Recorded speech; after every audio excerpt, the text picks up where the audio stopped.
Rage of a Demon King. Serpentwar Saga, Volume 3. By Raymond E. Feist. Read by Roy Avers. This book contains 436 pages. Book 3. The Mad God's Tale. We are the music makers, we are the dreamers of dreams, wandering by lone sea breakers and sitting by desolate streams, world losers and world forsakers on whom the pale moon gleams. We are the movers and shakers of the world forever, it seems. Arthur William Edgar O'Shaughnessy, Ode, Stanza 1. Prologue. Breakthrough. The wall shimmered. In what had once been the throne room of Jarwa, last Shah Jahan of the 7 nations of the Sa'awar, the 30-foot-high wall of stones opposite the empty seat of power seemed to waver, then vanish as a black void appeared. Nightmare creatures gathered, things of terrible fangs and poisonous claws. Some wore the faces of dead animals, while others were human-like in aspect. Some bore proud wings, antlers, or bull's horns.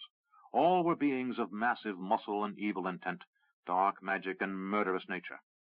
Yet all in the hall remained motionless, terrified of that which was appearing on the other side of the newly created gateway. Demons who stood as tall as trees crouched low, trying not to be seen. Immense energy was required to open a gate, and for years the demons had been thwarted by the accursed priests of the distant city of Asart. Only when the mad high priest had unsealed the portal, admitting the first demon to deny his city to the conquering host of the Sa'awar, was the barrier breached. Now the world of Shyla lay in tatters, the remaining life reduced to lowly creatures of the sea bottom, lichen clinging to rocks upon distant mountain peaks, and tiny creatures that scuttled under rocks to avoid detection. Anything larger than the smallest insect had been devoured. Hunger now gripped the demon host, and again they returned to their ancient habit of feeding upon one another. But internecine conflict was put aside among the elite of the host as a new gate from the 5th circle to Shyla was completed, opening the way for the supreme ruler of the demon realm to communicate. The demon without a name stood at the edge of those summoned to this once grand hall. He peeked out from behind a stone column, lest he call attention to himself. He had captured a unique soul and had been harboring it, using it, becoming cunning and dangerous. For unlike most of his brethren, he had discovered guile worked better than confrontation in gaining valuable life force and intelligence. He still showed the proper mix of fear and danger to those directly above him, enough fear so they judged him under their sway, yet dangerous enough for them to avoid attempting to consume him. It was a perilous pose, and had he made one misstep, calling attention to his uniqueness, those captains nearby would have destroyed him utterly, for his mind was turning alien, and was now self-aware enough to be a threat to all of them. This demon knew he could easily defeat at least 4 of the demons who presumed superiority and stood before him, but to rise too quickly among the host was to call unwanted attention to oneself. He had, during his short life, seen no fewer than a half-dozen others rise too quickly, only to be destroyed by one of the great captains, either against that day they might themselves be challenged, or to protect a favored servant. Mightiest of these captains was Tugor, first servant of great Ma'arg, who was now making his will known. Tugor fell to his knees, placing his forehead to the floor, and others followed his lead. The demon without a name heard a faint voice and knew it came from the soul he had captured, and he tried to ignore it, but it always said something he knew to be important. "Observe," he heard in his mind, as if it were a faint whisper in his ear, or a thought of his own. A great rush of energies bathed the room as the shimmering wall seemed to ripple outward, then vanish as a gate to the home realm opened. A wind filled the chamber, from air sucked through the gap between worlds, as if everything in this hall was being urged to return to its home realm. By their nature, demons instinctively felt an awareness of those far mightier than themselves, and being close to Tugor caused the nameless demon to nearly faint in terror. But the presence that emanated through the rent in the fabric, space, nearly reduced him to babbling incoherence. All those present stayed on their knees, keeping foreheads to the stones, save the nameless demon, still hidden behind the column. He watched as Tugor stood to face the void. From within the gap in the wall came a voice that was filled with the echoes of rage and dread. "Have you found the way?" Tugor said, "We have, most mighty. We have sent 2 of our captains through the rift to Midkemia." "What do they report?" demanded the voice from beyond, and in it the nameless demon detected a note of something besides anger and power, a hint of desperation, perhaps. "Dogku and Jakan do not report," responded Tugor. "We know nothing. We believe they are unable to hold the portal." "Then send another," ordered Ma'arg, ruler of the 5th Circle. "I will not cross until that way is clear. You've left nothing upon this world that I may consume.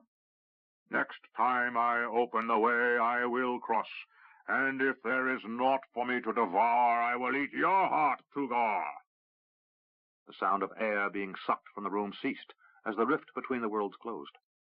Ma'arg's voice hung in the air as the shimmering vanished and the wall was as it had been before. Tugor rose up and shouted in rage, venting his frustration. The others stood slowly, for now would not be a good time to draw the attention of the second most powerful among their race. Tugor had been known to snap the heads from the shoulders of those who appeared to be growing too powerful, so that no rival would appear who might contest his position. It was even rumored that Tugor harbored his strength against the day when he might challenge Ma'arg for supremacy among the race. Tugor turned and said, "Who goes next?" Without quite knowing why, the nameless demon came forward. "I will go, Lord." Tugor's visage, a horse skull with great horns, was nearly expressionless, but what expression it was capable of reflected puzzlement. "Who are you, little fool?" "I have no name yet, master," said the nameless one. Tugor took 2 large strides, pushing aside several of his captains, to stand towering over the small demon. "I have sent captains who have failed to return. Why should you succeed where they did not?" "Because I am meek, and will hide and observe, master," the nameless one said quietly. "I will gather intelligence, and I will stay hidden, harboring my strength, until I can reopen the portal from the other side." Tugor paused a moment, as if considering, then drew back his hand and struck the smaller demon, driving him across the room into the wall. The demon had small wings, not yet sufficient to fly with, and they felt as if they had been broken by the impact of the stone wall. "That is for being presumptuous," said Tugor, his rage just below the killing level.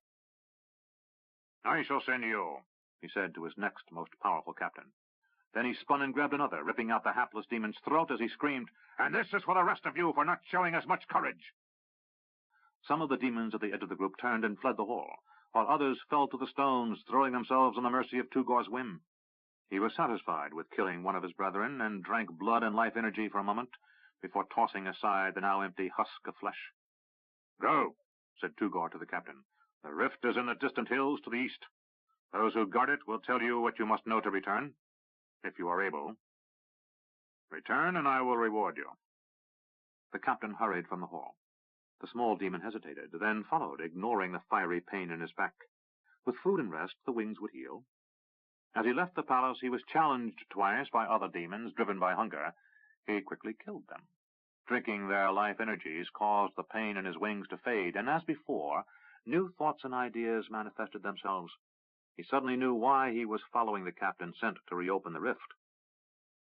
The voice that had once come from the vial he wore around his neck, but that was now inside his head, said, "We shall endure, then thrive, then we shall do what must be done."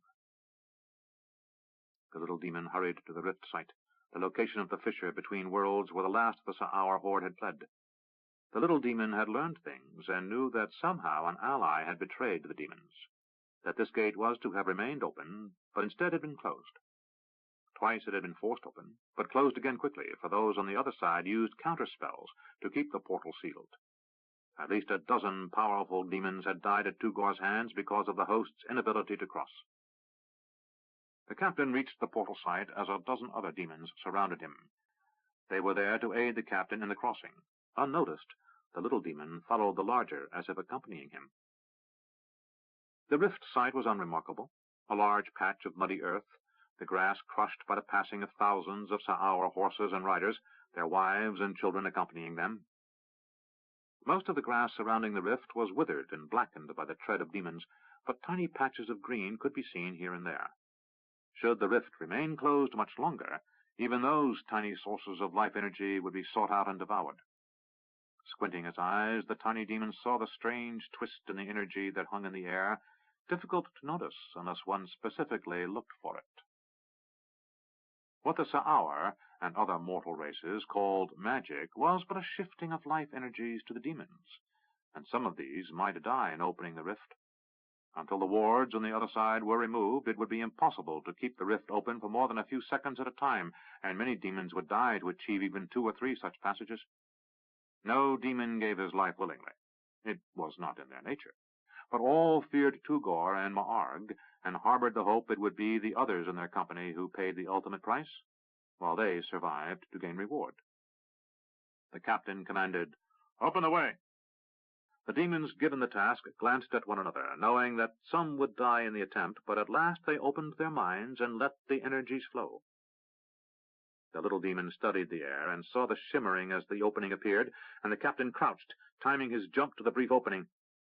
As he launched himself, while demons around the site screamed and fell, the little demon leaped upon his back. Taken totally by surprise, the captain bellowed his shock and outrage as they fell into the rift. The urgency of the little demon's purpose helped him ignore the disorientation, while it only added to the captain's surprise.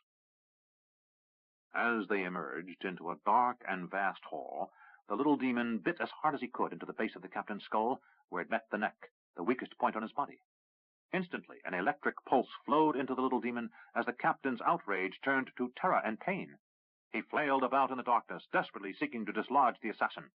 The little demon clung viciously to his victim's back. Then the captain flung himself back, attempting to crush the smaller demon against the rock face of the cavern, but his own powerful wings conspired to prevent that. Then the captain collapsed to his knees, and at that moment the smaller demon knew he was victorious. Energy flowed into him until he felt as if he might literally explode from it.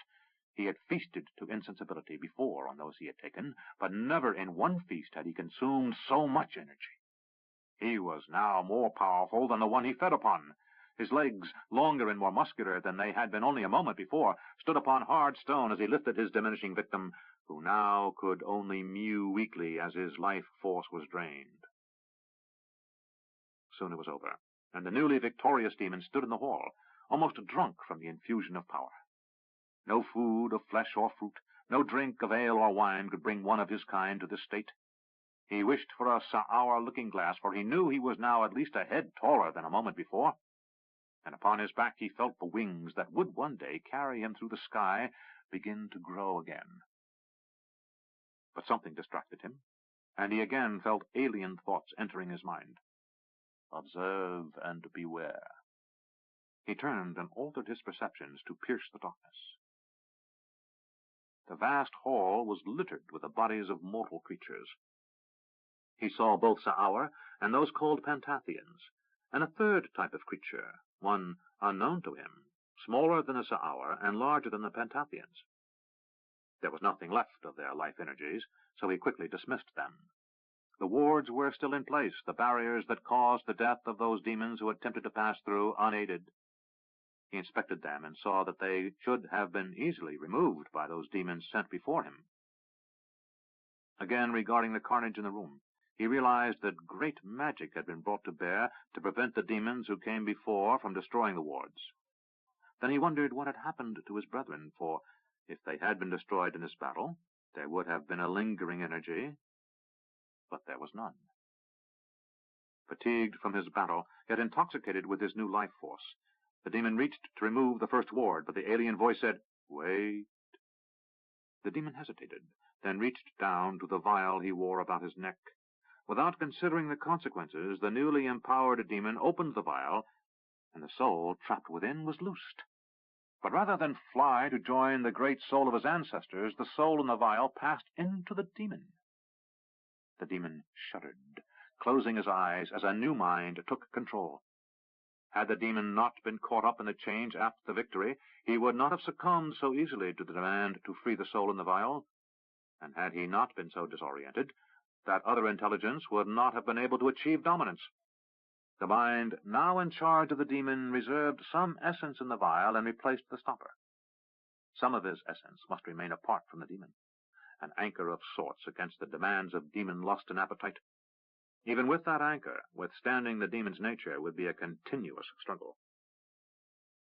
Seeing through non-human eyes, the newly formed creature inspected the wards again, and rather than destroy them, he chanted an ancient Sa'aur summoning of magic and strengthened them. The creature could only imagine the rage of Tugor when the next messenger exploded into flaming agony upon attempting to pass into this realm. The setback would not keep the demons from entering this realm forever, but it did gain this new creature valuable time. Flexing talons and then arms that seemed suddenly too long, the creature wondered about the third race who lay dead upon the floor. Was it ally or foe to the Pantathians and their dupes the Sa'aur? The creature put aside such considerations. As the new mind, made up of the little demon and the captured soul, melded into one, knowledge unfolded. It sensed at least one mindless demon wandering these halls and galleries of stone. It knew that the wards had protected the little demon as he rode the back of the captain through the rift, and that the captain had been stunned, robbed of wit, and rendered animal-like, no matter how powerful. But this new creature that had once been a demon knew that eventually, as the other demons already here fed and grew in power, cunning that intelligence would return. And with memory would come the need to return to this cavern and destroy the wards, opening the way. First the creature must hunt down those demons, ensuring that did not happen. Then would come another search, Chatuk. The creature spoke the name softly aloud. The son of the last ruler of the Sa'aur on the world of Shaila would rule here, over the remnants of the last Sa'aur host, and this creature had much to tell him. As the melding continued, the demon's nature was controlled and contained, then fused with that other intelligence. The father of Shadu, who now served Chatuk, took control of this false body and moved toward a tunnel. The mind of Hanam, last of the great lore-masters of the Sa'aur, had found a way to cheat death and betrayal, and would now find the last of his people to warn them of the great deception that would doom another world to destruction, if not halted. 1. Krondor. Eric signaled. The soldiers knelt just below his position in the gully, watching as he silently motioned where he wanted each of them. Alfred, now his first corporal, gestured from the far end of the line, and Eric nodded. Each man knew what to do. The enemy had camped in a relatively defensible position on the trail north of Krondor. About 3 miles up the road was the small town of Egli, the objective of the invaders. The enemy had stopped their march before sundown, and Eric was certain they would launch an attack just before dawn. Eric had watched them from his hidden vantage. His men camped a short distance away while he decided his best course of action. He had observed the enemy erect their camp, and saw they had been as disorganized as he had suspected they would be. Their pickets were placed poorly, and were undisciplined, spending as much time looking into the camp to chat with comrades as actually watching for an enemy approach. The constant glances in the direction of the campfires were certainly diminishing their night vision. After gauging the strength and position of the invaders, Eric knew his choices. He had decided to strike first. While outnumbered by at least 5 to 1, his men would have the advantage of surprise and superior training. At least he hoped the latter was true. Eric took a moment for one last inspection of the enemy's position. If anything, the pickets were even more inattentive than they had been when Eric had sent for his company. It was clear the invaders thought their mission one of minor importance, taking a small town off the beaten track, while major conflicts would be raging to the south near the capital city of Krondor. Eric was determined to teach them that there were no minor conflicts in any war. When his men were in place, Eric slipped down a small defile until he was almost within touching distance of a board guard. He tossed a small stone behind the man, who looked without thought. As Eric knew would be the case, the man glanced back into the camp at the nearest campfire, which blinded him for a moment. A soldier sitting near the fire said, "What is it, Henry?" The guard said, "Nothing." He turned to find Eric standing directly before him, and faster than he could shout alarm, Eric hit him with his balled fist, catching him as he fell. "Henry," said the man at the campfire, starting to rise, vainly trying to see into the gloom beyond the campfire light. Eric attempted to imitate the guard's voice. "I said nothing." The attempt failed, for the soldier started to shout alarm and pulled on his sword. But before he could clear the blade from his scabbard, Eric was upon him like a cat on a mouse. Grabbing the man by the back of his tunic, Eric pulled him over backward, slamming him hard into the ground. Putting a dagger at the man's throat, he said, "You're dead, no noise." The man gave him a sour look, but nodded. Softly he said, "Well, at least I get to finish my supper." He sat up and returned to his dinner plate, while two other men blinked in incomprehension as Eric circled the campfire and cut each of their throats before they realized an attack was underway. Shouts from around the camp announced that the rest of Eric's company was now in force among the enemy, cutting throats, knocking down tents, and generally creating havoc. The only prohibition Eric had put on them was no fires. Although tempted, he thought the Baron of Tirsog would not appreciate the damage to his baggage. Eric hurried through the struggle, dispatching sleeping soldiers as they emerged from tents. He cut a few ropes, trapping soldiers inside as the canvas fell upon them, and heard shouts of outrage from within. Throughout the camp, men cursed as they were killed, and Eric could hardly contain his amusement. The strike was fast, and he was at the center of the camp within 2 minutes of the start of the assault. He reached the command tent as the Baron came out, obviously half asleep as he buckled his sword belt around his nightshirt, and clearly displeased by the disruption. "What have we here?" he demanded of Eric. "Your company is destroyed, my lord," said Eric, with a light tap of his sword upon the Baron's chest, "and you are now dead." The Baron studied the man who was sheathing his sword. He was tall, unusually broad across the shoulders, without being fat, like a young blacksmith, with unremarkable features. His smile was engaging, however, friendly and open. In the firelight, his pale blond hair danced with ruby highlights. "Nonsense," said the stout Baron. His neatly trimmed beard and fine silk nightshirt said volumes about his campaign experience. "We were to attack Egley tomorrow. No one said anything about this." He waved his hand around the campsite. "Business of a night attack. Had we known, we would have taken precautions."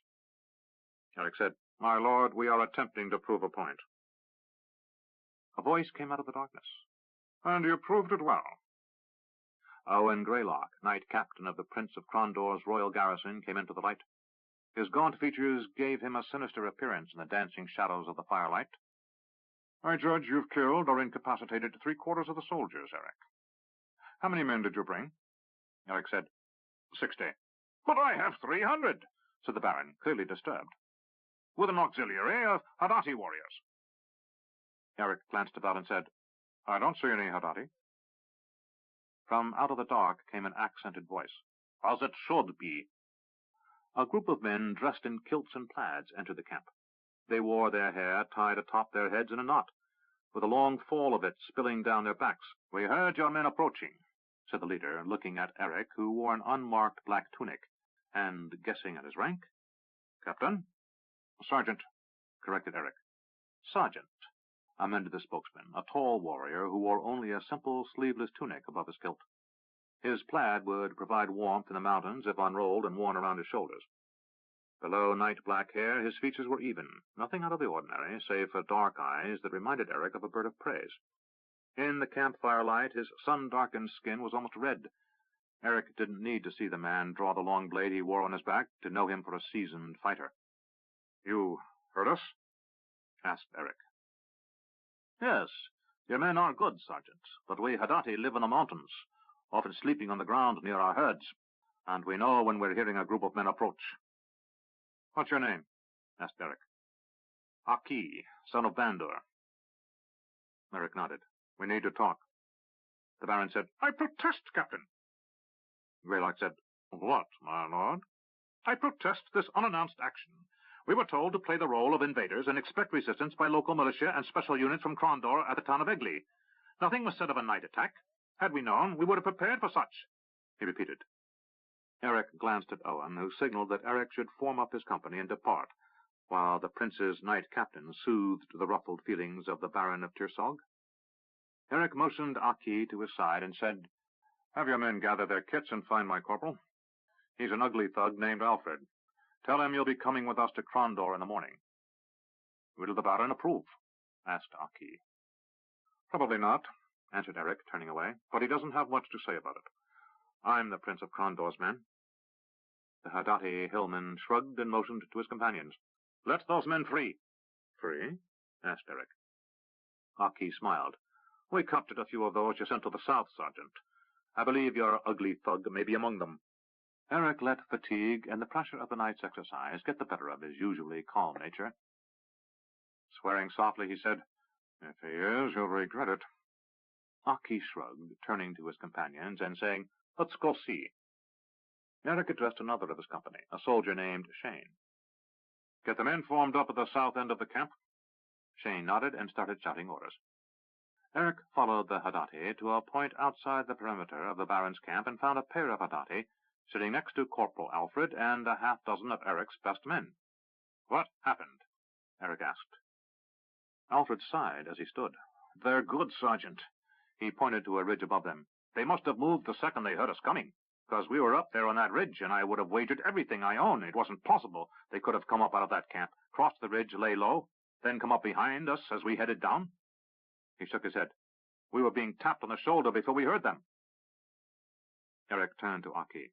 You'll have to tell me how you did that. Aki shrugged, saying nothing. To Alfred, Eric said, These hillmen are coming with us. Take them down to the camp and let's get back to Krondor. Alfred smiled, forgetting the tongue-lashing he was likely to receive from Eric when they were back at the garrison. A hot meal, he said. Eric was forced to agree it would be welcome. They had been out on maneuvers for a week, eating cold rations in the dark, and his men were tired and hungry. Get moving, was all he said. Standing in the dark, Eric considered what was at stake in the impending war, and wondered if 100 such exercises would prepare the men of the kingdom for what was to come. Tossing aside such concern, he conceded that probably nothing would prepare them fully, but what other choice did he have? He considered that Callis, Prince Patrick, Knight Marshal William, and other commanders were operating throughout these mountains, conducting such exercises this week. At the end of the week, a council would be held to tally what needed to be done. Eric said to himself, Everything needs to be done. And he realized his black mood was due more to fatigue and hunger than to Alfred's failing to avoid the Hadati ambush. Then he smiled. If the hillmen from northern Yabon had gotten up over that ridge that fast, it was a good thing they were going to be on the kingdom side, and even better, thought Eric, under his command. He turned toward the camp and decided he'd better join Greylock in mollifying the distressed Baron of Tirsog. The soldiers stood to attention as the courtyard resounded with the echo of their boot heels striking cobbles as one, motionless while the Prince of Krondor made his appearance on the dais. Rue looked at his friend Eric and said, Nicely done. Eric shook his head, indicating that Rue should keep silent. Rue grinned, but stayed quiet, while Prince Patrick, ruler of Krondor, accepted a salute from the assembled garrison of the palace. Next to Eric stood Callis, captain of the prince's special guards, known as the Crimson Eagles. Eric shifted his weight slightly, uncomfortable with the attention being drawn to him and the others. The survivors of the most recent expedition to the distant land of Novindus were being presented with awards for bravery, and Eric wasn't sure what that entailed, but he knew he would prefer being back about his usual duties. He had returned from the exercises in the mountains expecting a quick council, but Callis had informed Eric and the others that with Prince Erlin's return from a visit to his brother King Boric, a ceremony was scheduled and awards would be conferred, but beyond that Eric knew little. He glanced sideways and saw his captain, Callis, also looking impatient to see the fuss over with. Rinaldo, one of the other survivors, turned to look at Micah. Both soldiers had accompanied Callis on their flight from the halls of the Pantathian serpent priests. Rinaldo had his chest puffed out as the Prince of Krondor presented him with an award, the White Cord of Courage, which would be sewn to his tunic sleeve, marking him a man who displayed conspicuous bravery for king and country. Rue had sailed one of his largest ships to Novindus to bring the kingdom's soldiers home. Eric and his companions had rested and healed on the return journey. Their captain, the enigmatic man reputed to be half-elf, was almost completely recovered from injuries that would have killed any other man. 2 old companions of his, Praji and Vaja, had died in the magical blast that had caught Callis, and half his body had been burned as if set on fire.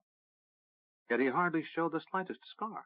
his face and neck only marked by flesh just a little lighter in color than the rest of his sun-browned skin.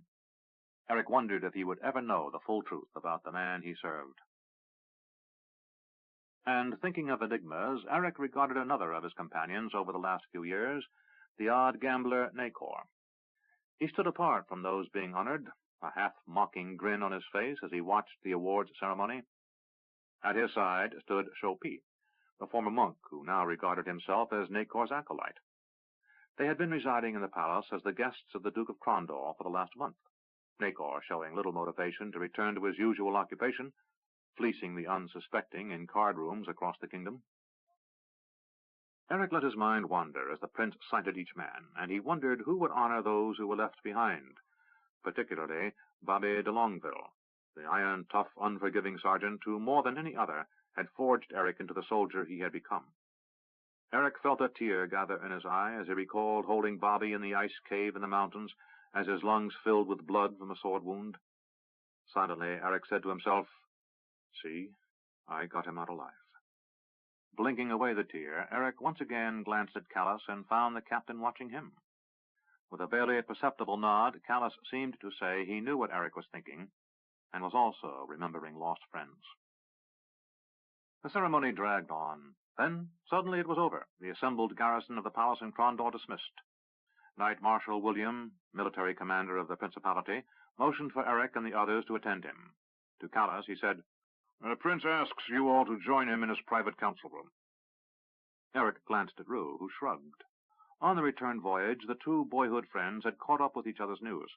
Eric had been half amused, half astonished, to discover that his best friend had, in less than 2 years, contrived to become one of Crondor's preeminent merchants and one of the kingdom's richest men. But as he saw the ship's master and crew snap to every order Rue gave, he realized that Rupert Avery, barely more than a common thief as a child, and hardly more than a boy now, truly owned that ship. Eric had told Rue of what he and the others had discovered, and he needed no embellishment to convey the horror and disgust he felt at fighting through the Pantathian birthing halls. Of those who had not traveled to Novindus with Callus on his most recent journey, Rue, Nacor, and Shopi had been there previously, and knew what the others faced. Slowly, over the voyage, Eric had provided enough grisly details about the slaughter of Pantathian females and infants, as well as about the mysterious third player who had accomplished more carnage than Callus's raiders ever could have done.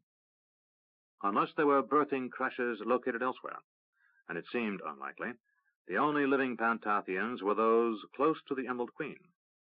If they were finally defeated in the coming battle, the Pantathian serpent priests would cease to exist, a fate most fervently hoped for by the two boyhood friends from Darkmoor. Rue and Eric had parted almost as soon as the ship had berthed, as Rue had businesses to oversee. 2 days later, Eric had left on maneuvers, evaluating the training Jaddo Shati had inflicted upon the men while Callus had been gone. Eric was pleased that the new men under his command for the last week were as disciplined and reliable as those he had trained with when he had been a common soldier. Entering the palace, Eric was again uncomfortable at finding himself in the halls of power and in the presence of the great of the kingdom. He had served for a year in Crondor before leaving with Callus on the last voyage, but had confined himself to the training grounds most of the time. He came to the palace proper only when summoned, or to borrow a book on tactics or some other aspect of warcraft from Knight Marshal William. He was never comfortable with the supreme commander of the king's armies of the West, but he finally grew used to spending hours over ale or wine discussing what he had read and how it would bear on the armies he was helping fashion. But given a choice, Eric would rather be in the drilling yard, working with the armorers around the forge, or tending to the horses, or, most of all, out in the field, where life was too demanding to think much about the larger consequences of the coming war.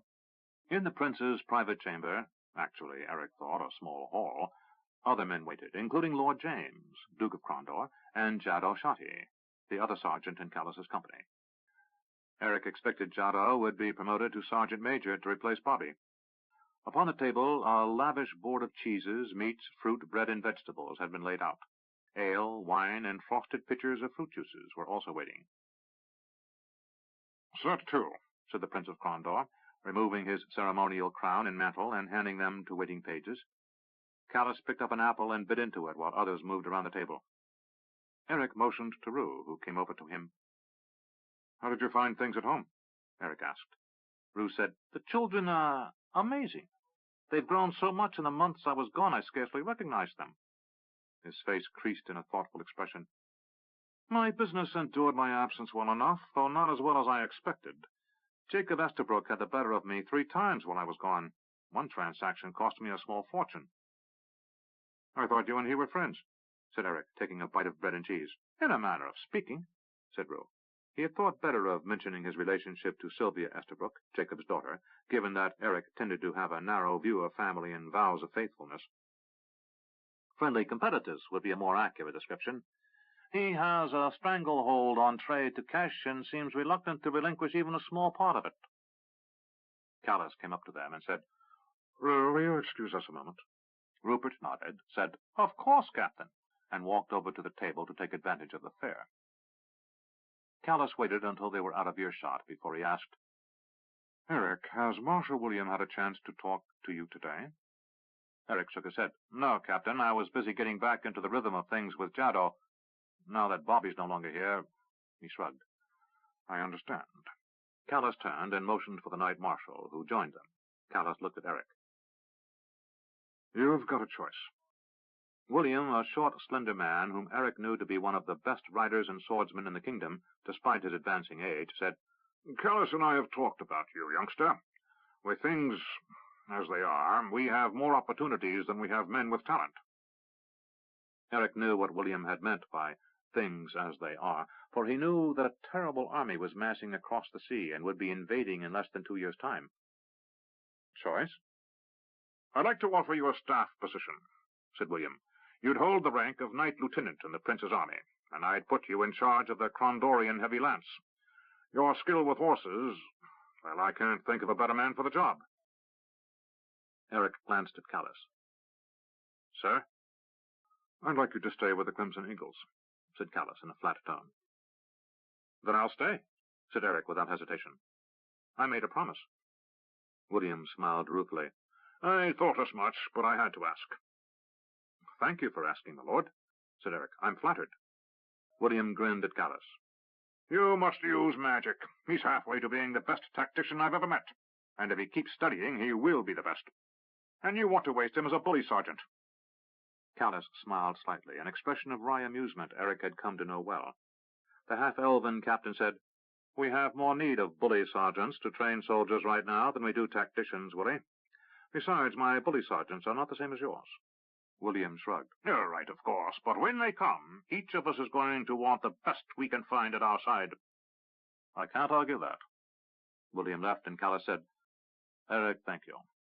Eric repeated, "I made a promise." "To Bobby?" asked Callis. Eric nodded. Callis's expression darkened. "Well, knowing Bobby, I'd best tell you now. I need a sergeant major, not a nursemaid. You kept me alive once, Eric von Darkmoor, so consider your promise to Bobby de Longueville discharged in full. If it comes to a choice between my life and the survival of the kingdom, I want you to make the right choice." It took Eric a moment to comprehend what had just been said. "Sergeant, mate." "You're taking Bobby's place?" said Callis. "Jado has been with you longer," Eric began. "But you have the knack," interrupted Callis. "Jado doesn't. He'll do fine as a sergeant. You saw how the new men are shaping up.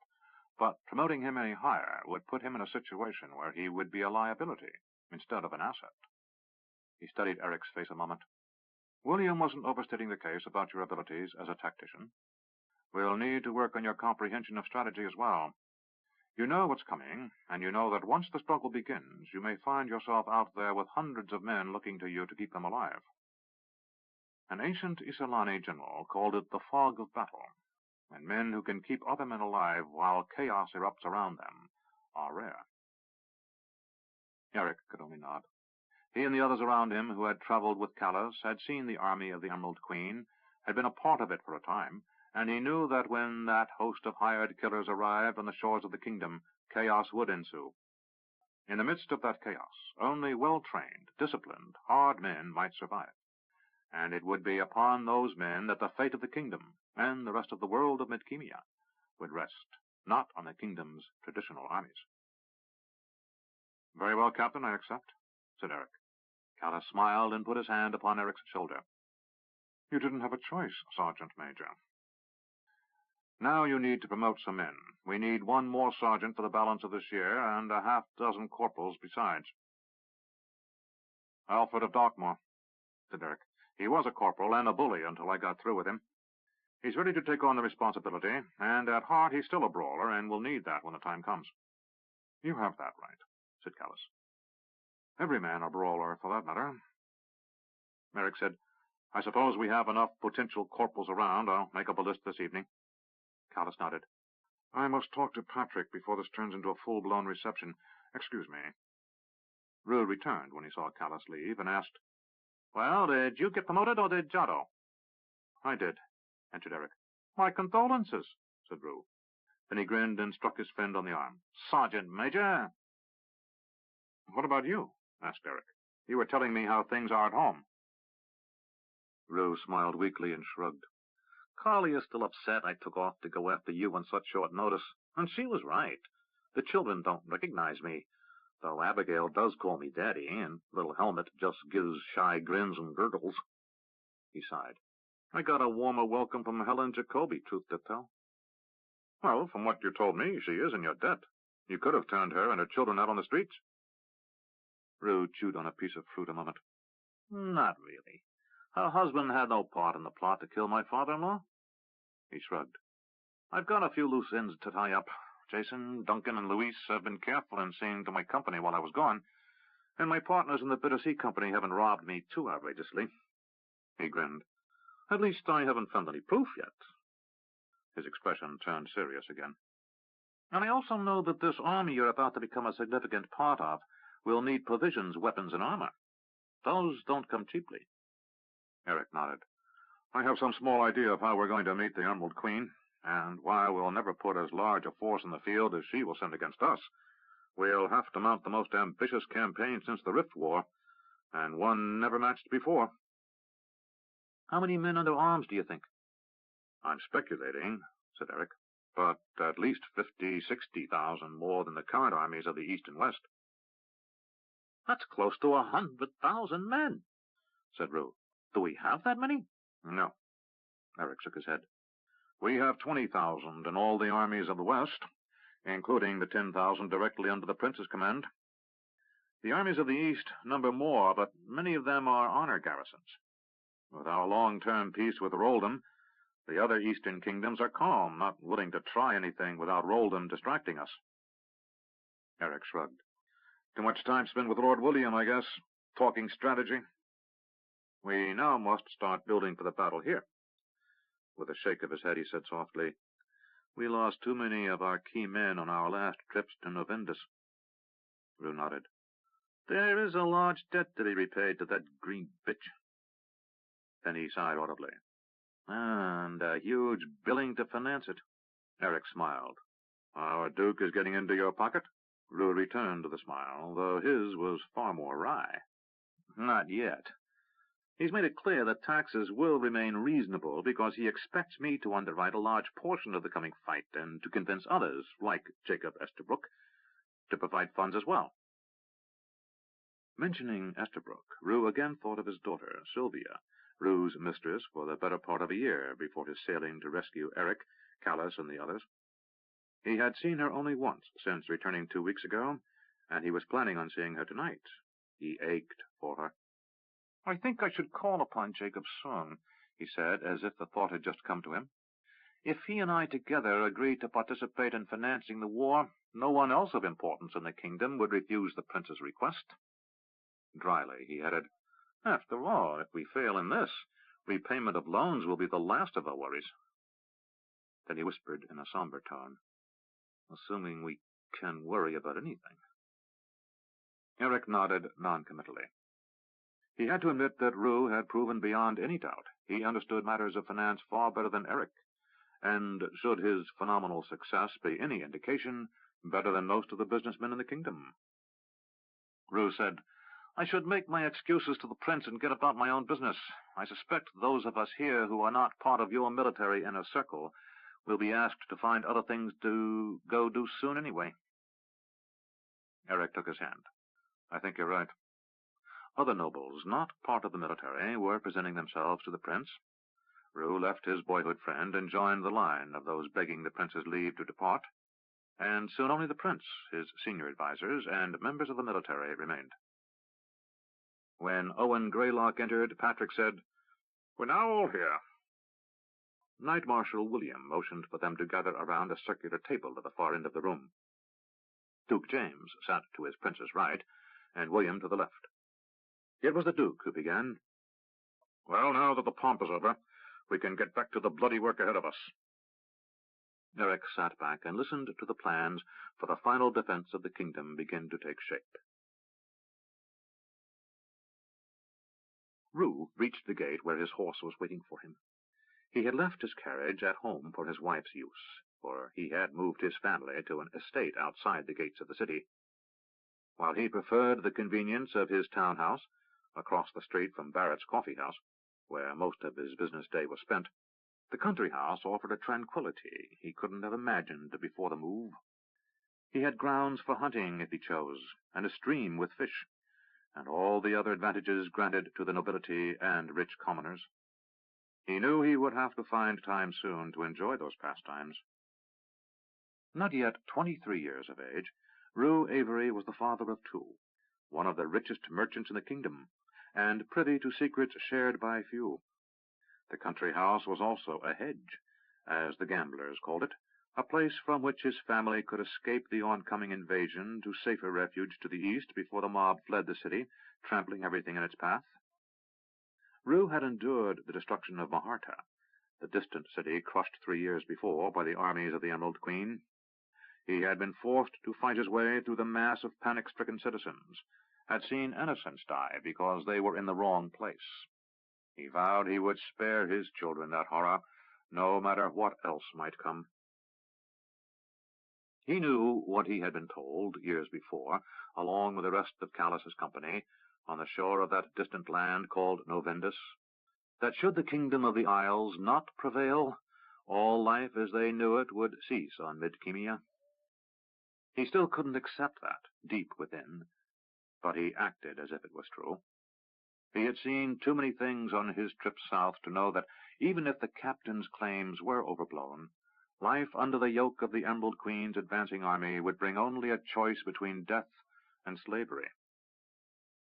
He also knew that if that event should come to pass, which the captain warned of, the invading army reaching some unnamed goal, then whatever preparations he made would be meaningless.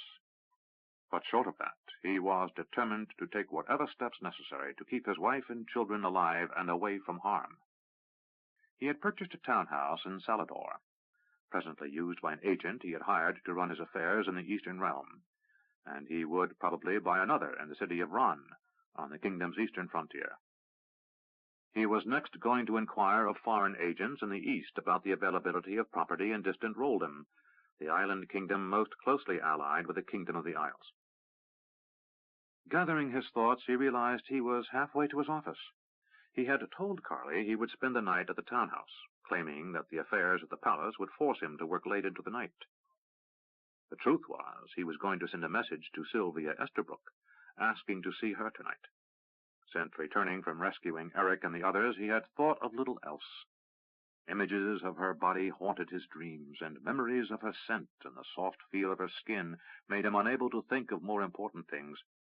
The one night he had spent with her after his return only reinforced his hunger to be with her.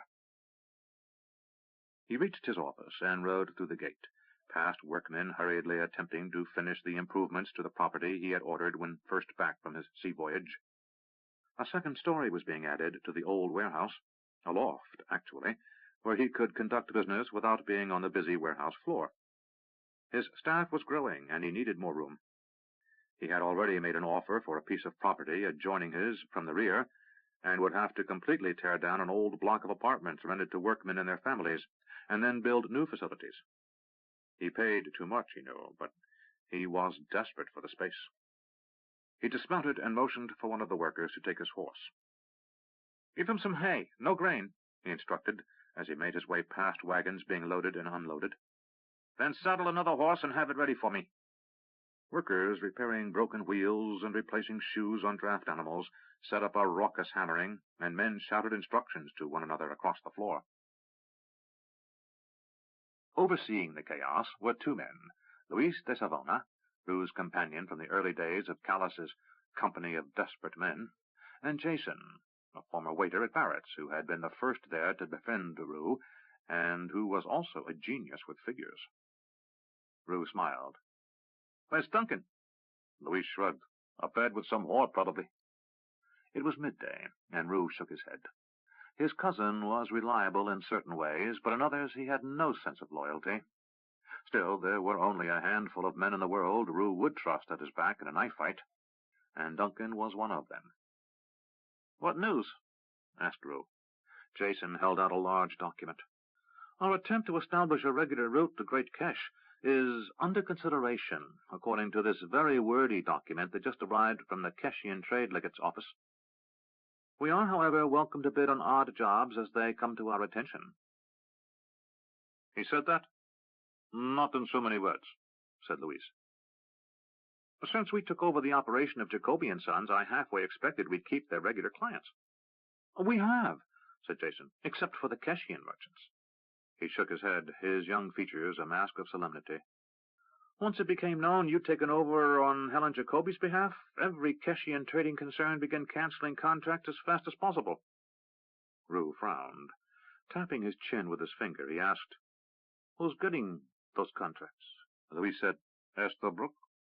Rue turned and stared at his friend, who continued, "At least either companies he holds a minor interest in, or ones owned by men he has major influence over. You know he was doing a lot of business with the Jacobys before you finished with them." Rue glanced at Jason. "What did you find when you went over the Jacoby accounts?" Jason had thoroughly investigated all those accounts while Rue had sailed across the sea to rescue Eric. Rue had killed Randolph and Timothy Jacoby when they had tried to ruin him, and rather than put Randolph Jacoby's wife, Helen, and their children out on the streets, he had agreed to run Jacoby & Sons on her behalf. Jason said, "Whatever business Jacoby and Estherbrook had, there was little record-keeping involved. There were some minor contracts, but nothing out of the ordinary. Just a few odd personal notes I can't make sense of. But one thing doesn't fit." "What?" asked Rue. "The Jacobys were too rich. There was gold accounted to them in several counting houses that... Well, I don't know where it came from. I have accounts going back 10 years. He waved at a pile of ledgers on the floor nearby. "And there's just no source for it." Rue nodded. "Smuggling." He remembered his first confrontation with Tim Jacoby over some smuggled silk Rue had managed to get his hands on. "How much gold?" Jason said, "More than 30,000 sovereigns, and I haven't found every account yet." Rue considered silently for a minute. "Don't say anything about this to anyone. If you have any reason to speak to Helen Jacoby, just tell her things are going better than we had thought. Keep it vague, just enough solid information to reassure her that she and her children are protected for life, no matter what happens to me. And ask her if she needs anything." "Aren't you going to see her?" asked Luis. "Soon." He glanced around. "We need to build more resources, and fast, so start keeping your ears open for businesses we can buy into or take over outright. But keep it quiet. Any mention of the name Avery & Son or the Bitter Sea Company, and prices will rise faster than a spring flood."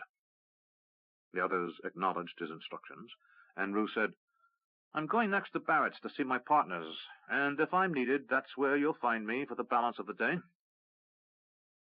Rue left his associates and mounted his fresh horse. As he considered what he had been told, he reached Barrett's coffee house before he knew it. Rue dismounted, tossing the reins to one of the waiters. He pulled a silver coin from his vest and handed it to the boy. "Stable him behind my house, Richard." The youngster led them out away, smiling.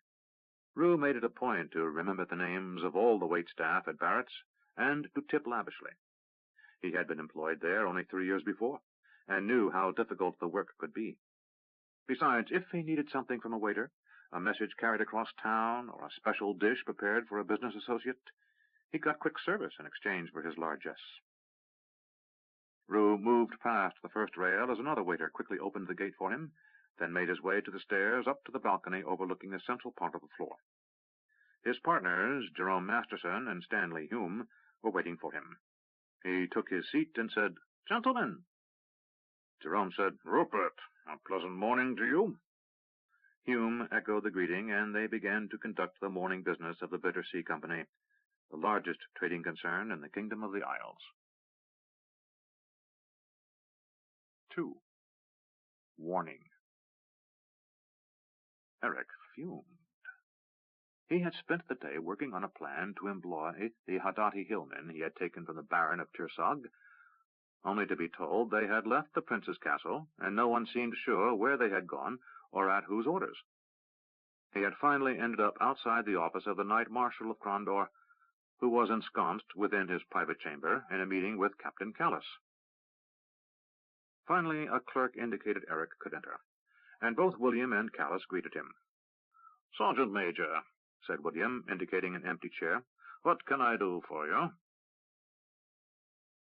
"It's about the Haddati, my lord," said Eric, not taking the seat. "What about them?" asked Callis. "They're gone." "I know," said Callis, with a faint smile. Eric said, "What I mean is, I had plans—" Knight Marshal William held up his hand. "Sergeant Major, whatever plans you had are certainly similar to our own. However, your particular talents aren't needed in that area." Eric's eyes narrowed. "In what area?" "Teaching hillmen how to fight in the hills," said Callis. He motioned for Eric to sit, and Eric did as he was instructed. William pointed to a map on the wall across the room. "We've got 1,000 miles of hills and mountains running from just north of the Great Star Lake up to Yabon, Sergeant. We're going to need men who can live up there without supplies from Crondor." Eric said, "I know, my lord." William interrupted him again. "Those men already meet our needs." Eric was silent a moment, then said, "Very well, my lord, but for my curiosity's sake, where are they?" "On their way to a camp north of Teneris, to meet with Captain Subai." "Captain Subai?" asked Eric. The man named was head of the Royal Crondorian Pathfinders, an elite scouting unit that traced its lineage back to the kingdom's first foray into the West. They had long since changed their mission of being trail breakers and explorers. They now served as long-range military scouts and intelligence officers. "You're turning them over to the Pathfinders?" "In a manner of speaking," said Callis. He sounded tired, and Eric studied his leader's features. There were dark smudges under his eyes, as if he hadn't slept much in recent days, and his face was a little more pinched than usual. Those signs might go unnoticed by someone who hadn't spent every waking moment for months in Callis's company. But to Eric they communicated much. Callis was worried, and was working late into the night. Eric suppressed a rueful smile. He had started to think like the very nursemaid Callis had warned him not to become, and besides, he was just as guilty of overwork as his leader. Callis spoke. "We need couriers and exploring officers." This was a term new to Eric. "Exploring officers?" he asked. "It's a madman's job," offered Callis. "You pack your horse with a few rations and a canteen of water. Then you ride like herald to the enemy's pickets, move behind their lines, stay alive, meet with agents and spies, occasionally assassinate someone or burn down a stronghold, and otherwise wreak havoc wherever you can." "You forgot the important part," offered William. "Staying alive. Getting back with what you know is more important than all the rest." "Information," said Callis. "Without it, we're blind." Eric realized with a sudden clarity that what he had lived through on 2 journeys to Novindus, the hardships, the loss of good men, was all to return with vital information. As with many things that Eric had learned in the military, he thought he understood something, only to discover later he possessed merely a surface apprehension of the way things were, as a deeper appreciation of the topic seemed to unfold in his mind. Tactics and strategy were like that. William kept telling him he had a knack, yet often Eric felt stupid, as if he were missing the obvious. Almost blushing, Eric said, "I don't understand." "I'm sure you do," said Callis in a friendly tone. William said, "We're delighted to put the Haddati to such use, though they will likely be used as scouts and couriers. Few of them are competent enough horsemen to serve as explorers. I can train them, said Eric, suddenly interested. Perhaps, but we've got some Ionian mountain rangers coming in from the east. They are experienced riders. Eric had seen the occasional Ionian in Darkmoor, swarthy, tough little men from the Ionia region along the coast of the Kingdom Sea nearest the southeastern borders with Kesh. They were reputed to be as fierce in their ability to defend their mountain highlands as the Haddati or dwarves. Eric knew them firsthand only for the excellent wines they traded in exchange for Darkmoor's best. Their wines were distinctive, using different varieties of grapes from those found in Darkmoor, often spiced or treated with resins or honey, but treasured for that very difference. The Ionians also produced the finest olive oil known, and that was the primary source of their prosperity. From what I understand, offered Eric, Ionian horsemen are able enough. In the mountains, said William, standing up as if to throw off the weight of fatigue, hit-and-run tactics are the rule. They also don't marshal many men at a time, doing most of their damage with a dozen or fewer raiders. He waved to a bookshelf on the opposite side of his office. We have at least one account of the kingdom's conquest of their region in there. They have some nasty tricks that may help us when the invaders get here. He stretched. They ride small, tough ponies, and getting them to accept our faster horses may take some doing. You may have to give them some instruction, too. Callus grinned, and Eric knew without asking that the eastern hill fighters were unlikely to take being trained gracefully. But for the moment, the captain said, we ought to head back into the hills with another batch of soldiers. Again? Eric barely suppressed a groan. Again, said Callus. Greylock and Zado have got 60 survivors of their boot camp they swear will take to your training like a baby to the teat. You and Alfred and another 6 of your men will take them out tomorrow morning. William said, teach them everything you can, Sergeant Major. And keep your eye out for potential corporals, Callus added. We need more sergeants, too. Yes, sir. Eric rose, saluted, and turned to leave. Callus said, Eric. Yes? Asked Eric as he paused at the door. Why don't you go out tonight and have some fun? You look like hell. Consider that an order. Eric shrugged, shook his head, and said, You're no daisy. Callus smiled. I know. I'm taking a long, hot bath, then I'm turning in early tonight. William said, Go find a girl and a drink and relax.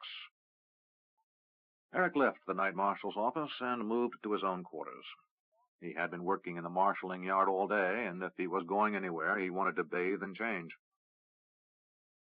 After his bath, and in a fresh tunic, he felt hunger and considered heading to the mess. He weighed his choices and decided a meal in town might be just the thing. Eric decided to walk to the Broken Shield, the inn operated by Lord James for the men, giving them a place to drink and meet the whores hand-selected by the Duke to ensure no one said anything to a potential agent of the enemy. Evening was falling, and the city was ablaze in torch and lantern light as Eric reached the inn. James had picked a location far enough from the palace to look a likely hangout for soldiers wishing to be away from the scrutiny of their officers, yet close enough that a message could reach anyone in minutes. Only Eric, the officers, and a few others realized that every person within the inn was an agent or employee of the Duke. Kitty waved as Eric entered the room, and he found himself smiling at her. He had been the one who had told the girl of Bobby de Longville's death, and since then he had looked in on her from time to time. She had shown no reaction to the news, excusing herself for a few minutes, and when she had returned, only slightly red eyes had betrayed her feelings. Eric suspected the former thief had been in love with the man who had held the position of sergeant major before him. Bobby had been a difficult, even cruel man at times, but he had treated the young girl with nothing but respect since she had come to the inn. Eric had asked James if the girl did more than tend bar, but the Duke had simply replied he was pleased with the girl's services since she had become one of his agents. Eric knew her primary job was to keep alert for any mocker, a member of the Guild of Thieves of Crondor, attempting to enter the Broken Shield. "What's new?" asked Eric as he reached the bar. "Not much," said Kitty, retrieving a large jack from under the counter, then filling it at the ale-tap. "Just those two in from somewhere." With a motion of her chin, she indicated two men sitting at a corner table. "Who are they?" asked Eric, then took a long pull on the ale. Say what you will, he thought, about being told to frequent only this one inn. At least the Duke kept it serving only the finest ale and food. Kitty shrugged. "Didn't say. They sound like Easterners to me. Certainly not from around here." She picked up a bar rag and began wiping imaginary spills. "One of them is quiet, the dark fellow in the corner, but the other talks enough for both of them." Eric shrugged. While the inn was known to locals as being the hangout of garrison soldiers off duty, a few strangers wandered in from time to time, and although the staff was always on the lookout for spies and informers, most of those strangers had legitimate business in the area. Those few who didn't were either followed out by Duke James' agents or conducted to a basement room for interrogation, depending on the Duke's instructions. Eric glanced around and noticed that none of the girls who serviced the soldiers were in view. He glanced at Kitty and found he preferred talking to her for the moment. "The girls keeping out of sight?" "Megan and Heather are working tonight," said Kitty. "They ducked out when the strangers arrived." Eric nodded. "The special girls?" "One's on the way," said Kitty. The special girls were agents of the Duke, and when a stranger stayed too long at the inn, one quickly appeared, ready to accompany the stranger and ferret out whatever information might prove useful. Eric found himself wondering who had taken up the role of spymaster, as Eric was certain that had been one of Bobby de Longueville's many masks. Certainly it wasn't Captain Callis, and Eric knew it wasn't himself. "What are you thinking?" asked Kitty. "Just wondering about our—" Glancing at the two strangers, he changed what he was about to say. "Landlord's employees." Kitty raised her eyebrows in question. "What do you mean?" Eric shrugged. "It's probably none of my business anyway. A man can get too curious." Kitty leaned forward, elbows on the bar, and said, "Curiosity is what got me the death mark." Eric raised his eyebrow. "The markers?" "Rumor reached me a few weeks ago. An old friend thought to warn me.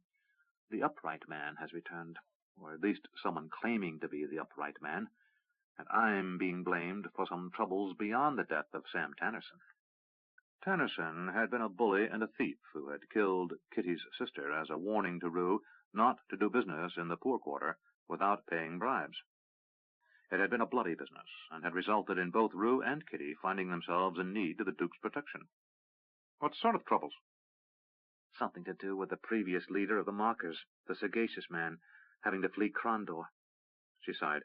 "Anyway, if I venture out of this inn after dark, or into the poor quarter at any time, I'm dead." Eric said, "That's a heavy burden." Kitty shrugged as if it wasn't important. "Life is like that." Eric sipped his ale. He studied the girl. When she had first been captured, she had stripped before Bobby and the men who had captured her, partially in defiance, partially in resignation. She was pretty, a lithe body, long neck, and big blue eyes that any man would notice, but hard. There was an element of toughness in her which took nothing away from her features, but which underlined them, as if life had forged her in a hotter fire than most. Eric found it attractive in a way he couldn't articulate. She wasn't remotely provocative, like the girls he slept with at the sign of the White Wing, or playful and mildly taunting, like the whores who worked this inn. She was guarded, thoughtful, and, Eric had decided, very smart. "What are you staring at?" she asked. Eric lowered his eyes. He hadn't realized he had been staring at her. "You, I guess." "There are plenty of girls around here to scratch your itch, Eric. Or there's the White Wing if you want something special." Eric blushed. Suddenly Kitty laughed. "You're a child, I swear." Eric said, "I'm not in the mood for that. Just thought I'd have a drink or two and talk." Kitty raised an inquiring eyebrow, but said nothing for a moment. Finally she said, talk. Eric sighed. I'm spending so much time shouting at men, watching them fall all over themselves, trying to anticipate my next order, or in meetings with the captain and the other court officers. I just wanted to talk about anything that doesn't have something to do with... He almost found himself saying, the invasion, but caught himself. Being a soldier. If Kitty noticed his slight hesitation, she said nothing. So, what do you want to talk about? She asked, putting away her bar rag. How are you doing? Me? She asked. Well, I'm eating better than I ever have. I've gotten used to not having to hold a dagger in my hand when I sleep. I just keep it under my pillow. That's another thing I'm getting used to. Sleeping in a real bed. And that not having lice and fleas is good. Suddenly, Eric laughed. Kitty joined in. Eric said, I know what you mean. The pests on the march can be as maddening as anything. One of the two strangers approached. From your garb, I take you for a soldier, he said. Eric nodded. I am. With a friendly manner, the fellow spoke. It's kind of quiet here tonight. I've been in a lot of inns, and this isn't exactly what I'd call lively. Eric shrugged. Sometimes it is. Depends on what's going on at the palace. The man said, Really? Eric glanced at Kitty, who nodded slightly, said, Got to check some inventory, and left through the rear door. We've got a big parade coming up soon, said Eric. Some embassy or another from Cash is coming for one of those state visits. The master of ceremonies has the captain of the prince's household guards half crazy with all the nonsense the garrison's going to go through to get ready for this. I'm in for a quick ale and a chat with my friend, then I've got to head back. The man glanced at his empty ale mug. I need another. He turned and shouted, Girl! When Kitty didn't answer, he turned back to Eric. Think she'd mind if I fill my own? Eric shook his head. If you leave your coins on the bar, she won't. Buy you one? Asked the man as he moved behind the bar. What about your friend? Asked Eric, indicating the other man at the table, the darker stranger Kitty had referred to as the quieter of the pair. He'll keep. He's a business associate of mine. The man lowered his voice and, in a conspiratorial tone, said, Truth to tell, he's a terrible bore. All he talks about is trade and his children. Eric nodded, as if agreeing with the man. I'm unmarried myself, said the stranger, coming around the bar, handing a foaming mug to Eric. Name's Pierre Rubidoux, from Bastara. Eric. He took the mug. Your health, said Pierre, hoisting his own mug. Eric took a drink. What brings you to Grandor? He asked. Business. In particular, we're looking to set up some trading with the far coast through the port. Eric smiled. You'll be wanting to talk to a friend of mine, I think. Who's that? Asked Rubidoux. Rupert Avery, owns the Bitter Sea Company. You trade in Grandor, you do business with either Rue or Jacob Estabrook. If you're talking about cash, that's Estabrook. If you're talking about the far coast, that's Rue. Eric took another long drink from his mug. Something slightly bitter lingered after the ale, and he frowned. He didn't remember his first mug being off. As a fact, I am looking for Rupert Avery, said the man. The other man stood, nodding to Pierre. It's time, he said. We must leave. Well, Eric von Darkmoor, it's been more of a pleasure than you know. Eric started to say goodbye, then frowned. I never told you my full name, he began. Suddenly a pain ripped through his stomach, as if someone had plunged a fiery knife in his gut. He reached out and grabbed at the stranger by his tunic front.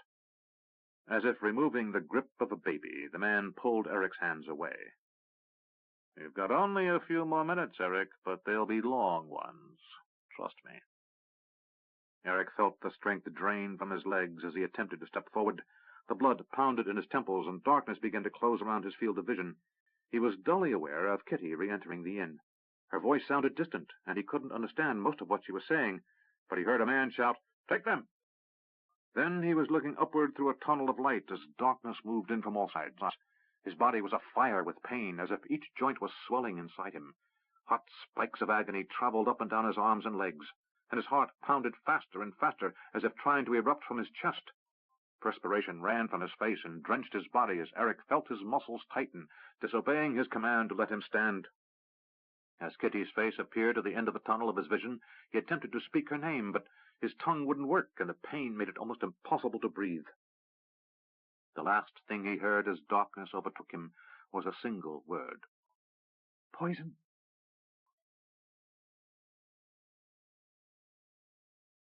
"He'll live," said the voice as Eric found himself regaining consciousness. Pain exploded behind his eyes as he opened them, causing him to groan. The sound of his own voice caused the pain to redouble, and he bit back a second groan. His body ached, and his joints were burning. "Eric," came a woman's voice, and Eric attempted to find the source. Strange, blurry shapes hovered at the edge of his vision, and he couldn't make his eyes obey his will. So he shut them. Another voice, Rue's, said, "Can you hear me?" "Yes," Eric managed to croak. Someone put a damp cloth on his lips, and Eric licked them. The moisture seemed to help, so he sucked on the cloth. Then someone held a cup of water to his lips, while someone else held his head so he could drink. "Just a sip," said the woman's voice. Eric sipped, and while his throat hurt worse than he ever remembered, he forced himself to swallow. In a few seconds, the returning moisture to his mouth and throat eased the discomfort.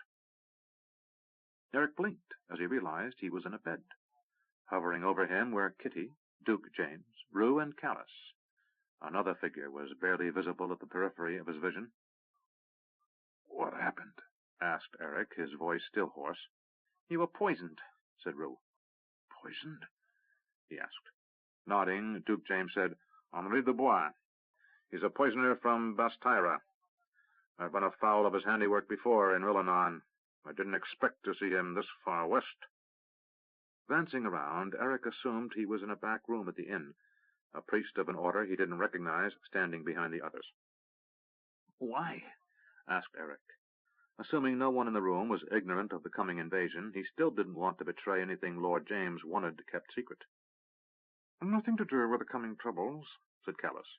He glanced pointedly at the priest, which Eric took to mean the man was not fully trusted. "A personal matter," suggested Lord James. Eric wasn't sure what he meant for a moment. Then realization struck. "Matilda," he whispered. He sank back into the bed. His father's widow, mother to his murdered half-brother, who had vowed revenge on Eric and Rue, had sent someone to see the matter disposed of. "They were coming after Rue next," said Eric. "That's logical," said James. "Who was the other man, the quiet one?" asked Eric as James helped him to sit upright. Nausea struck him, his head rang, and his eyes watered, but he stayed conscious. "We don't know," answered Callus. "He got out of the inn while we were subduing Dubois." "You captured him?"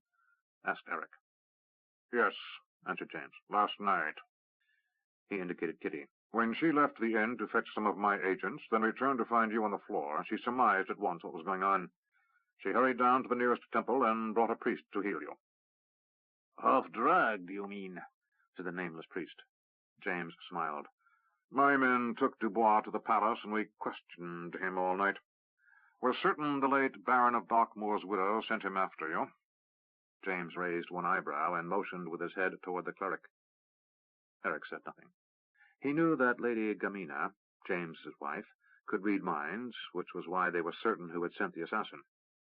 No confession was needed. The priest said, "I think you should rest. The magic that cleansed your body of the poison didn't reverse the damage already done you. You will need at least a week of bed rest and a bland diet." "Thank you, Father," began Eric. "Father Andrew," answered the priest. He nodded once to the Duke and left without further comment. Eric said, "That's an odd priest. I don't recognize his regalia." "I would find it strange if you did, Eric," answered the Duke as he moved toward the door. "Andrew is a priest of the Order of Banath. Their shrine is the closest to this inn." The god of thieves was not one commonly worshipped by most citizens. There were 2 holidays when small votive offerings were made to protect the home as an appeasement, but mostly those who frequented the temple were on the dodgy path, as it was called. It was rumored the Mockers' Guild sent a tithe to the temple each year. James said, "I'm going to leave you now. You stay here a couple of days, then you've got to get that happy little band of cutthroats we've recruited for you up into the mountains and teach them what they need to know. Eric glanced around. Where is here? My room, said Kitty. No, said Eric, trying to rise. He almost fainted from the effort. Give me a little while to catch my breath, and I'll get back to the palace. Callus turned to leave. Stay here. I've slept with worse company, said Kitty. I won't mind a pallet on the floor. Eric tried to protest, but fatigue was making it hard to keep his eyes open. He heard Callus say something to Kitty, but couldn't remember what it was. During the night, chills racked his body for a few minutes, until a warm body slipped into bed with him, and he felt reassuring arms encircle his waist. But when he awoke in the morning, he was alone. Eric rode in silence. His strength was slowly returning after a few days in bed, and a week in the saddle. Since leaving Crondor, he had left it to Alfred to bully the men, doing little more than give instructions to Alfred and another corporal named Nolan. He had inspected fortifications only once or twice. Jaddo and the other sergeants had done their work in Crondor. The men were adept at using the ancient Keshian Legion techniques for making camp each night. Within an hour of the order being given, a tiny fortress was in place, with breastworks, defensive stakes, and removable planks used to get in and out. Eric was getting to know these men, though he still couldn't remember every name. He knew many of them would die in the coming war. But Callus and William were doing a nearly perfect job of picking the right men for these special companies. The men before him were tough and self-reliant, and, Eric suspected, would be able to live by their own wits for months up in these mountains if the situation required, once they had learned the particulars of mountain living. Eric considered all the things he knew from living in Ravensburg, the tricks the wind played with sound, the threat of a sudden storm being felt before it was seen, and the dangers of being exposed to such a storm.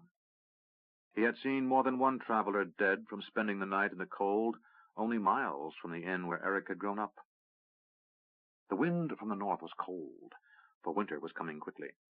Eric realized that was why he was thinking of the trader they had found when he was 10. The man had tried to shelter under a tree, with his cloak wrapped around him, but in the night the wind had sucked the warmth from his body and killed him as if he had been encased in ice. They were making their way along a small mountain trail, used for the most part by hunters and a few shepherds, one which ran roughly the same course as the King's Highway from Crondor to Illith, but which veered to the northeast about 50 miles from the prince's city.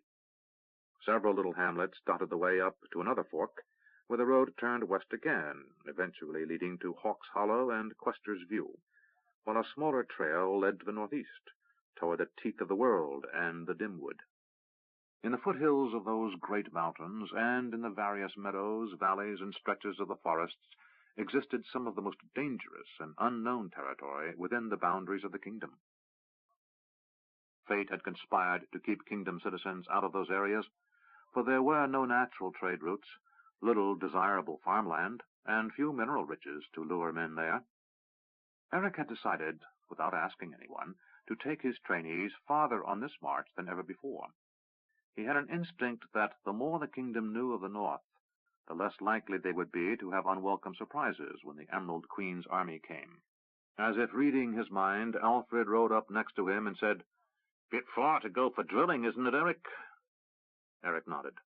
He pointed to a pass off in the distance. "Send a squad to scout out that rise so we don't find a band of dark brothers marching over it unexpectedly. And look for tonight's camp." He glanced around, then said softly, "Hunting parties tomorrow. Let's see who knows how to find his own dinner."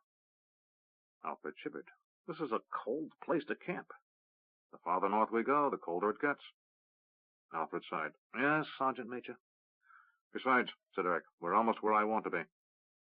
"And would you be in the mood to share that tidbit, Sergeant Major?" asked Alfred. "No," said Eric. Corporal Alfred rode off, and Eric suppressed a smile. The old corporal had served in the garrison at Darkmoor for Eric's father for 15 years before they met. He was a full 20 years older than Eric's 22. He had also been an early convert of Eric's, having been one of the first picked to accompany the levy of men Eric's half-brother sent to the prince, and he was one of the few survivors of that journey. Eric had been forced by circumstance to physically beat Alfred 3 times. The first, when Alfred had sighted Eric in an inn in the town of Williamsburg, and Alfred had attempted to arrest Eric. The second time had been during his first week of training under Eric in Jado Shati, and the third when he had gotten too sure of himself and thought he could finally best the young sergeant. Then they had voyaged to the far continent, Novindus, and from there they had returned, 2 of the 5 men who survived that expedition. Now Eric trusted the man with his life, and knew Alfred felt the same way about him. Eric considered that odd, forged bond of soldiers, men who otherwise might have no use for one another, but who, after serving together, facing death together, felt like brothers. Then, thinking of brothers, he wondered if James would be able to convince Eric's half-brother's mother to cease her attempts to kill him. Eric considered that if anyone could do so, it would be Lord James. The men marched, and Eric considered the coming war. He was not privy to all the plans of Lord James, Knight Marshal William, and Prince Patrick, but he was beginning to suspect what they would be, and he didn't like what he was beginning to suspect.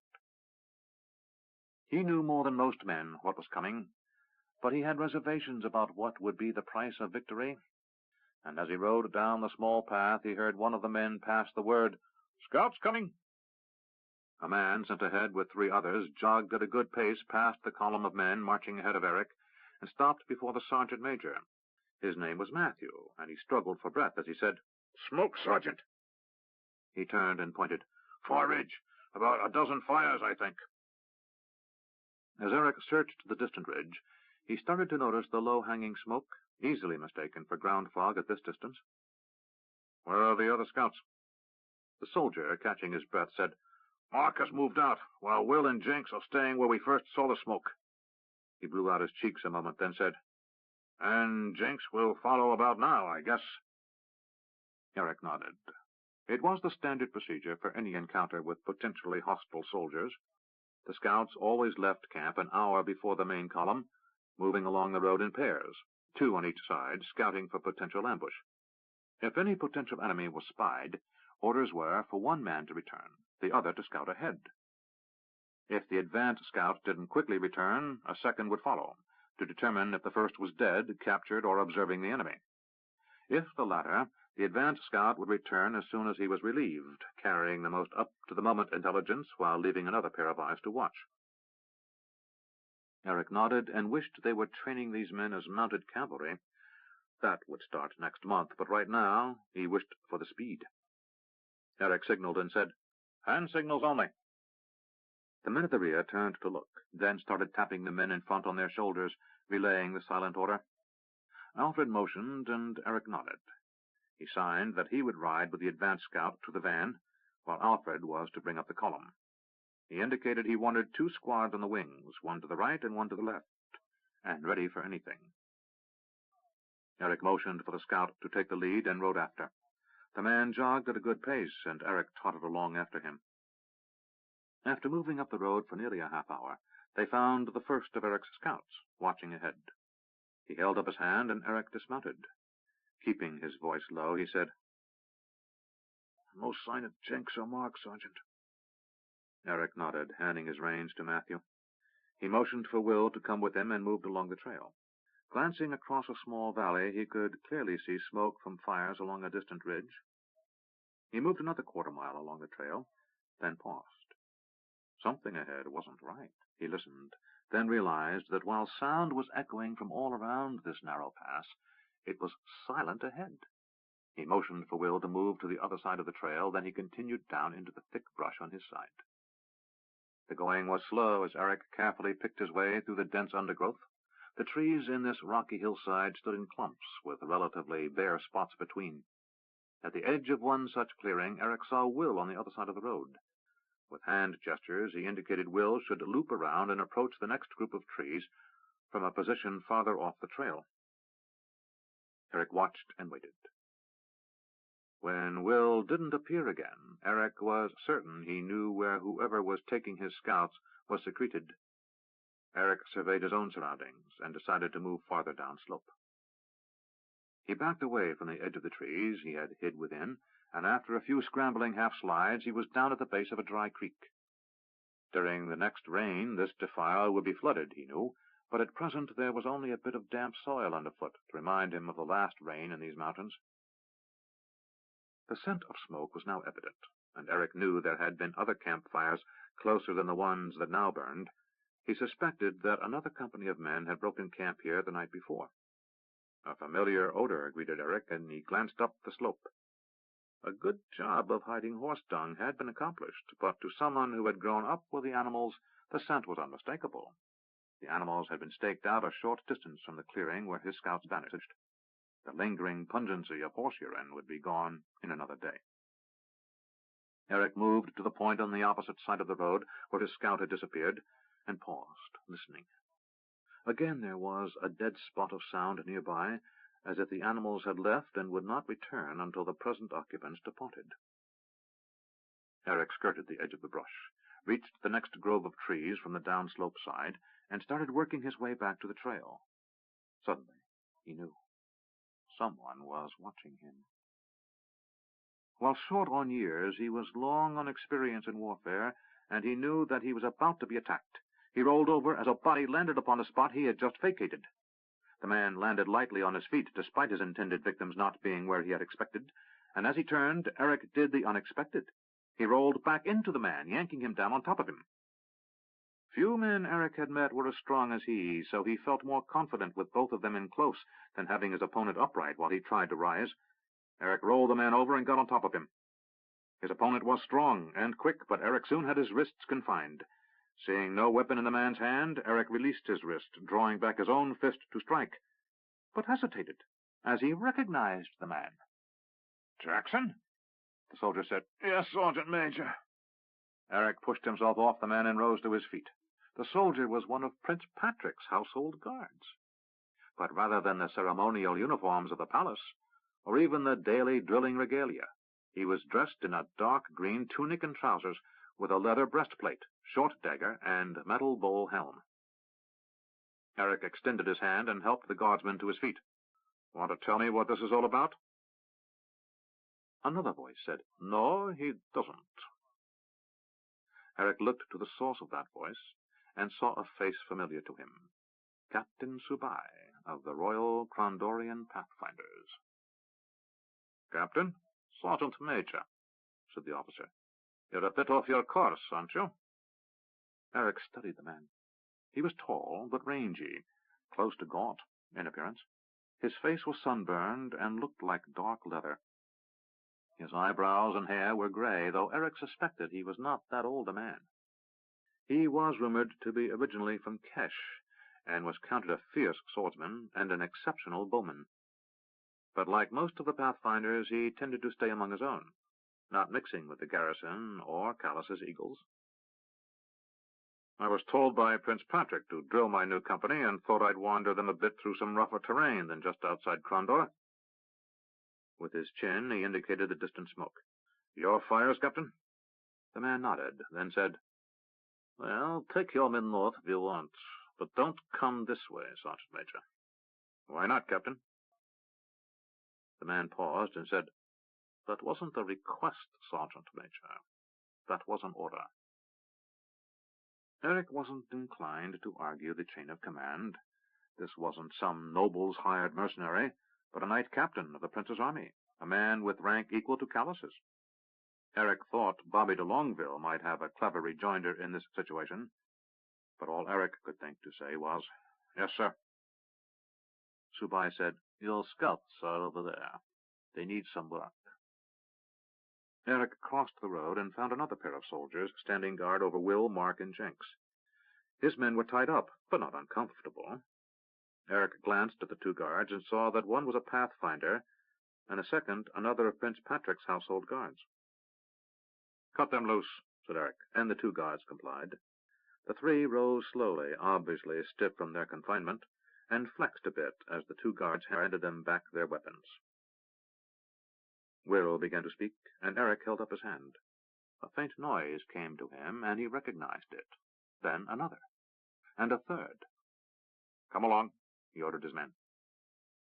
After they were well away from the pathfinders, Eric asked, "They jumped you from the trees?" Mark said, "Yes, Sergeant Major." Eric sighed. He had almost been taken that way as well. "Well, look up more often." The men waited for an outburst, or some other form of recrimination for allowing themselves to be captured, but Eric's mind was elsewhere. He mused on the presence of Prince Patrick's select guard along that distant ridge, working hand in glove with the pathfinders and their odd captain. More odd yet was the presence of many soldiers on a distant ridge where every map said there were no trails. And oddest of all was the faint sounds that had carried to Eric. The second had taken him longer to recognize, but he knew it had been the sound of axes felling trees. That, and the sound of picks on rock, had not come to him as quickly as the first sound, one he knew well from his childhood, the sound of hammers striking iron on an anvil. As they cleared the ridge to where the remaining scout waited, Jenks made bold to ask, "What are those blokes doing over there, Sergeant Major?" Without thought, Eric said, "They're building a road." "Over there?" asked Will. "Why?" Eric said, "I don't know, but I intend to find out." The problem was, Eric had a good idea why they were building a road along that distant ridge, and he didn't like the answer. 3. Queg. Rue scowled. Carly stood aside, obvious awe on her features, as the Duke of Crondor entered their home. She had met Lord James once before at a gala Rue had thrown to mark the advent of his success with the founding of the Bitter Sea Company. Outside the door a carriage waited. 4 mounted guards, one carrying a spear from which hung the ducal banner, stood holding their horses' bridles.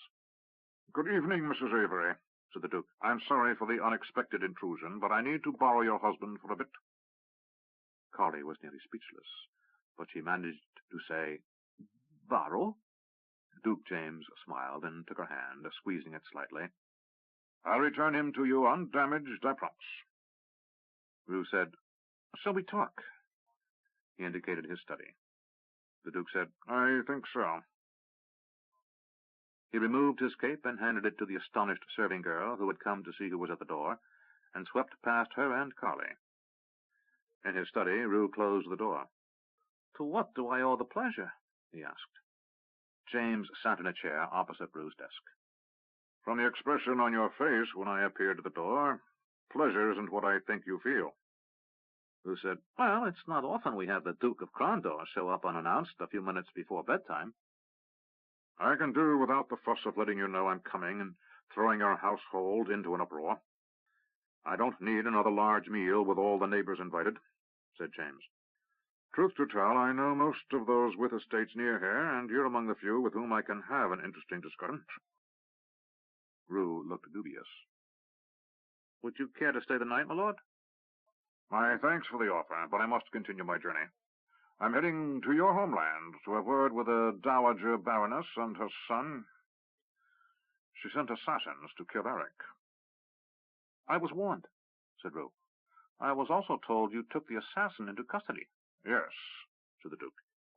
His features were drawn, and he looked as if he had done without sleep for too many days recently. But his eyes were still alert, and they studied Rue's face for a moment. "He's been seen to. The other man, though, he's still out and about, and if he's merely Baroness Matilda's errand boy, he'll be back to Dartmoor by now, and she may be hatching another plot. I have plans for you and Eric, so I'm personally going to see she stops trying to kill you," he said lightly. Then, with complete seriousness, he added, "Neither of you is to die until I say so." Rue sat back. There was really nothing more for him to say, until the Duke told him what was on his mind. Rue knew he owed James several serious favors for his intervention in Rue's almost unheard-of rise to power and wealth, and he was certain James was here to collect one of those favors. He wouldn't stop by just to let Rue know he was personally seeing to Eric's and his safety. After a moment of silence, James said, "I could do with a drink." Rue had the good grace to blush. "Sorry," he said, rising from his chair. He retrieved 2 crystal goblets and some expensive brandy in a matching decanter from a cabinet built into the wall next to a window overlooking one of Carley's many gardens. He poured 2 generous measures, then handed one to the Duke. James sipped and nodded his approval. When Rue had returned to his chair, the Duke spoke. "I have a favor to ask." Rue was surprised. "You sound as if you really mean that." "I do. We both know you owe me in a very large measure, but I can't demand you go." "Go where?" "Queg." "Queg?" Rue's astonishment was genuine. "Why Queg?" James paused a moment, as if weighing how much to tell Rue. He lowered his voice. "Confidentially, we're going to have our hands full with the Emerald Queen's fleet when it clears the Straits of Darkness. Nicky's got some notion of hitting it halfway through, but to do that, he's got to have the bulk of our fleet on the far coast. That means we have no way of protecting our shipments from the Free Cities and Illith when the enemy is in the Bitter Sea." "You want to make a deal with Queg not to raid our shipping?" "No," said James. "I want you to negotiate a deal to hire Quegan warships as escorts for our ships." Rue looked like an owl greeted by a bright light. Then he laughed. "You want to bribe him?" "In a word, yes." James sipped at his brandy, then lowered his voice. "And we want fire oil. Lots of it." "Will they sell it?" James sipped his drink. "Once, no. But they know we have the knowledge of making it, and have had it since the fall of Armengar. What we don't have is the production facilities. Our agents tell us they have an abundant supply. I need at least 5,000 barrels. 10,000 would be better." "That's a lot of destruction," whispered Rue. "You know what's coming, Rue," the Duke answered, his voice equally low. Rue nodded. There was only one merchant in Crondor who had traveled to that distant land and seen firsthand the destruction visited upon innocence by the Emerald Queen. But there were other merchants with far better connections to be made with Queg. "Why me?" "You are a well-regarded curiosity, Rue Avery. Word of your rise has spread from Roldham to the Sunset Islands, and I'm counting on that curiosity to tip the balance." "What balance?" asked Rue. James set his goblet on Rue's desk. "Queg has many quaint and original laws, and not the least of these is the simple fact that a non-citizen of that mad little empire has no legal rights. If you set foot on Quegan soil without a Quegan sponsor, you're property for the first Quegan with a strong enough arm to toss a rope around you and make it stick. If you resist, even to save your life, that's assault on a citizen." He made a rowing motion. "How do you feel about long ocean voyages?" "How long?" 20 years is the shortest sentence we've heard of." Rue sighed. "How do I get a sponsor?" "That's the tricky part," said James. "We've had strained relations with Queg lately. Too much smuggling and raiding from our point of view, too little paying of duties for sailing on their ocean from their point of view. Our delegation was expelled from their court 4 years ago, and it's going to take a while to get another installed." "Sounds difficult," said Rue. "It is.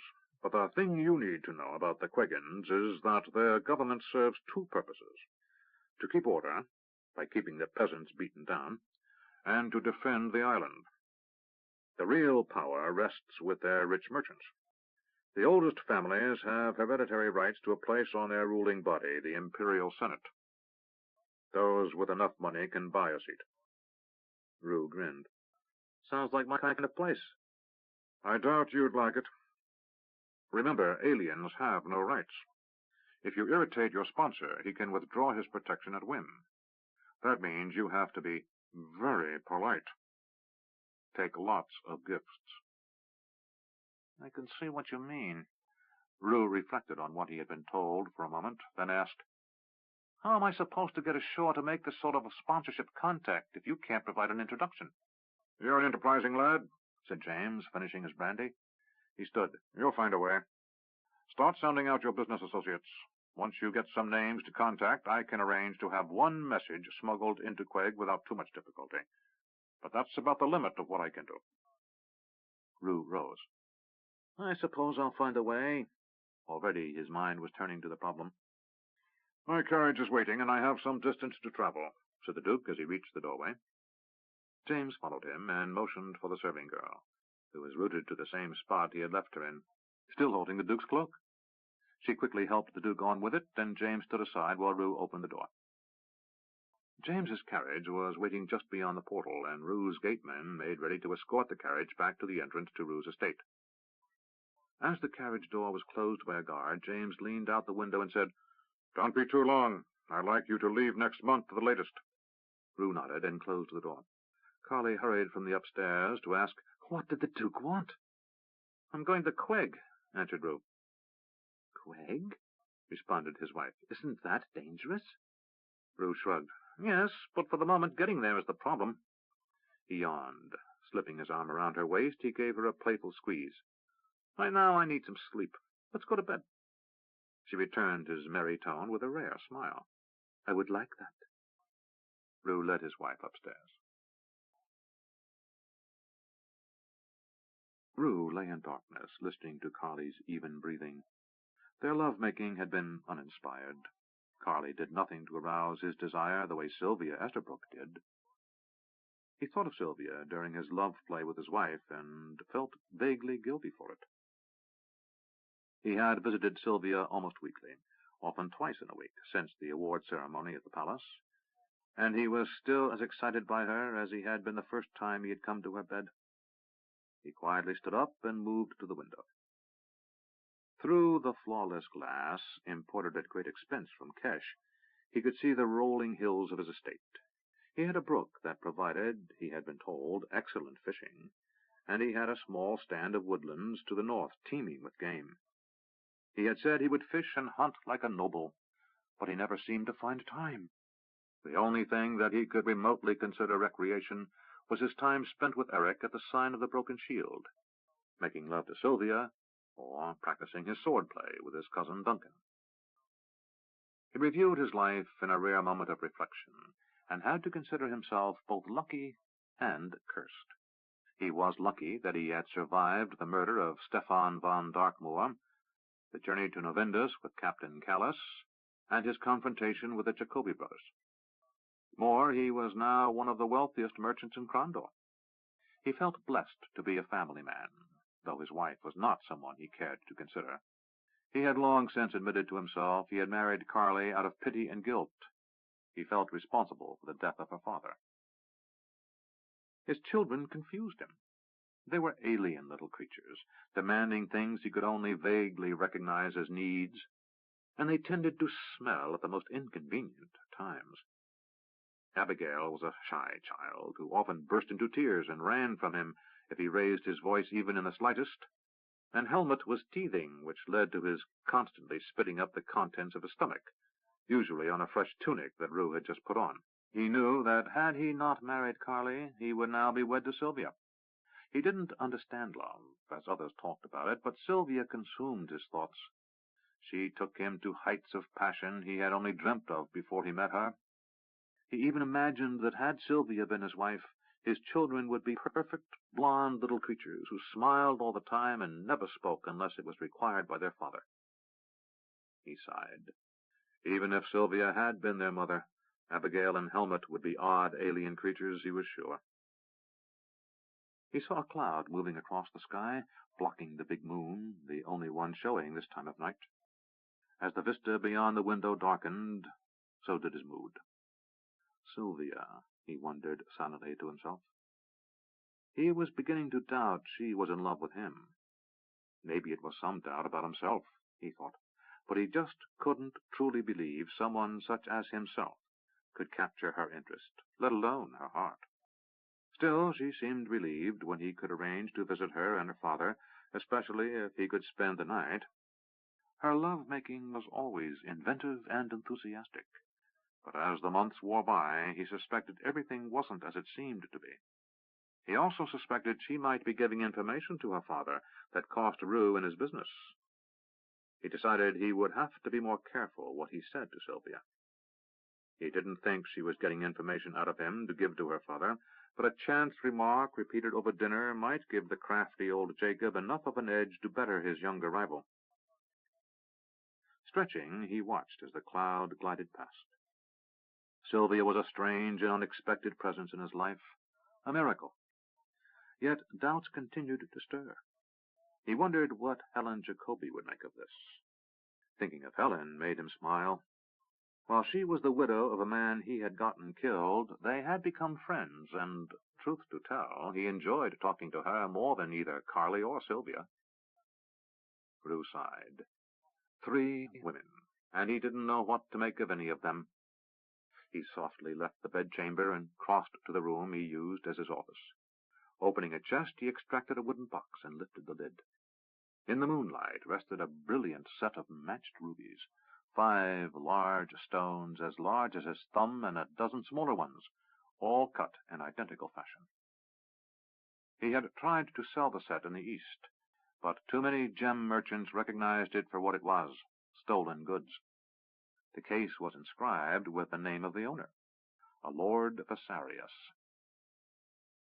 Rue laughed softly. He had cursed his luck at being unable to sell the gems, but now he counted himself fortunate. He knew that in the morning he would tell his apprentice Dash to inform his grandfather, Duke James, that when he was ready to send his message to Queg, he knew what it would say. My Lord Vasarius, my name is Rupert Avery, merchant of Crondor. I have recently come into possession of an item of great value I am certain belongs to you. May I have the pleasure of returning it to you in person? The ship rocked gently inside the huge harbor that was the entrance to the city of Queg, capital of the island nation of the same name. Rue watched with fascination as they edged close to the quay. Huge war galleys crowded the harbor, along with dozens of smaller ships and boats, from large trading vessels down to tiny fishing smacks. For an island the size of Queg, it seemed an improbably busy port. Rue had studied as much as he could on the hostile island nation, asking his trading partners, old soldiers and sailors, and anyone else who could give him an edge, as the gamblers liked to say. When the empire of Great Kesh had withdrawn from the far coast and what were now the Free Cities, pulling out her legions to send south to fight rebellious nations in the Keshian Confederacy, the governor of Queg had revolted. A child of the then Emperor of Kesh, from his 4th or 5th wife, he claimed one God-inspired divine reason or another that led to the founding of the empire of Queg. This tiny nation of former Keshians, mixed with local islanders through intermarriage, would have been something of a joke, save for 2 factors. The first was that the island was volcanic and had some of the richest farmland north of the Vale of Dreams, surrounded by unusual local currents, so that it was the most clement climate in the Bitter Sea, meaning it was self-sufficient when it came to feeding its populace. And the second was its navy. Queg had the largest navy in the Bitter Sea, a fact of life constantly driven home by its regular harassment and occasional seizure of Kingdom, Keshian, and Free Cities ships. Besides Queg's claim that it had territorial rights throughout the Bitter Sea, a legacy of that long-ago claim on this sea by Kesh, there was the additional irritation of its pirates. Often galleys without flags would raid along the Kingdom coast or the Free Cities, down even along the far western coast of the Empire in a bold year, and at every turn the Emperor and Senate of Queg denied knowledge. More than once Rue had heard from a minor palace official, "And all they'll ever say is, we are a poor nation surrounded on all sides by enemies." Odd shadows skimming across the water caused Rue to lift his eyes aloft, and they opened wide in amazement. "Look!" Jimmy, grandson of Lord James, and his brother Dash both looked up and observed a formation of giant birds flying out to sea. Jimmy was along at his grandfather's insistence, which caused Rue no small amount of discomfort. Dash worked for him, at least nominally, and was a reliable apprentice trader. Jimmy worked for his grandfather, though Rue wasn't certain in what capacity. He was certain it wasn't accounting. For a brief instant, Rue wondered if the Quegans would hang the entire party if the boys were accused of being spies, or just him. The brothers didn't resemble each other much, Jimmy looking mostly like his grandmother, fine-boned and with pale hair, Dash like his father, Lord Arutha, with a mass of curly brown hair and a broad open face. But they shared more than most brothers in attitude and cunning, and he knew where they got that attitude. From their grandfather. Eagles, said Jimmy, or something like them. I thought they were only a legend, said Dash. What are they? Asked Jimmy. Giant birds of prey, harnessed and ridden like ponies. Someone's riding on them? Asked Rue in disbelief as the ship was hauled into the quay by dock workers catching ropes tossed to them by deckhands. Little people, said Jimmy, men who have been chosen for generations for their tiny size. Dash said, Legend has it that a dragon lord flew them as birds of prey, as you or I might fly a falcon ages ago. These are the descendants of those birds. Rue said, You could do a lot with a flock of those in battle. Not really, suggested Jimmy. They can't carry much, and they tire easily. You certainly know a great deal about them, suggested Rue. Rumors, nothing more, said Jimmy with a grin. Or reports on your grandfather's desk, suggested Rue. Dash said, Look at the reception committee. Jimmy said, Whatever you wrote, Mr. Avery, it seems to have done the trick. Rue said, I merely informed Lord Viserys I had something of value that belonged to him and wished to give it back. The gangway was rolled out, and as Rue made to leave, the ship's captain put a restraining hand on his chest. Better to do this by custom, Mr. Avery, sir. The captain called ashore. Mr. Avery and party from Crondor. Have they leave to come ashore? A large delegation of Quegans stood waiting, surrounding a man in a litter, carried by a dozen muscular slaves. Each wore a robe with a fancy drape that hung over one shoulder, what Rue had been told was called a toga. In the cold months, the locals wore wool tunic and trousers, but in the hot months of spring, summer, and early fall, this light cotton garb was the preferred dress of the wealthy. One of the men said in the king's tongue, Please come ashore as our guest, Mr. Avery and party. The captain said, Who speaks? Alfonso Velari. The captain removed his hand from Rue's chest. You are now invited to set foot on Quegan soil, Mr. Avery.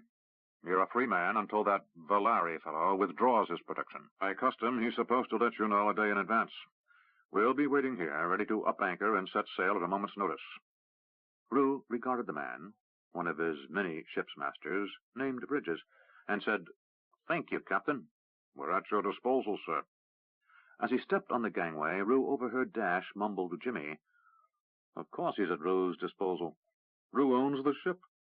Jimmy laughed softly, and the brothers fell silent. Rue walked down the gangway and stopped before Velari. He was a short man of middle years, with hair cut close to his head and oiled. Rue was reminded of Tim Jacoby, for he also had sported a Quegan style of hair. Mr. Avery? Asked the Quegan. At your service, sir. Not mine, gentle Mr. Avery. I am but one of many servants to Lord Viserys. Is that Lord Viserys in the litter? Asked Rue. The Quegan returned an indulgent smile. The litter is to transport you to Lord Viserys' home, Mr. Avery. He made a gesture that indicated Rue should enter the litter. Porters will secure your baggage and bring it to my master's home. Rue glanced at Dash and Jimmy, who nodded briefly. Rue said, I was planning on staying at one of your city's better inns. Velari made a sweeping gesture with his hand, as if to brush aside the remark. There are none, sir. Only common travelers and seamen stay at our public houses. Men of rank always guest with other men of rank. As if that settled the matter, he held aside the litter's curtain, and Rue awkwardly entered. Instantly he was inside, the litter was picked up by the 8 slaves, and the procession set off. Rue could see the city of Queg as he was carried through. He glanced behind and saw that Jimmy and Dash were having no trouble keeping up, and he settled in to view the splendor of the Quegan capital. One of Queg's greatest exports lay in quarries at the center of the island. Marble of unsurpassed quality was cut there and exported at great expense to nobles in the kingdom, Kesh, and the free cities, who wanted impressive facades on their homes or stunning fireplaces. But here it was used everywhere. The common buildings seemed to be fashioned from stone and plaster, but the larger buildings on the tops of the surrounding hills all glistened white in the morning sun. Already the day was warm, and Rue wished he had cooler clothing. The tales about the climate here were understated, if anything. While the weather in Crondor was still brisk in the morning and mild in the afternoon, here it was almost like summer. Rumor had it that much of the warm currents that surrounded the island came from undersea volcanoes, venting nearby.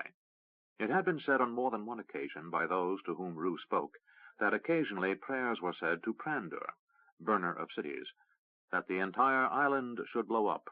Despite the Quegans' reputation as a people hostile to outsiders and generally unpleasant to deal with, the common folk of the city seemed much like those of Crondor to Rue. The only marked difference was dress, as the laborers wore only breechclouts and headbands as they loaded and unloaded cargo at the docks, and the common workers wore short tunics of what looked to be a light spun wool, and cross-gartered sandals.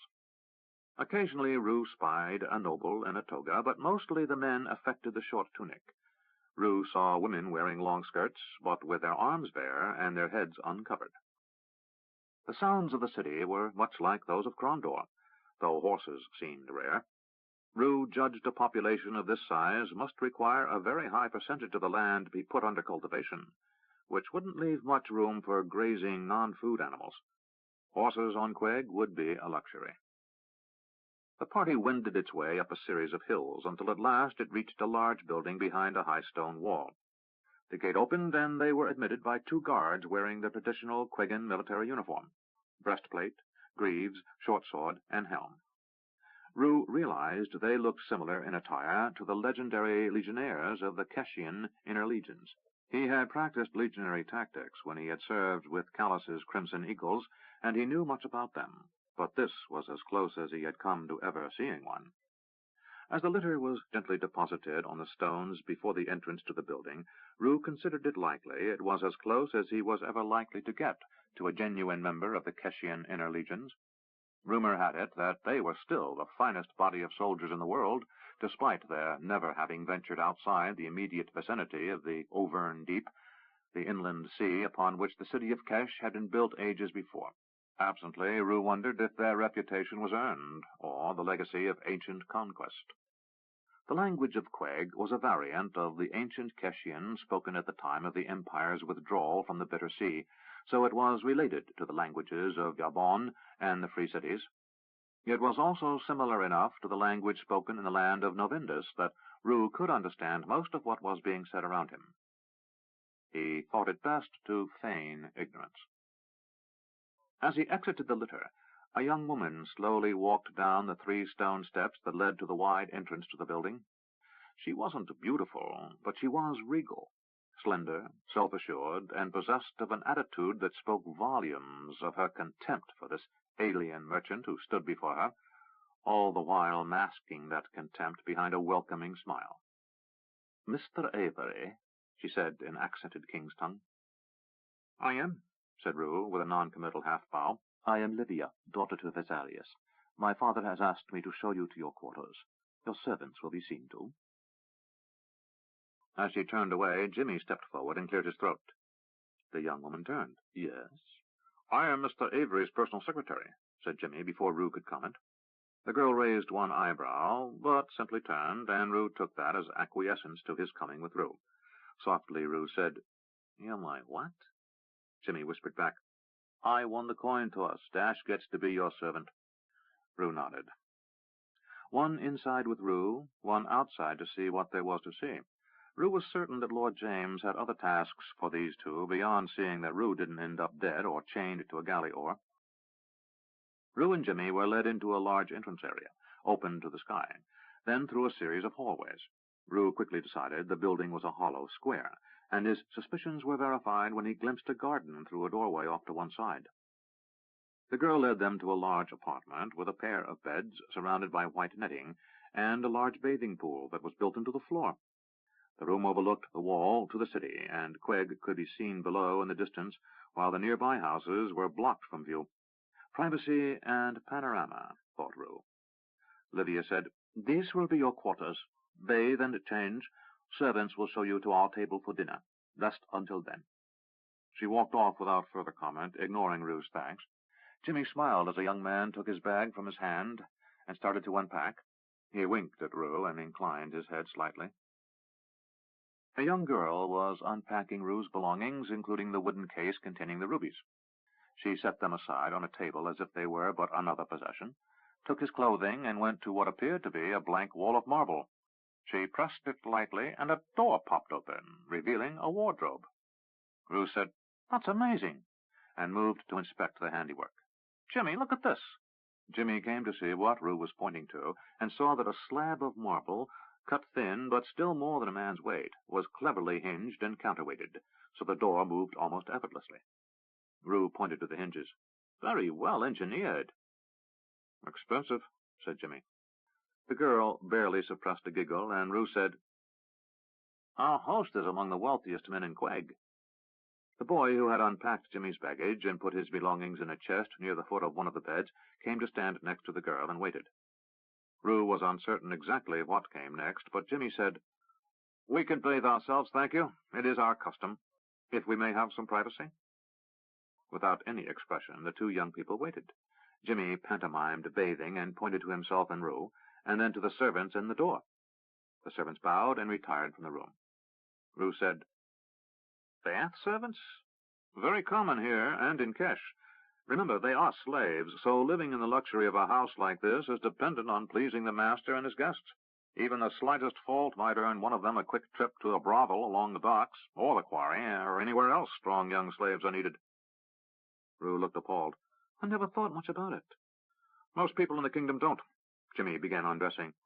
"If you don't want to share the bath, I can go first, or wait." Rue shook his head. "I've shared cold rivers with other men, and that pool is big enough for 6 of us." They stripped and entered the water. Rue looked around and said, "Where's the soap?" "This is Queg," said Jimmy, indicating a line of wooden sticks arrayed along the edge of the bath. "Scrape the dirt off with these." Rue longed for a cake of hand-milled Crondorian soap, and looked dubiously at the sticks as he picked one up and followed Jimmy's lead. After a sea voyage of 2 weeks, he wasn't as dirty as he had been many times in his life, but he was far from being fresh. But as Jimmy showed him how to use the sticks, called a stigel in the local language, he found that the dirt came off quickly in the hot water. His hair was another matter. Repeated ducking under the water didn't seem to rid him of that not-quite-clean feeling, but then Jimmy pointed out that most Quegan men oiled their hair. "What about the women?" asked Rue. "I hadn't thought of that," said Jimmy as he rose from the pool and wrapped himself in a large bath sheet. After they had dressed, they found nowhere to sit, so they lay down, waiting for the call to dinner. Rue dozed a bit in the warm afternoon until he was awoken by Jimmy. "Time to eat." Rue came to his feet and found Livia waiting for them at the door of their suite. He picked up the wooden case with the rubies inside and moved to the door. As he started to greet her, the girl said, "Were the servants unsatisfactory?" Rue had no idea what she was saying. Jimmy, however, said, "No, my lady, we were weary and wished to rest." "If you see one among the servers at the table whom you find desirable, mark that one by name, and we shall send him or her to your room tonight." Rue said, "My lady, I'm a married man." The girl looked over her shoulder as she led them down the hall. "This is a problem?" "In my nation it is," said Rue, blushing. While cheating on his wife with Sylvia seemed as natural to him as breathing, the thought of one of those young girls, or boys, being sent to his bed, much like an extra blanket, positively scandalized him. Jimmy worked hard at not laughing. The girl seemed indifferent as she led them into the dining room. The table was a long slab of marble, resting upon a matched set of ornately carved supports. Rue assumed that the table had been hauled into the room by a derrick, and the roof added after this massive piece of stone had been installed inside. Along each side sat a half-dozen chairs, open-backed, little more than half-circles of matching stone with thick pillows upon them, small benches really, thought Rue. One didn't move the heavy chairs to sit and dine, one stepped over them. Livia pointed to a chair to the left of the man sitting at the head of the table, indicating Rue should sit there. Then she moved to the chair on her father's right. Jimmy sat at the remaining place, to Rue's left. Lord Vesarius was an impressive man, thought Rue. His toga was worn off one shoulder, and Rue could see, despite his age, he was still a powerfully built man. He had the shoulders of a wrestler and the arms of a blacksmith. He had sandy hair that had turned mostly gray, and he wore it oiled and close to his head. He did not rise or offer his hand in greeting, but merely inclined his chin. "Mr. Avery," he said. "My lord," Rue returned, bowing as he would before the prince. "Your message was cryptic, but the only thing of worth you might possibly have of mine in the kingdom was a set of rubies stolen over a year ago. May I have them, please?" He held out his hand. Rue started to hand the case across the table, but a servant intercepted it and carried it the short distance to his master. He flipped open the case, briefly regarded the gems, then closed the case. "Thank you for returning my property. May I inquire how you came by it?" Rue said, "As you may have heard, my lord, I have purchased several different companies lately, and this item was discovered among the inventory of one of them. As there was no lawful bill of sale attached, and as your name was prominently noted on the case, I assumed them to be stolen goods. I thought it best to return them personally, given their unique beauty and their value." Vasarius handed the case back to a servant without looking. "Their value is only they were to have been a gift for my daughter on our most recent birthday. Both the servant who removed them from this house and the captain of the ship that took him from our island have been found and dealt with. I have only to discover to whom they were sold, and all those hands who have soiled them until you return them to me, all will die painfully." Thinking of his friend John Vincy, who had bought them from that Quagan captain, Rue said, "My lord, they were in an inventory box with other items of dubious origin. I doubt it possible to trace who dealt them along from the captain to myself. Why trouble yourself further, now they have been returned?" Rue hoped Lord Vasarius listened. Obviously, the now-dead captain hadn't implicated John, else he and Rue would already be dead men. Vasarius said, "My name was upon the box, Mr. Avery. Any man who saw it knew it to be my property. Any man who did not return it, as you have done, is a man without honor, a thief, and one who should be thrown to the animals in the arena, or tortured slowly." Rue considered that he had been among those attempting to sell the stones, and the only reason he had been distracted from that undertaking was the murder of his father-in-law. He maintained an indifferent manner. "Well, my lord, perhaps that is as it should be. But now that you have those gems back, at least that portion of the affront has been somewhat lessened." "Somewhat," agreed Rue's host, as the servants began bringing out the evening meal. "As I haven't been able to find those others besides the captain who insulted my honor, it may be a moot point." Rue sat motionless, hoping against hope that was the case, as he was served by young men and women, all attractive by any measure. Whatever other vices Lord Vasarius might have, it was clear he enjoyed the beauty of youth on every hand. For all the splendor of the setting, Rue found the fare at Lord Vasarius's table rather plain. Fruits and wine were served, and some flat bread with butter and honey, but the cheese was bland, the wine unspectacular, and the lamb overcooked. Still, Rue dined as if it were the finest meal he had ever tasted.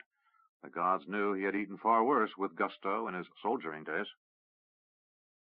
There was almost no conversation over dinner, and Rue caught a few meaningful glances pass between Livia and her father. Jimmy seemed bored, but Rue knew he was noting every detail he could. When at last the meal came to an end, Vasarius leaned forward and summoned a servant bearing a tray with a goblet and metal cups. Rue found the notion of drinking brandy from a metal cup odd, as a metallic taste was imparted to the drink, but he ignored it, being nothing of the wine purist most people born in Ravensburg were. Besides, not offending his host was far more critical. Vasarius raised his goblet, said, "To your health," and drank. Rue did as well, and said, "You're most kind." Vasarius said, "Now, to the matter of what you expect in repayment for returning my property to me, Mr. Avery." Rue said, "I expect no repayment, my lord. I merely wished for an opportunity to visit Queg and explore the possibility of trade." Vasarius regarded Rue a moment. "When I received your letter," he said, "I was inclined to believe it another plot by Lord James to infiltrate our state. His predecessor was a clever man, and again by half, but James is a demon incarnate." Rue glanced at Jimmy to see if he was reacting to his grandfather's being described that way, but Jimmy maintained a facade of indifference, that suited his pose as Rue's personal secretary. I am willing to put that by, as your reputation precedes you. To return those rubies is of little consequence to a man of your wealth, Mr. Avery, but gaining a trading liaison in Queg, now that is something worth the price of such baubles. Bessarius sipped his brandy, then asked, Do you know much of my people, Mr. Avery? Little, I'm afraid, admitted Rue. In fact, he had attempted to study as much about the Quegans as possible, but he felt feigning ignorance was far better for his own purposes. Livia spoke in the Quegan dialect.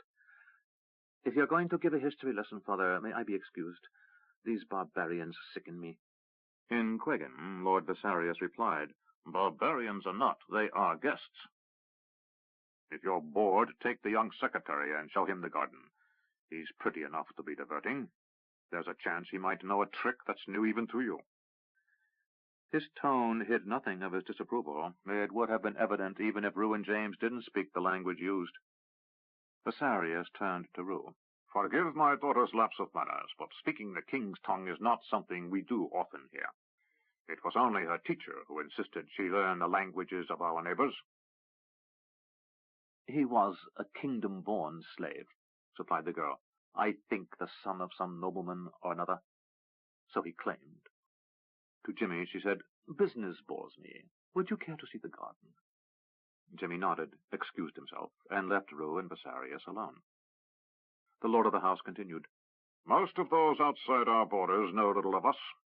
We are all that is left of a once proud and great tradition, the true inheritors of all that was once Great Kesh. Rue nodded, as if hearing this for the first time. We were founded as an outpost of the Empire, Mr. Avery. This is important.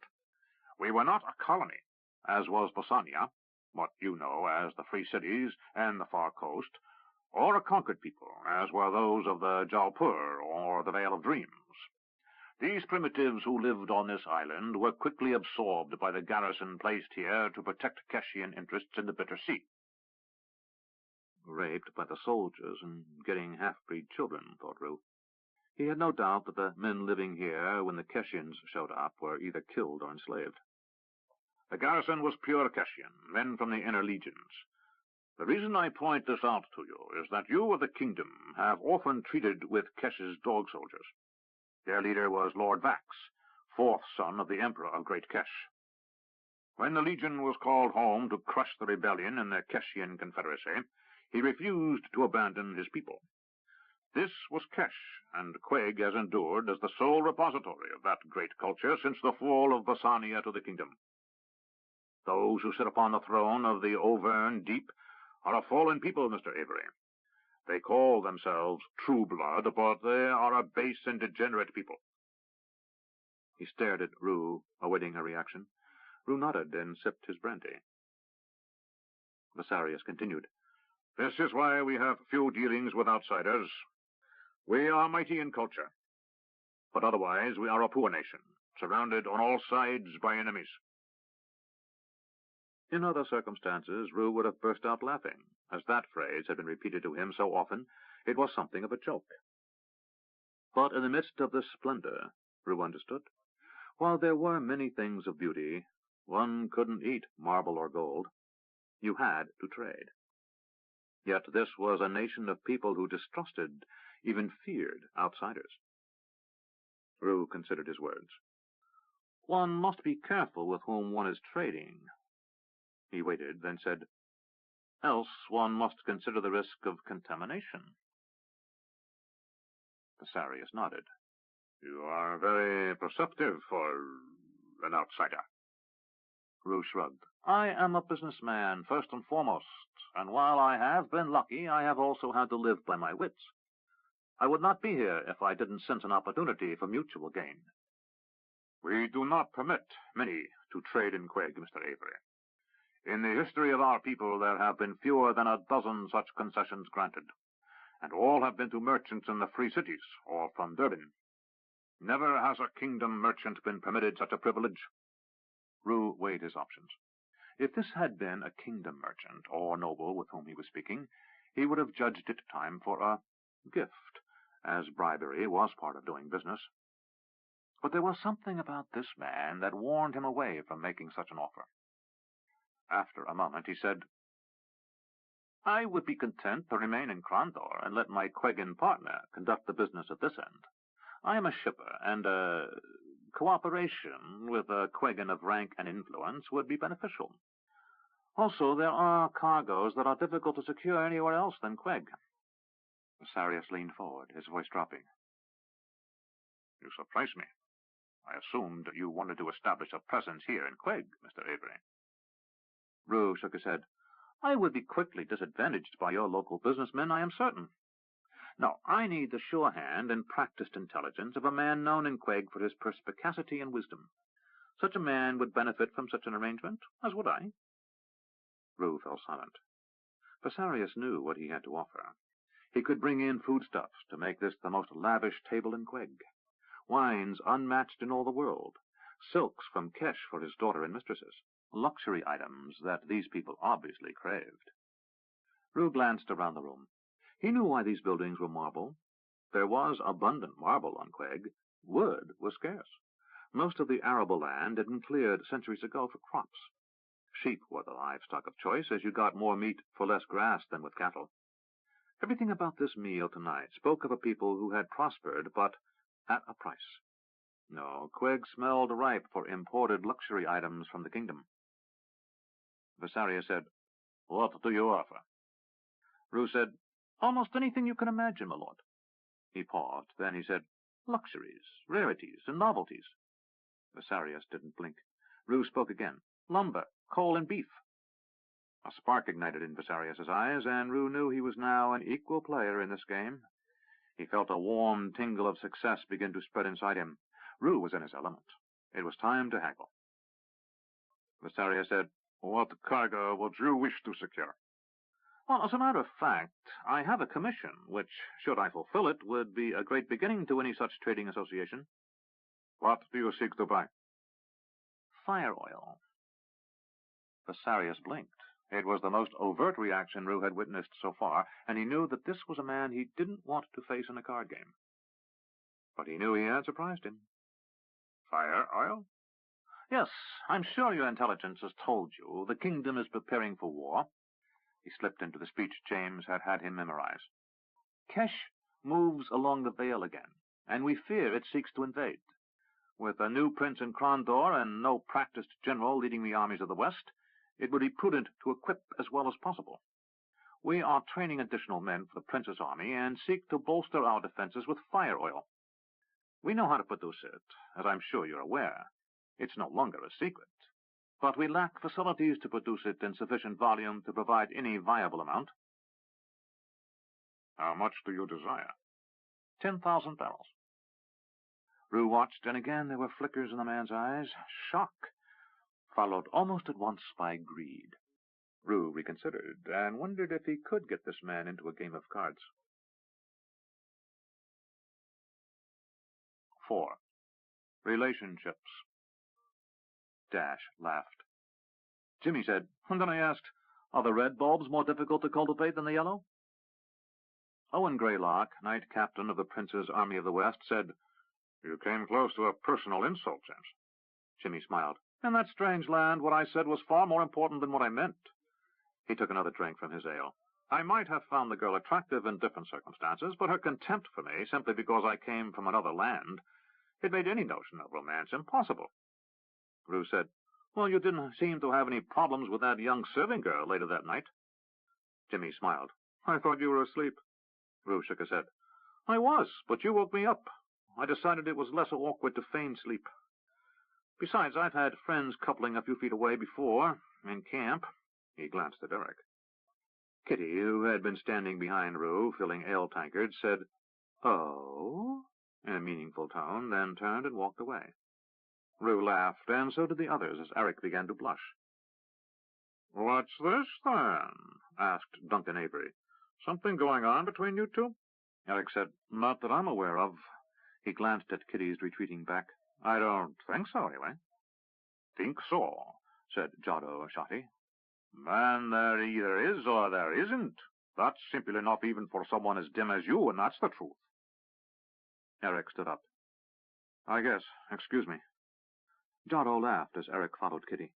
The sergeant from the Vale of Dreams said, "Man, if that boy was any dumber when it comes to women, we'd have to kill him to put him out of his misery." Jimmy glanced at his brother, and Dash said, No. Kitty's a strange girl. I think she just likes having someone solid around." Rue said, "Eric's that." Eric reached the bar and said, "Kitty?" "Yes, Sergeant Major?" she asked coolly. He blushed again. She fixed him with an unwavering glance. Spit it out before you choke." "What did you mean at the table?" "Mean?" she asked, a skeptical expression on her face. "By what?" "By that oh." "Nothing. Just oh. As in, oh." Eric suddenly realized he was being made a fool of, and he felt his color rising. "You're making sport of me." She reached across the bar and patted his cheek. "It's so easy to do." "What is this?" he asked, losing any sense of humor in the situation. "Are you mad at me?" She sighed. "I'm just mad at men in general." Eric said, "Well, take it out on someone else." Her eyes narrowed.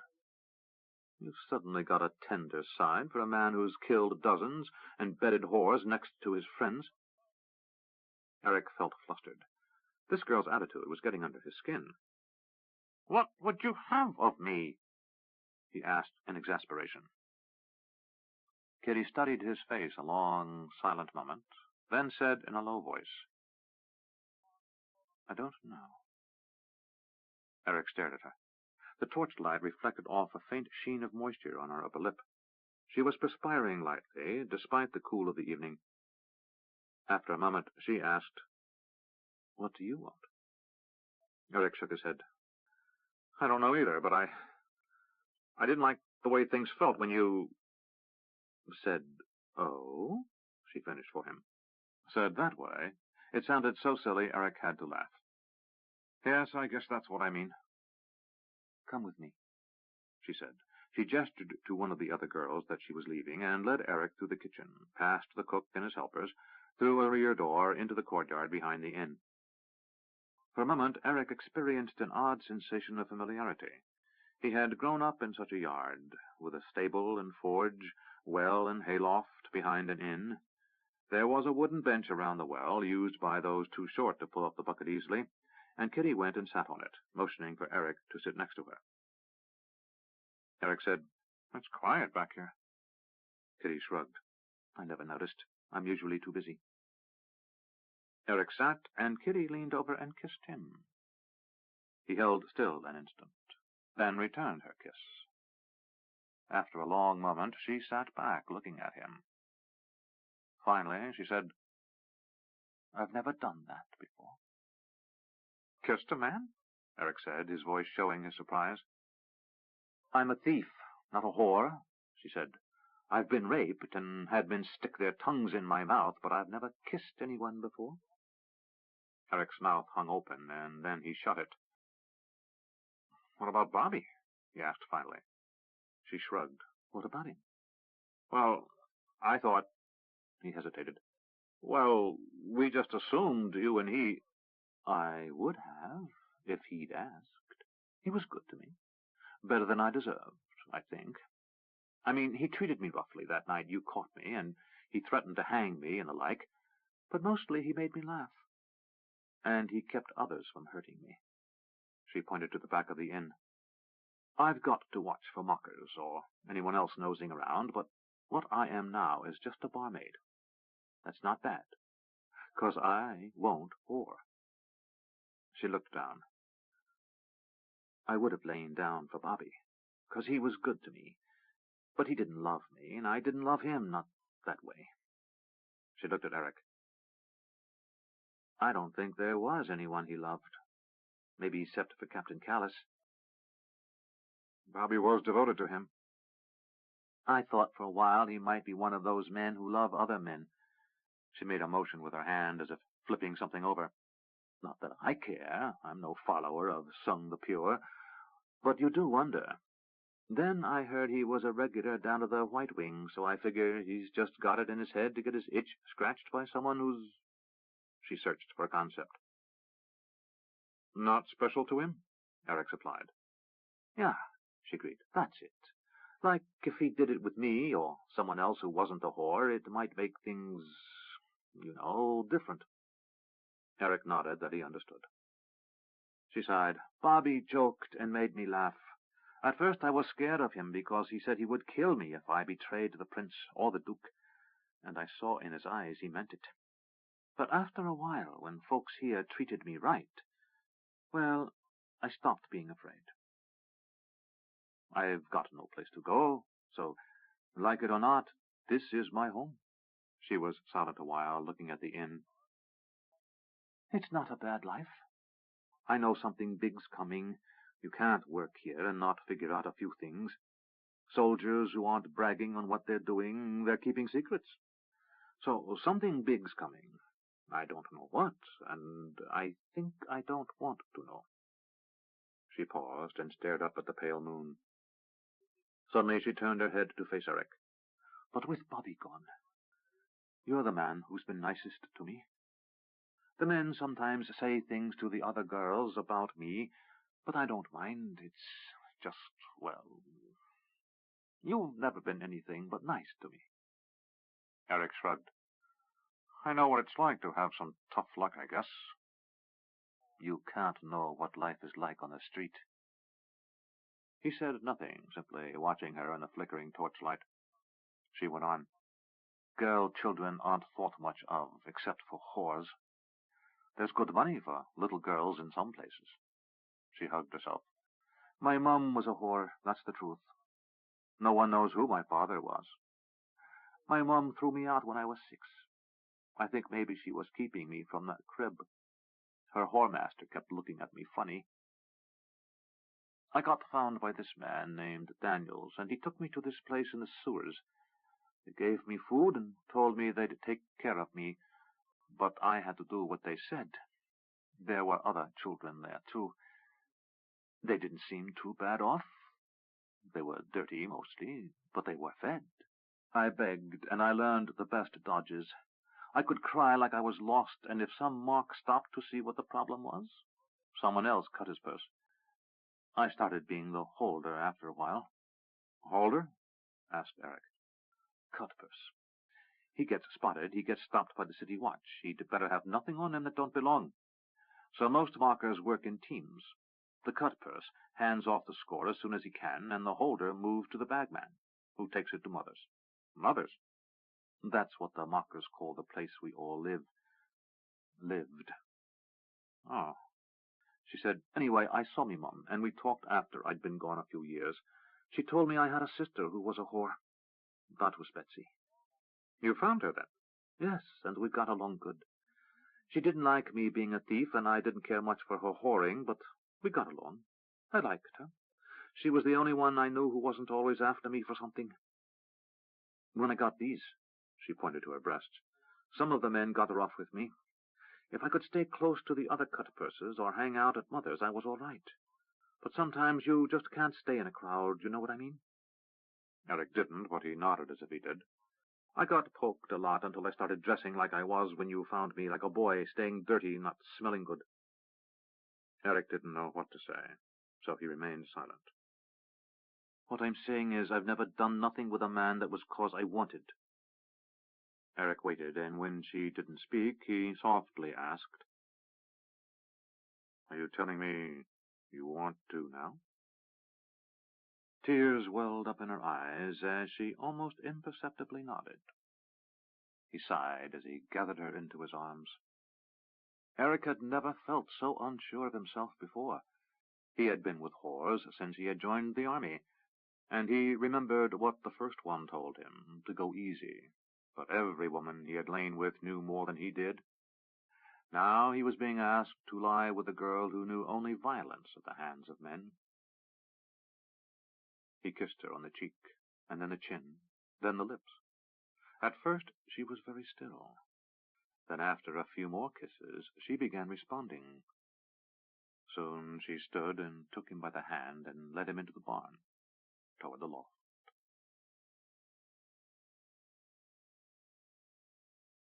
"Eric," came the familiar voice. "You up there?" A sleepy, "Who was that?" came from Kitty as she nestled in his arms. Their love-making had been tentative, slow, and awkward at first, then building until Eric felt he was in the midst of battle as Kitty exploded in a riot of emotions in his arms. Laughter mixed with tears was unleashed by his touch, and at the end she lay exhausted, as did he.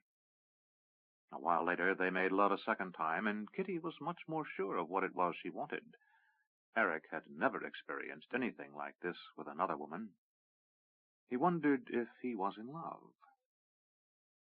He raised up on one arm as the caller again shouted his name. "Nacor, I'm going to kill you," Eric muttered as he sat up and began to dress. Kitty came awake. "Is that the funny gambler?" she asked. Eric said, "He's not being very funny at the moment." As he pulled on his boots, she slipped her arms around his waist and said, "Thank you." He stopped. "For what?" "For showing me what the other girls always talked about." Eric sat motionless for a moment. "You're welcome, I think." She leaned her head on his shoulder. "You think?" "It wasn't a favor," he said in a curt tone. "Oh, you enjoyed it too?" she asked innocently. Eric realized she was again teasing him. He was pleased it was too dark for her to see him blush. "I ought to spank you for that," he muttered. She kissed his shoulder.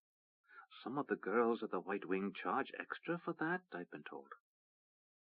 A wave of uncertainty gripped Eric, as real as a sword thrust in his chest. He turned and gripped her by the arms, harder than he intended, and when he saw the look of panic in her eyes, he instantly released his hold. "I'm sorry," he whispered, "but I can't stand it when you mock me." She looked at his face as tears formed in his eyes, and suddenly she was crying.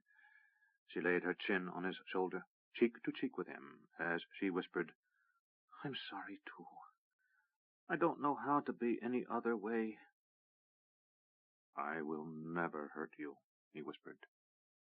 "I know," she whispered back. "I'm all jumbled inside." Then she pulled back, and he saw she was smiling. "And it's your fault, Eric von Dockmore." He kissed her. Soon a cough sounded, and Eric turned to see Nacor's head poking up from below as he stood on the ladder to the loft. "There you are." Without a word, Eric extended his leg, pushing the ladder away from the loft, and watched it vanish with a satisfying squawk from Nacor into the gloom. A loud thud and an oof of breath exploding from Nacor's lungs followed. Kitty laughed, and Eric finished dressing. After a moment, as Nacor lay groaning dramatically from atop a pile of hay, Eric said, "When you're done with your act, put the ladder back up." The groaning was instantly replaced by a chuckle. "You know me too well," said Nacor. The ladder reappeared at the edge of the loft, and Eric glanced at Kitty, who was dressed. He went down the ladder first, and she followed. Nacor said, "Sorry to have bothered you and your lady friend, but I needed to see you."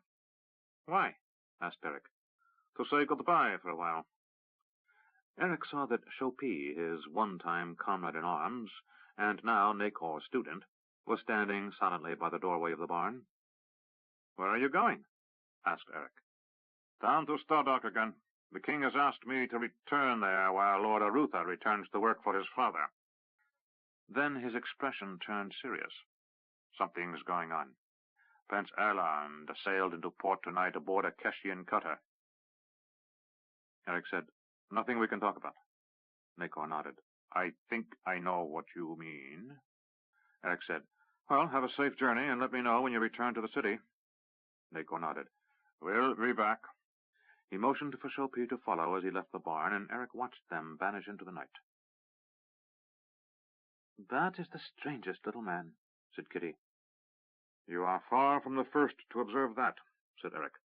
"Still, he's a good man, and worth 6 when you're out on the trail. The things he knows are astonishing. He claims there's no magic, but if there's anyone who's a better magician out there, I've not met him." Kitty came and leaned into Eric, and he slipped his arm around her waist.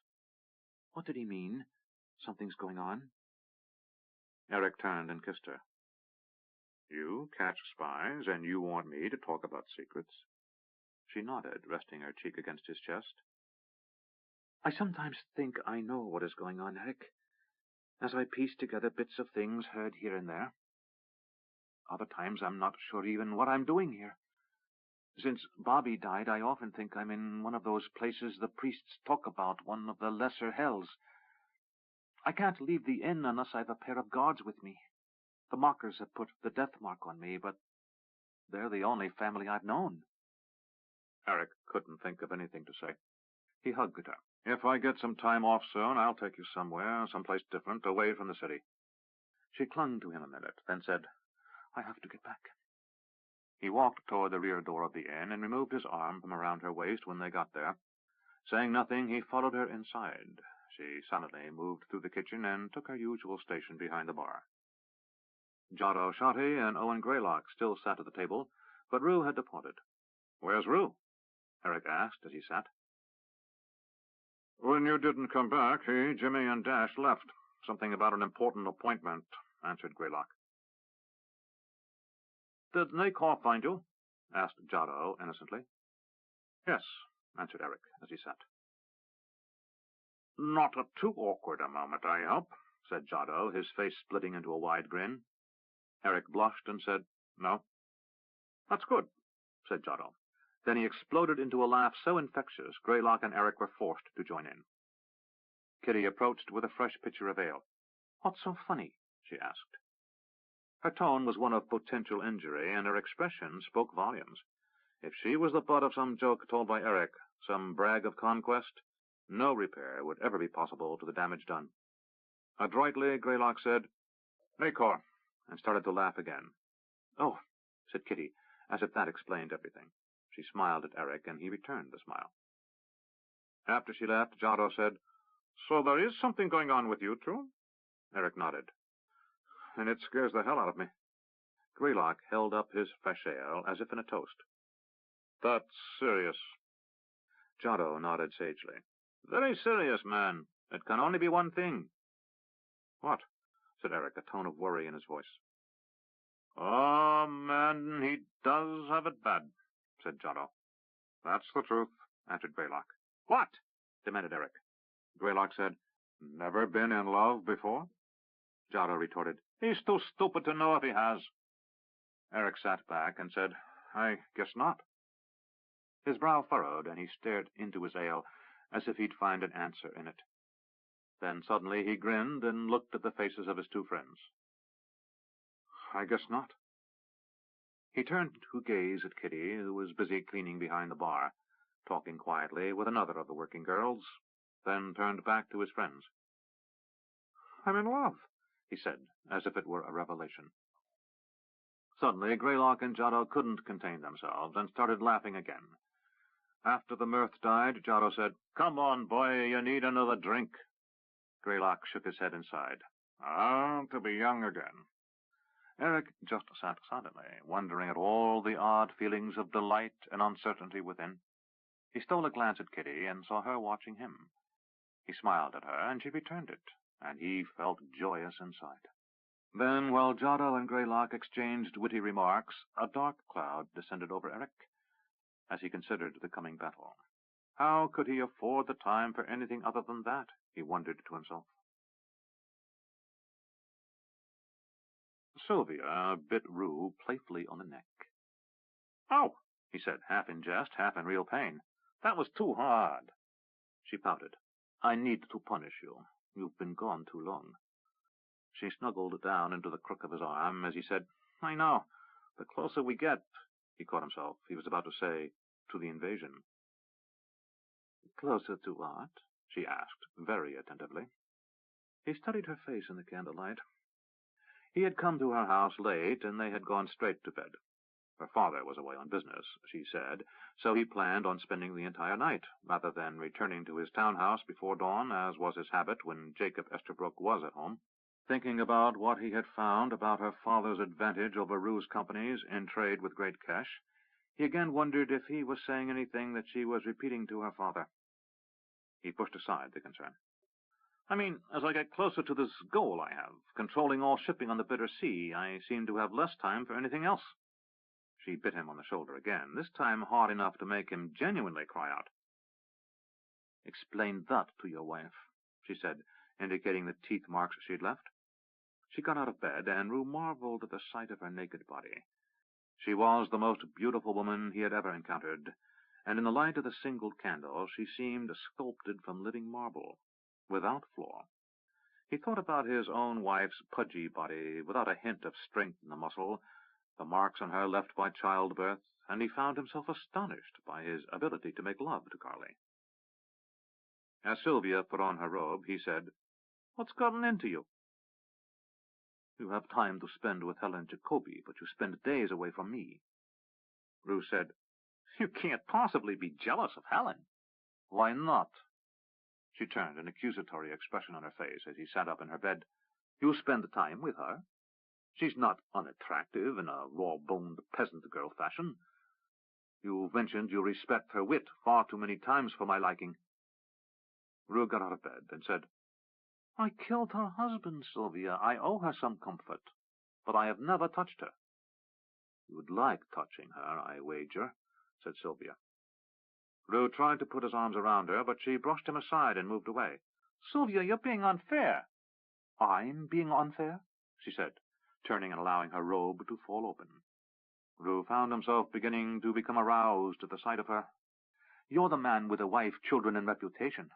I was one of the most eligible daughters in the kingdom until I met you."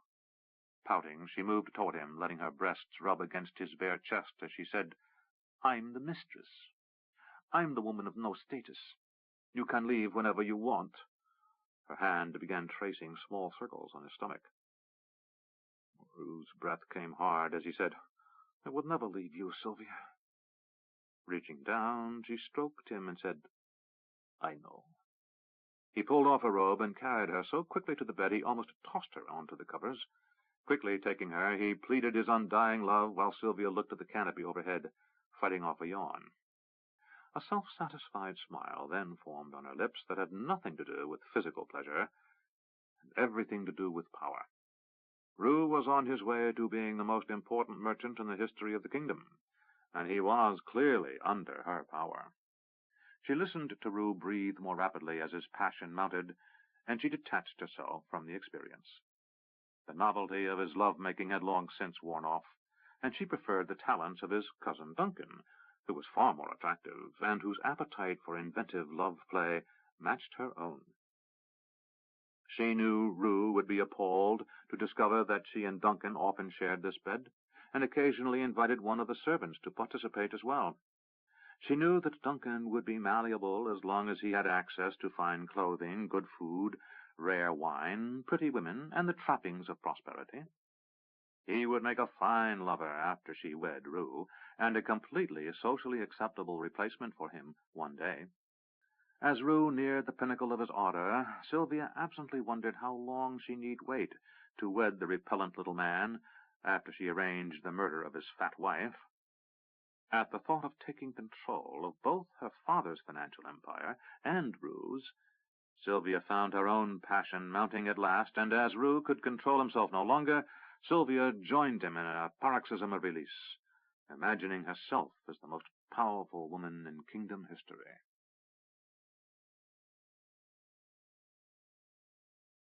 Eric knocked on the door, and William looked up. "Yes, Sergeant Major?" "If you have a minute, sir?" he asked.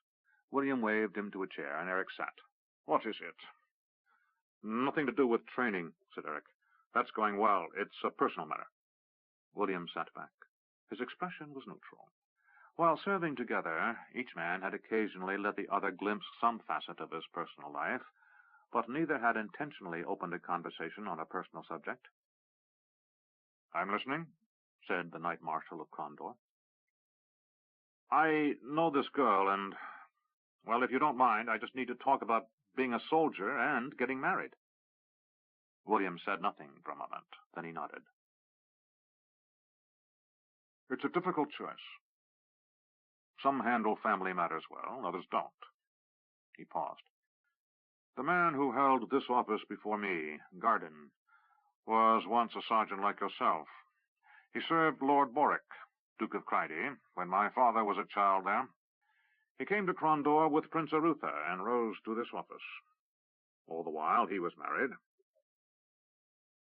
How did he do with it? Well, all things considered, said William, he had some children, one of whom became a soldier like him. He died in the sacking of the far coast. Remembering what his stepfather Nathan had told him of those days, Eric knew that many had died during those raids. Guardian was already dead by then. Some of the other children survived, I believe. William rose and closed the door behind Eric and came to sit on the edge of his desk. Eric noticed that, apart from the formal tabard of his office, the Knight Marshal elected to wear a common soldier's uniform without markings of rank. Look, with what's coming, William began. He fought for words, then said, Is any sort of relationship wise? Wise or not, I have it, said Eric. I've never felt this way before about a girl.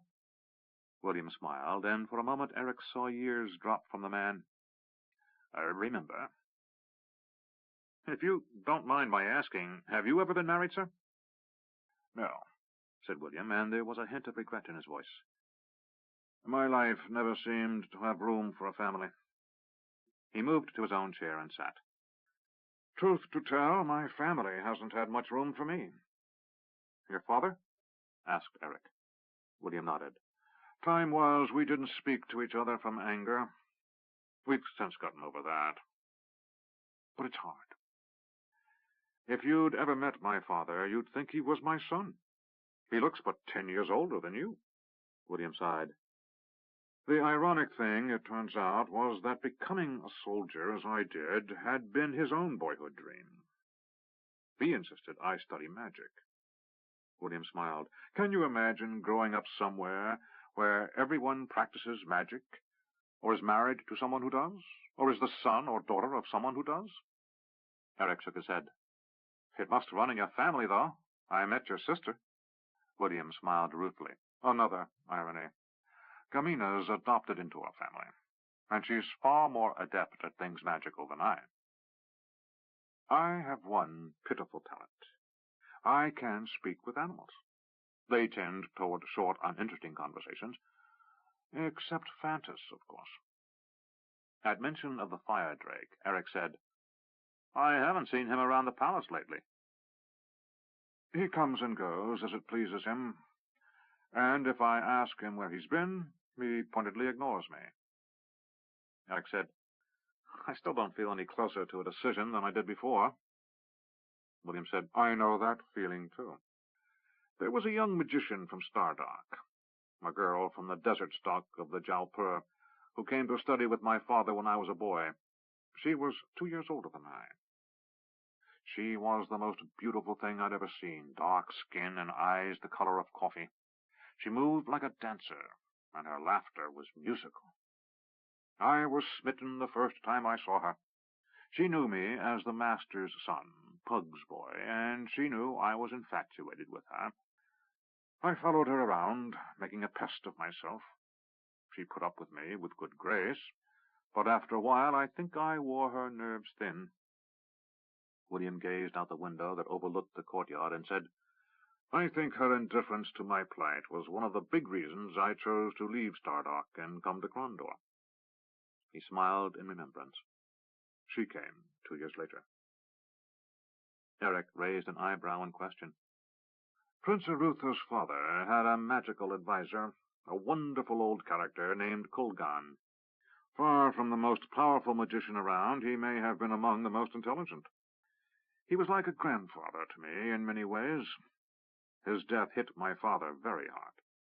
Anyway, Prince Arutha decided he wanted a magical advisor in his court, so he asked Pug to send his best to Crondor.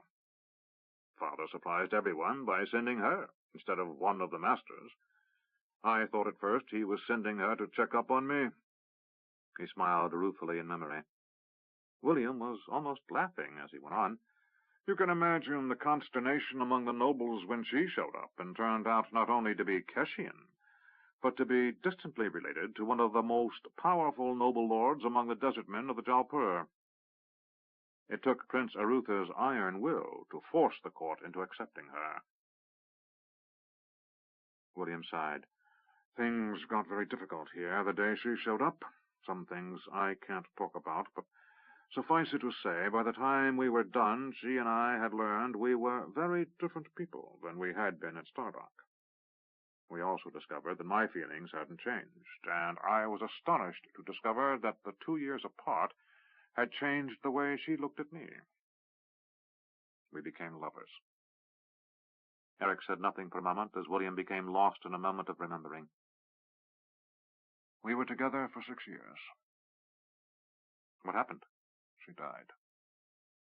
Eric said, If you don't want to talk about it, I don't, interrupted William. Eric looked uncomfortable. Well, I'll go, sir. I didn't mean to open old wounds. William waved away the apology before it came. You didn't. Those wounds are with me every day, and they are always open. It's one of the reasons I've never wed. As he reached the door, Eric said, If you don't mind my asking, sir, what was her name? Without looking at Eric, still staring out the window, William said, Jajara. Eric closed the door behind him.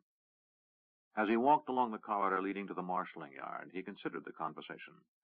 No closer to knowing what he should do, he decided to put his mind to the matters before him and let his feelings for Kitty come as they might. 5. Elvendar. Tomas sat motionless. King Redtree, Aaron Iranorn in the elves' language, spoke. In the years since we abandoned the Northlands to return, we have attempted to understand our cousins. The leader of the Glamredhill, the Mad Elves, those left to fend for themselves in the Northlands above the kingdom ages ago, fixed Queen Aglarana with a steady stare. We bow to you as ruler here, lady.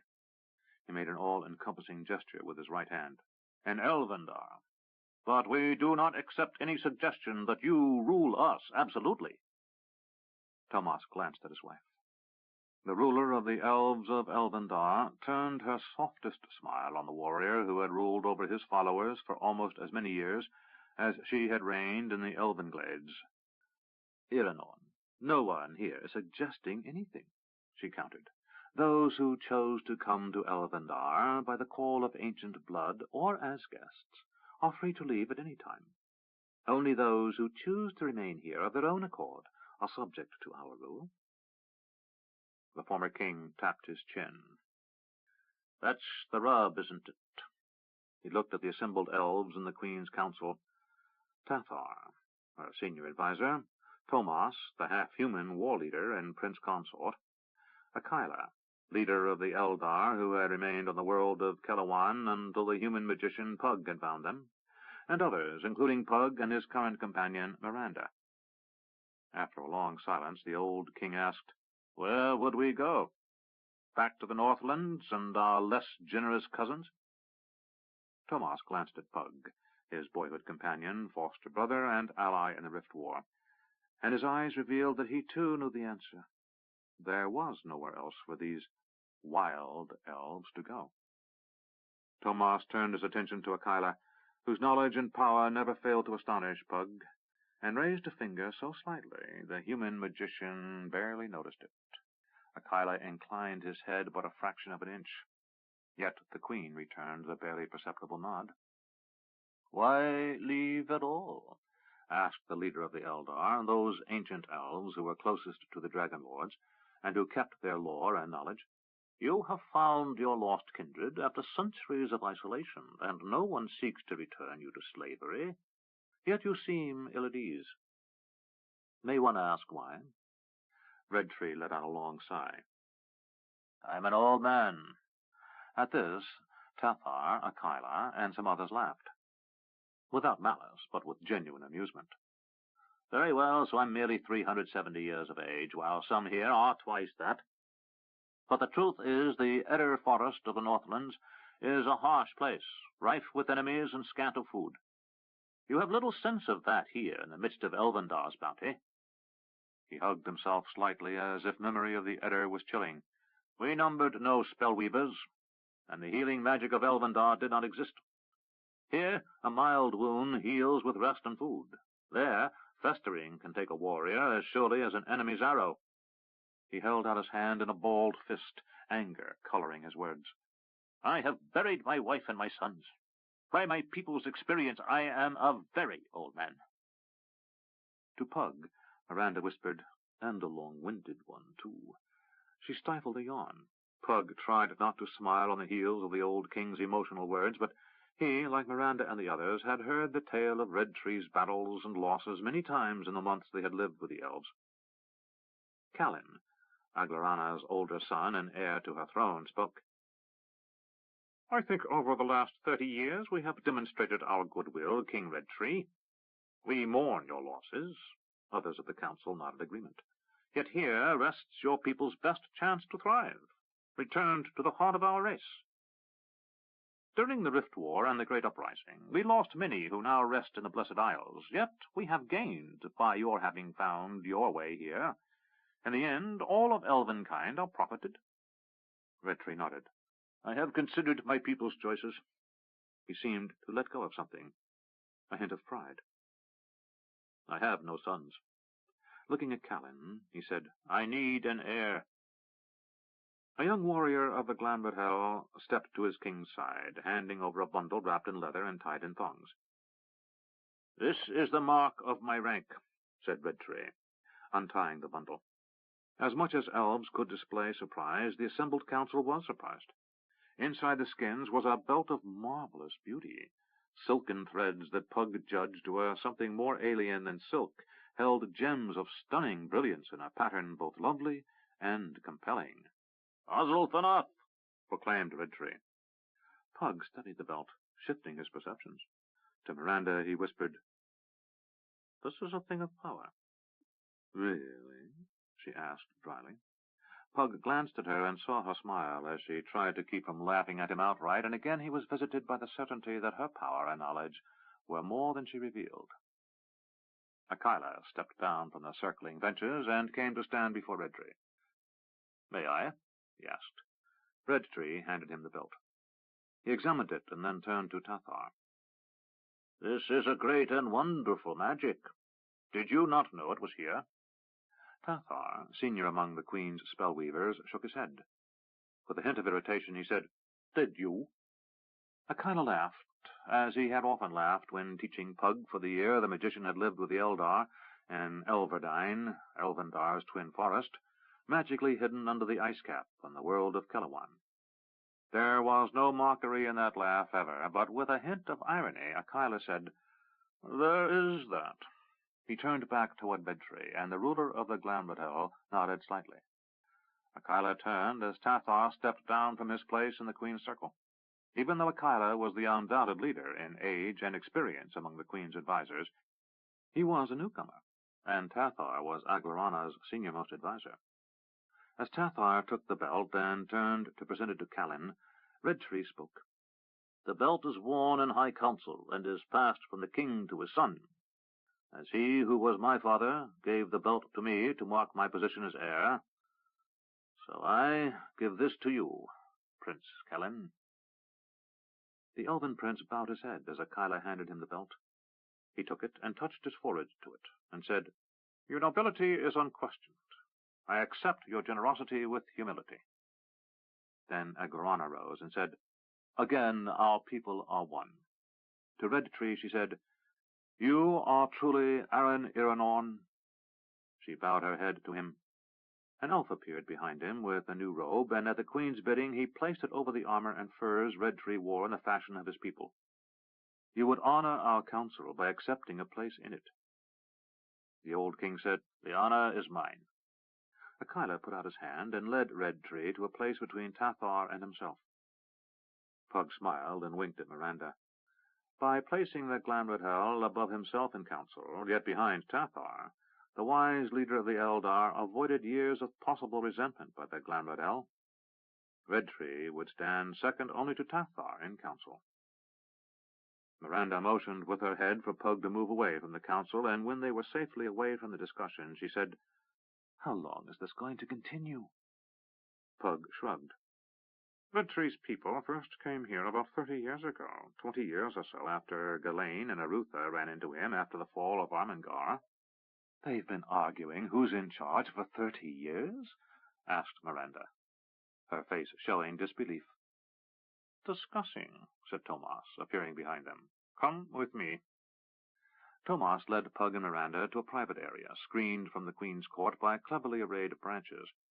On the other side, he could look out over the tree city of Elvendar. Pug asked, "Do you ever get used to it?" He studied his friend, again finding the echoes of his foster brother in the alien-etched features of the tall warrior. Even in his ceremonial robes, Tomas radiated strength and power. His pale blue eyes, nearly colorless, gazed across the vista of Elvendar as he said, "Yes, but its beauty never fails to move me." Miranda said, "No one who's alive could not feel something." It was evening, and Elvendar was ablaze with 100 cooking fires, some on the ground below, others on platforms erected in the branches of the trees.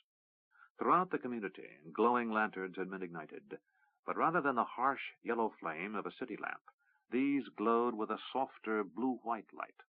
Elven globes, part natural, part magic, and unique to this place. But the trees themselves also were alight, branches illuminated with a soft glow, a faint bluish or greenish haze, as if the leaves were phosphorescent. Tomas turned, the golden-trimmed red robe flaring slightly, and said, "Is it time for me to don my armor, old friend?" "Soon, I fear," said Pug. Almost wistfully, Tomas said, "When we were victorious at Sethanan, I hoped we were done with this business." Pug nodded. "Hoped. But we knew sooner or later the Pantathians would come again for the Life Stone." Pug's forehead furrowed, as if he was about to say something additional, but he halted himself. "So long as your sword rests within the stone, and so long as the Valheru are not finally vanquished, we did but buy time." Tomas did not reply, but continued to stare out over the railing at the splendor of Elvendar. "I know," he said at last. "There will come a time when I must retrieve that sword and finish what we started that day." He had listened with keen interest when Miranda had recounted what she and his son had discovered on their last voyage to the southern continent. Tathar, Akila, and the other spellweavers had questioned her repeatedly over the months since she had come, ferreting out details she had forgotten. While Miranda's patience had been worn thin on many occasions, the long-lived elves took the interminable investigation as a matter of course. The sounds of voices announced that Aglarana and her advisers were coming to join her husband in their private quarters. The Queen, followed by Tathar, Akila, Redtree, and Callan, entered. Miranda and Pug bowed their heads, but the Queen said, "Court is over, my friends. We are here to discuss important issues in an informal fashion." Miranda said, "Thank the gods." Redtree scowled. "My familiarity with your race is limited." He glanced at Akila, who mouthed a word. "Milady." He pronounced the word as something alien. "But this rushing to action I've observed in humans, it's incomprehensible." "Rushing?" said Miranda, allowing her astonishment to show openly. Pug said, "We have been dealing with the Pantathians for 50 years, Redtree." The old elf took an offered goblet of wine and said, "Well, you should have come up with some sense of the enemy, then." Suddenly Pug realized that the old elf had his own sense of humor. It was different from Akila's. While just as dry, it had a mocking edge. Pug grinned. "You remind me of Martin Longbow." Redtree smiled, and years dropped from his face. "Now there's a human I like." "Where is Martin?" asked Tomas. "Here," came a voice as the old former Duke of Cryde climbed into view, mounting a flight of steps from below. "I don't move quite as spryly as I once did." "You're still a fair hand with a bow, Martin," said Redtree. Then he added, "for a human." Martin was the oldest living human Redtree might call a friend. Nearly 90 years of age, Martin looked a man in his late 60s or early 70s. His powerful shoulders and chest were still broad, though his arms and legs were thinner than Pug remembered. His skin looked like old leather, sun-dried and wrinkled, and his hair was now completely white. But his eyes were still alert, and Pug realized that Martin, over the months he had stayed in Elvendar, continued to have his wits around him. There was no hint of the doddering in this old man. While not quite rejuvenating him, the magic of Elvendar kept him vigorous. Nodding at Miranda, Martin smiled. "I've known the Edhel," he said, using the elves' own term for their people, "since I was a baby, and their humor is often lost on humans." Miranda said, "As is the sense of haste." She looked at Pug. "For months now, close to a year or more, you've been saying that we must be about this or that. Mostly, we must find Makros the Black. Yet I find us spending a great deal of time sitting around doing little." Pug's eyes narrowed briefly. He knew Miranda was far older than she looked, perhaps even older than his own 70-odd years, but often she displayed what he could only call an impatience that surprised him. He seemed about to say one thing, then another.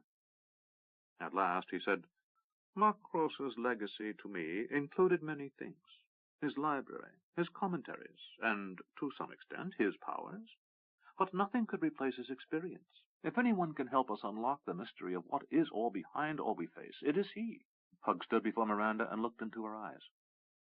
"I cannot help but feel that behind all we have seen lurks another mystery, one far more profound and dangerous than what we yet know."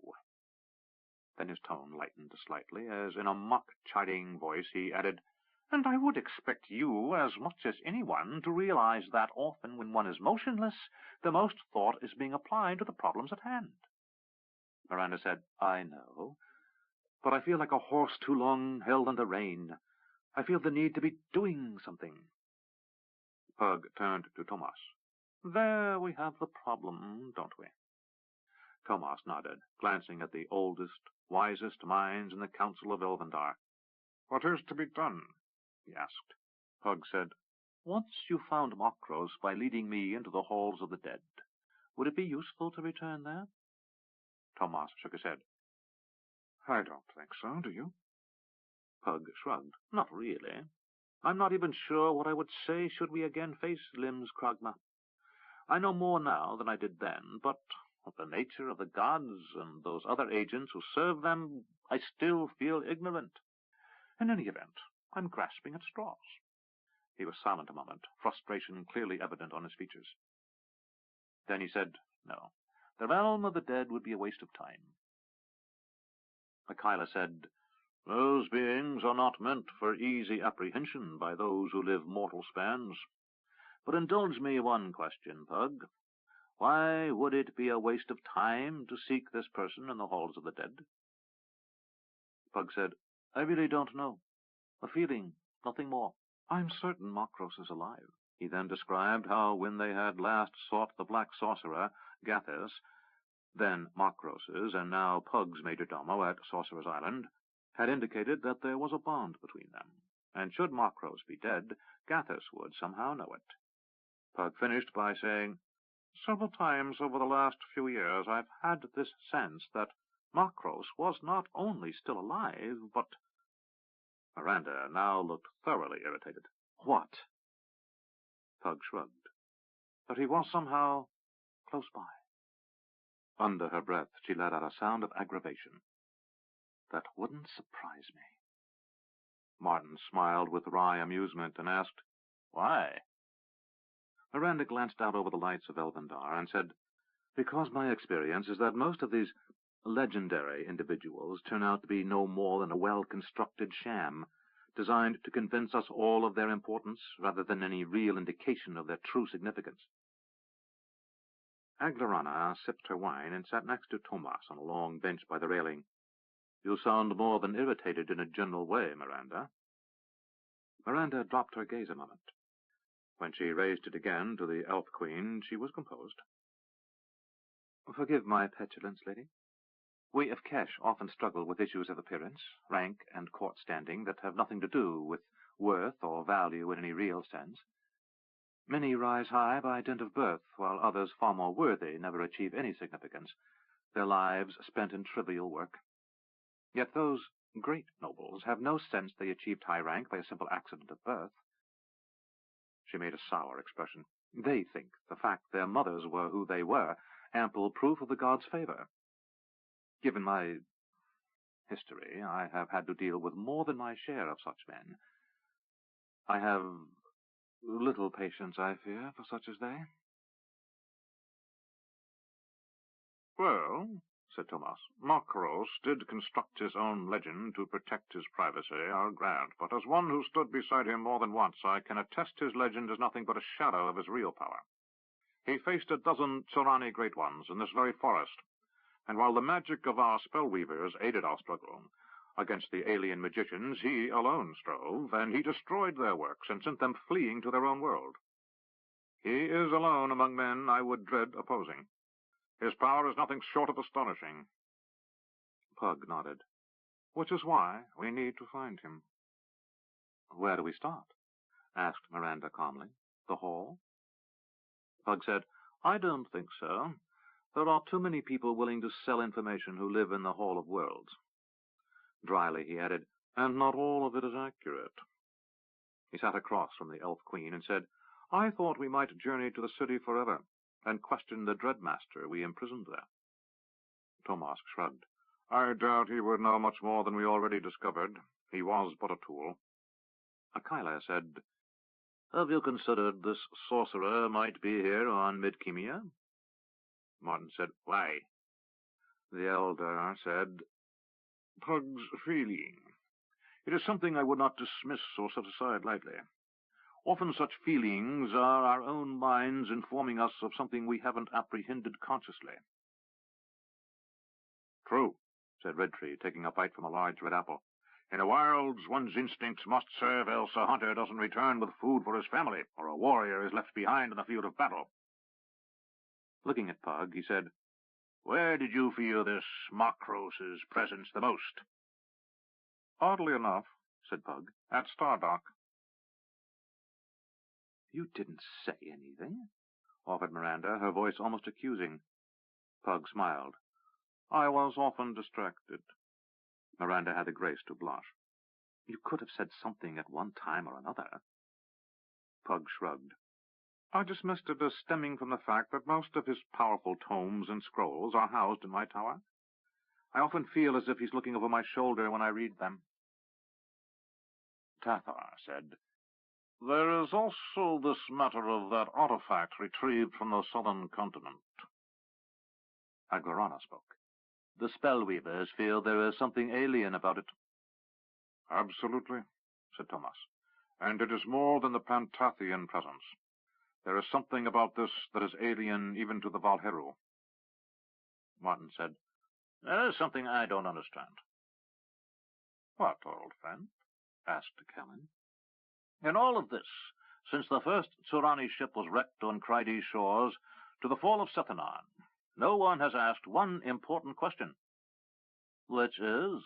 Asked Akila. Why have all these plots, all these plans, involved such chaos and destruction? Tomas said, It is the nature of the Valheru. Martin said, But we haven't faced the Dragon Lords. We faced only their agents, the Pantathians, as well as those who've served or were duped by them. Pug tried to dismiss Martin's observation. I think we've seen ample proof of the nature of the Pantathians. Martin said, You mistake my meaning. What I'm saying is that in all of this, much is without apparent motive. We've assumed things over the years about why and how the Pantathians were acting in the fashion they have, but we don't know why they're behaving the way they are. Pug said, I must be guilty of some oversight. I still don't see your meaning. Miranda said, Because you're not paying attention. She stepped past Pug to stand before Martin. You've got an idea. It wasn't a question. The old bowman nodded. Turning to Tathar, Akila, and Red Tree, he said, Feel free to correct anything I say that isn't as it should be. To Pug and Tomas, he said, You have powers I cannot begin to imagine. But I have spent most of my life here in the West, and I know the lore of the Edhel as well as most men, I wager. Better than any human living, offered Tathar. In the lore of the Eledhel, said Martin, Some things are said about the Ancient Ones. He faced the Queen. Most gracious lady, why is that usage preferred? The Queen considered the question a moment, then said, Tradition. It was once believed that to use the name of the Valheru would be to call their attention. Miranda said, A superstition? Martin looked to Tomas. A superstition? He repeated. Tomas said, Much of the memories given to me of the ancient times is clouded, and even those that are well remembered are the memories of another being. We share much, but much is also unknown to me. The power was once given to the Eldar to call us by speaking our names aloud. That may be where this belief originated. Martin, better than anyone, except Pug, fully understood the strange duality of Tomas. He had known this half-alien man when Tomas and Pug had been boys at Castle Cryday, and had watched as the mystic armor of the long-dead dragon lord Ashen-Shugar had transformed Tomas into the strange being he was today. Neither fully man nor dragon lord, but something of both. Tomas looked at the Eldar and said, Arkayla? The old elf nodded. The legends say such. We who were first among the slaves of the Valheru were able to contact them. This may have given rise to the practice of never speaking their names aloud. Miranda said, What then is your point? Martin shrugged.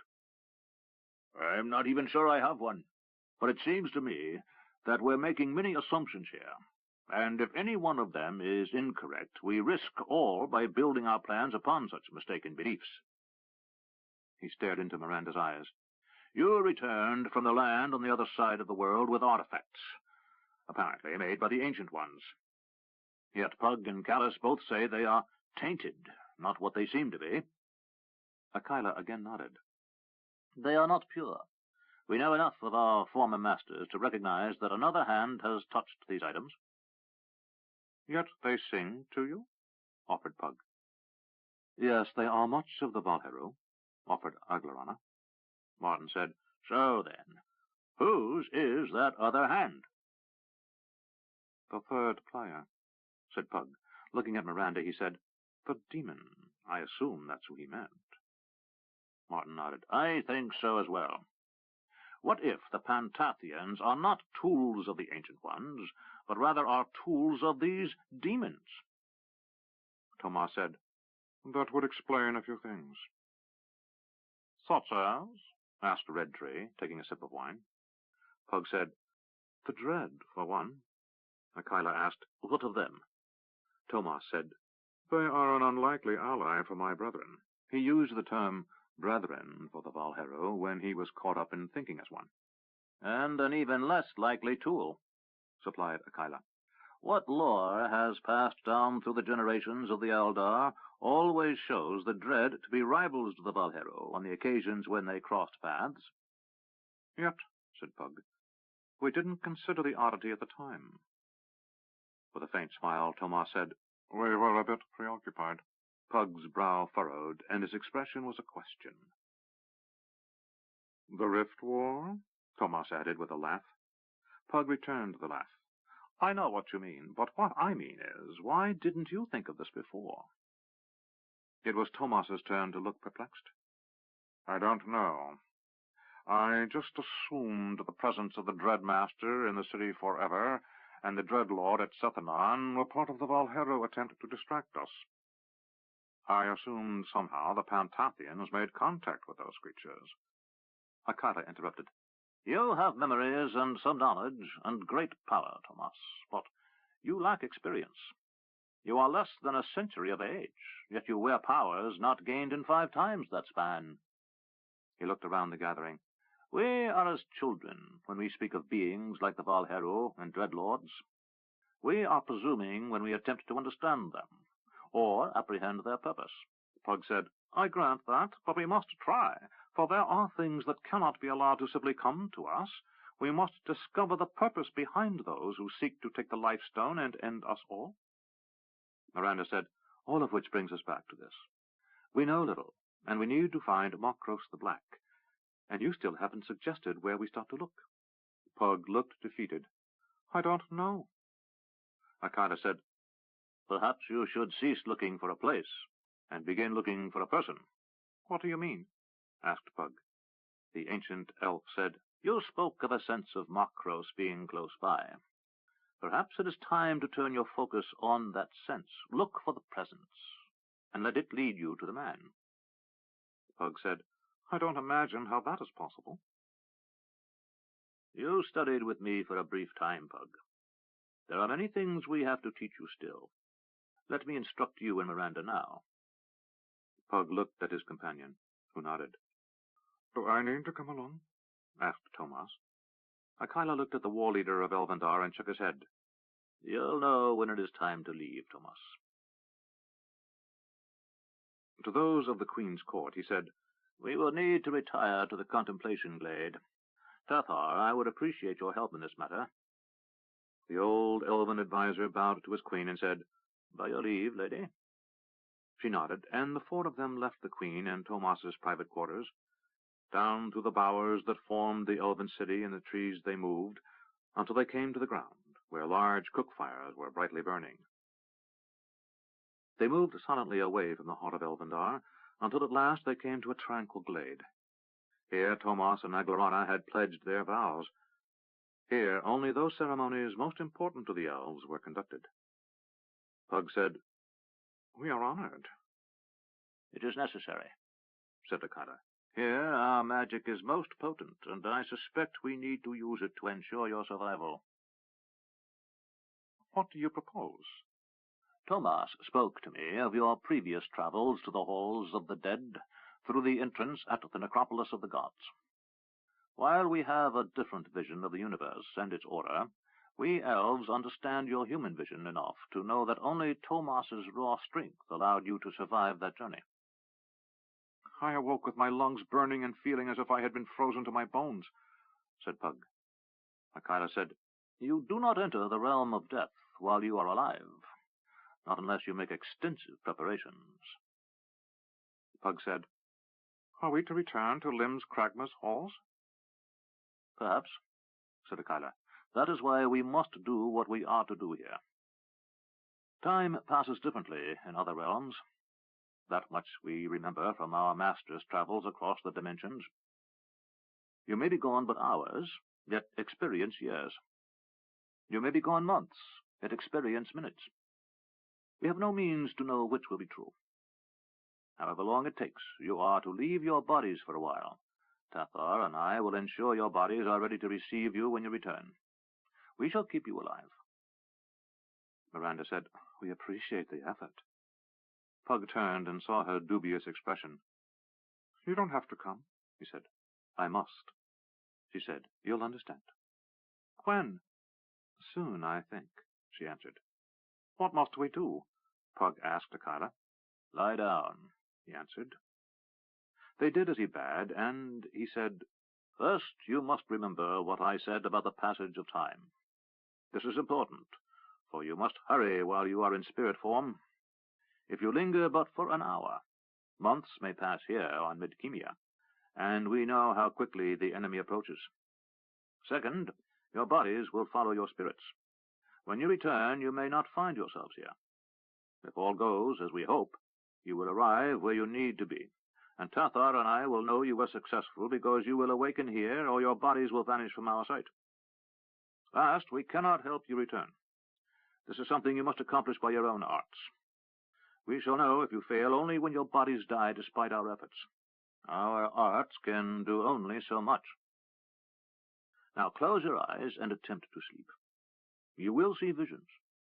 When they first come to you, they will be as dreams, but they will become more real to you as the moments pass. When I call to you, stand up. Pug and Miranda closed their eyes. Pug heard Akila's voice as the ancient Eldar spellweaver began chanting. There was something tantalizingly familiar about the words, but he could not quite recognize them. It was as if he heard the words of a song forgotten the moment he heard the words. Soon he dreamed of Elvendar. He could see the faint glow of the magic-imbued trees above him, as if his eyes were open. but they appeared to him as brilliant, shimmering colors, blues and greens, golds and whites, reds and oranges, and the sky was as black as the darkest tunnel under the mountains. Pug looked deep into that void, and soon found specks of color appearing against the blackness. Time passed unnoticed as he saw the spirits of stars dance across the heavens. A strange, distant, keening sound intruded on his awareness, also familiar, yet unrecognized. Time continued to slip by, and Pug was lost in an awareness unlike anything he had ever experienced. The texture of the universe lay open to him, not the outer shapes, or even the illusions of matter and time, but the very fabric of reality. He wondered if this was the stuff Nacor spoke of, the fundamental matter of all that was. His mind started to soar, to voyage through the distances, and he discovered he could move at will from place to place. Yet he sensed he still lay in the grove. Something about his body had changed, and he felt alien powers and odd sensations course through him.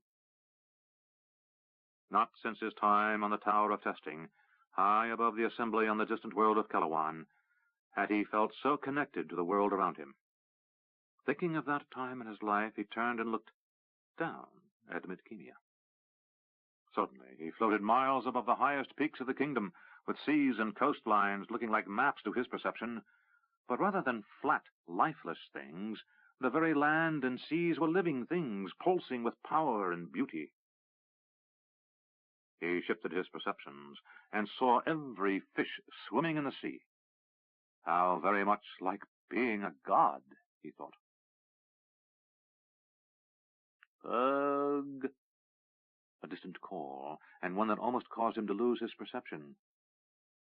Find Makros, came the instruction, and wear the time. He glanced one way and another, and every being on the world had a signature of energy, a line of force that started at Sethanon, at the Lifestone, which bound all living things in Midkemia together.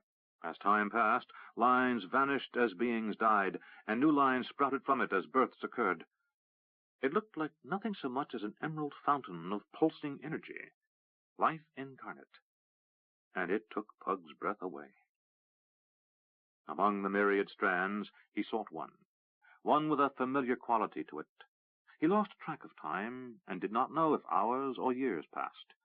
Yet eventually, he saw something familiar. The sorcerer, he thought, seeing a particular pulsing line of force. How strong and distinct it was, he thought as he focused. But it was odd. It existed in two places at the same time. Arise, came the spoken command, and Pug stood up. He saw Akila and Tathar, but they looked alien to him, beings of coarse matter and finite energy, while he was a creature of enhanced perception and unlimited power. He glanced at Miranda and saw a being of stunning beauty. She wore no clothing, and revealed no hint of sex. Where he should have seen breasts and hips, as familiar to him as his own body, he saw only smoothness, featureless and without distinguishing marks. Her face was an oval, with a pair of burning lights where eyes should have been. She had no nose. A single slit where her mouth should have been moved, but rather than his hearing her voice, her mind touched his. Pug? Miranda asked. Yes, he answered. Do I look as odd to you as you do to me? She said. You look stunning, he replied. Suddenly he was seeing himself through her eyes. He was as featureless as she. They were of like height, and they both existed with a shimmer of energy illuminating them from within. Neither had hair or sexual organs, teeth or fingernails. From a great distance they heard Akila's voice. What you see are your true selves. Look down. They did, and saw their own bodies lying on the grass as if asleep. Hurry now, said Akila. Follow the thread that leads you to Makros. For the longer you are out of your bodies, the harder it will be for you to return. We will keep you alive. And when it comes time to return, you only have to think of it. Your bodies will appear wherever you need them to be." He repeated, "May your gods protect you." Pug sent. "We understand," he said to Miranda. "Are you ready?" "Yes," she replied. "Where do we go?" With a thought he made the thread appear to her, and he said, "We follow that." "Where does it lead?" she asked, as he reached out with his mind and took her hand, leading her along the thread's path. "Don't you sense it?" he asked. "It is going to the one place I should have expected it to lead us. It's taking us to the celestial city. We travel to the home of the gods." 6. Infiltration. Callus pointed. Eric nodded, then signaled for his squad to move up behind him. The men duck-walked in the gully, keeping their heads below the rim of the wash through which they were approaching their opposition. Eric was both sick to death of this drilling and frantic that it might not be enough. In the 6 months since he had taken the first band of soldiers into the mountains, he had judged he had a solid 1,200 soldiers under his command, reliable men who would survive on their own for as long as possible. There were another 600 men who were close, needing a bit more training. The band he led now was those he feared would never become the soldiers needed to win this coming war. Alfred tapped him on the shoulder, and Eric turned. The sergeant pointed to a man on the other side of the gully who was not walking as instructed, letting the discomfort in his knees drive him to recklessness.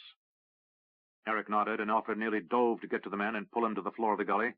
Sharp rocks cut both men, but Alfred's hand clamped hard over the soldier's mouth, preventing his cry from being heard by the nearby sentries. Eric could hear his corporal's whisper, "Now, Davy, your sore knees just got you and your comrades killed." A distant voice told Eric the exercise was a failure, and as if reading Eric's mind, Callus stood and said, "This is done." Eric and the others rose, and Alfred jerked the soldier named Davy to his feet with one powerful tug. Now his voice was unleashed in all its volume and fury. "You rock-headed layabout! You sorry excuse for a water boy! You'll regret the day your father looked at your mother when I'm done with you." Callus heard a challenge, turned, and called out the password.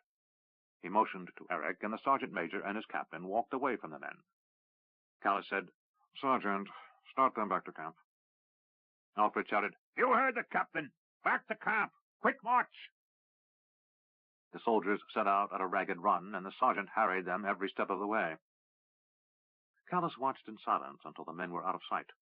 Then he said, "We have a problem." Eric nodded. The sun was setting in the west, and he said, "Each day about this time I feel as if we've lost another step. We're never going to get 6,000 men trained in time." "I know," said Callus. Eric looked at his captain and sought any hint of his mood. In the years he had spent with Callus, he had come no closer to being able to read him than he had the first day they had met. He was an enigma to Eric, as unreadable as one of those foreign texts William kept in his library. Callus smiled. "That's not the problem. Don't worry. We'll have our 6,000 men in the field when the time comes. They won't be as well trained as either of us would like, but the corps will be solid, and that backbone of really fine soldiers will help keep the others alive." He studied his young sergeant major's face for a while, then said, "You forget that the one thing you can't teach is the seasoning you get in combat. Some of the men you judge fit will get themselves killed in the first few minutes, while some you would wager everything you have will perish, will survive, even flourish in the midst of the carnage." His smile vanished. "No, the problem I speak of is we've been infiltrated." Eric said, "Infiltrated? A spy?" "Several, I suspect. It's a hunch, nothing more. Those we face are occasionally heavy-handed, but they're never stupid." Eric thought it time to broach his own unease. "Is that why the Prince's guards are ensuring no one sees the Royal Engineers building supply roads along the rear of Nightmare Ridge?"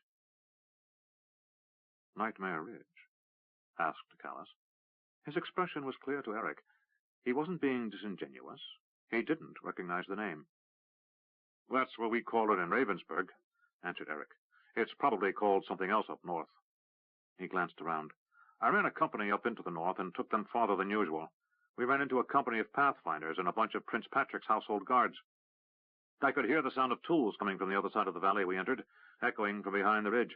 Trees being felled, anvils striking steel, and spikes being driven into rock. The Prince's Corps of Engineers is building a road. That ridge runs all the way from the teeth of the world down through Darkmoor and halfway to Kesh. It's almost impossible to cross anywhere there isn't a road, and more than one traveler's been found dead up there. That's why we call it Nightmare Ridge. You get lost anywhere up there in cold weather, you're a dead man. Callus nodded. That's the place. You weren't supposed to be there, Eric. Captain Subai was not pleased, nor was Prince Patrick. But, yes, that's why no one is permitted to go there, in case the enemy does have agents snooping around outside Crondor. Eric blurted, You're going to abandon the city. Callus sighed. I wish it were that simple. He was silent as he watched the sunset, brilliant orange and pink faced by black clouds far away, over the sea, gave an unreal quality to the approaching evening, as if nothing that beautiful should exist in the same world as the coming evil. Callus looked at Eric. We have several plans in place. You need worry only about the disposition of soldiers under your command. You'll be told where to take them and what your options are. Once you are in the mountains with your soldiers, you'll have to make the decisions, Eric. You'll have to judge what is best for both your men and the overall campaign. A great deal will ride on your judgment. But until the Prince and Knight Marshal are ready to brief you on the overall operation, I will not give you details you might blurt out to the wrong person. The infiltrators? That, or if you're abducted and some agent of the Pantathians doses you with some potion to make you speak, or if they have mind readers like the Lady Gamina in their employ. We have no idea what might happen. That's why whatever you hear, you share with no man, and you're only to be told what you need to know. Eric nodded. I'm worried about the girl. Eric was surprised. You know about that? Callus motioned they should start walking after the departing soldiers, and said, What sort of captain would I be if I didn't know about my sergeant major's life outside the barracks? Eric had no answer for that. He said, Of course I'm worried about Kitty. I'm worried about Rue and his family, too. I'm worried about everybody. Now you're starting to sound like Bobby, though he would never have voiced it that way. Callus smiled. He'd have said, We've got too damn much work to do and half the time needed and a bunch of incompetent fools doing it. Eric laughed. That sounds like him. I miss him, Eric. I know you do as well, but Bobby was one of the first I picked. The first of my desperate men. Eric said, I thought you fetched him from the border barons to work for you. Callus laughed. Bobby would have put it that way. He failed to mention he was going to be hanged for having killed another soldier in a brawl. I had to beat him a half-dozen times to get him to control his temper. Beat him? Asked Eric, negotiating his way over a large rock as they followed the gully downward. I told him each time he lost his temper, I'd strip to the waist and we'd have at it. If he was standing and I was not, he was a free man. It took that fool 6 beatings before he finally realized I am a great deal stronger than I look. Eric knew that was the truth. The captain's father was a man called Thomas, some sort of lord or another up in the north. By all rumors, his mother was the Elf Queen. But whatever the truth of his parentage, Callus's strength was unmatched by that of any man Eric had run across. The former smith from Ravensburg had been the strongest man in his village, and of all those soldiers who had served with him on his first voyage to Novindus, only the huge man named Biggo was his equal. But Callus had done things that Eric could only judge impossible. He had once seen the captain easily pick up a wagon so Eric could replace the wheel, when Eric knew from experience he would have needed the help of at least 2 other men to duplicate the feat. Considering Bobby de Longueville's nature, Eric said, I'm surprised you didn't have to kill him. Callus laughed. I came close twice. Bobby wasn't a man to take defeat easily. When I came back from that first trip to Novindus, and we came limping into Crondor harbor like whipped hounds, Prince Arutha called me the Eagle because of the banner on our ship. Eric nodded. He knew as well as any man that in that distant land Callus played the part of a mercenary captain, and his company was called the Crimson Eagles. Bobby elected to call himself the Dog of Crondor. Prince Arutha seemed less than pleased, but said nothing. Callus stopped and restrained Eric. Don't say anything to anyone about what you suspect, Eric. I don't want to lose another sergeant major. Bobby may have fancied himself a dog, but he was a loyal and tough one. You're just as loyal and just as tough, though you don't know it yet. Eric nodded at the compliment. Thank you, sir. I'm not through. I don't want to lose another sergeant major because Duke James hanged him to keep him silent. He looked Eric in the eyes. Do I make myself clear? Very. Come along, then. We've got to march this lot back to Crondor and hand them over to William to turn into garrison rats. If they somehow find themselves in the mountains, they may survive a little longer than the average soldier. So we've done them a favor, but none of these men will be of service to us. Eric said, That's the truth. Go find me some more men, Eric. Desperate men if you must, but get me some men we can train. Where should I seek them? Asked Eric. Callus said, Go see the king before he leaves Crondor. If you ask him nicely, he may give you a warrant so you can steal the border barons' best men from them.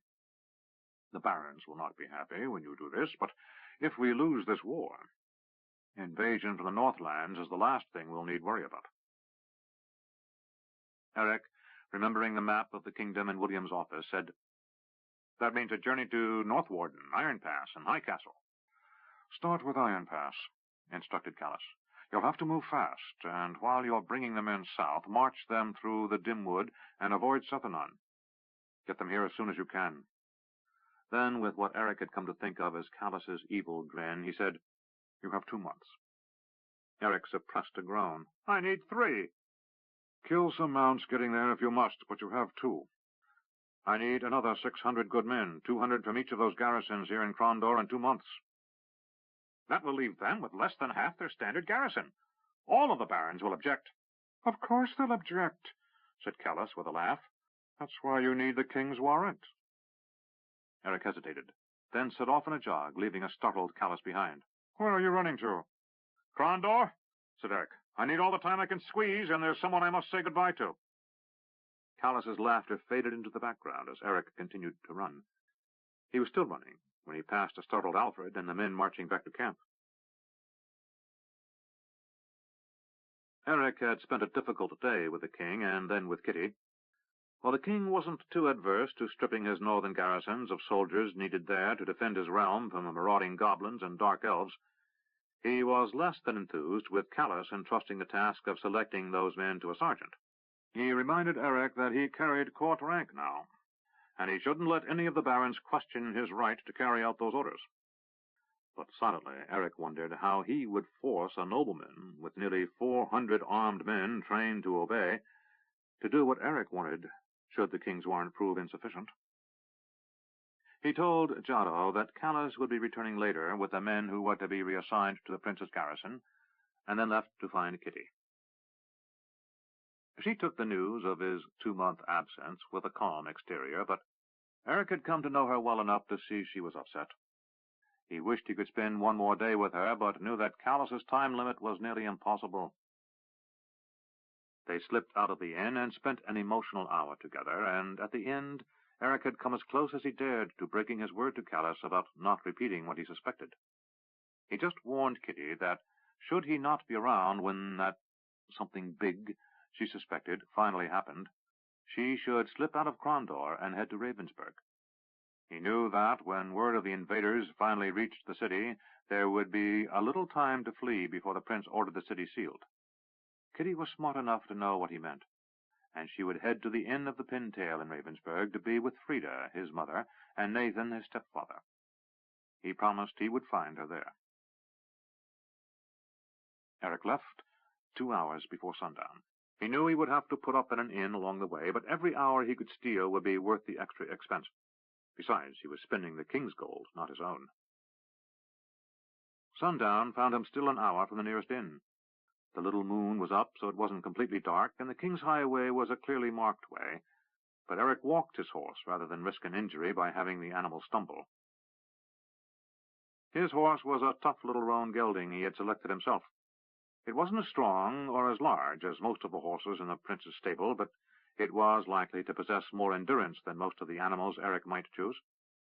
He would switch mounts often on this journey, and he would be in the saddle from before dawn to after dusk for nearly 2 weeks to reach Iron Pass, and even then he would have to push the horses to the end of their endurance. But it could be done. Silently, Eric cursed his captain and rode into the night. Nacor pointed. "There, again?" Chopin nodded. "As it was last time, master." Nacor resisted the impulse to tell the young man to cease calling him master. It was as pointless as telling a dog not to scratch fleas. "Keshian patrols along the south coast of the Sea of Dreams," observed Nacor. "Last time Callus informed the garrison commander, yet here again we see Keshian lancers riding with their colors unfurled." After a moment he laughed. "What is funny, master?" Nacor struck the young man lightly with the back of his hand on Chopin's shoulder. "It's obvious, boy. Lord Arutha has made a deal." "A deal?" asked Chopin, as the boat's captain turned his craft toward the shore. "You'll see," said the little man. He and his disciple had taken ship from Krondor and sailed through the inlet into the waterway between the Bitter Sea and the Sea of Dreams. They were now on a riverboat, heading to Port Shamata, where they would buy horses and ride to Stardock. Nacor carried documents for Lord Arutha and orders from Prince Patrick and Duke James. Nacor had a nagging suspicion he knew what was in those documents, for several of them bore the king's own crest, not that of the prince. The balance of the journey passed uneventfully, and eventually Nacor and Chopin found themselves on the raft that served to carry passengers and goods across the great Star Lake to the island of Stardock, and the community of magicians that resided there. Arutha, Lord Venkar, Earl of the King's Court and son of Duke James, met them at the landing. "Nacor, Chopin, it's good to see you two again," he laughed. "Our last meeting was far too brief." Nacor also laughed. He had spent less than 2 minutes in the newly arrived Earl's company before departing with Chopin and Pug to travel to Elvendar. As they jumped the narrowing gap between barge and dock, Nacor said, "I have messages from your father." Arutha said, "Come with me, then." "How did you know we were on the barge?" asked Nacor. As they walked to the huge building that was Stardock, the man the king had sent to administer the island of magicians said, "Something mundane. Our lookout saw you from up there." He pointed to one of the windows in a high tower. "He sent word to me." "Must be one of my students," said Nacor, nodding. Inside the building, they traversed a long hall and moved toward what Nacor knew would be Arutha's office. It was the same one he had taken when he had been placed in charge of the island by Callus. "Are Chalmus, Khalid, and the others giving you any trouble?" asked Nacor. At mention of the Keshian-born traditionalist who resisted the idea of this island's being subject to the king's law, Arutha shook his head and said, "None worth mentioning. They grouse a bit now and again, but as long as they're free to teach and do their research, they don't complain too much about my administration." Nacor said, "I suspect they're plotting." "No doubt," agreed Arutha as they reached his office. "But I think it won't amount to much without outside help. They're too spineless to attempt to secede from the kingdom without a strong ally." Once inside the office, Arutha closed the door. "And we're prepared for that," said the Earl as he took the packet of documents his father had sent. "Excuse me a moment," he said, and broke the seal on the first of those, a personal message from the Duke. As he read, Nacor studied the Earl. He was as tall as his father, but looked more like his mother, with fine features and an almost delicate mouth. His eyes, though, thought Nacor, were his father's. They were dangerous. His hair was like his father's, too, as it had been when James was a young man. Tight, dark brown curls. After a moment, Arutha said, "Do you know what's in here?" "No," said Nacor, "but I can guess." "Erland has just returned from Kesh." "Did he pass this way?" Arutha laughed. Not much gets by you, does it? When you've lived by your wits as long as I have, said Nacor, you learn to pay attention to everything. Yes, Erland stopped for one night on his way home. Then you've made a deal with Kesh. Arutha said, let's say we've come to an understanding. If Shopi was lost in the conversation, he gave no sign, seemingly content to let his master and the Earl speak uninterrupted. Nacor laughed. Your father is the most evil, dangerous man I've ever met. It's a good thing he's on our side. Arutha looked rueful.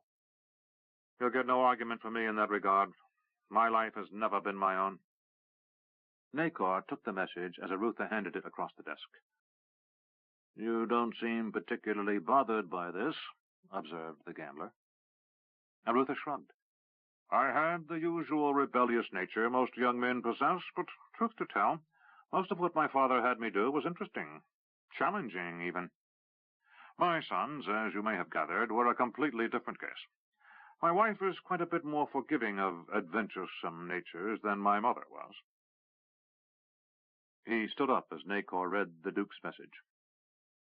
I have often thought what father's life must have been like, to be literally raised a thief in the sewers of Grandor. He glanced at a small window that overlooked the shoreline. I've heard enough Jimmy the Hand stories to last a lifetime. I didn't think your father was much on bragging, observed Shopi as Nacor continued to read. Not from father, but from others, said Arutha. Father has changed the history of the kingdom. He fell into a thoughtful silence. It can be a difficult thing to be the son of a great man. Nacor said, People expect much of a great man's son. He put the document on the desk. You want me to stay?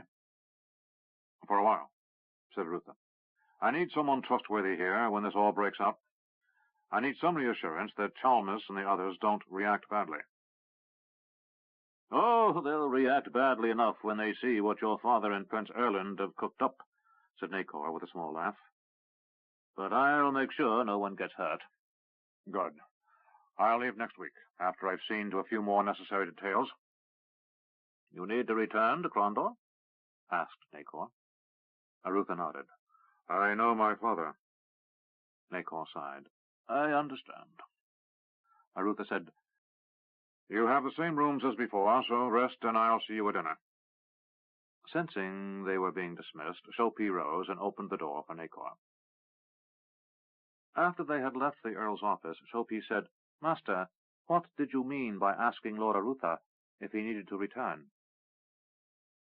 His father ordered him to Rillanon, on a thin pretext of carrying messages to the king, said Nacor as they turned a corner leading to the suite of rooms set aside for them. Climbing a flight of stairs, Nacor continued, Arutha knows his father is unlikely to leave Crondor when the fighting starts. He wants to see that his sons don't stay with their grandfather. I know war is risky, said the former soldier, but why should the Duke's grandsons be at any greater risk than anyone else? Because it is unlikely that anyone who is in Crondor when the Queen's fleet arrives will survive, Nacor answered flatly. Shopi remained silent as they reached their quarters. Eric signaled, and the rider stopped. One of his scouts was riding back toward him. He had spent the better part of 2 months raiding the border barons for their best men, and now almost 600 men rode in 3 columns, spread out over 20 miles behind him. It had been an exhausting ride, and Eric was cursing Callus with almost every mile of it. But he had his men. Each border baron he had visited had read the king's warrant with a mix of disbelief and outrage. Each baron was unique in that he was a vassal of the crown, answerable to no earl or duke. To have a mere sergeant major of the prince's garrison walk in with orders to let him hand-pick men to be taken away, while promises of replacements were vague at best, was more than they could withstand. Baron Northwarden had even considered attempting to hold Eric for confirmation of the order, but by then Eric had an armed company of nearly 200 men with him, and the Baron thought better of it. At Highcastle, the Baron merely looked as if another weight had been added to his already abundant burden, and complied with a minimum of complaint. Eric suspected the company of 400 men from North Warden and Iron Pass also convinced him. They had ridden through the vast grasslands of the High Wold, home to nomadic tribesmen herding their sheep and trading with the barons and those small villages that survived this close to the Northlands. Several times they had found camps recently abandoned, as if the approach of so many armed men had caused bandits to flee into the hills. After the third such camp had been encountered, Eric had ordered 2 of the men from Iron Pass to ride advance scout. Eric found it slightly discomforting to think of any problems this far within the border of the kingdom, but of all the lands between the far coast and the Kingdom Sea, those lands between the teeth of the world, the great northern mountain range and the boundary of the Dimwood were among the most hostile. Raiding parties of goblins and dark elves were known to have traveled as far south as Sethanan in the years before the Rift War, and no matter the frequency of kingdom patrols through these areas, they still remained wild and inhospitable. They were presently riding through light woodlands, leading toward the far denser Dimwood, and now Eric had lost count of the ideal places for ambush he had ridden past. The first scout reined in and said, "An armed camp, Sergeant Major. At least 100 men." "What?" said Eric. "Did anyone see you?" "No, they post no scouts and seem unconcerned about it. I believe they think themselves alone here." "Could you mark them?" "No banner flew, and they wore neither uniform nor tabard. They look like brigands." Eric dismissed the scout and turned to the man he had named acting corporal, a sergeant from Iron Pass named Garrett. "I want a skirmish line behind us by 50 yards, half the men. At the first sound of trouble, I want them to sweep in from either side. The rest should ready themselves to hit hard up the middle if needed, by column of 2. Get 4 of your best and ride with me."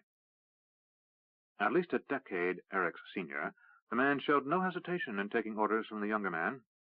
Eric liked his attitude and his discipline, and planned on making him a sergeant as soon as possible, because in Garrett he sensed someone who'd keep his men alive.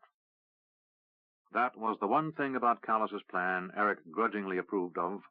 The men he had been sent to fetch had been hardened by years of fighting goblins, dark elves, and bandits. Most of them were mountain fighters by experience, and it would take little to meld them into the force Eric already had under his command. Like the trained soldiers they were, the first 20 men spread out behind Eric. He told Garrett, "Get ready for trouble." Orders were passed, and Eric, Garrett, and the 4 men he had chosen rode forward. They slowly picked their way through the trees and came within sight of campfires. Close to 80 men lay about or stood talking in a clearing in the woods. A few dozen tents of various size were erected in haphazard fashion, and some men tended cooking fires and saw to provisions near the middle of the clearing. Eric saw baggage wagons and horses staked out near the far edge. To Garrett he said, "This is no band of outlaws."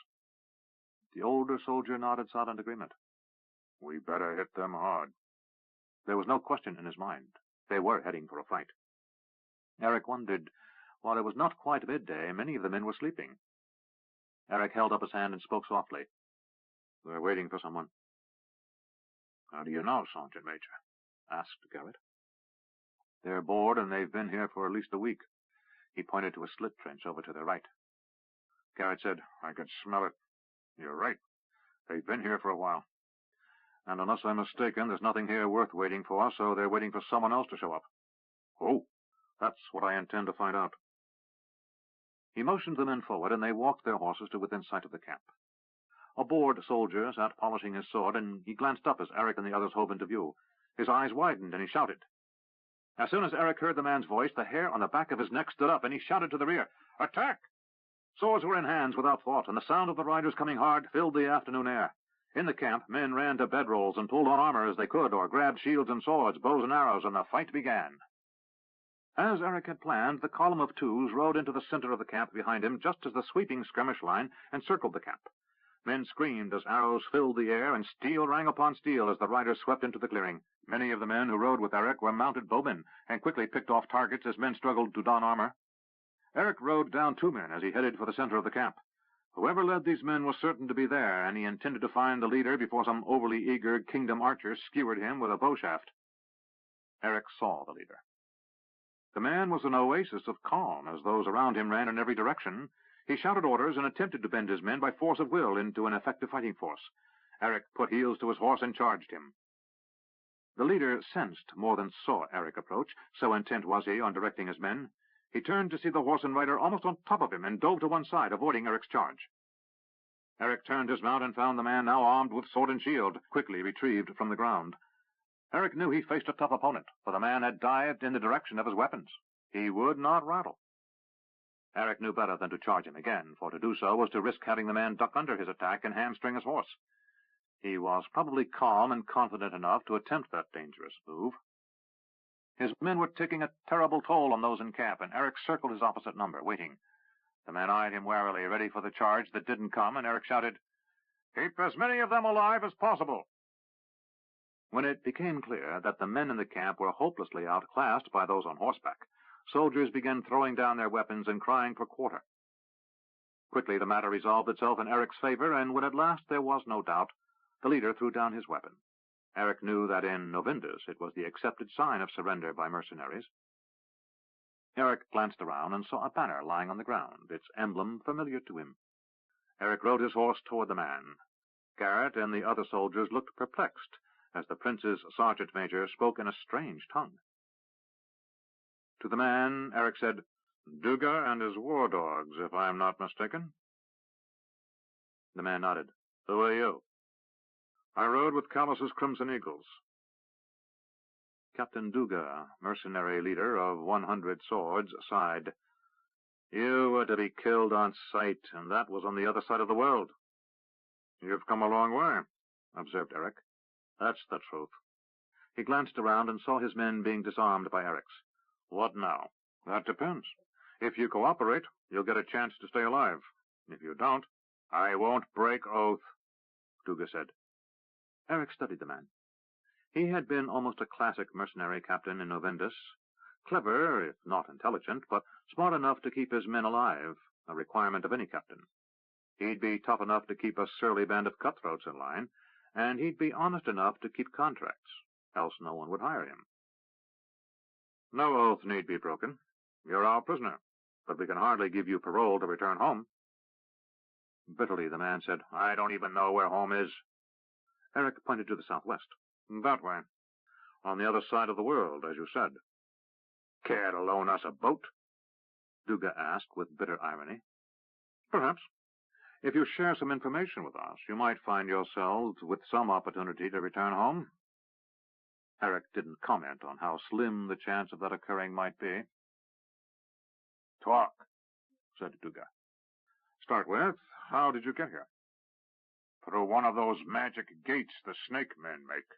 He shrugged. "They offered a bonus for any captain who led his men through." He glanced around. "Where I'll spend it, the gods only know." Eric said, "How long have you been here?" 3 weeks. "Who are you waiting for?"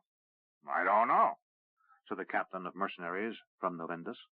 "All I know is the orders from General Farawa were simple.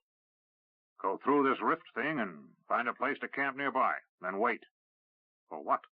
"I don't know. I just know we were told to wait." Eric felt a stab of uncertainty.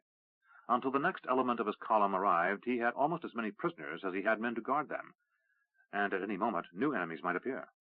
Thinking quickly, he said, "Limited parole. You'll not be harmed, but we won't let you ride away. We'll negotiate better terms when we get to our camp." The mercenary considered it for a moment, then said, "Done." With obvious relief, he shouted to his men, "No more fighting. Now, let's eat." Eric once more was amazed at the attitude of mercenaries from Novindus, who treated conflict and fighting as jobs, who faced men across the line one day who might have been allies the year before, and might be again some day, and who carried little or no ill will as a result. Eric motioned to Garrett and said, "After things settle down, make camp and let the men eat." The sergeant from Iron Pass saluted and started giving orders. Eric stretched in the saddle and felt as if every bone were jangled out of its joint. His backside was sore, and he couldn't remember ever having been this tired. With a silent groan, he dismounted, and smelling the food on the fires, realized he was hungry. Before beginning the questioning of the prisoners, he paused once more to curse his captain. He started to tend his horse, and again paused a moment to curse Callus. 7. Schemes. Rue nodded. The trade delegate had been speaking for nearly an hour, and Rue had sensed the entire course of negotiations within the first 5 minutes, but protocol dictated he endure the entire presentation before declining the opportunity. Rue wished the man would come to an end, as he knew this meeting was entirely pointless. Since seizing control of the grain market in the western realm of the kingdom, Rue had seen the control of his various companies, especially the Bitter Sea Company, grow by the month until he had only one rival in the western realm in commerce, Jacob Estabrook. The one area where Jacob completely dominated was in trade with cash. The profitable luxury trade with the empire was like a locked room to Rue, and no attempt of his to gain a foothold in that lucrative market had resulted in anything more than a minor contract or a marginally profitable trade.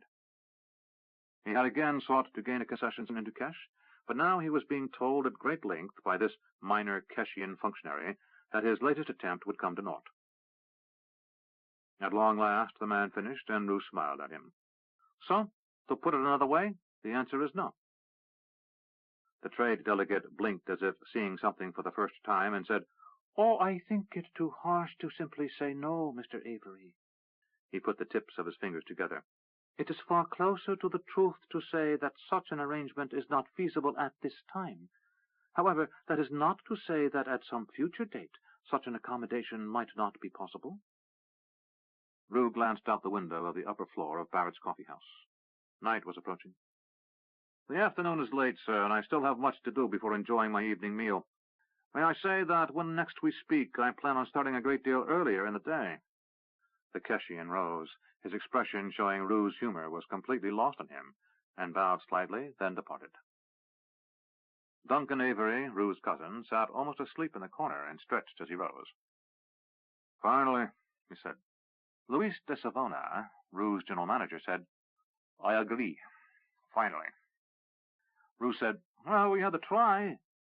He sat back in his chair, glanced at the coffee and rolls that had sat upon the table for hours and were now cold and stale, and said, "Someday I'm going to figure out how Jacob has such a stranglehold on Cashian trade. It's almost as if—" He left the thought unfinished. "As if what?" asked Duncan.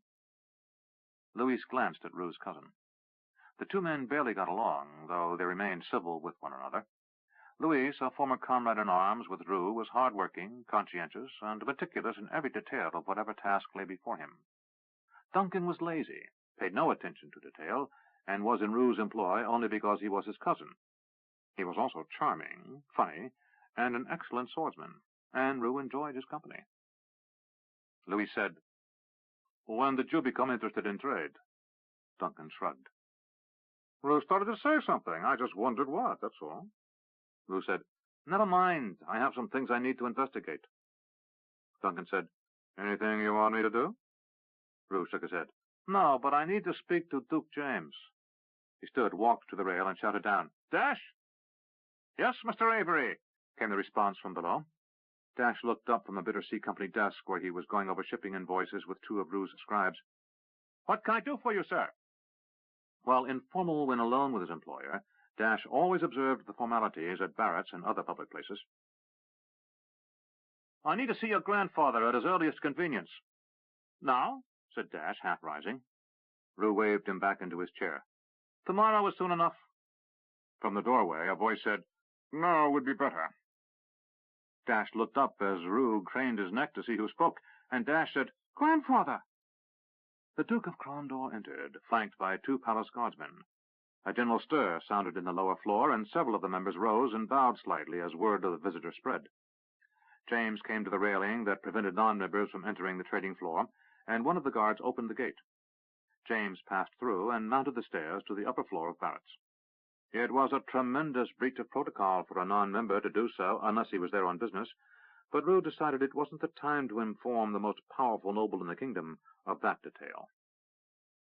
James spoke to Louis and Duncan. "Leave us." He leaned over the railing and said, "Dash, ensure we're undisturbed." Dash moved to the foot of the stairs and tried not to grin as he saw his grandfather's guards also take up position at the foot of the stairway. Keeping his voice low so as not to be overheard below, James said, "It's time for us to do some business." Rue didn't like the sound of that, but he shrugged. "Sooner or later." "I need 2 million golden sovereigns." Rue blinked. His net worth was several times that, but he wasn't that liquid. To put his hands on that much gold would require some restructuring of his business. How soon do you need it? Yesterday, but tomorrow will suffice. And the interest? James smiled. Whatever you like, within reason. You understand that we may not be in a position to repay this loan. Rue nodded. If you can't repay this loan, I doubt I'll be in a position to complain. James said, How soon can I see the gold? I can have 500,000 golden sovereigns at the palace by the end of business tomorrow. The other 1.5 million will take a few days to arrange. I'm going to overtax most of the moneylenders in the city. I'm going to have to do some business in the East as well. Leaning back, he said, Would you do me the courtesy of a bit more advance notice next time, Your Grace? No, said James. Things come up. Speaking of which, said Rue, I just got another trade concession rejected by the Keshian trade legate. Is there anything you can do to help me overcome this problem? Possibly, said James. Right now, we're doing a lot of business with Kesh. The gold? Asked Rue, raising an eyebrow in question. A very fat bribe for several well-placed Keshian nobles.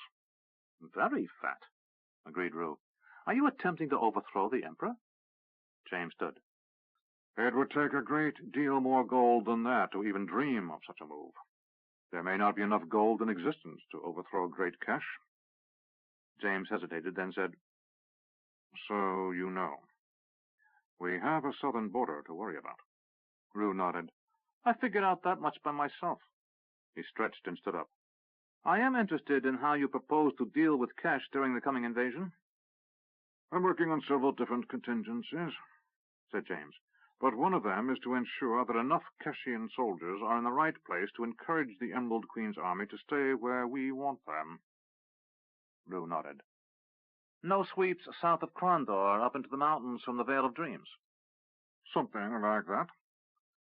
That sort of move would require that the Emerald Queen overrun the dwarves at Dorgan, which has never been done. James smiled ruefully. But even old King Halfdan's army would be put to rout by this host, I'm afraid. Rue shrugged. He had heard stories of the dwarves' fierceness in warfare, but had never met one of them. As James turned to leave, Rue came around the desk. No need to see me to the door, said the Duke. I can find my own way. As he reached the top of the stairs, he said, Oh, by the way, stop trying to squirrel away your wealth in the East and the Free Cities. I'm going to need most of it for the war. Rue didn't even attempt to look shocked or deny the truth. He had been taking small amounts of capital and moving it quietly out of Krondor. Very well, he said with honest resignation in his voice. Trying to outfox you is a waste of energy. James nodded. Don't forget it.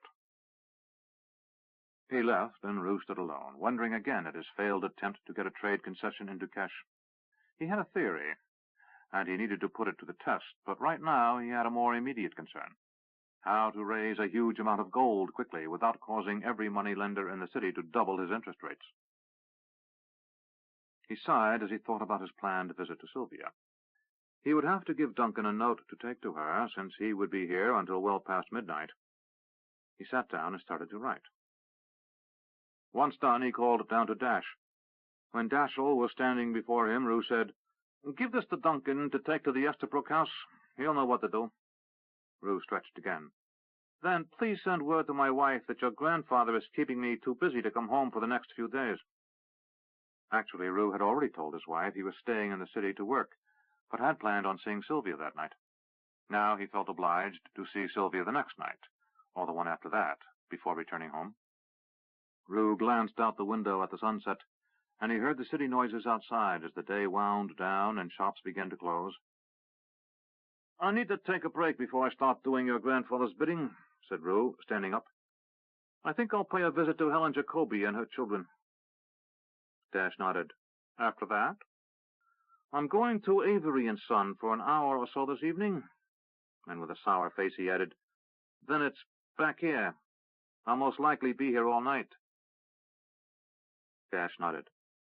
Anything else? No, that's all. Come back here first thing in the morning. I expect I'll have a great deal for you to do. Have Jason come along as well. As Dash hurried toward the door, Rue walked down the stairway. He reached the entrance to Barrett's and considered crossing the street to his townhouse to saddle up a horse and ride over to Helen's. Then he decided he'd rather walk.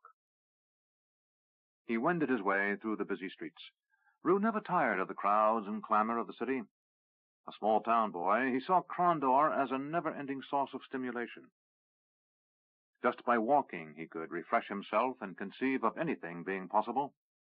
But today, as he walked, the distant specter of the Emerald Queen and her approaching host intruded on his appreciation of the robust city. On one level, he knew that eventually Crondor would be attacked, probably overrun. He had seen what happened when her conquering General Fadawa crushed a city. He had barely escaped the destruction of distant Maharta. He knew it was coming. He had a faint hope the kingdom army, far better trained and more dedicated than anything encountered by the invaders, might keep them out of Crondor, but he recognized it was probably a vain hope. On another level, the coming seemed an impossibility. He was rich beyond even his boyish dreams of avarice. He possessed the most beautiful woman in the world, and he had a son. Nothing remotely evil could be allowed to touch that perfection. Rue stopped. He had been so intent on his imagining, he had neglected to turn on the street that led to Helen Jacobi's home. He turned and thought he saw a figure duck out of sight. He quickened his steps and turned the corner and glanced both ways. Shopkeepers were closing for the day, and workers were hurrying along, either on their final errands for their masters or to home or a friendly inn. But the figure he had glimpsed was nowhere to be seen. Rue shook his head. It must be fatigue, he thought. But he couldn't shake off the feeling he had been followed. He glanced around, then set off toward the Jacobi house. He thought it had to be the realization that the Emerald Queen's fleet was getting ready to sail. He didn't have any direct intelligence, but he knew enough to understand it was a certainty. He'd watched as her army had swept over the continent of Novindus, and had sat in council while plans were made to defend the kingdom against her attack. He could read the signs. He provided as much transport as any firm in the kingdom.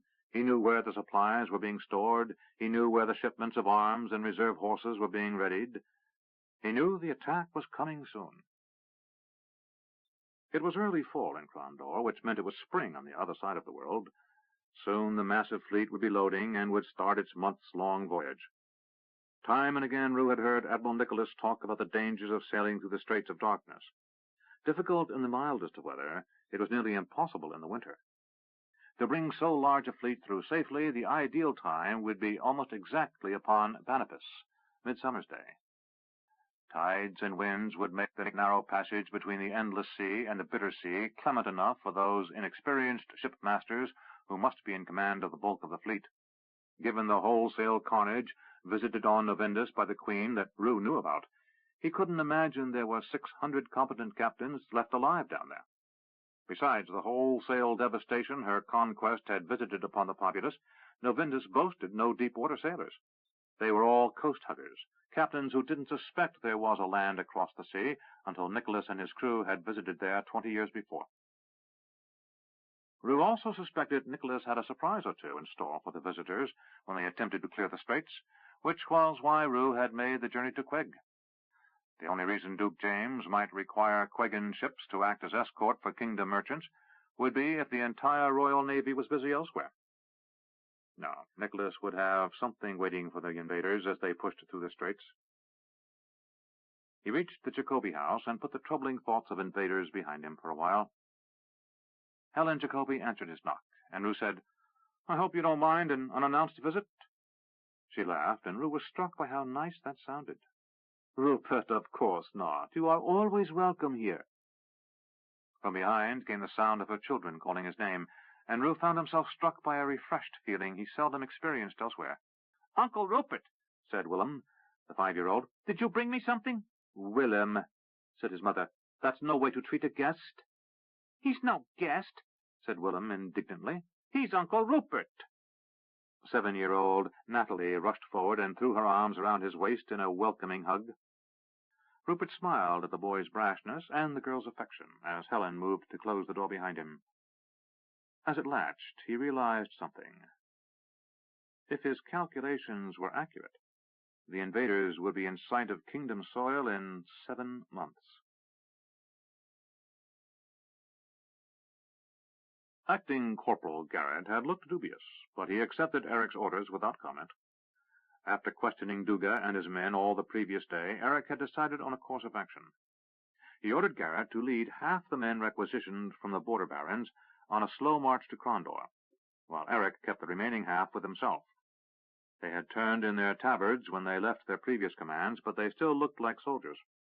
Eric then had them swapping clothing with the captured mercenaries, and after a while judged the result sufficiently chaotic to give the illusion of this being a very large company of mercenaries. Duga gave his approval. "They look like my boys." Eric had spent the previous evening talking with Duga. He had come to like the man, a simple, no-nonsense captain with a company of 80 men who had come to realize they were in over their heads. It had taken all night, but Eric had at last convinced him that it was in his own best interest to give more than his parole. Rather, he should switch sides. Several of his men seemed dubious, and Eric had marked those and sent them off with Garrett's squad, while the rest stayed with Eric and Duga. Later that same day, the second contingent of kingdom soldiers had ridden past, and Eric instructed them to follow Garrett's company. When Duga saw the third company of 200 come past early the next morning, he commented that he and his men had been led to believe they were invading a country of weak, ill-prepared cities. Eric had gone on at great length, patiently explaining how things were different here in the kingdom, and while he downplayed the relative sizes of the two armies, he emphasized the training and equipment of the kingdom soldiers. Fortunately, for his case, he had been aided by the sight of 600 of the toughest veterans in the king's army riding by. Duga gladly accepted the rations carried by Eric's men, which they shared for breakfast. "You know," he commented as he ate, "there's not a lot keeping the Queen's army together but fear." Eric nodded. "I saw that at Maharta." "It's gotten worse." He glanced around. "Some of the captains tried to desert after that, when we got word we were turning east toward the city of the Serpent River." "I heard what happened," said Eric. Prince Patrick's spies had reported about the captains being impaled along with some randomly selected soldiers. "It's as if we're all guarding each other. No one wants to be there, but everyone's afraid to say anything." He shook his head. "No, if you say the wrong thing to the wrong man, you've got a stake pounded up your arse." Eric considered his next question. "Has anyone asked why you're sent halfway around the world?" "There's nothing left at home," he said. "Not much plunder when a city's burned to the ground." He lowered his voice. "I don't believe this, but those snakes that stay close to the Queen have been telling everyone who'd listen that this is the richest place in the world, that there's this city called Sethanon," he pronounced it Sethanon, "where the streets are marble, the door handles and latches are all gold, and they use silk for curtains." He sighed. "After what I've seen for the last 10 years, I can understand why men want to believe, but you've got to elect to be stupid to believe that nonsense." He lowered his voice even more. "Some of the captains, we've talked about trying to do something, but..." "But what?" "But she's just got too much control." "Tell me about this," urged Eric. He motioned with his chin that they should take a walk. When they were out of earshot of the men, Duga said, "I've probably got an agent or two of hers in my company now. You never know. This General Farawa, he's a bloody genius with his tactics and knowing when to send the men and the like. But he's also a murderous dog. You heard what happened to General Gapi?" Eric nodded. "Staked out naked over an anthill because he failed. And most of the generals and captains had to watch." He hit himself in the chest with his thumb. "I was one of them, and it wasn't pretty, I can tell you that." Duga looked frustrated as he tried to explain. "It's the way they've got us all," he said, closing his hand slowly to demonstrate. "At first it was just another fight. You'd sign up at the rendezvous and go fight, loot, then spend your money. Then we started sacking cities. I remember Callus's Crimson Eagles were on the other side at... where was it?" "Homsa," supplied Eric. "That was before I signed on, but I heard the story of the siege. That's when it started to get ugly. For 260-odd days the Queen starved those pitiful bastards. Then she unleashed those Sa'awa raiders on those that fled." Eric had heard the story of how the survivors of Callus's company had made it to safe haven with the Jashandi, the nomadic riders of Navindus. "Things started to look funny to us. We had a captain's meeting, decided some of us had had enough, and went to see General Gapi. He took 3 of our captains to meet with the Queen, and they never came back. That's when we knew. We were in this war as long as it was going to be fought, and any man tried to leave, he was the enemy. For a while it wasn't too bad, though. There was plenty of plunder. Women, too, both willing and unwilling. But after a while you get tired, you know. Eric nodded. I know. Some of my boys... He stopped. None of us are boys anymore. Not a man in my company under 30 years of age, Eric. Eric said, I don't know what I can promise you. This is different than anything you've ever seen. This is a nation at war. But I think if you'll either switch sides or stay out of the way, if we get through this, we'll find some way to get you home. Home? Asked Duga, as if he didn't understand the word. You have any idea what it's like back home? Eric shook his head. Farms burned, cattle slaughtered, fruit left to rot on the branches because there's no one to work the orchards. Fields lying choked with weeds because the farmers are either dead or in the army. We ate everything. Eric said, I don't understand. We fought this war for over 10 years, from the Westlands through the Riverlands into the Eastlands, and we left nothing behind us. Whoever's living down there now is scraping by. There may be some people still living in the burned-out cities. I hear there's a city full of dwarves somewhere up in the Rottengari Mountains the Queen was smart enough to leave alone. But if it had humans in it, it was burned to the ground. Eric could hardly credit what he heard. Nothing left? Some people hid, and others just lived too far away to bother with. So there's someone living down there, but most of those we left behind were dead, Eric. There are no cities left, and only a few towns with a building standing. If a farmer lived enough distance away, he might have a crop. Unless those fleeing the cities ate it. And the sickness. He sighed. With that many dead, it had to come. Some of our own men got the runs so bad they died from them. Couldn't even hold down a drink of water in their stomachs. Others got the black pox. Or some got fevers with no herbs or temple priests around to heal them. It's pure misery back home, that's what it is. Eric studied the man's face and saw something in his eyes he had never seen in a soldier before. There was a deep horror that had been held in check so long it was not even being acknowledged, and when it at last came to the surface, who knew what might be the result?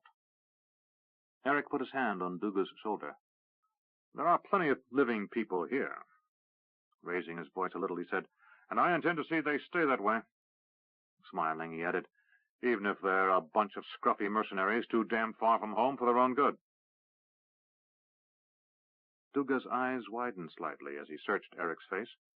Then he nodded once and turned away quickly to keep Eric from seeing the moisture gathering in them. To his own men he shouted, Look lively, then! We've got to show these kingdom lads how to be properly scruffy mercenaries. That got a laugh from some of his men, though most of the kingdom soldiers didn't understand the dialect he spoke. Now the camp looked much as it had when Eric had encountered it, save that more than half the men were kingdom soldiers, and a squad of 30 bowmen was lurking in the trees just out of sight to lend support. On the 3rd day after the surrender, a sentry reported riders approaching from the south. Get ready, Eric instructed his men. Duga's mercenaries moved with the slow confidence of bored soldiers, while Eric's men kept swords and shields very close to hand. In the trees, the archers made ready. A few minutes later, 3 riders entered the clearing, each dressed in a traveling robe. The leader threw back his hood and revealed a man of middle years with gray-shot black hair. Who leads? I do, said Eric. What company? Asked the second man. Duga's Black Swords, answered Eric. You're not Duga, said the first man. No, Kimo, I am. Duga stepped forward. The man named Kimo said, He claims to lead. Duga shrugged. We got bored waiting for you. He challenged me and won. He made a show of rubbing his jaw. Look at the size of him. Damn near broke my head. So he's in charge. What's your name, Captain? Asked Kimo. Not knowing why, Eric answered, Bobby. Well, Bobby, said Kimo, your orders are to take your men west from here.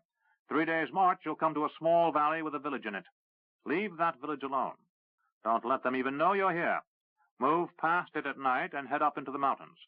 Find a river that feeds that village, then follow it upward until you come to a branch. Follow the northern branch. You'll find a nice little valley with game. We've also laid in supplies there. Wait until someone comes for you.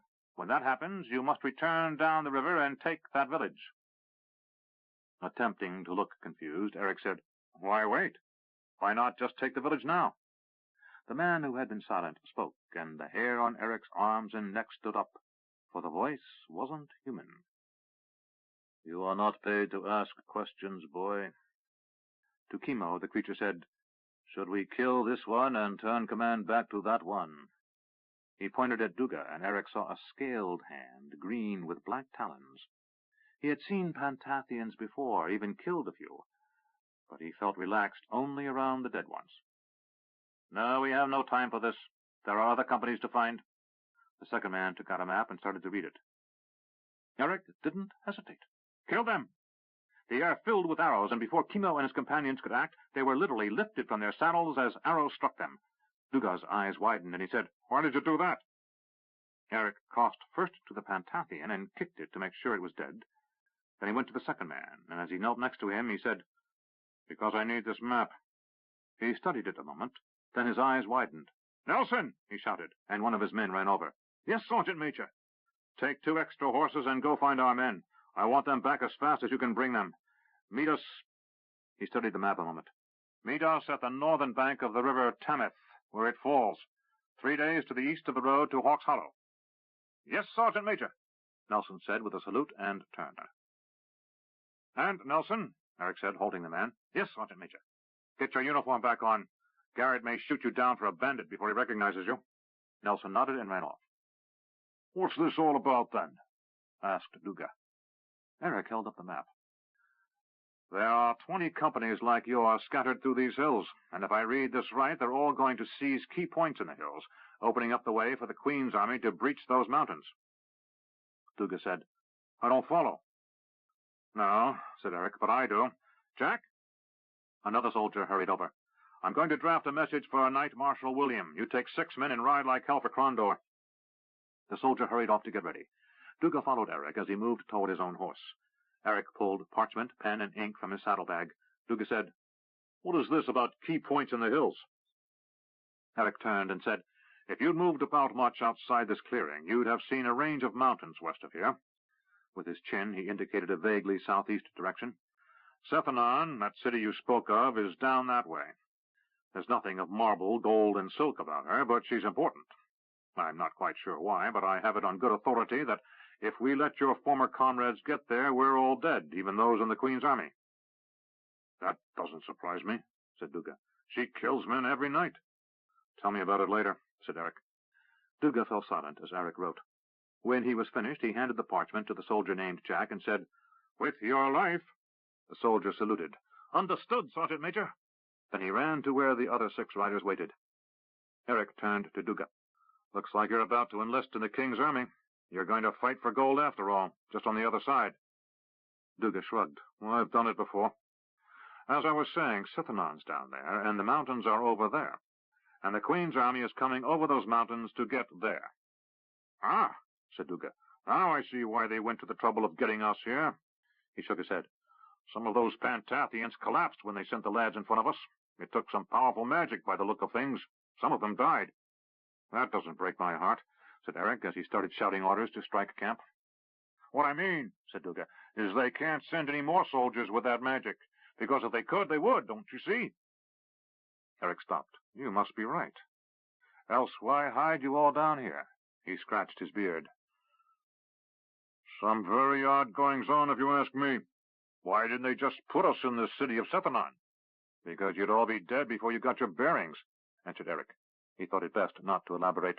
The truth was, he didn't know why that was so, but all Duke James and Knight Marshal William would say was that it wouldn't be possible for the Pantathians to send men directly into Sethanon.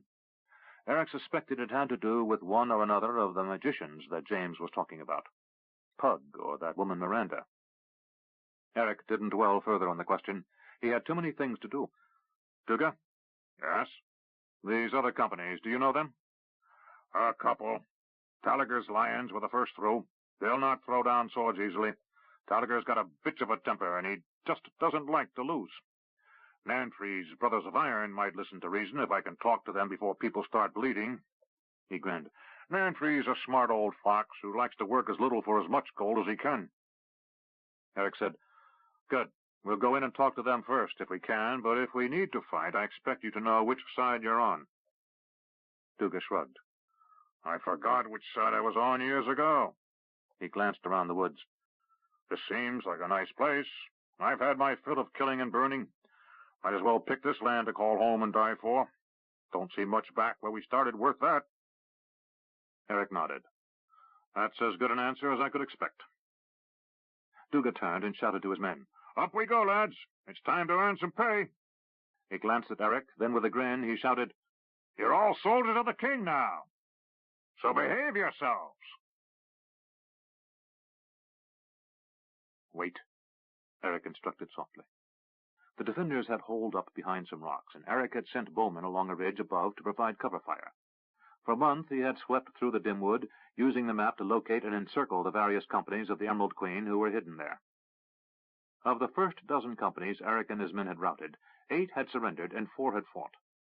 Eric had been forced to delegate some of his men to escort the captured soldiers who refused to turn coat to a safe holding place. His company now numbered 1,100 men, spread out in 5 squads. Coordinating efforts was difficult, and he regretted the many horses that were lamed as messengers raced between squads, but all reports indicated the sweep of the dim wood was going well. More than once he had wondered how much of this Callus had anticipated, for it seemed too providential that he should just happen to be riding through here with 600 crack soldiers when the Emerald Queen's advance forces popped into view. Sometime he'd have to remember to ask just where Callus got so much good intelligence. A scout came running toward Eric, and one of the enemy soldiers behind a rock loosed an arrow that barely missed the man. Eric grabbed him by the tunic and demanded, What's wrong? The soldier was one of Duga's mercenaries. Short of breath, he could blurt out only one word, Sour! Where? Demanded Eric. That way, said the soldier, turning to look back over his shoulder into the wood. How many? Eric asked as he heard the thunderous pounding of their gigantic mounts echoing through the trees. 50. Eric stood, risking an arrow, and shouted, Fall back! The bowmen who were climbing a distant ridge turned to see what the shout was, and saw Eric waving them back down toward the tree line. They waved acknowledgment and started down. Eric ducked as 2 arrows flew at him from the defender's position and shouted, Archers! Kill anything coming through those trees! Eric had fought the Sa'aur once before, and he had no illusions of this being a simple fight. He might have 200 men with him, but 50 Sa'aur were easily their match. And he had 100+ mercenaries who could sally forth at any time, putting Eric squarely between 2 armed foes. Eric ran back to where the horses were picketed and climbed into the saddle. He shouted to one of the nearby soldiers, Ride to the north. James of Highcastle is up there with his men. Tell him to come as fast as possible. Even if the soldier found the corporal from Highcastle and his men, and they rode straight back, it might be too late. The sound of the advancing Sa'aur was now like a storm about to break over them. Eric glanced around frantically, looking for any advantage. The Sa'aur averaged 9 feet in height, with horses 25 hands at the withers. Into the woods! Shouted Eric. Then the Sa'aur came crashing into view. Armored with helms, breastplates, greaves, and bracers, the riders looked like a soldier's worst nightmare. Reptilian faces showed more emotion than Eric ever would have imagined before meeting them, and the expression on their faces was anger. A Sa'aur, wearing the flowing horsetail plume of an officer, led the charge. Die, traitors! He cried as he saw Eric's men pulling back. The fight became a blur. Eric dodged around trees, attempting to strike at the hocks of the larger animals, avoiding the powerful blows of the Sa'aur. Eric had once charged a Sa'aur rider, and he knew just how much more powerful they could be. From the screams around him, punctuated with curses, it was clear other men were discovering this fact the hard way. Eric lost track of time and let the battle flow. He knew that by giving his men a chance to survive in the trees, he had lost any hope of organizing the fight. More distant shouts led him to believe the company they had been readying to attack had joined the fray. A Sa'aur bore down on him from behind, and Eric felt the approach more than heard it, moving his horse around a tree just in time to avoid being overrun. As the alien rider swept past, Eric put heels to his horse's flanks and took out after another Sa'aur, moving in a different direction. It was clear to Eric that attacking these giant creatures from behind was the best course of action. The air hissed with arrows, and Eric prayed they came from his archers, taking Sa'auer riders out of saddles, and not the other side killing his men. He came up behind the Sa'auer he followed as the rider reined in to catch his bearings. The creature was half turned in the saddle when Eric caught him with his sword point, thrusting as deeply into the creature's ribs as he could. The shocked Sa'auer looked down at the smaller human, astonishment being the only possible word to describe the expression on that alien face, and then he fell backward out of the saddle, almost ripping the sword from Eric's hands. Throughout the afternoon they rode through the trees, a crazy weaving dance of death, with both sides dying more from blunders than from the other side's tactics.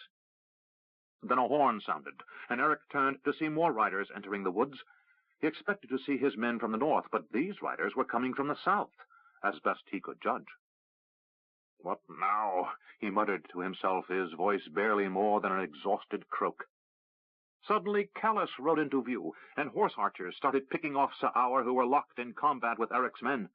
Eric saw his captain point behind Eric and shout something, but he couldn't hear what he said over the din of fighting. Then the world exploded in pain, and Eric saw the ground rising up to strike him. The breath was knocked from him. His shrieking horse fell on his leg, and he barely kept his wits about him. More by instinct than thought, he disentangled himself from his thrashing animal, blood spraying from a wound to the horse's flank. A Sa'auer rider turned his animal as Callus charged, and Eric struggled to his feet. He put his hand to his head and found his helmet gone. Blood covered his hand when he brought it away, but he couldn't tell if it was his or the horse's. The rider ignored Eric and charged Callus. Eric braced his hand on the trunk of a tree to support himself, then knelt to pick up his sword. Nausea knotted his stomach, and his head swam from the effort, but he stayed conscious. He quickly killed his dying horse and looked to see Callus engaged with a Sa'auer. If the Sa'auer that Eric had killed had looked surprised, it was nothing compared to the expression on this one's face at the first blow Callus delivered to the creature's shield. Eric was certain nothing could have prepared that rider for the impact of someone as strong as Callus. The blow knocked the creature from his saddle. Then it was quiet. Eric opened his eyes and realized he was sitting on the ground, his back against the tree. Someone had put a tunic over his legs and a rolled-up shirt behind his head. A familiar voice said, "You took a nasty one to the head." Eric turned to see Callus standing nearby. Eric said, "I think I've been hurt worse." "I'm sure. Blade glanced off the back of your helmet and that rock head of yours and struck your horse behind the saddle. Broke its spine. You're a lucky man, von Darkmoor. A couple of inches farther forward, and he would have split you in two." Eric's head rang and throbbed. "I don't feel lucky," he said. Taking a drink of water from a skin held before him, he asked, "What brings you to this dark and lonely place?" Callus said, "I got your message, but mostly it was because I gave you orders to be back in Krondor in 2 months." Eric smiled, and it made his head hurt worse. "I told you I needed 3. Orders are orders." "Does it help that I brought you 2,000 men instead of 600, and have captured or killed another 1,000 of the Queen's army?" Callus considered this a moment. "A little, but not much." Then he smiled. 8. Evolution. Miranda spoke. "Where are we?"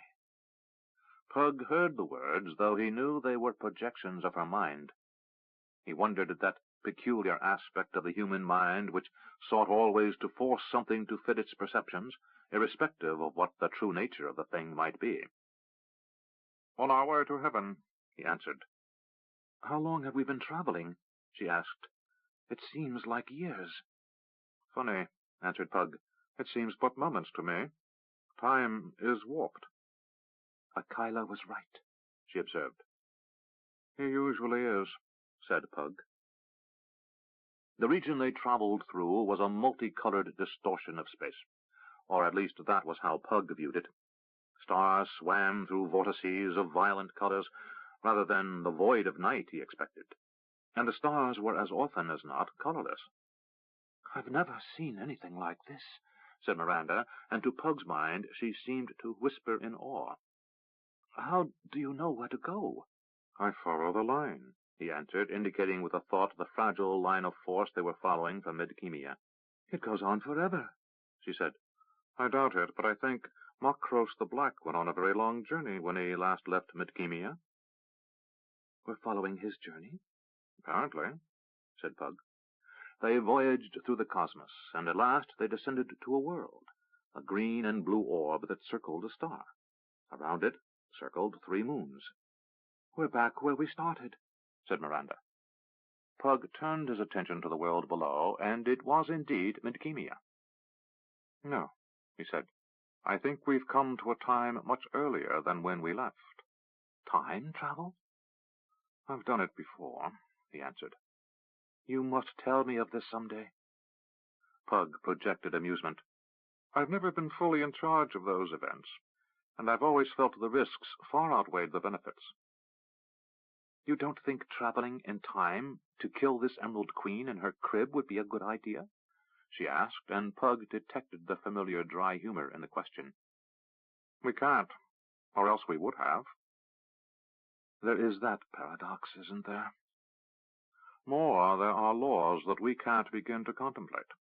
He fell silent, and Miranda couldn't judge if it was a moment or a year before he spoke again. All of reality as we know it is but an illusion, a dream of some agency we can barely comprehend. It sounds so trivial put that way. It's not. It may be the most profound thing humankind is able to comprehend. They moved down toward a scene familiar to Pug. Standing near the wreckage of the city of Sethanon was an army led by King Liam. Pug felt odd emotions as he viewed himself, 50 years earlier, listening to Makros's goodbye again. What's he saying? asked Miranda. Listen, said Pug. A younger Pug said, Yes, but it is still a hard thing. A tall, thin man, wearing a brown robe with a whipcord belt and sandals, said, All things come to an end, Pug. Now is the end of my time upon this world. With the ending of the Valheru presence, my powers have returned fully. I will move on to something new. Gathis will join me, and the others at my island are cared for, so I have no more duties here. Miranda said, Gathis didn't leave. Pug said, I know. She focused her attention on her lover and felt something that was familiar. You find this funny? Ironic, perhaps, came the answer. Makros the Black, legendary sorcerer supreme, was bidding goodbye to a younger Tomas, who stood resplendent in his gold and white armor. Miranda said, He's doing it again, isn't he? What? asked Pug. Lying to you. No, not this time, answered Pug. He honestly believes what he's saying about the Pantathians and Mermendamus. Makros said, The powers granted to the one who posed as Mermendamus were no mean set of conjurer's illusions. He was a force. To have created such a one, and to have captured and manipulated the hearts of even a race as dark as the Moradal required much. Perhaps without the Valheru influence across the barriers of space and time, the Serpent people may become much as others, just another intelligent race among many. He stared into the distance a moment. Then again, perhaps not. Be wary of them. He was right on that count, said Miranda. The Pantathians could never be redeemed.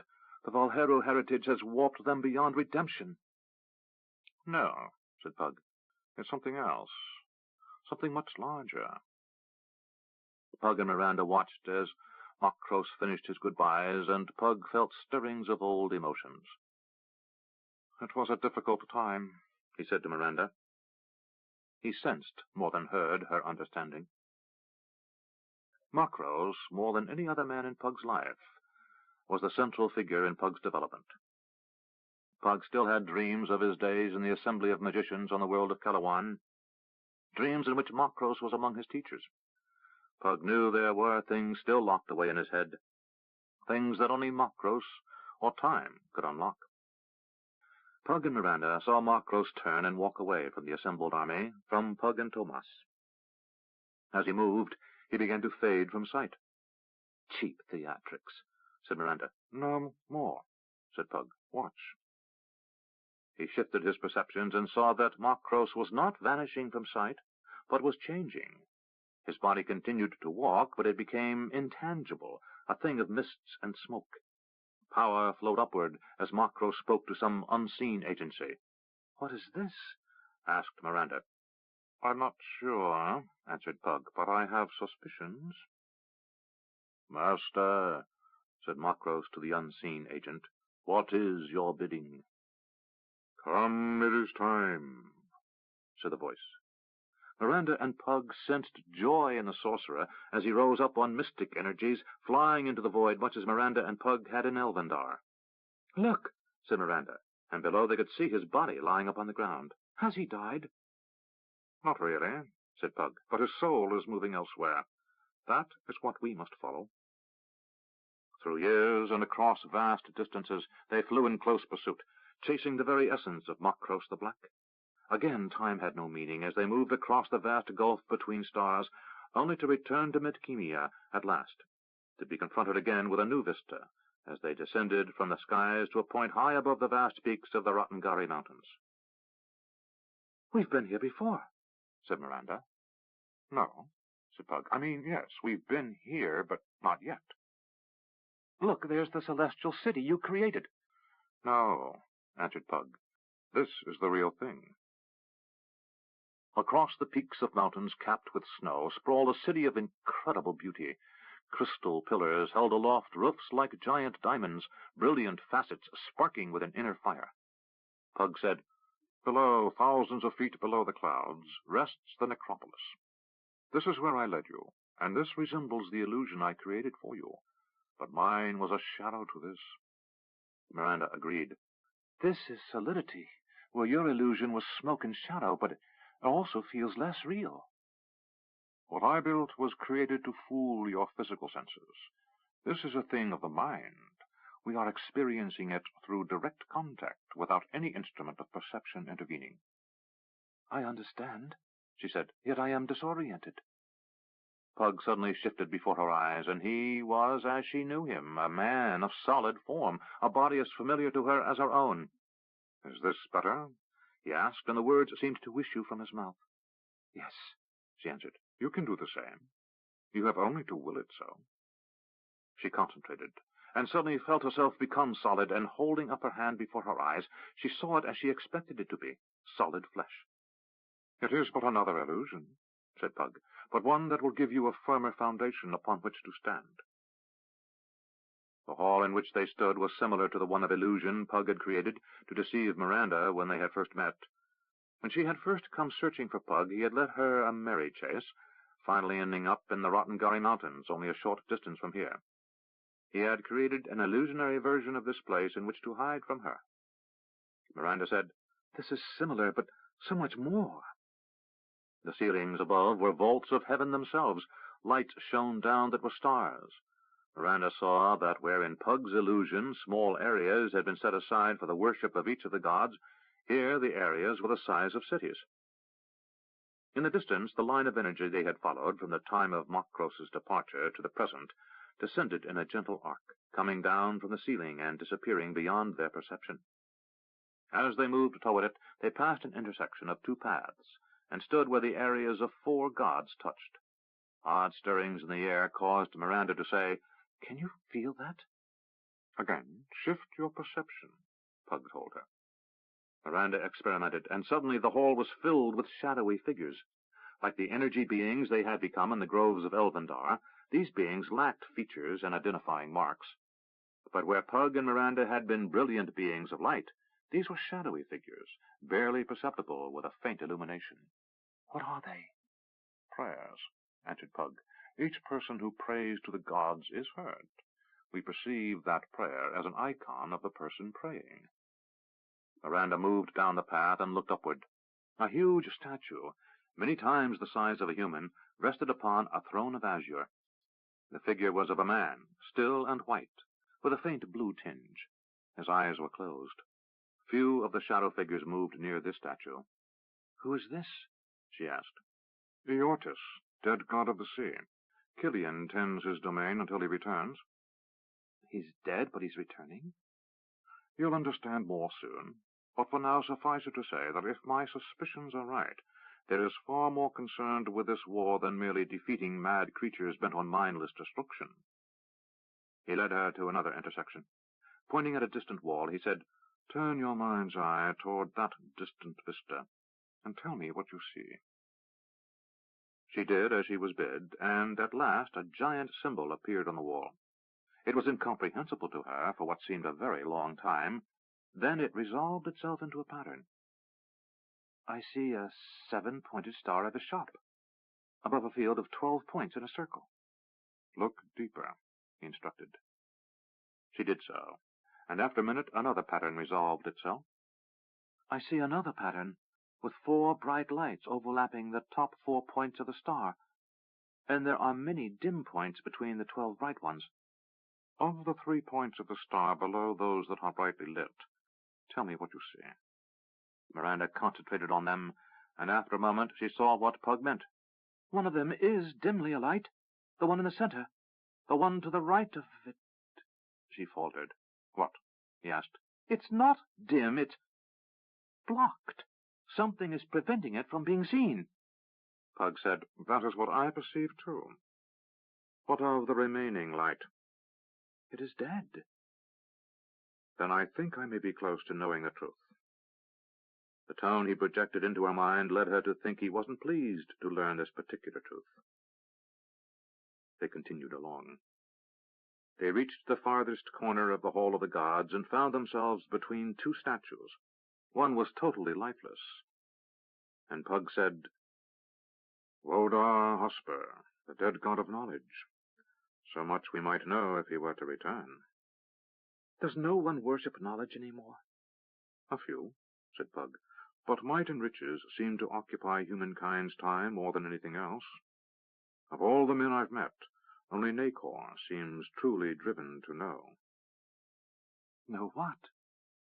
"Everything," he answered with amusement. They turned and regarded the other statue.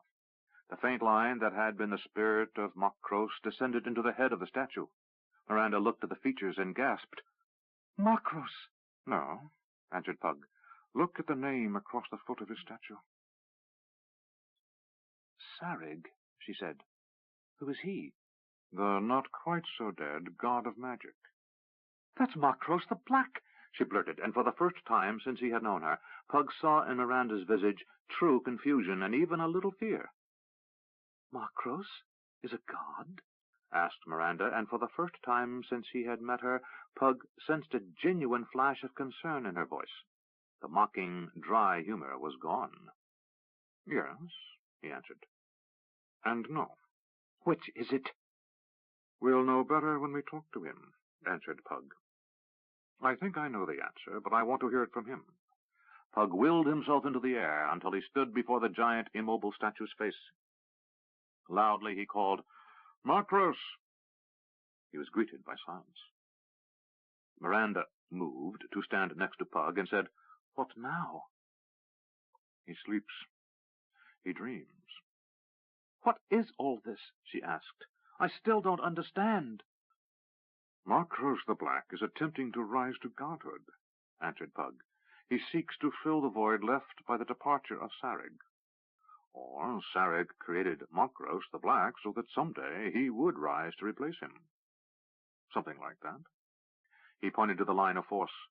"That line still functions, and at the other end we'll find the mortal body that we know as Makros. But the mind, the essence, the soul, that is here, within this being that is forming. They are one and yet different, connected yet apart." "How long will it take, this rising to godhood?" asked Miranda, not attempting to hide the awe in her voice. "Ages," answered Pug softly. "What do we do?" "We wake him up." The illusion that was Pug closed his eyes and focused his attentions within. Miranda felt energy building within the sorcerer and a mighty magic being forged.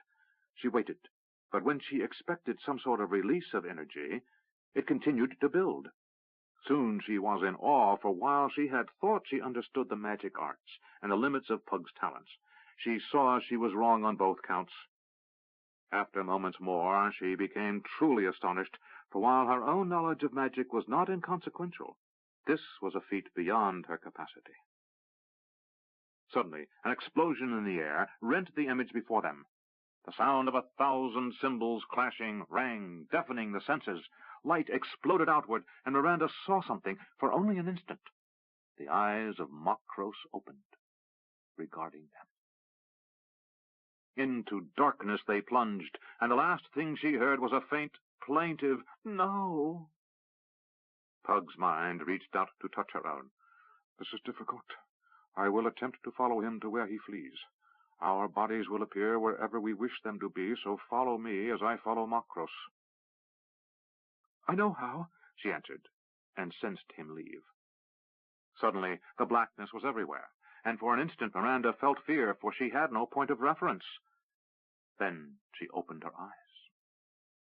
She was cold.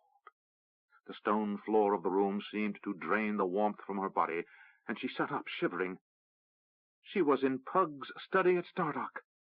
She knew what the elven spellweavers had told them, that their bodies would appear wherever they were needed when they returned from their spiritual journey, but she had expected to be still in Elvendar.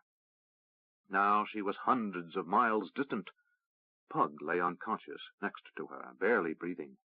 She had no idea how long they had been gone from Akila and Tathar's care, but it was clear to her that Pug was only minutes from death if he did not revive. Miranda tried to focus a spell of location to cast upon him. He might vanish at any second, and if she didn't have the spell ready, finding him might be more difficult. Forcing herself to clarity, she was about to chant the spell when Pug sat up. He took a gasping, painful breath, and then another. Aborting the spell, she said, "What?" Pug blinked and took more deep breaths. "I don't know. The line that bound Makros to Sarig was severed, and that which recoiled flew back toward Midkemia. I followed Makros's mind, and suddenly I was here." Miranda stood up, and Pug did likewise. Both of them were cold and stiff, and movement was difficult at first. Pug paced a little to restore circulation. "That's the second time I've done this, and it was no more pleasant than the first." "Where is Makros?" asked Miranda. "He must be close by. That's the only answer." He moved to the door of the study and opened it, hurrying down the stairs of the tower. He pushed open the lower door and almost knocked over a young student, whose eyes widened. "Master Pug!" he exclaimed. Pug and Miranda ignored the startled student and moved toward the main entrance to the academy. As they passed, students and teachers both turned to stare, and by the time they reached the main entrance to Stardock, the calling of his name had almost become a chant. "Pug! Pug!" Pug was breathless from excitement. "I can feel him. He's close by." Miranda said, "I can too." They went outside and looked around. Pug pointed. "There." At the edge of the lake, a knot of excited students had gathered, and Pug could hear Nakor's voice shouting, "Stand back!" A man hung in the air, and Pug could sense the energies that danced around him. He was a beggar by his look, filthy, wearing only a dirty loincloth, his hair and beard a dirty mat, but he exuded power. The air sparkled as he seemed to be drawn up in the air, along the thread of energy that Pug had followed from the celestial city.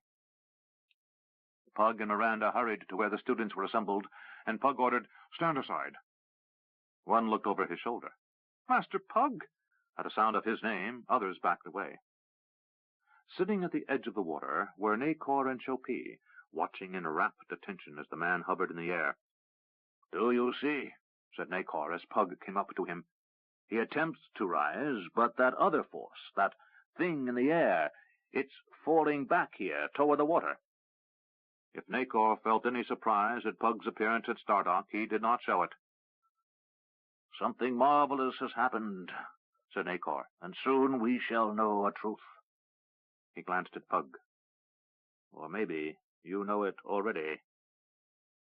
The beggar floated down into the water, where he sat waist-deep. Pug watched as the thread of energy coiled down from the sky, and at last seemed to vanish into the water around the man.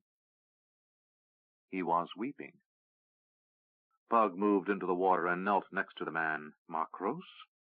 After a moment, the slender man turned to regard Pug.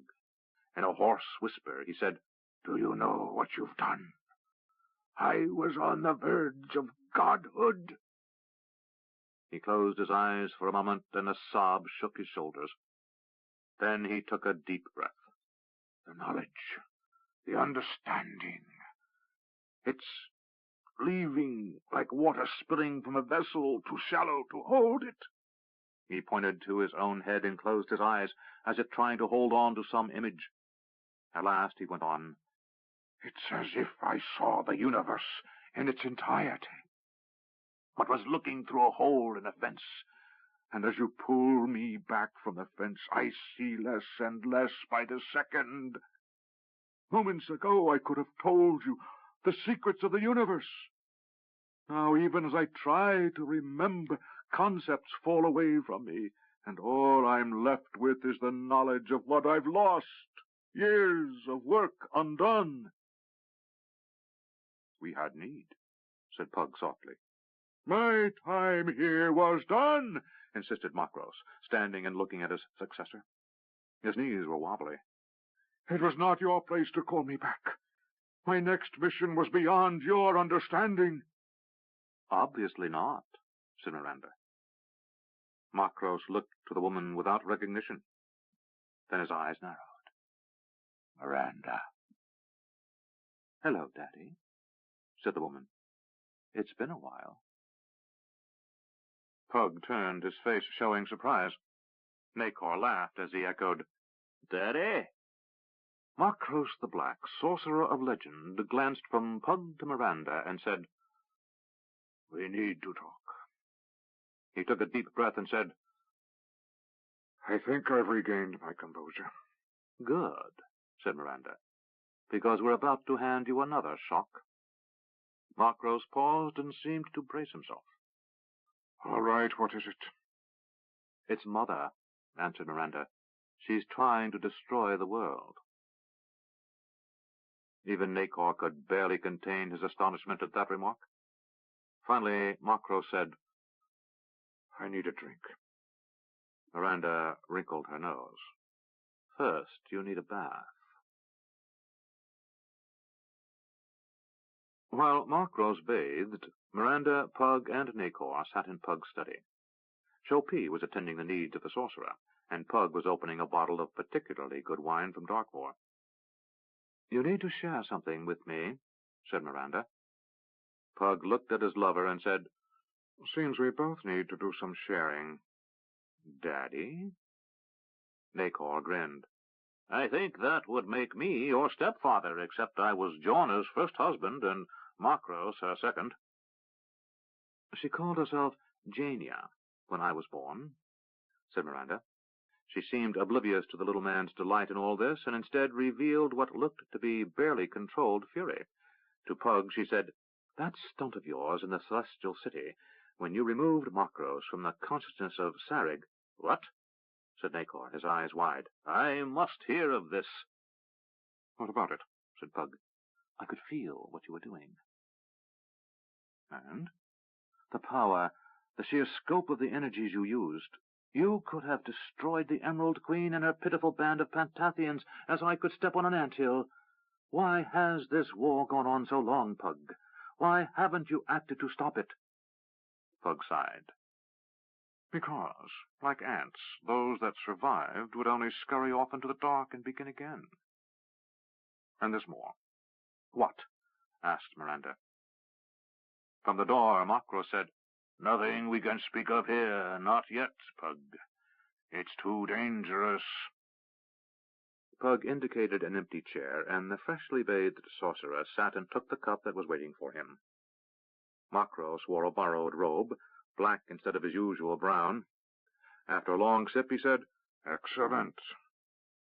"There are advantages, after all, to being alive."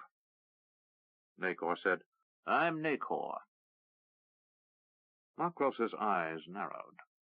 He studied Nacor's face a moment before the recognition dawned. "The Isolani. I know you. You cheated me at cards once." "I'm the one." With enough emotion to almost bring tears to his eyes, Nacor admitted, You are my greatest challenge. He turned to Pug. I was wrong when I said Makros wouldn't remember me. Makros pointed at Nacor. That scoundrel did the only thing he could. He made me think he was using magic, so when I erected my defenses, he could manipulate the cards with simple sleight of hand. Sleight of hand? Said Pug. He stacked the deck, Makros said with a laugh. Not really, said Nacor modestly. I switched the cards and slipped in a cold deck. Will you stop it? Exclaimed Miranda, slamming her hand on the table. This is not some reunion of dear friends. This is... What? Asked Pug. I don't know. We're trying to save the world, and you're reminiscing about card games. Pug saw Chopin in the doorway, and he motioned for the young man to close the door, leaving the four of them in privacy. Chopin nodded, shut the door, and left. Pug said, First, I'd like to ask about this relationship. Seems you all have ties I knew nothing about. Makros said, To all of you. Pug suddenly looked alarmed. Don't tell me I'm your unacknowledged son. He glanced at Miranda and saw his concern mirrored on her face. You can relax, said Makros. You're not her brother. He sighed. But when I said you were as much a son to me as any I have fathered, I meant it. He sipped his wine and remembered. When you were born, I sensed greatness in you, lad. You were the son of a maid in Cryde, and a wandering soldier. But as the Tsorani sense power in children and train them to the assembly, I saw you had greatness, perhaps more than any living magician on this world. And you did what? Asked Nacor. I unlocked that magic. Else how could Pug have come to the greater magic? Sareg? Asked Pug. Makros nodded. I am his creature. Sareg? Said Nacor. I thought he was a legend. He is, said Miranda, and a dead god to boot. But he's obviously not as dead as some think. Pug said, Why don't you start at the beginning? And this time the truth, added Miranda. Makros shrugged. The story I told you and Tomas, to while away the time we spent in the garden of the city forever, was a far more entertaining one than the truth, Pug. I was nothing as a child, a silly boy from a distant land. Stop it, said Miranda. You're doing it again, Father. Makros sighed. Very well. I was born in the city of Kesh. My father was a tailor, and my mother a wonderful person, a woman who managed my father's accounts, kept an orderly house, and raised a willful and disobedient son. My father had many rich merchants among his clientele, and we lived well enough. Satisfied? He asked his daughter. She nodded. But I developed a taste for adventure, or at least for rough company. When I was little more than a lad, I went on a trip with some of my friends, without the knowledge or blessings of my parents. We bought a map, one reputed to show the location of a lost treasure. Nacor nodded. Slavers? Makros said, Yes. It was a trap to lure foolish boys who would end up on the Durban slave block. How long ago was this? Asked Pug. Nearly 500 years ago, said Makros, at the height of the Empire's power. I escaped the slavers and hid in the mountains, but I got lost. Almost dead from starvation, I found an ancient, abandoned temple. Half delirious, I collapsed on the altar and prayed to whatever god ruled that shrine to save me, in exchange for which I'd serve him. Makros blinked as if trying to remember. I don't remember exactly what occurred next, but I think I spoke to Sareg, and either I died and he took me before I went to the hall of Limskragma, or he got me just before my death. But from that moment on, I was Sareg's creature.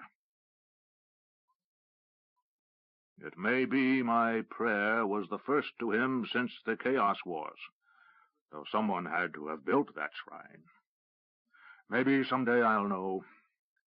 But whatever else, that dying prayer opened an avenue, a conduit, if you will, and from that ruined temple I emerged no longer a boy, but a man of magic.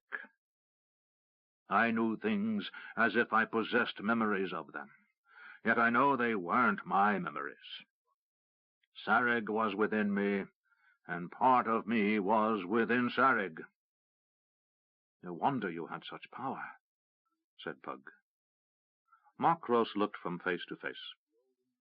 To understand what I'm about to tell you, you need put aside all prejudices and preconceptions.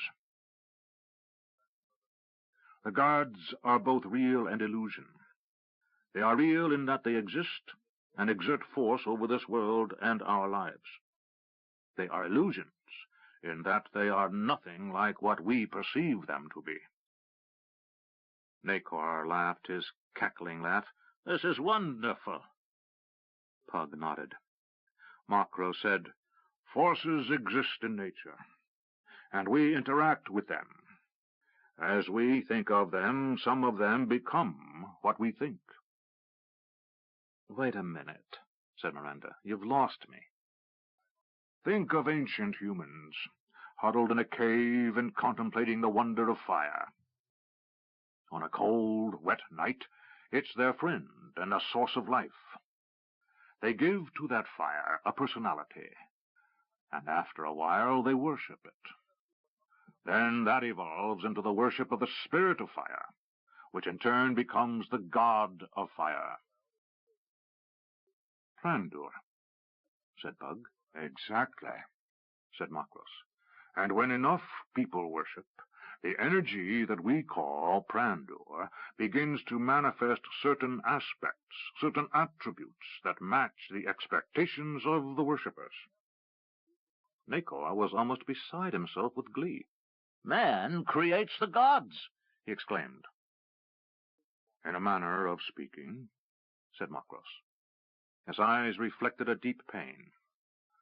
For most of my life I have been a part of Sarig, his agent on Midkemia and elsewhere, his eyes and ears, and I thought my ultimate fate was to merge with him, to assume his mantle, and return magic in all its glory to Midkemia. Glancing at Pug, he said, You were one of my better experiments. You returned the greater magic to Midkemia. This is all very interesting, said Miranda, but what about Mother? Nakor lost his grin. I think Jonah is dead, Miranda said. What? How do you know? When I last saw her, I sensed that another inhabited her body, and that which we knew as your mother was absent. I can only assume she is dead, or hidden away someplace. Pug asked, How do all of you fit in this? Nakor said, When I was young, I met a girl named Jonah, who was beautiful and smart, and who seemed interested in me. He grinned. I am not what you would call a handsome man, nor was I when I was young. But as all young men, I wished to be loved by a beautiful woman. She didn't love me, however. She loved power, and she hungered after what you call magic. She wanted to stay young and beautiful forever. She feared death, and growing old even more. So I showed her tricks. I showed her how to manipulate what I call stuff, and when she had learned all I could teach her, she left me. And found me, said Makros. He glanced at Miranda. I met your mother in Kesh, and she was as Nakor described, a beautiful young woman who pursued me with ardor. I ignored her hunger for power. I was blinded by youthful romance. Despite my age and ability, I acted young and foolish. I discovered her deceit later, after you were born, Miranda, but before she could learn all I could teach. She was centuries removed from that possibility, though she didn't know it, and I refused to show her more. Miranda said, So you took me from her and left me with strangers, I was 10 years old. No, said Makros. I accepted you when she left us both, and found you good people to raise you. I know I only visited you briefly, from time to time, but it was difficult. Pug said, And this was when you became the Black Sorcerer? Yes, said Makros. Dealing with humanity at that level was too painful. And I didn't know it at the time, but Sarek had uses for me. The gods move in ways we cannot understand. So much of what drove me was compulsion or desire, and clear goals were seldom mine. I found that island abandoned by those who lived there, the people who had built that lovely villa. I assume they were a family of Keshians, probably nobles from Queg, who fled there when the secession occurred. And I built the Black Castle, to scare away travelers, and life became much as it was when you first came to the Isle, Pug. What was that, 50, 60 years ago? Pug nodded. Sometimes it seems like yesterday, when Kulgan and I stood on the beach reading your message. Pug studied the sorcerer's face. But so much of what you've done, so much of what you've told me, it's all been lies and deceit. Yes, but much of it was truth as well. I could sense my future, even see it clearly at times. That was never a lie. My life was shown to me in idle thoughts, random dreams, and visions that would come unexpectedly. Were he still living and full, Sarek could have given me more, but were he still alive, as we think of such things, he wouldn't need me. So when you told me that I was to take your place, said Pug, you really thought you were done here? Yes, said Makros. That bit of storytelling I gave you about kings to advise and wars to stop was just that. Something to divert your interest from me, to let me find my own way without your coming to find me when you needed some advice. Pug saw Makros's anger going again. If you were to have become one with Sareg, I would not have been allowed to draw you back, Makros. He wouldn't have permitted it. The anger lessened, but didn't entirely vanish. Pug could see it smoldering below the surface, like a banked fire. There is that, Makros admitted. The problem is that I know how much I've forgotten. Tears gathered in his eyes. I can't explain. Nakor's gaze narrowed. But was it you? What do you mean? Asked Makros. Were you the one who knew? Or was it this god of magic? Makros said softly, I don't know. Pug said, What do you mean? Correct me if I'm wrong, Nakor said to Makros, but as you became more godlike, didn't your sense of self lessen? Didn't you feel more detached from who you were? Makros nodded. That is true. My life became a dream, a dim memory. I suspect that had you achieved godhood, you'd not have known it. For you, the mind we call Makros would have ceased to exist, observed Nakor. Makros considered this. I will have to ponder that. Miranda said, What about the queen? Why isn't she my mother? Nakor shrugged. I don't know. Maybe she made the wrong deal with the Pantathians. When she was Lady Clovis, she was hungering after eternal youth, and she was practicing some very nasty necromancy. Bad things to do. And she really was in over her head. That was 20 years ago, so who knows what has happened since then. She may have been punished for her failing in the plot with the overlord of the city of the Serpent River and his magician, or it may be simply expedient for whatever has taken her over to use her this way. I don't know. But I do know that the woman who was once wed to both of us is probably dead. Pug turned to Miranda. If it's time for making a clean breast of things, why don't you tell us your part in this? Miranda said, When I began to manifest powers, I hid that fact from my foster parents. They tried to get me interested in marrying one of the local merchants, so I ran away. She glared at Makros. That was 250 years ago, if you'd bothered to come investigate. Makros could only say, I'm sorry. I found a magician an old woman named Gert. She smiled as she said, "When I need to, I can look like her. And given some men's response to a pretty face and a round bosom, it's a good thing to know." "That's a very good trick," agreed Nacor. She was hideous to look at, but she had the soul of a saint of Sung, and she took me in. She quickly recognized my abilities and taught me what she knew. After she died, I began seeking out others who could teach. About 50 years ago, I was arrested by the Keshian secret police. A fox of a man named Rauf Manif Hazara Khan saw in me a great weapon, so he recruited me. "Hazara Khan is a well-known name in Krondor," said Pug. "Wasn't he the brother of Kesh's ambassador to Krondor?" "The same. His brother had reported some very strange things about the battle of Sethanan, not the least of which was the appearance of dragon riders in the sky, a gigantic explosion of green fire, and the utter destruction of one of the kingdom's more modest cities. So they set me to the task of discovering exactly what was going on." "And?" said Pug.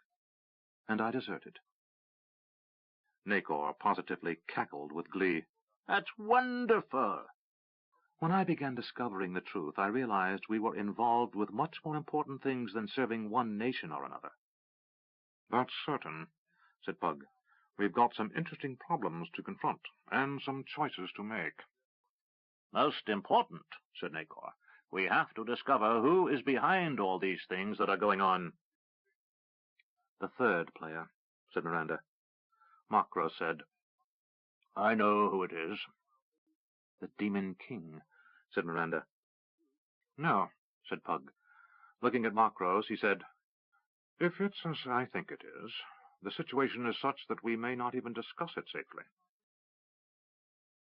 "Certainly not here," agreed Makros. "And we could use an expert on certain law from the Order of Ishap."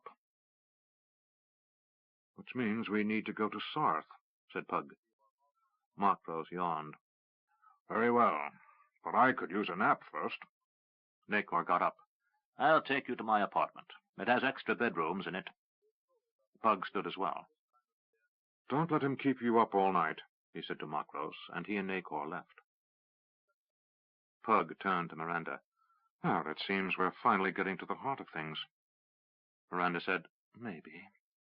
My father is a self-confessed liar, remember?" "And you?" "I've never lied to you," she said defensively. "But you've hidden things from me." "What about you?" she said, her tone accusatory.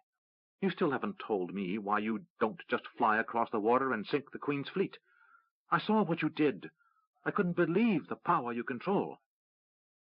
Pug said, "I can explain that, but not until we're someplace safe." "Safe from what?" "I can't explain that until then either." Miranda shook her head. "You irritate me at times, Pug." Pug laughed. "I expect I do. You're not exactly without edges yourself." She stood up and crossed to stand before him. Putting her arms around him, she said, "One truth. I love you." He said, "I love you too. And I never thought I'd hear myself say that to another woman after Katala died." "Well, it's about time," she said. Pug hesitated. "What about Callus?" "I love him as well." When she felt Pug tense, she said, "But in a different way. He's a friend and very special to me, and he needs a great deal and asks for so very little. If we live through this, I think I can help him find happiness." Pug said, "Does that mean you're choosing him?" Miranda drew back slightly so she could look Pug in the eyes. "No, stupid. It means I think I know a few things about him and what he truly needs." "Like what?" "Let's all live through this first, then I'll tell you." He smiled and kissed her. They lingered in their embrace, then she hugged him tight and whispered in his ear, "Maybe." He slapped her on the bottom, and she laughed. Then he kissed her again. 9. Plots. Eric shifted his weight. His dress uniform was uncomfortable, and his head still hurt from the blow he had taken the previous week. Now it was merely a dull throb when he turned too quickly or when he was exerting himself, which was every day. The Novindus mercenaries who had agreed to come over to the king's service were proving an interesting training problem for Jaro Shati and the other sergeants. With Alfred promoted to sergeant, Eric was depending on a new bully in his company, Corporal Harper. As Eric rubbed absently at the back of his head, Callus said, "It still hurts." Eric said, "Less each day, but you were right about that hour's blow. 2 inches more and I'd have been cut in half." Callus nodded as the prince and his retinue entered the room. Patrick said, "Let's get this meeting underway." Nicholas, uncle to the Prince of Krondor and admiral in command of the western fleet of the kingdom, said, "Our latest intelligence tells us they will absolutely be coming this way. A quick strike through Krondor and over the mountains to Sethanon." Patrick nodded. "I agree, though my father is still concerned about the possibility we're being intentionally fed false reports, and the fleet will end up sailing around the world to Salador in an attempt to reach Sethanon from the east." "That was a possibility, but always very unlikely," said Callus. "Now we know it's not remotely probable." Eric studied the others at the conference, feeling far out of his depth. Sitting next to the prince was James, Duke of Krondor, and on the prince's other side, William, Knight Marshal of Krondor. Owen Greylock, former swordmaster at Darkmoor and now a knight captain of the king's army, sat next to William. Nicholas sat next to James, and Callus between Eric and Nicholas. On Owen's other side sat a man unknown to Eric, a scribe who wrote down whatever was said in an odd script unlike anything Eric had seen before. Callus said, "Our enemy is many things, but subtle is not one of them. They tried subtle once, when they abducted your cousin Margaret and the others from Cryde." Patrick snorted. "Sacking the far coast wasn't exactly my idea of subtle." "That's the point," said Callus. "Had they abducted a few commoners here and there, and let their infected duplicates wander through Krondor—" "Why even bother with the abductions?" asked James. "My point exactly," said Callus. "They do not think as we do. I doubt we will ever understand them." He pointed to the map on the opposite wall, showing the kingdom from Land's End to the eastern border outside the city of Ron. "Salador and Krondor both present problems, and the route from Salador to Sethanon is easier, but getting to Salador presents many additional problems. It's a longer journey, which means an additional risk of unexpected damage to stores or to ships by storm. And it's a route far more likely to bring the Empire's attention to bear upon the fleet." He stood and walked over to the map. He motioned, and a servant removed it, replacing it with one in smaller scale, showing the entire world as they knew it. Waving at the bottom half of the map, where Novindus was shown, Callus said, "Currents here force anyone coming this way to move in a straight line from the eastern shore of Novindus to a point just southeast of the tip of the Triagia. Then they have to move almost due north to strike the southern coast of Kesh. That right-angle route adds a month of travel time. We found that out when we used that Bridgener longship to get to Novindus last time. But crossing the endless sea to reach the bitter sea from the city of the Serpent River is a direct line by comparison." He pointed to the long, curving coast of Kesh on the eastern side of the continent and said, "South of the Kingdom Sea, the Bridgeners and other Keshian raiders trade regularly. Additionally, here," he pointed to the area of the ocean just northeast of the range of mountains called the Girdle of Kesh, "is the heaviest concentration of the Empire's eastern fleet. They are not going to sit idly by and watch 600 hostile ships float past, even if they know the kingdom is their ultimate target." He shook his head. "Plus, the invasion fleet would have to sail past Roldum and the other eastern kingdoms who might harry them in their passing. No, they will come this way. The mercenaries we've captured all tell of similar assignments, to capture and hold vital points along the mountains, so they can allow additional forces to pass over the ridge unopposed." William turned to Admiral Nicholas. "Nicky, we've talked about the risk of the Straits of Darkness passage." Nicholas said, "It's not that risky if you know what you're doing, even in late fall. Amos Trask and my father once sailed it in the dead of winter." He considered. "But for this fleet to clear the straits and reach Krondor, they would be best to come through no earlier than late spring or early summer. Midsummer is perfect. The weather's the best, the tide's the most forgiving." He paused and looked into space. "What?" said Prince Patrick after a minute. "I still urge you to let me sail against them before they enter the Bitter Sea." Patrick sighed and looked at James. The Duke of Crondor said, "Nicky, we've been over this territory before." "I know," said Nicholas, "and I know it's risky. But think of the benefits." He rose, came to stand next to Callus, and motioned to the servant. "Give me the larger map." At once the scribe stood, removed the map of the world from the wall, and rapidly hung another of the same size, but of much larger scale, showing the Western Kingdom and major portions of Kesh in the north, from the far coast to Malak's Cross. Pointing to the Straits of Darkness, Nicholas said, "They're bringing 600 or more ships. They can't have 600 captains and crews worth spit." He slapped his hand against the wall for emphasis.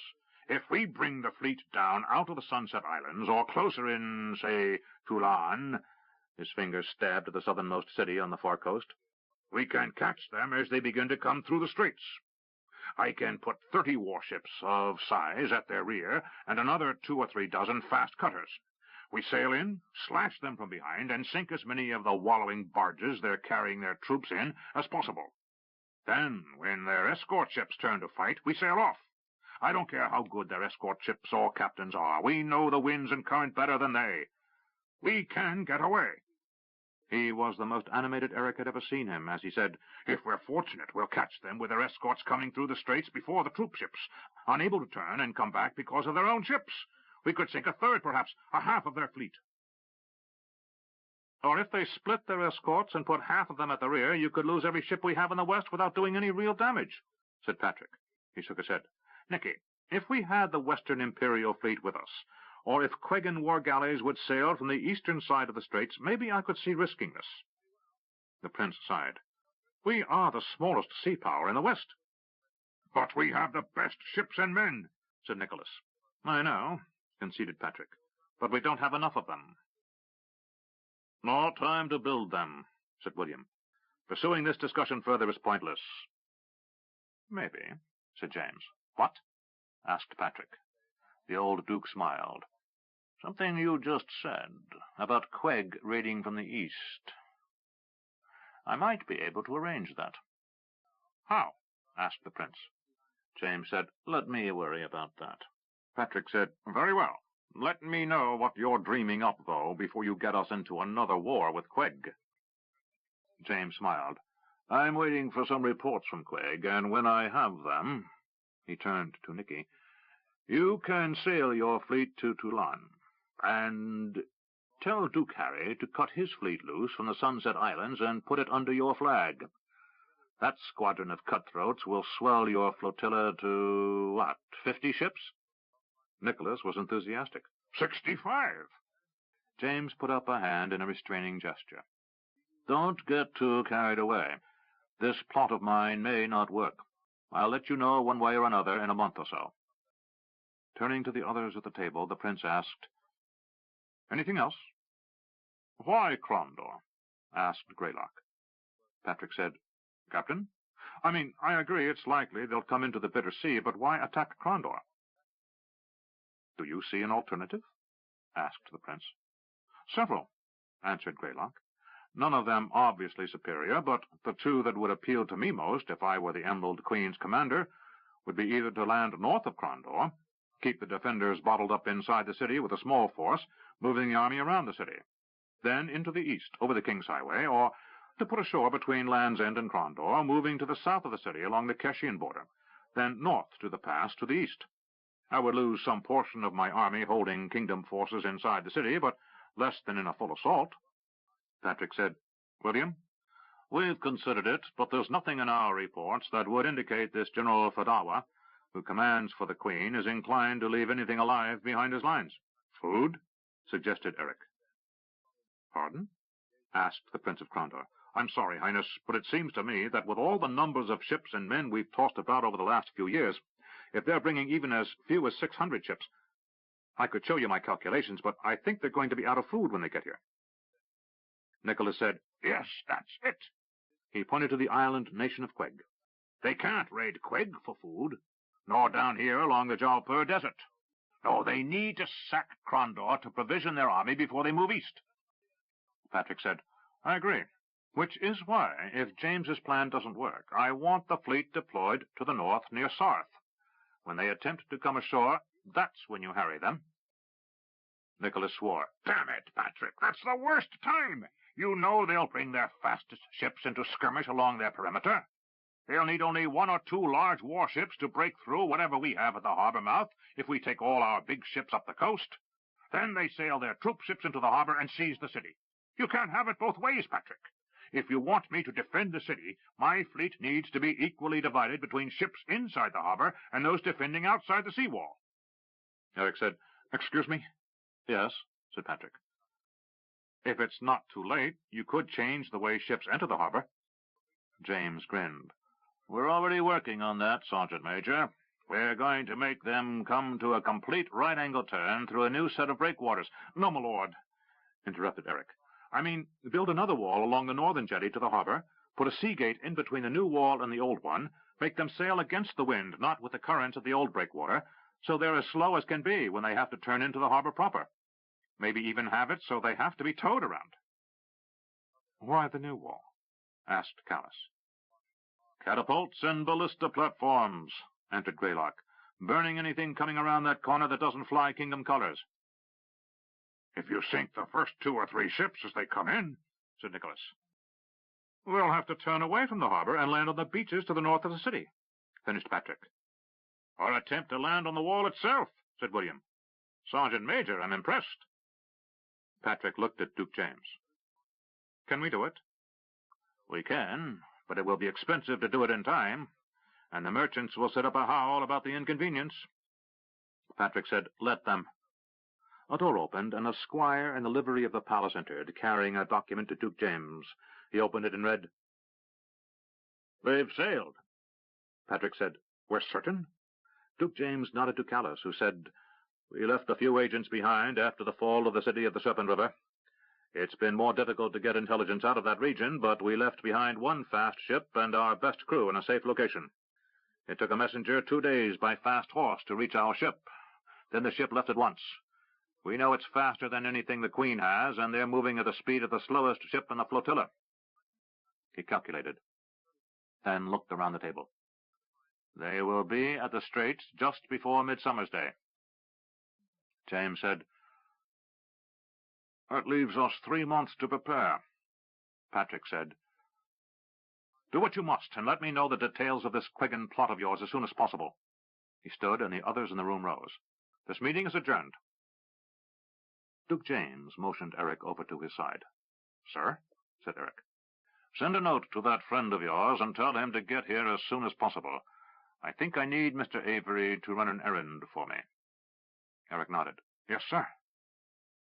After Eric had left, James beckoned to William. It's time to tell young Von Darkmoor the truth, I think. Owen Greylock, who had followed William to the Duke's side, said, He won't like it. But he'll follow orders, said William. He's the best. James smiled. He is that, isn't he? We're lucky to have him. James's smile faded after a moment. I wish others could be as lucky as that. William said, If there were any other way. James held up his hand. I believe we shall see more pain and destruction in the next half-year than the kingdom has known in its history. But when the smoke settles, there will still be a kingdom. And a world. And those who survive will be the luckiest of all. I hope we may be among them, said Greylock. With a bitter note, James said, Don't count on it, my friend. Don't count on it. Without further words, the Duke departed. Again? Said Rue. Why? Because I need you to buy more Quiggin fire oil. But, Your Grace, said Rue, as he sat uncomfortably before the Duke of Crondor, I can send a message to Lord Vasarius. No, I think you need to go in person. Rue's eyes narrowed. You're not going to tell me what this is about, are you? What you don't know can't be tortured out of you, can it? Rue didn't care for that answer. When do you wish me to leave? Next week. I have a few things I must do before then, and then off you'll go. It'll be a short trip, don't worry. Rue stood. If you say so. I do. Now, good day." "Good day, my lord," said Rue, and his tone showed he was less than pleased to have to endure another visit with his erstwhile partner. It wasn't that Lord Vesalius was not a hospitable man, but his idea of hospitality was to bore his guest with interminable stories over bad food and wine. And that daughter of his. Rue thought she was enough to make him give up women. Then he thought of Sylvia, and he amended that to almost enough to make him give up women. As he left the Duke's private chambers, another door opened, and the squire said, "Lord Vencar, your grace." "Send him in, please." A moment later, Arutha entered the room, still covered with road dust. "Father," he said in greeting. James kissed his son on the cheek. "Is it done?" Arutha grinned, and for a moment James saw a hint of himself in his son. "It's done." James struck his fist into the palm of his left hand. "Finally, something is going our way. Is Nate Core willing?" "More than willing," said Arutha. "That madman would have done it simply for the pleasure of seeing the faces of those other magicians when it happens, I'm certain. But he also understands we have to protect our southern flank." James regarded the map in his office. "That's one problem."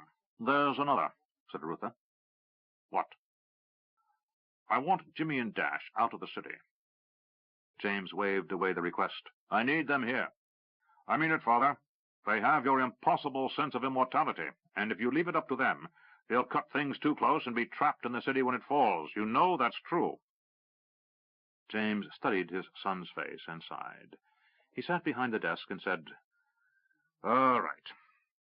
When the Queen's fleet is sighted off Land's End, send them away." "Where do you want them to go?" "Their mother is visiting family in Roldham." "That's convenient," said James dryly. "Very," said Arutha. "Look, you and I stand scant chance of surviving this. You can lie to me, even yourself, but you can't lie to Mother." James nodded. "She's had a look on her face I've not seen before ever, and I've seen her go through most everything I can imagine." He met his father's gaze with an unwavering one in return, and said, "Being a member of your family provides ample opportunity to test one's temperament." James grinned, and for a moment he looked like the young father who had told stories of Jimmy the Hand when Arutha was a child. "But it's never been dull, has it?"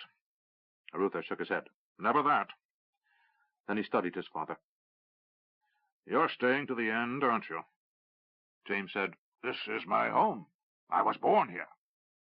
If there was any regret in his statement, he hid it well. "You plan on dying here?" James said, "I don't plan on dying, but if I must, I wouldn't be anywhere else."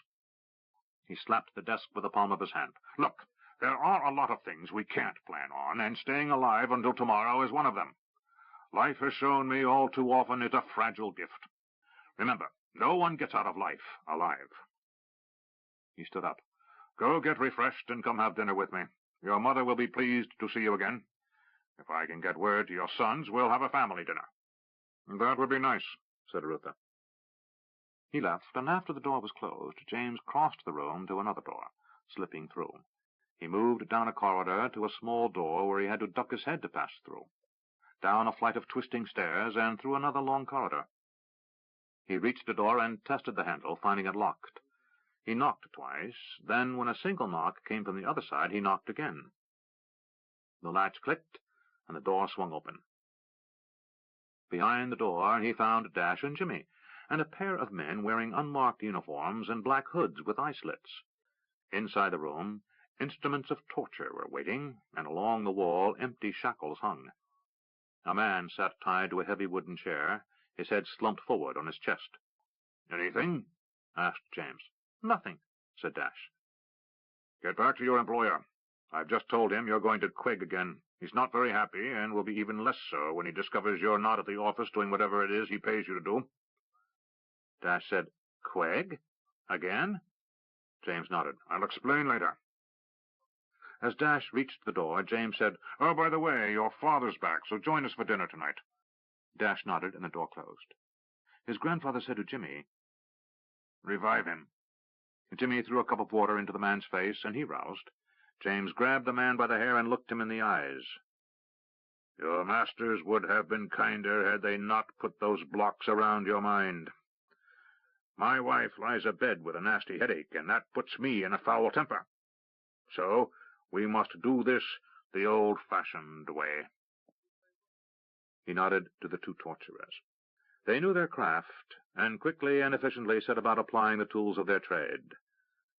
The prisoner, an agent of the Emerald Queen, picked up the day before, began to scream.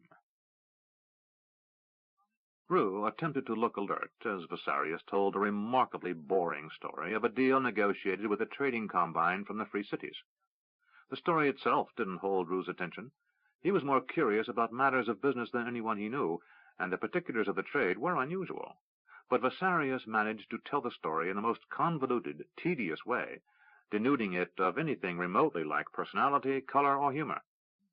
What held Rue's interest was the very ineptitude of his storytelling. Rue, at this point, no longer had any idea who the principals were, why they were enmeshed in this contract, or even what the transaction was about, or why this story was supposed to be funny, but he was certain that with a little urging on his part, Vasarius could make it even more pointless and rambling before he finished. "And then," Rue supplied, causing Vasarius to launch into another parenthetical exposition on some topic that was, to him and him alone in the world, somehow relevant. Rue let his gaze wander to Livia, who seemed to be involved in some sort of silent communication with Jimmy. Rue wasn't sure, but the girl seemed somehow put out with Rue's personal secretary, and Rue wondered what had passed between them on their last visit. To hear Jimmy tell it, he had been the complete gentleman, even to the point of ignoring hints that might have led to a sexual encounter. Aware suddenly that Vasarius had become silent, Rue said, My, how fascinating," without missing a beat. "Very," said the quick and noble. "You don't play fast and loose with Lord Vincenzo's cargo and then go brag on it." Rue thought he better discreetly ask around who Lord Vincenzo might be, so if the topic ever came up again, he might have at least a hint to what the story had been about. The meal was at last over, and Vasarius sent Jimmy off with his daughter and offered Rue a rather decent brandy.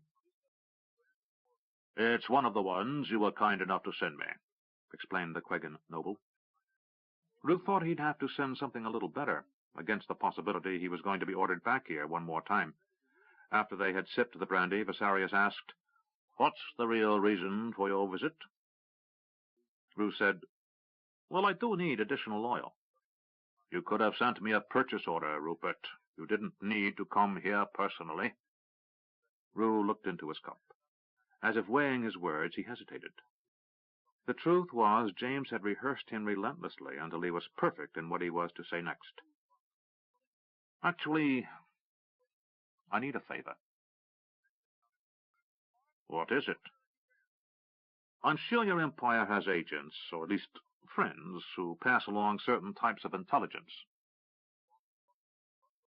"I would be insulting you if I claimed otherwise.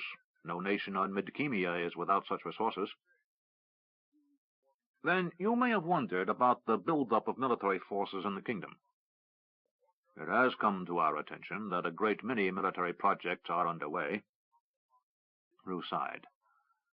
"The truth is, there are reports from kingdom agents in Kesh that the Emperor is thinking of reclaiming the Vale of Dreams."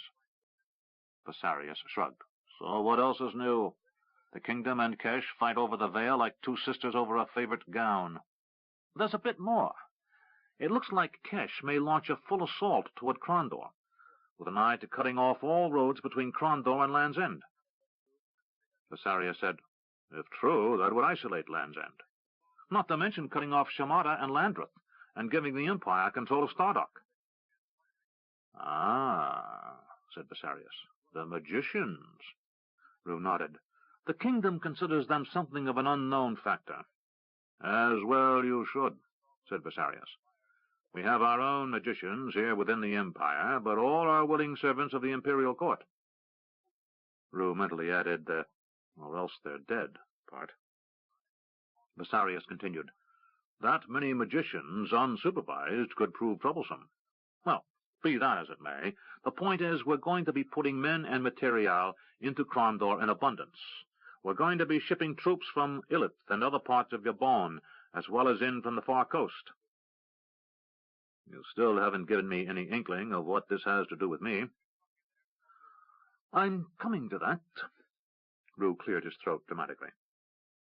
We need to protect certain critical shipments, and, well, it would benefit us if they were carried on Quiggin ships, as the Empire of Great Kesh is less likely to expect such cargo to be carried on Quiggin galleys.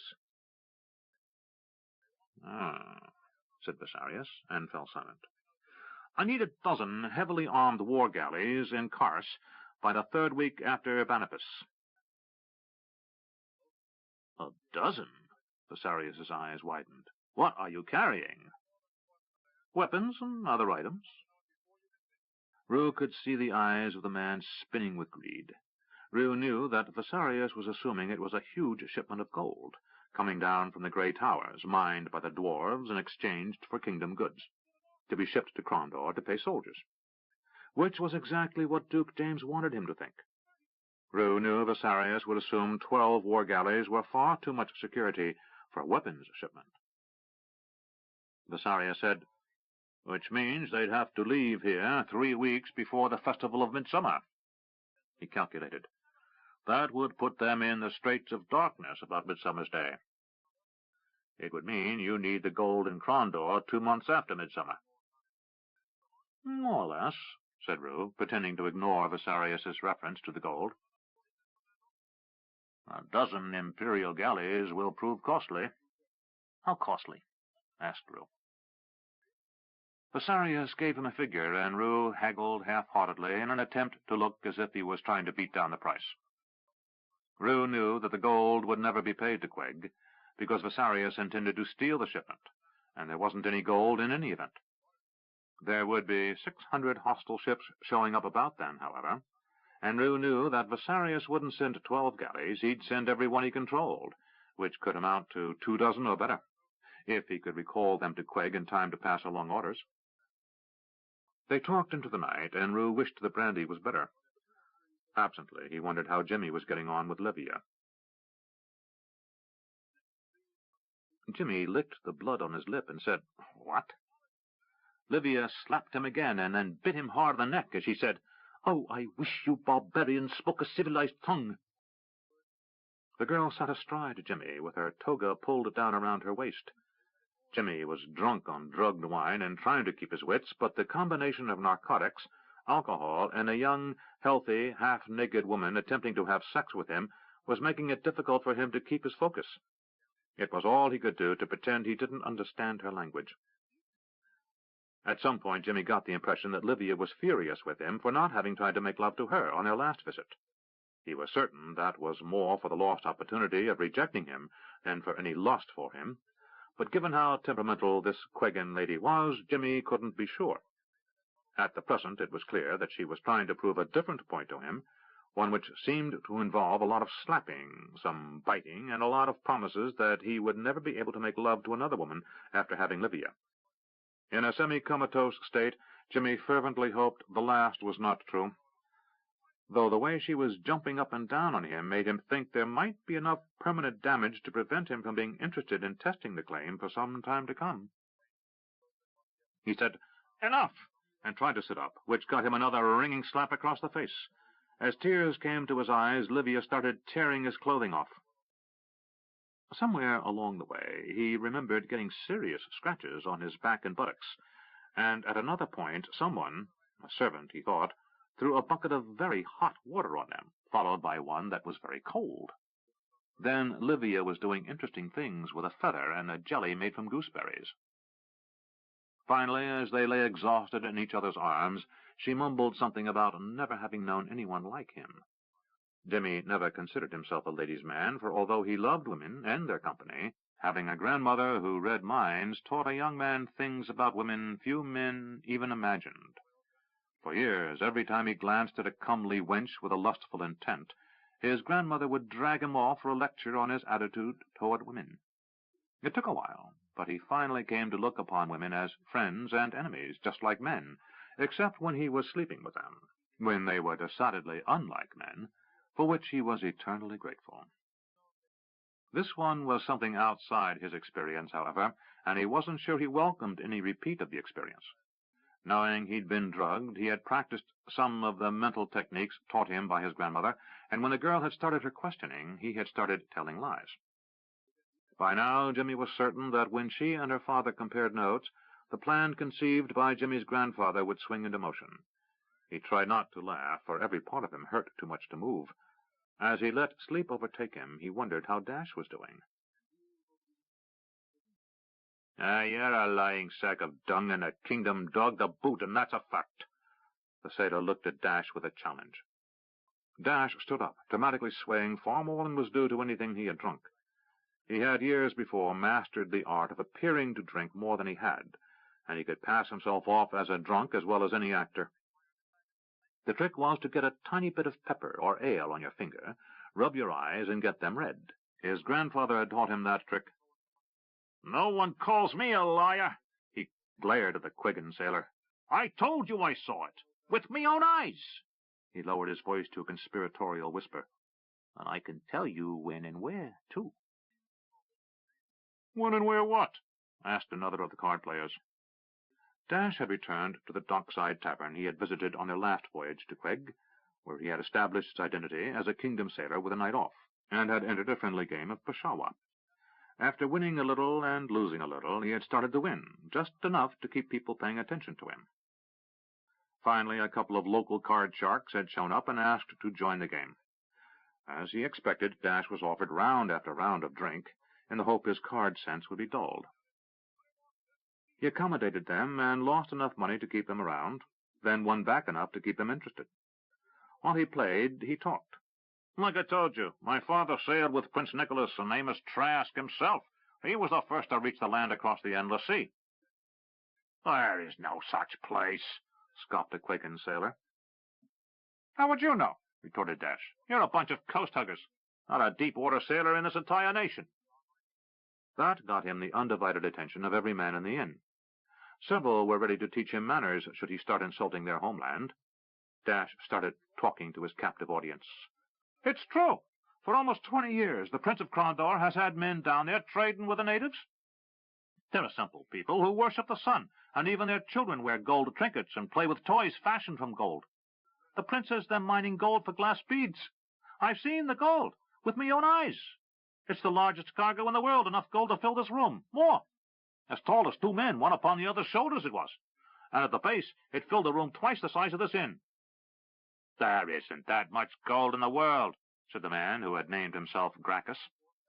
He was a skilled gambler, and Dash suspected a confidence man, a thief, and a potential murderer.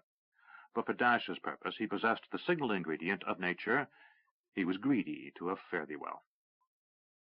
"Look, I tell you this. When Mr. Avery's ship leaves here, and after we take him back to Crondor, we're going out with every ship of the fleet, beyond the Strait of Darkness." "Why?" The men muttered as several asked why.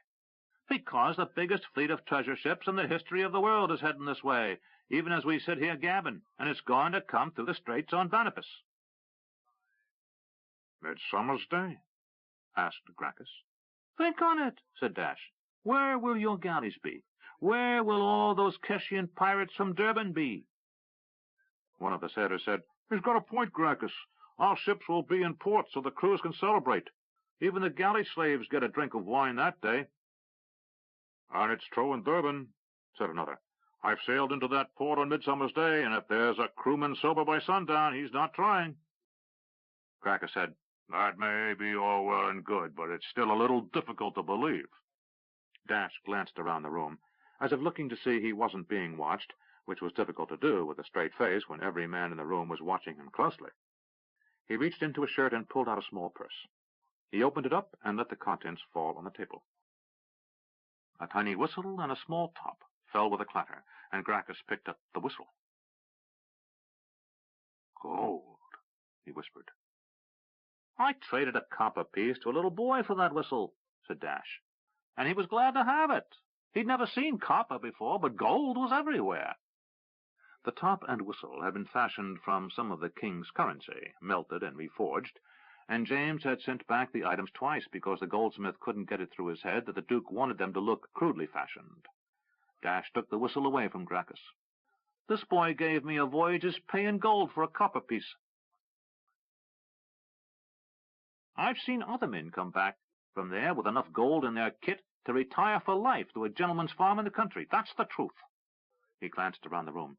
"If any of you lads have visited the Anchor and Dolphin in Crondor, Dawson, who runs it, why, he got the gold to open that inn by trading his clothes to the natives. Came back smelling like a skunk because he didn't have a change of clothing for 3 months, but he came back rich." Dash could see he had them, and he knew that whatever doubt might linger in the minds of some of these men would be far outweighed by the desire to believe in others. By the time Boniface arrived, every Quagan pirate crew able to sail would be waiting at the Straits of Darkness. Putting away his trinkets, Dash decided he'd better lose enough to have to give those trinkets away to the winner of the pot, for the story would be more convincing with physical evidence. Additionally, he thought, as he glanced around the room at a gallery of naked greed, if he was broke, he stood a far better chance of getting back to his ship alive. Pug said, "Are you ready?" Makros and Miranda nodded and held hands. Nakor said goodbye to Chopin, gripped Makros and Pug's hands, one in each of his own. Pug and Miranda joined hands, and the circle was closed. Pug incanted, and suddenly they were standing in a courtyard, high up in the mountains somewhere. A startled monk dropped a bucket of water he was carrying and stood open-mouthed and wide-eyed. Pug looked at him and said, "We need to see the abbot." The monk could not bring himself to speak, only nodding and running off. They waited while several monks poked their heads through windows to get a look at the intruders. Makros said, "I suspect you know what you're doing." "Cooperation between magicians and clerics is rare, but it has happened in the past," said Pug. They stood in the courtyard of the Abbey of Ishop at Sarth, in the mountains north of Crondor. Pug had visited there occasionally after having made the acquaintance of the present abbot, who had been a simple priest then. A moment later, a gray-haired man about Pug's height and looking to be in his late 70s moved briskly toward them. At his side, a younger cleric, carrying a war-hammer and bearing a shield upon his arm, approached. When the man got close enough to recognize Pug, he called him by name. "Hello, Dominic. It's been a very long time." The abbot of Sarth nodded. "Nearly 30 years, I believe." Glancing at Pug's 3 companions, he said, "I expect this isn't a social visit." He turned to his companion. "Put away your weapons, Brother Michael. There is no threat." As the warrior priest walked away, Dominic said, "You've really injured his pride, Pug. You went through his protective wards as if they weren't there." Pug smiled. "They weren't. Tell him to put some below the libraries in the mountain. We came through the floor." Dominic smiled. "I'll tell him. Would you care to join me for some refreshments and tell me what this is all about?" Makros said, "We need your knowledge, Abbot, and we may not speak safely here." The abbot said, "And you are?" Pug said, "Dominic, this is Makros the Black." If Dominic was impressed by the name, he did not show it. "Your reputation precedes you." "I am Nakor, and this is Miranda." Dominic bowed to the 2 of them. "This abbey may be the safest place on Midkemia, if we get those wards established under the library," he said with a slight smile. Pug said, "For what we need to discuss, there is no safe place on Midkemia." "Do you propose to take me to another world, as you did so many years ago?" "Exactly," said Pug. "Only this time you won't be tortured." "That's a relief." He studied Pug. "You haven't changed, but I have. I'm an old man, and I need a persuasive reason to leave this world at my age." Pug considered his reply. "We need to talk about your most precious secret." Instantly, Dominic's eyes narrowed. "If you're fishing for something, I will not break my oath, so tell me what you know." Makros said, "We know the truth of the 7-pointed star, and the cross within it. We know the 5th star is dead, as is the 6th. Lowering his voice, he said, "And the 7th star is not dead." Dominic remained motionless for an instant, then turned to a nearby monk. "I will be going with these people. Tell Brother Gregory he is in charge as long as I'm absent." Tell him also to send the sealed chest in my study to the High Father at our temple in Villanon." The monk bowed his head and hurried off to carry out the abbot's wishes. "Let us leave," said Dominic, and they formed a circle.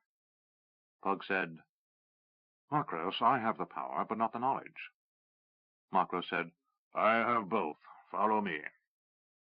Suddenly they were gone, and around them a void could be sensed rather than felt or seen. Miranda's thoughts came to Pug.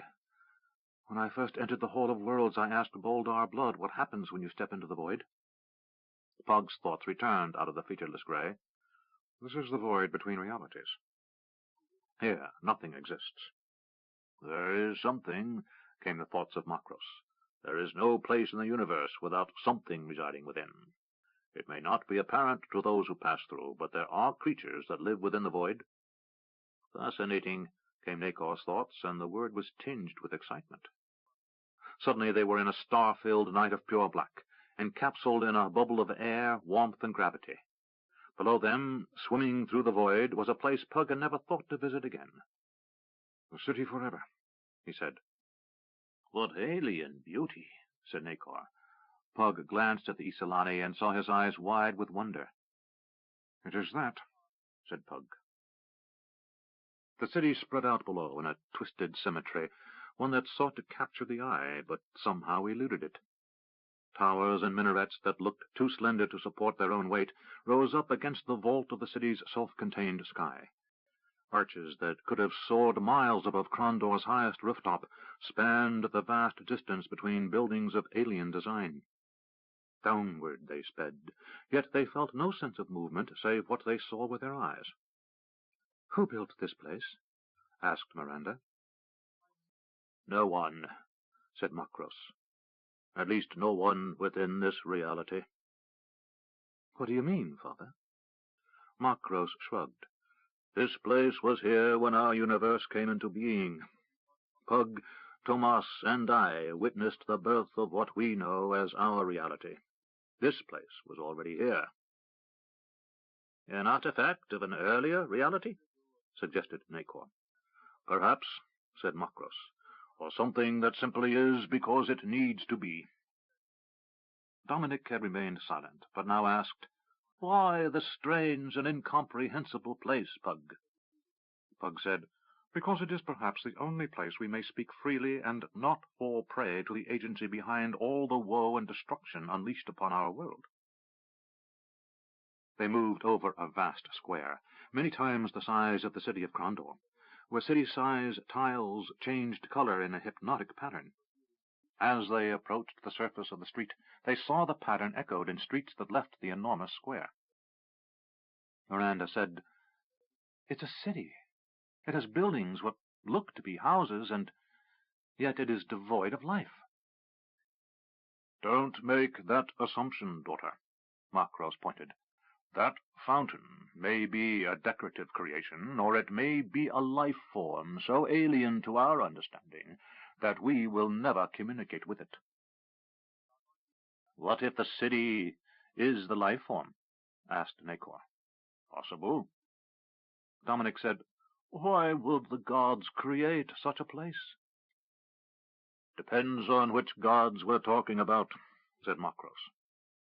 The orb settled across a gulf of the void, onto a lush green lawn surrounded by trees and plants, all beautifully tended. Then the orb vanished. "This may be the most remote corner of reality," said Macros. "The garden." Pug said, "Now we may speak, but first there is something I must do." "What?" said Miranda.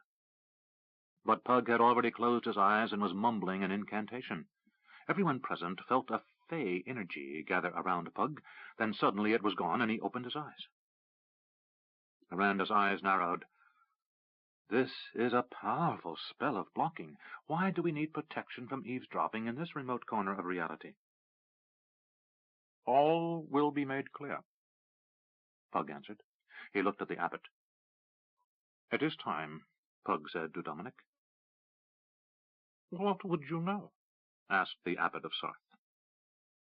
"The truth," said Pug. Ishop is dead. Dominic nodded. Since the time of the Chaos Wars. Miranda said, Ishop, the one above all? The greatest of all the gods is dead? Pug said, I'll explain. Nearly 40 years ago, an agency of some unknown origin sought to destroy an artifact of the Ishopians, a magical gem known as the Tear of the Gods. Dominic nodded. This is not widely known. Only Prince Arutha, a few of his trusted advisers, and Pug knew of the theft. To understand the importance of that attempt, you must know something of the nature of the gods and their role in Midkemian life.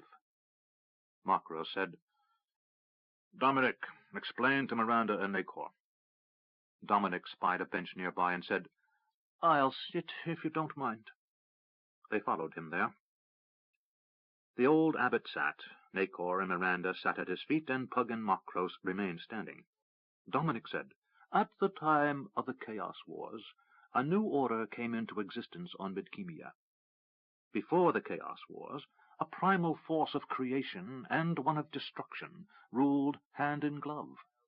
These forces were worshipped by the Valheru as Rathar and Mythar, she who is order and he who is chaos, the two blind gods of the beginning. But with their raiding across the heavens, the Valheru were an unintentional agent of change. For each realm they visited, each realm they connected with the one of their birth, they created ripples in the time stream and changes in how the universe was ordered. The Chaos Wars were an upheaval on a cosmic scale, as the universes sought to reorder themselves in a fashion more finely drawn, more clearly delineated than before, and as a result, the gods arose. Dominic looked from face to face. Each world in the cosmos, each planet and star in the multitude of universes shares a common property, energies existing on a multitude of levels. Many of these worlds gave form to those energies as consciousness, while others formed what we call magic. Some have no life as we think of it, while others are teeming. In the end, each world sought out its own level. Nakor seemed riveted by this. But they are all connected, right? Dominic said, Ultimately they are. And therein lies the heart of this matter. When the gods came into existence, they ordered themselves in ways we can only guess at. But as time passed, they took on properties that clearly revealed their natures. For the most part, they were organic things, if energy or mind can be called organic, that is to say, without consciousness as we think of it. Makros nodded. I know that for certain. Dominic continued. 7 beings existed, who had ultimate responsibility for the ordering of Midkemia. They were given names by mankind, though what they think of themselves is beyond our ability to know. They were Abramsev, the forger of actions, Evdem, the worker from within, Graf, the weaver of wishes, and Helbenor, the abstainer. These are the 4 remaining greater gods, said Dominic, those who survived the Chaos Wars when the lesser gods rose and the Valheru last flew Midkemia's sky. What caused the Chaos Wars? Asked Nakor. Why did the lesser gods rebel against the greater gods? No one knows, said Dominic. Mankind was young on this world, having fled to Midkemia from other worlds as the Valheru raged across the multiverse. The mad god, said Makros. Nakor said, Who is he? The unnamed, supplied the Pug, and the reason we're here. Miranda said, You said 7 greater beings existed, yet you named only 4. Dominic nodded. Originally there were 7. Besides the 4 we call the Builders, there were 3 others. Archindar, the Selfless, the goddess of good, was she who drove every creative and positive impulse on our world. We think she sacrificed herself to ultimately banish the unnamed from Midkemia. Miranda said, "So who is Ishop?" "He was the most powerful of all the greater gods," said Dominic. "He was the balancer, the matrix, the one whose ultimate task was to keep the other gods in their places." "Who is this seventh god?" asked Miranda. "This unnamed?" Pug said, "Nalar." There was a momentary silence, and Pug said, "That's a relief." "What's a relief?" asked Miranda. Dominic said, "Nalar is unnamed, for even to say his name is to risk becoming his tool. He has been cast out by the other four greater gods to keep something of a balance, while we labor to return Ishop to life." Miranda said, "So you're praying every day, trying to return the greatest of all the gods to life?" "Yes." Miranda said, "Have you anticipated how much longer you need to do this?" "Centuries," said Makros. "Millennia, even. Our lives are but passing moments in the age of the universe." Dominic said, "This is so. This is why we who worship Ishop are the self-appointed keepers of knowledge. Wodar Hosper, the god of knowledge, also died in the Chaos Wars, and knowledge serves us in attempting to return the order of the universe to what it needs be." Miranda said, "This is incredible." Pug said, "I know. It means that what I've been living through, the Rift War, the Great Uprising, this constant attacking by the Pantathians, all of which is apparently some plot by the trapped Valheru to gain their freedom, all of it is simply a ruse." "By Nalar?" said Miranda. "What would he gain by the destruction of the world?" said Nacor. Dominic said, "You do not understand the nature of the gods. No man does. It is his nature to do that which man calls evil. He is an agent of destruction, much as Arch-Indar was an agent of creation. To destroy, tear down, and render all life to a basic form is as much a part of his nature as it was of Mythar, the ancient god of chaos. But it is more. For while Mythar was mindless, Nalar has a mind, a consciousness, more to the point, a self-consciousness. While the other controller gods were alive, all was in balance, and his tendencies to destroy and cause evil were kept in check by a mind aware of its own purpose, and by the forces of Ishop and Arch-Indar, supported by the other four, the Builders. But during the Chaos Wars, Nalar went mad." Pug said, "Another name for the Chaos Wars is the time of the mad god's rage." "Or perhaps," said Nacor, "it was his madness that caused the Chaos Wars." "We'll never know," said Dominic. Glancing around the circle of faces, he said, "Even so powerful a company as this is trivial compared to the night we're discussing." "We are candles to their stars," said Makros. "But a lifeless world is no problem for a god who exists for eons," said Dominic. "Life is persistent, and eventually it would return to Midkemia, either arising in the lifeless soil and water of its own accord, or brought there from other worlds, and as it waited, the dead world of Midkemia would provide Nalar with an opportunity to escape his prison, for the other gods would be weakened. The lesser gods would probably die with the planet. They are agents who work between living beings and the greater gods, and the greater gods would be greatly reduced in strength." "Why didn't the other gods simply destroy Nalar?" asked Miranda. "They couldn't," said Dominic. "He was too powerful." Miranda sat back on her heels. "Too powerful?" "Yes," answered Dominic. "The entropic nature of destruction, the forces used by Nalar, are the most powerful in the universe. Without Arch-Indar and Ishop, the Builders could not destroy him. They could shut him away.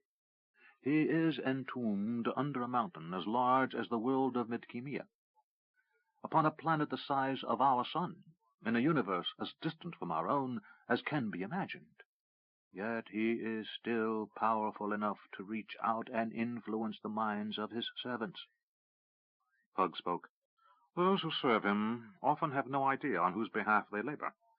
They have need to do things for no reason. Dominic said, The other gods gave to my order the tier of the gods. It is why we have any power at all. All clerical magic is prayers answered, but with Ishop dead, we have no one to answer our prayers. So every 100 years, this mystic gem is born in a cave high in the mountains, said Pug, and it is transported to Rillanon, where it is placed in the inner sanctum of the temple of Ishop. Dominic said, It is there, so we may speak to the other gods, and so we may work magic and do good works, and cause men to come to the worship of Ishop, so that someday he will return to us and restore the balance. But until then, said Makros, we have a problem. Miranda said, That's one way of putting it. Let me try another. The Valhero, the demons, the wars and destruction, all are tiny diversionary tactics by a mad god who is so powerful that the other greater gods and lesser gods combined can't destroy him. So it's up to us to face him? Makros said, Something like that. Miranda could only sit in stunned silence. 10. Dedication. Miranda yawned. After the initial shock of the enormity of the task before them wore off, boredom set in. Makros, Pug, and Dominic had resolved not to leave the garden of the city forever until a plan of some sort had been worked out. They had spoken for hours, or at least Miranda had gotten hungry a couple of times, and had napped once.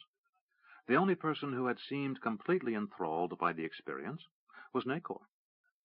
The little man was sitting on a bench and seemed lost in thought when Miranda approached him with an armful of pears. Want one? She asked. He grinned as he nodded and took one. My orange trick still works if you want one of those. Thanks. Maybe later.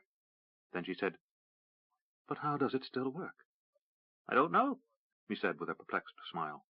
Maybe the stuff I'm moving around doesn't care where I am. But we're nowhere. No, Nacor disagreed. We're somewhere. We just don't have any idea of where. Or a frame of reference, she added. Yes, you do understand. You seem impossibly cheerful for someone who has just been told he's got to go fight a god. Nacor shook his head as pear juice ran down his chin. No, not yet. And I don't think ever, maybe. We need to find a way to defeat his plans, not him. If 4 greater gods can't destroy this one, then who are we? Besides, the plan is already in place. We just have to realize what it is. I'm not sure I understand. He stood up and said, Come along, I'll explain. He led her to where Pug, Makros, and Dominic sat, under a large tree of alien foliage, and said, How are you doing? Pug said, We've restated the problem many times, but we seem without a hint of what to do next. That's easy, said Nacor. Makros's eyebrows raised. Oh, really? Care to share this insight with us? Nacor nodded, and in a single motion sat cross-legged on the ground. We have to fix what's broken. Dominic said, That is what the Order of Ishop has been doing. I know, said Nacor. I mean all of it.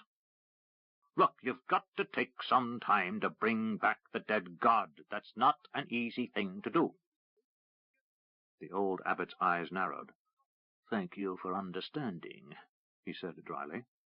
But there's a lot of mischief that's gone on since this all began that we need to do something about now, said Nacor. Such as? Asked Pug. Well, one thing, answered Nacor.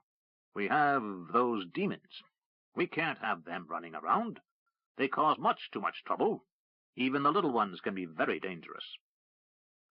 I remember when Mermandamus's magicians gated in some flying demons years ago, before the great uprising was crushed. That should have alerted me that something was amiss. I mistook it for a common spell of summoning, admitted Pug. We can spend a lifetime in regrets, said Makros, if we let ourselves. He looked at his daughter, who returned his scrutiny with a neutral expression. Yes, said Nacor. Regrets are foolish. Now, your other question. As for putting things right, that's simple. We defeat the Emerald Queen, get this invading army turned around and headed home, kill all the Pantathians who are left alive, because we can't change their nature, and make sure no one gets to the Life Stone. Oh, and chase all the demons back to their own realm. Is that all? Miranda said sarcastically, with mock, wide-eyed wonder. Dominic said, Nacor, you pose very interesting questions, intriguing solutions, but little advice on how to go about reaching those solutions. That's easy, said Nacor. We have to go plug up the hole. What hole? Asked Makros. The one the demons are coming through. That could be very nasty in a short while. Pug sighed. He's right.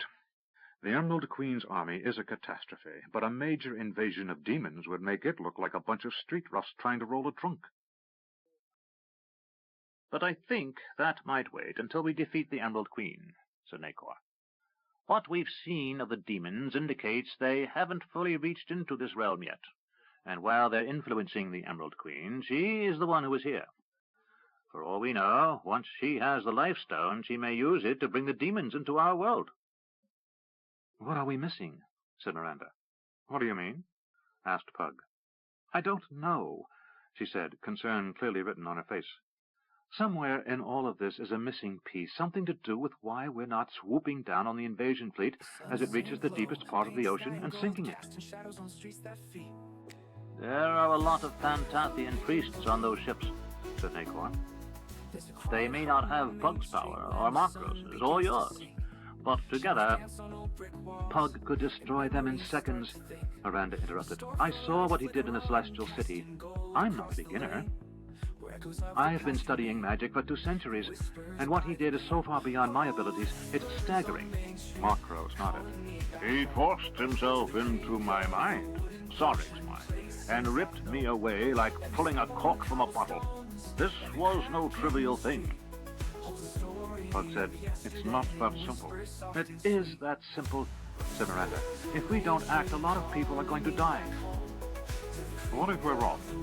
Asked Pug. What if we die in the attempt?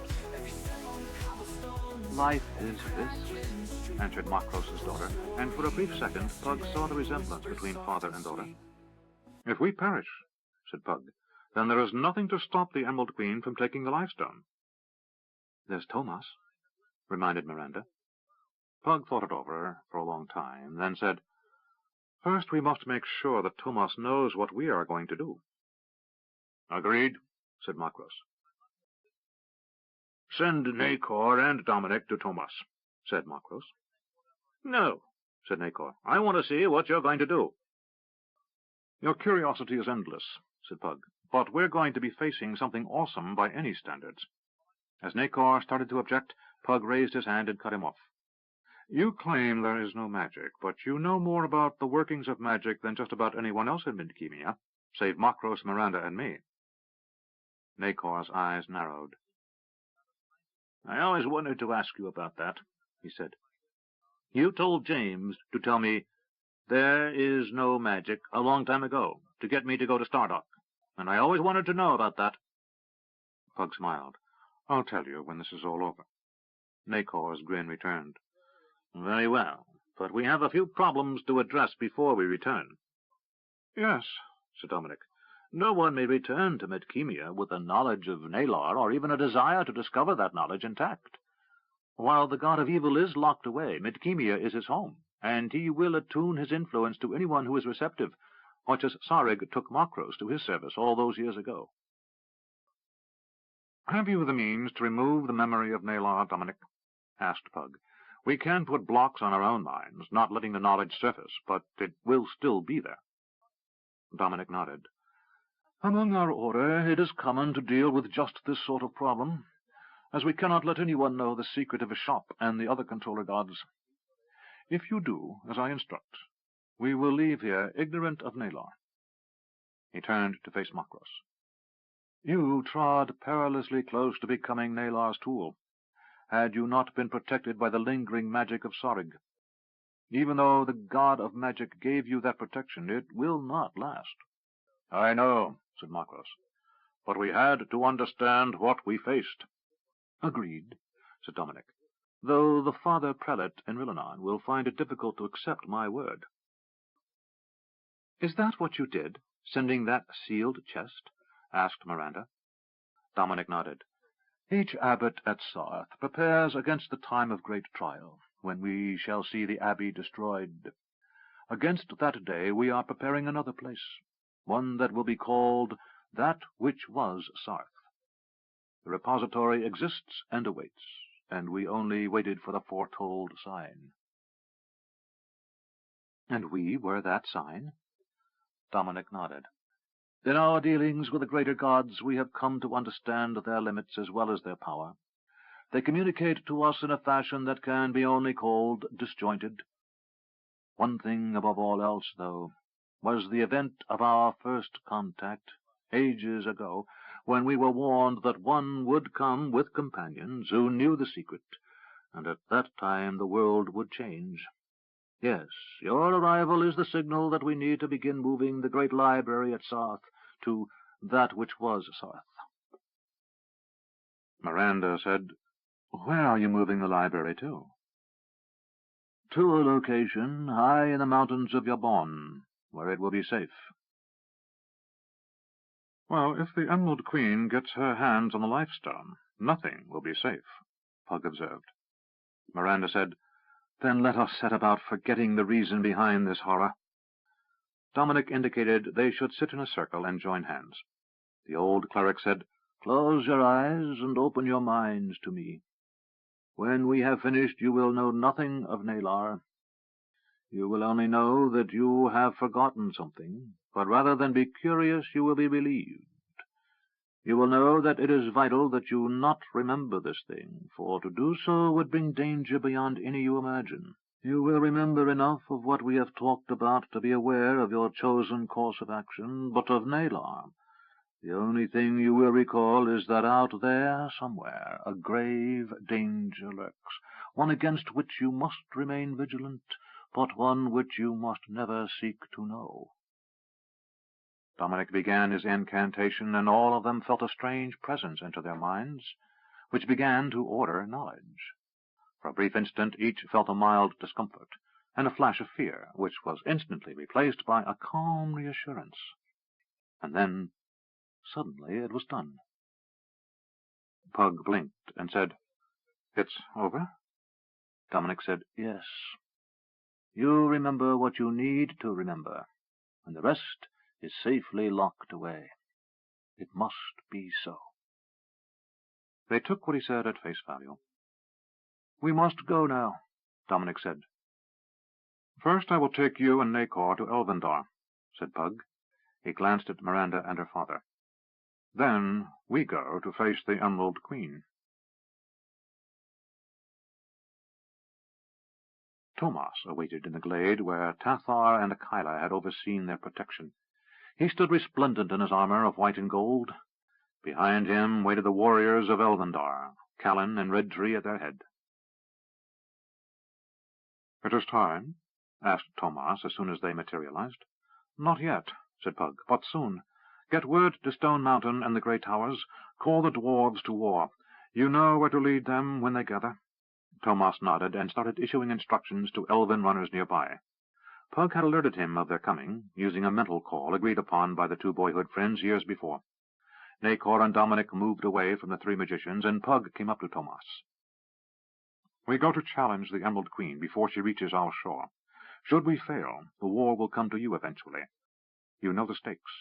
You must convince Dolgan and Halfdan, down in Dorgan, to come to the kingdom's aid. Tomas nodded. Dolgan will come. He and I have too much between us for him to ignore my call. Halfdan will come because Dolgan comes. He smiled, and for a moment Pug saw his boyhood friend again, behind the mask of the alien warrior. The dwarves of Dorgan never forgave Dolgan for not inviting them to the last war. Pug looked around the glade as if drinking in the calm beauty, imprinting it on his memory. It was early evening here in Elvendar, so it would be morning where the invading fleet would be found. Pug gripped Tomas's hand and said, Goodbye, my friend. Tomas squeezed lightly. Be well.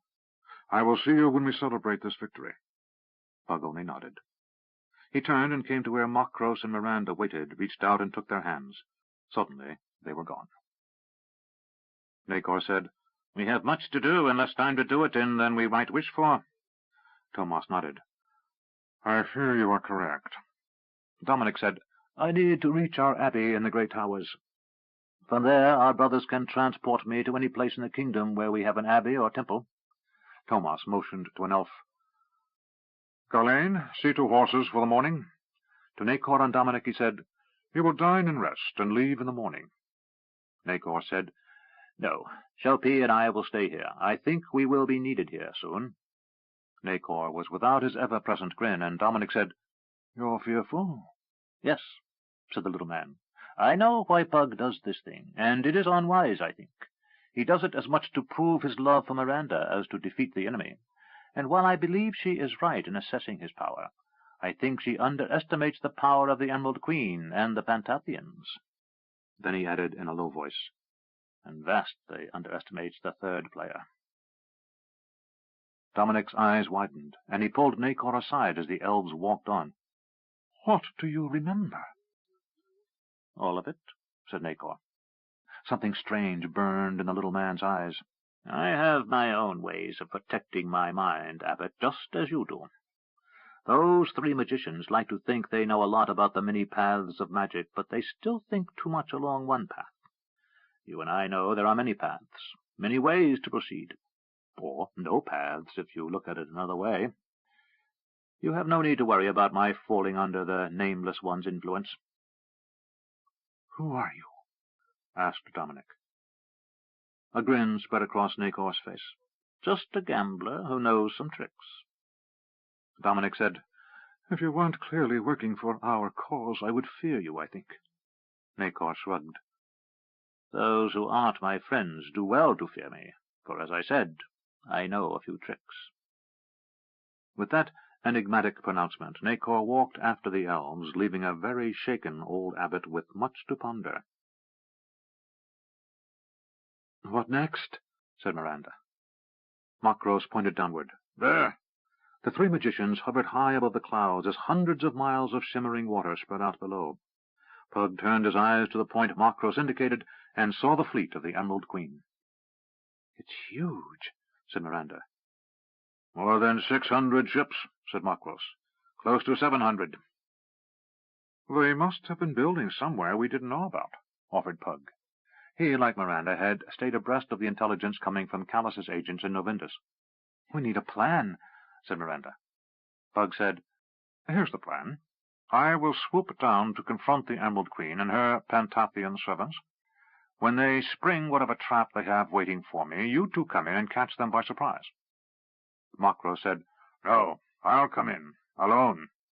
As Miranda started to object, Makros said, "Your job is to get us out of there if this doesn't work." She considered a moment, and while the wind sent her hair streaming out behind her, Pug thought he had never seen her looking more beautiful. "Very well," she said. Pug quickly kissed her and said, "Place a spell of recall upon us all." Miranda said, "Where do we travel if we have to leave in a hurry?" Pug had already considered the question. "Elvendar," he said. "The elves have the best healers in the world, and we may need them. They also have the best magic wards if something tries to follow us." She nodded. "Telling you to be careful would be the height of foolishness." She kissed her father's cheek. "Be careful." Then she kissed Pug passionately. "Stay alive." Pug and Makros lowered toward the fleet, and Makros said, "Am I going to be a father-in-law?" Pug said, "If we somehow live through this." Makros said, "Then I'll see you do." "I'm counting on it," said Pug, and Makros laughed. "What do you propose to do?" he asked. "I think a direct approach is best." Pug considered a moment. "I'm certain they expect me to come at them some time between now and when they reach the Straits." "They might expect you at the Straits." "That is too late. If I fail, there is no time to regroup. But if I come now—" "What should I do?" "Be ready to provide me with a distraction. They have no knowledge you're back." Then he muttered, "At least I hope they don't." He spoke up. "If I get into trouble, do something to give me a chance to escape, but don't put yourself at risk. Rely on Miranda to get us both out." "I'll do what I must," said Macros. "Then let us begin," said Pug. He faded from Macros's sight, and the sorcerer knew he was attempting to get as close as possible to the ship upon which the Emerald Queen rode before revealing himself. Macros let his own enhanced senses reach out and locate Pug, following him as he approached the fleet. Pug swooped down over the vanguard of the flotilla. A full score of warships formed a V at the head of the fleet. On either flank, another 20 ships guarded the bulk of the armada. At the rear came a squadron of faster warships, tacking back and forth, ready to race forward and give support on either side if the need arose. Pug saw the Emerald Queen's ship, dead center of a huge cluster of transport ships. Pug used his magic vision, attempting to locate his quarry. As if watching through a crystal, he saw her with the lens of his magic perception. She rested upon a throne, set amidships, upon a wallowing galley rowed by 3 banks of oars. Surrounding her were an honor guard of some of the most evil-looking creatures Pug had ever spied. Each exuded a miasma of foulness like a cloud of smoke trailing along behind him. 2 men stood on either side of the Queen. To her right was a human whom Pug took to be General Fadawa. There was nothing soft in his features or demeanor. He looked as if carved from unyielding stone. His head was shaved, save for a single top-knot of hair gathered together and allowed to fall down his back. His face was scarred, and Pug recognized the marks. They had been described to him by those who had faced the Moradal outlaw chieftain Murad, when Prince Arutha had quested after the silverthorn plant that he needed to save his betrothed's life. At the Queen's other hand, a robed figure stood, a Pantathian to outward appearance. Pug could detect no features beneath the creature's hood. Pug gently sent energies down to the ship, attempting to detect any countermeasures. There was a flow of communication between the ship and other agents, near and far away, and there were detection spells, which he easily avoided. That made him suspicious, and he sought to investigate behind those spells. As he suspected, there was a second array of wards, cleverly masked by the clumsy detection spells, and he had been close to activating them. He studied his enemy's defenses and made ready his attack. Pug gathered his energies, determined to blast this ship from existence. He would deal with the other ships and the serpent priests who rode them after disposing of the Queen. As energy gathered around him, Pug sensed probing energies of an alien nature from an unknown source. Suddenly, those on the ship below were running and pointing. A handful of robed figures appeared upon the decks and began incanting wards of protection. But they were too late, as Pug unleashed a tremendous blast of mystic energy, enough to ignite the entire ship in a funeral pyre. A crimson ball of fire exploded from his fingertips, hurling like a comet of death at the Emerald Queen's ship. The explosion was deafening and blinding, and as it ignited, Pug suddenly sensed his mistake. "Flee!" he sent to Macros and Miranda. "It's a trap!" The bolt of energy encountered a counterspell, one woven into the very fabric of the ship itself. Weeks of execution had been involved in this, the most subtle thing the Pantathians had undertaken since Pug's first encounter with them years before. The cloth in the sails, the tar in the deck, the nails in the hull, and the wood of the spars, all had been imbued with this counter-magic. And the wards of detection and the incanting of the Pantathian priests had been nothing more than masks to hide the telltale traces of this subtle magic. Pug's defenses were hardly in place when his own magic was turned back upon him. The fireball ran back up its previous course, seeking its source. Furious energies exploded around him, blinding and deafening him, rendering him near senseless. Reflexes took over, and he attempted to put distance between himself and the ship. Red flames consumed Pug, and only his own incredible power and instinct kept him from being incinerated in an instant. Then those upon the ship unleashed their own attacks, and Pug suffered. A presence manifested itself to Pug as he struggled to avoid the next wave of pain. "Puny mage, do you think we were unaware of your pitiful scheming? You are but a pawn in a game so much more vast than any you can imagine. Now die." At that instant, Pug saw the face of his true enemy. Where the Emerald Queen had sat, the illusion was pierced. A demon crouched upon the golden throne under the canopy athwart the galley. Mystic chains went from his taloned hand to magic collars around the necks of the Pantathian and General Fadawa. They were clearly under the demon's control, and both looked upward helplessly. "I am Jacon, and I shall rule here."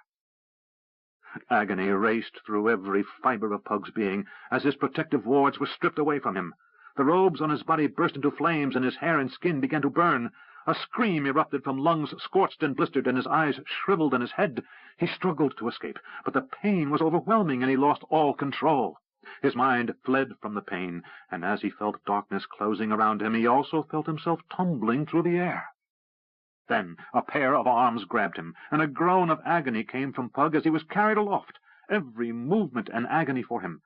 Makros sent word to Miranda, "Get us out of here now." Even the chilled air burned his flaming skin as Pug lapsed into darkness. "Will he live?" asked Miranda, fear etched into her features. "I don't know," answered Tathar. Dominic and Nathan looked on in horror at the thing that had been Pug. His body was smoking and charred, and in several places white bone showed through. Akila said, "It's a miracle he lives still." Nakor pushed through and said, "Life is strong in this man. It holds strongly here. We must help it." Nakor put his hands above his head a moment, then incanted. He placed his hands upon Pug's chest over his heart and said, "I need whatever strength you can spare." Instantly the spell-weavers of Elvendar began to spin their magic. Dominic lent his skills, using a spell of healing, the most powerful he knew. Nakor felt the energy course through him, down his arms and into Pug's chest. Faintly, under the palm of Nakor's right hand, he could feel the fluttering beat of Pug's heart. Slowly it strengthened, as if drinking the energy from Nakor and the others like a dry sponge in water. Nakor felt himself tingle with the flow, but he focused and attempted to see the energy sites in Pug's body. "One of you put hands over his head," he said. Akila did as he was bid, and Nakor closed his eyes a moment. In the elven glade, more and more came to witness the healing. Tomas strode into the ring of watchers, who stepped aside to let him approach his friend. Nakor opened his eyes and said, "Good. Put your hands over his throat. He burned his lungs, and I need help." Nakor closed his eyes and directed the energies flowing into Pug. Time passed, and night gave way to day, and still they labored, kneeling for hours, letting the healing energies of their own bodies, as well as the ancient magic of Elvendar, flow into the injured magician. Near noon, Nakor faltered and found familiar hands gripping his arm. "Master?" came Shopi's inquiry. "I'll be fine," said Nakor. "I just need rest." "I'll take over," said Nakor's student, and he stepped into the position his master had occupied, placing his hands upon Pug's chest. Miranda came over, and from her drawn expression and red eyes, Nakor could see she had been weeping. "Will he live?" Nakor said, "I don't know. A lesser man would have died instantly. Most greater men would be dead now. But there's something in him that hangs on." He looked at the man lying on the floor of the glade, upon the grass, and said, "He looks very small and vulnerable now, doesn't he?" "Yes," said Miranda, her voice heavy with emotion. Nakor sighed. It was obvious he was exhausted from his efforts. "The longer he hangs on, the better his chances that he will survive. We are all channeling healing energies to him, and as long as he has a will to live, he continues to live. I told Nicholas once that in some men life is weak, and in others it is strong. For one such as myself, your father, or yourself, it must be strong for us to abide all the years we continue to exist. But for Pug, it's something more." Trying to be reassuring, he added, "I think he will live." Miranda looked into Nakor's eyes. "You don't think that, do you?" Nakor tried to force a grin, but it failed. "No, I don't. We will do all we can, but he is injured far beyond what I've seen any man endure." His eyes revealed a hint of deep regret. Then he forced back that doubt, and assumed his usual cheerful mantle. "But what do I know? I'm just a gambler who has some tricks, and Tathar and the other spell-weavers are working vigorously." He patted her hand in a fatherly fashion. He will be all right, I'm sure. She looked into Nakor's face and saw the words were empty, but she appreciated the gesture and nodded, walking over to stand beside her father. Nakor watched her move away, then looked at Pug's face, the oozing, cracked skin, the blackened arms and legs. But if he does, it will be a very long time before he fights again. Days passed, and Pug's condition remained unchanged. The spellweavers, Nakor and Shopi, worked in shifts, pouring as much healing magic as possible into the unconscious magician. Only exhaustion forced them from the side. Nakor returned from another half-day spent healing Pug, and sat down heavily next to Makros and Miranda, who were eating their supper next to a fire. "How is he?" asked Miranda. "The same," said Nakor, shaking his head slightly. "I fear he grows weaker." Miranda's grief was openly revealed as tears gathered in her eyes. "He's not going to live, is he?" Nakor shrugged. "I do not know. It may be a long time before we do know." Makros placed his hands upon his daughter's shoulders. "And we don't have a long time, do we?" Nakor shook his head. "No. And again we find another mystery." Makros said, "Yes." Nakor said, "I'm going to sleep a while. Then I think we need hold council with the Queen and Thomas." "I agree," said Makros. The three of them rose to find places to sleep, and parted company. Nakor couldn't help returning to the clearing a moment and looking at Pug. The magician remained motionless, the only sign of his still being alive the slight rise and fall of his chest, as Shopi continued to keep his hands upon Pug's charred chest. Perhaps it was wishful thinking, but Nakor thought Pug's breathing might be slightly deeper and more regular than before. Again he wondered at the small magician's strength and will to live.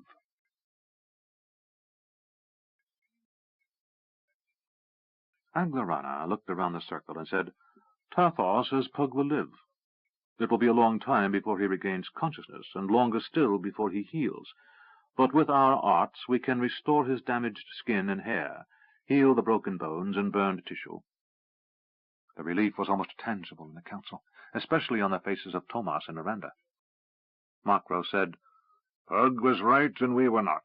Miranda's expression showed she felt terrible guilt over her part in Pug's precipitate attack.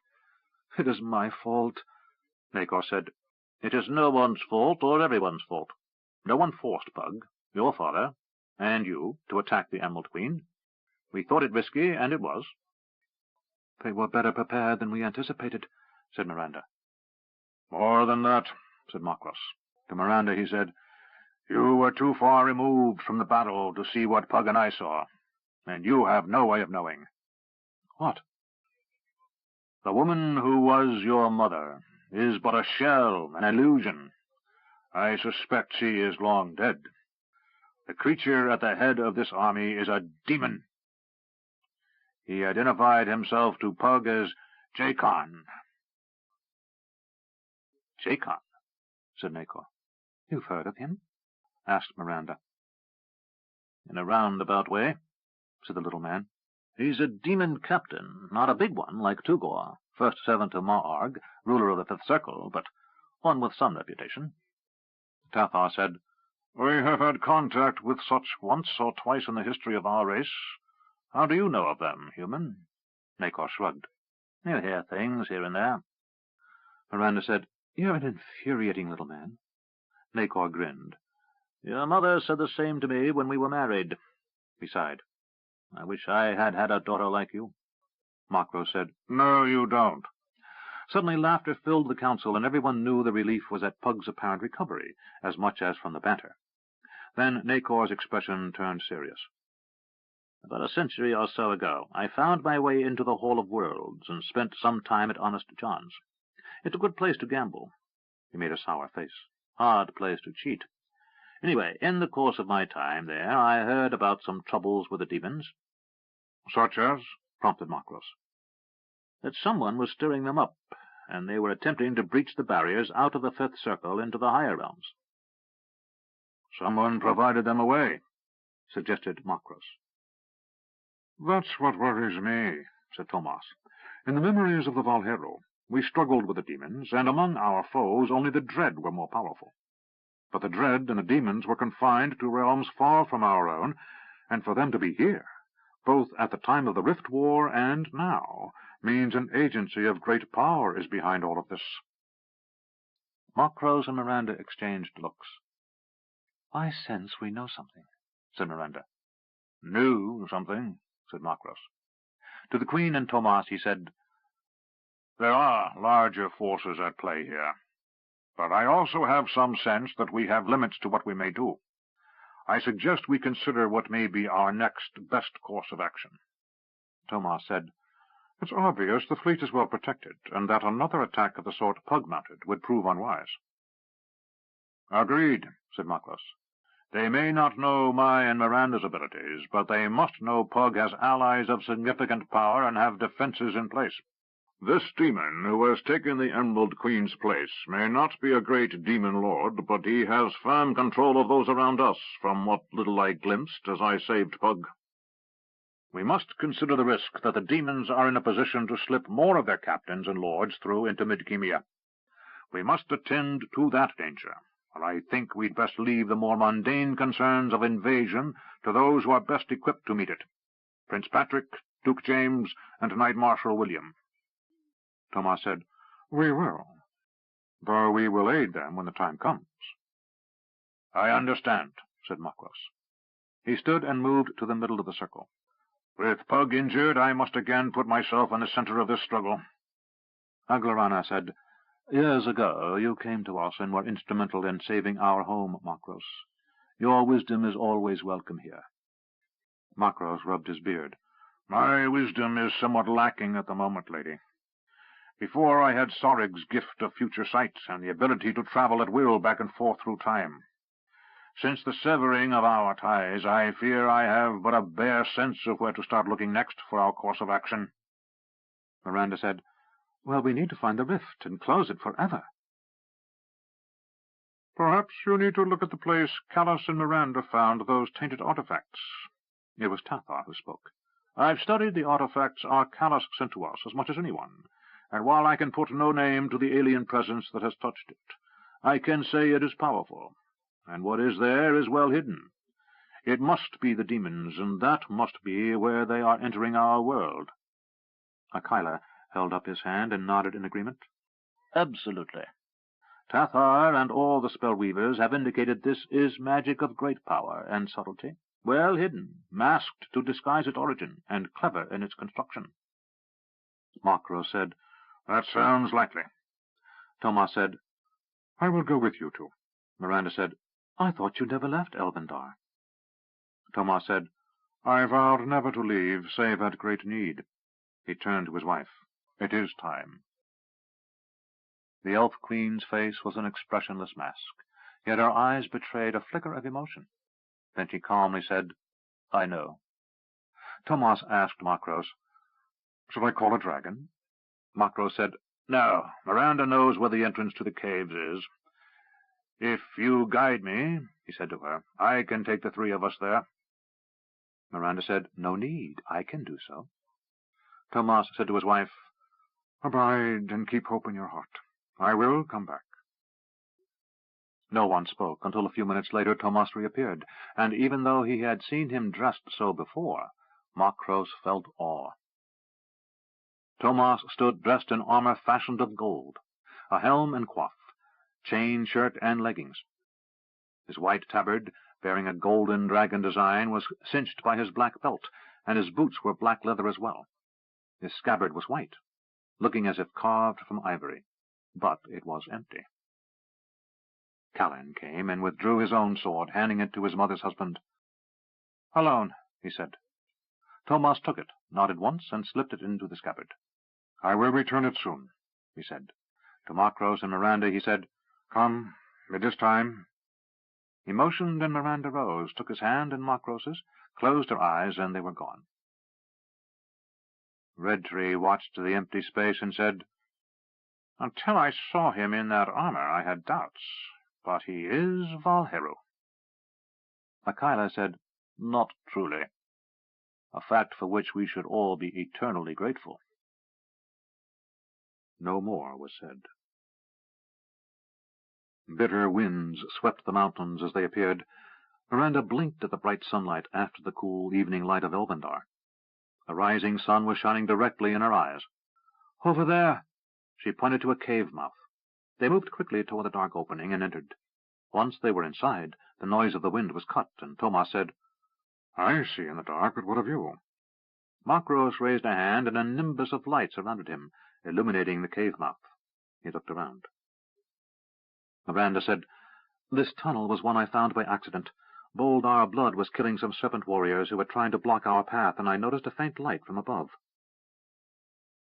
At the mention of the mercenary from the Hall of Worlds, Makro said, "I wouldn't mind his sword with us now." Miranda said, "Not to mention all those other exotic weapons he bears." Makros spoke under his breath. "But not at the prices he charges, I wager." Tomas laughed. "You keep your sense of humor, old friend." "Well," said Miranda, "you'll find little to laugh about ahead.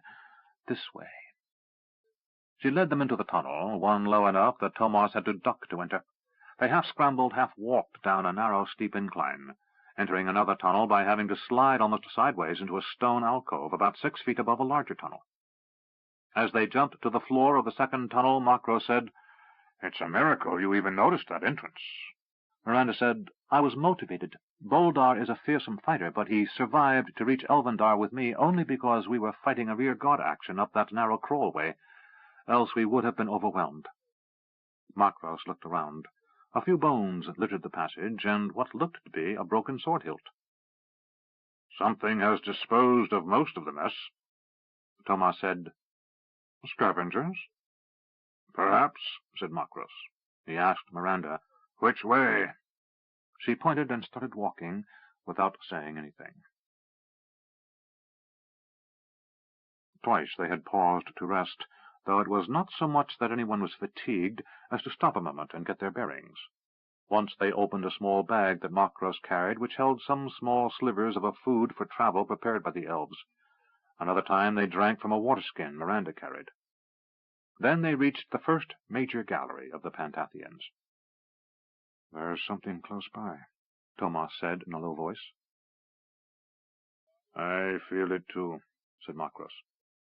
"Then we have a consensus," offered Miranda. "It's that way." She pointed across the hall, now blanketed by dust, but full of dead and dying Pantathians when she had last passed that way. "Up there," she said. "We came into this hall. We saw the demon fighting the Pantathians down on the floor." She indicated the ridge that ran around the gallery, above their heads. "We crossed along there and lowered ourselves down a rope to there." The location she indicated was marked by a low door, now hanging open. "Some Sa'aur and Pantathians objected, and we fought our way down that corridor." Glancing around, she commented, "I didn't realize how close we came to doubling back when we fled down that hallway." Tomas said, "Sometime I'll tell you of the time a wraith chased me through the ancient Macmordain Kadar. I survived only because I could double back and lose it in those confusing tunnels." Makros said, "I'm astonished you can find your way through here at all. It's been over a year, and you've only been through here once." Dryly, Miranda said, "When your life is in the balance, you'd be amazed what you remember." She led them to the open door. "It was down this way we found the artifacts." Tomas said, "We can go that way later. I'm inclined to discover who or what we feel up that way." He pointed to the tunnel opening Miranda had indicated she and Callus's party had used to enter this area the previous year. "That way lies a passage to a central corridor, a large vertical shaft that runs from the bowels of this mountain to the peak." "I know," said Tomas. "That was a common feature of the Valheru mountain holdings. Otherwise a dragon had no means to enter the central hall." Miranda led, and they followed, and soon they were walking through another dark passage. Time passed without measure, and they went on without pause. On 2 occasions Makros asked Miranda if she needed to rest, a question she dismissed with a sarcastic remark. After the second rebuff, Makros decided to stop asking. Miranda wished they could use their magic to transport ahead, but it was decided there was too much chance they might miss something. Also, without exact knowledge of the location to which they were moving, there was always the risk of materializing inside solid rock. They descended the large shaft Miranda had described. As if the center of the mountain had been hollowed out, a large ramp spiraled up and down, cut into the stone of the mountain. The central shaft was unguarded by rail or barrier, and the wind gusts were strong enough to give one the feeling of being sucked over the edge. Large areas had been carved out of the stone at various locations, for what purpose only Thomas might know. Makros thought he might ask him sometime, but at the moment the magician was disinclined to speak without need. This wasn't the time or place for idle chatter. They came to another large tunnel that intersected the shaft, and a faint, unpleasant odor reached them. "It's near," whispered Thomas, as they moved into the large hallway. Makros sniffed and identified the stench as something rotting. "A lair," he whispered in return. Thomas only drew his sword and moved forward. Makros let Miranda follow and took up his position at the rear of the file. The white-and-gold-clad warrior was first to enter another large gallery near the bottom of the circular shaft. Makros saw Miranda abruptly step to the side, making way for him, as Thomas shouted a war cry and leaped over the edge. Makros took a quick step and met a sight that made him hesitate an instant. A creature sat upon its scaled haunches, gnawing on a bone. It was scaled in black glinting with a faint green shine. Large bat-like wings were folded upon its back, and its head was something alien, looking roughly like that of a crocodile fashioned from grey stone, with a stag's antlers rising from the skull. If skin protected that skull, it was taut enough not to be evident at first glance, and was pulled back so that an impressive array of teeth was always on display. Powerful shoulders melded into long arms, ending with hands tipped with talons the size of daggers. Miranda said, "A demon." Makros was beginning an incantation, one designed to stun the creature, as Thomas landed on the stone floor before it. The demon rose, standing a full head taller than the half-human warrior, and for an instant Makros was concerned for Thomas's safety. But rather than attack, the creature pressed itself against the wall and spoke. A single word, in a language unknown to Miranda, but the effect on Makros and Thomas was instantaneous. Makros ceased his incantation, and Thomas halted an attack in mid-strike, turning his blade so that instead of cleaving flesh, Callan's blade struck the stone next to the creature. Sparks erupted on the wall as he cut a furrow in the stone next to the demon. Makros leaped to his companion's side as the brute attempted to avoid Thomas's strike. Again the alien word was repeated, and Thomas stepped back. "What is it?" shouted Miranda from above. Makros stood at Thomas's side, not taking his eyes from the demon. The fearsome-looking being remained motionless, as if waiting, and Thomas said, "He yields." Miranda asked, "How do you know?" Thomas turned to his friend. "That's what he shouted. He yields." Miranda also jumped down, landing heavily next to Makros. "I speak a dozen tongues. I've never heard that one before. What is it?" Thomas regarded her with confusion, clearly marking his half-alien features. "It is the language of the Valheru. It's the ritual phrase of submission. Our servant races spoke it as a greeting." Miranda looked from Thomas to the cowering demon, and let out a long, slow breath, while wishing her heart would cease pounding its way out of her chest. Isn't that something? 11. Alarm. Eric ran. Drums rolled as he dashed through the halls of the old castle at Tanarus. He reached the open doorway at the top of the stairs leading down into the courtyard. In one quick glimpse he saw it all. The assembled soldiers bearing witness to the execution, the 4 men standing upon wooden supports, the ropes already around their necks. Eric shouted, "No!" as he leaped over the railing to the second landing below, but the sounds of the drums drowned him out. Eric half flew down the remaining stairs into the courtyard as the drums halted and the supports were kicked out from under the condemned. He ran the 20 yards to where his soldiers stood at attention and saw that 3 of the men had died instantly of broken necks, and the 4th had ceased his brief twitching. Eric stopped. "Damn!" he swore. The order to dismiss the formation was given, and the troops of the Tanarus garrison broke ranks and hurried back to their duties. No man wanted to linger while another soldier twisted in the wind. Eric stood nearly breathless as he watched his men swinging below the makeshift gallows. The captain had wasted little time in putting the condemned to death. Had he ordered a half-decent gallows be erected, Eric would have gotten here in time. Eric searched the faces of the dead. He knew them by sight, but not yet by name. Still, they were his men. Captain Simon de Beswick turned his horse and saw Eric standing there. "Is something amiss, Sergeant Major?" Eric studied the foppish officer, just rotated in from the east. Eric and another company of the prince's soldiers had been ordered into the field, and he discovered that de Beswick would ride with them to Tanarus. De Beswick was seconded to the prince's court and assigned garrison duty in the north. The two men had taken an instant dislike to each other. The only person to whom de Beswick was civil was Owen Greylock, because of his rank, senior to de Beswick's.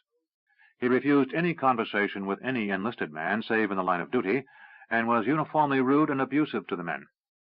It had been with relief that Eric had taken half the men into the field for a week's field training, while the other half had remained to be trained in garrison defense.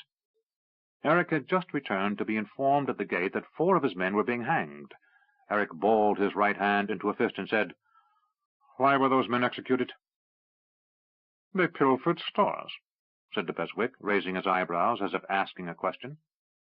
"Those were my men," Eric said with menace in his voice, almost a growl. "Then tend to them better, Sergeant Major, and address me as Sir in future." The captain made to ride past, and Eric seized the reins of his horse. "You had no right to hang my men. We're not even in your command." De Beswick said, "I had every right as commander of the garrison here at Tanarus, and I certainly do not need to explain my actions to you, Sergeant Major." Slowly drawing his sword, he said, "Now, please be good enough to release my horse, or I shall be forced to kill you for assaulting an officer." Owen Greylock caught up with Eric and said, "Put up that sword, de Beswick." "Right, Captain," said the garrison commander. "That's an order," said Greylock calmly. Reluctantly, de Beswick put the sword away. Owen put his hand on Eric's shoulder and said, "Sergeant Major, see to your men. I'll take care of this." Owen waited until Eric had left, then turned and grabbed de Beswick by the boot, lifting suddenly. As Owen expected, de Beswick came flying out of a saddle, and as his horse galloped away, the captain from Bastyra landed hard upon the dirt of the courtyard. Owen grabbed the young man by the collar and hauled him to his feet. Looking into his eyes with an expression that could only be called murderous, he said, "We have a war coming, and you're killing our soldiers?" "They were thieves," said the now fearful de Beswick. "Half the men in this army are thieves, you idiot." Owen let him go with a slight shove, and de Beswick landed hard upon his backside again. Leaning over, Greylock pointed to where Eric had gone. "That man may be the best soldier I've ever known, and I have been training them for 30 years. When this war comes, you incompetent lily, he is your best hope for staying alive. If you have the brains the gods give a flea, you will try to learn everything he has to teach you about surviving in these mountains. If you cross him one more time, I will give him permission to call you out, and if you face him with sword in hand, he will kill you. Do you understand?" "Yes," said the younger captain, and it was obvious he didn't like what he was hearing. "Now get yourself back to your command, de Beswick, while I decide what I'm going to say to Knight Marshal William in my next missive." As the captain started to leave, Greylock said, "One more thing, de Beswick." "Sir?" asked the captain. "If Captain Callis had been here, he would have killed you. And that's a certainty." After the young commander of the garrison had departed, Owen went looking for Eric. He found him in the soldiers' commons, asking the men of his command what had happened. "There was nothing," said a man named Gunther. "It was a lark, pure and simple, Sergeant Major. We were tired after a long day of parading."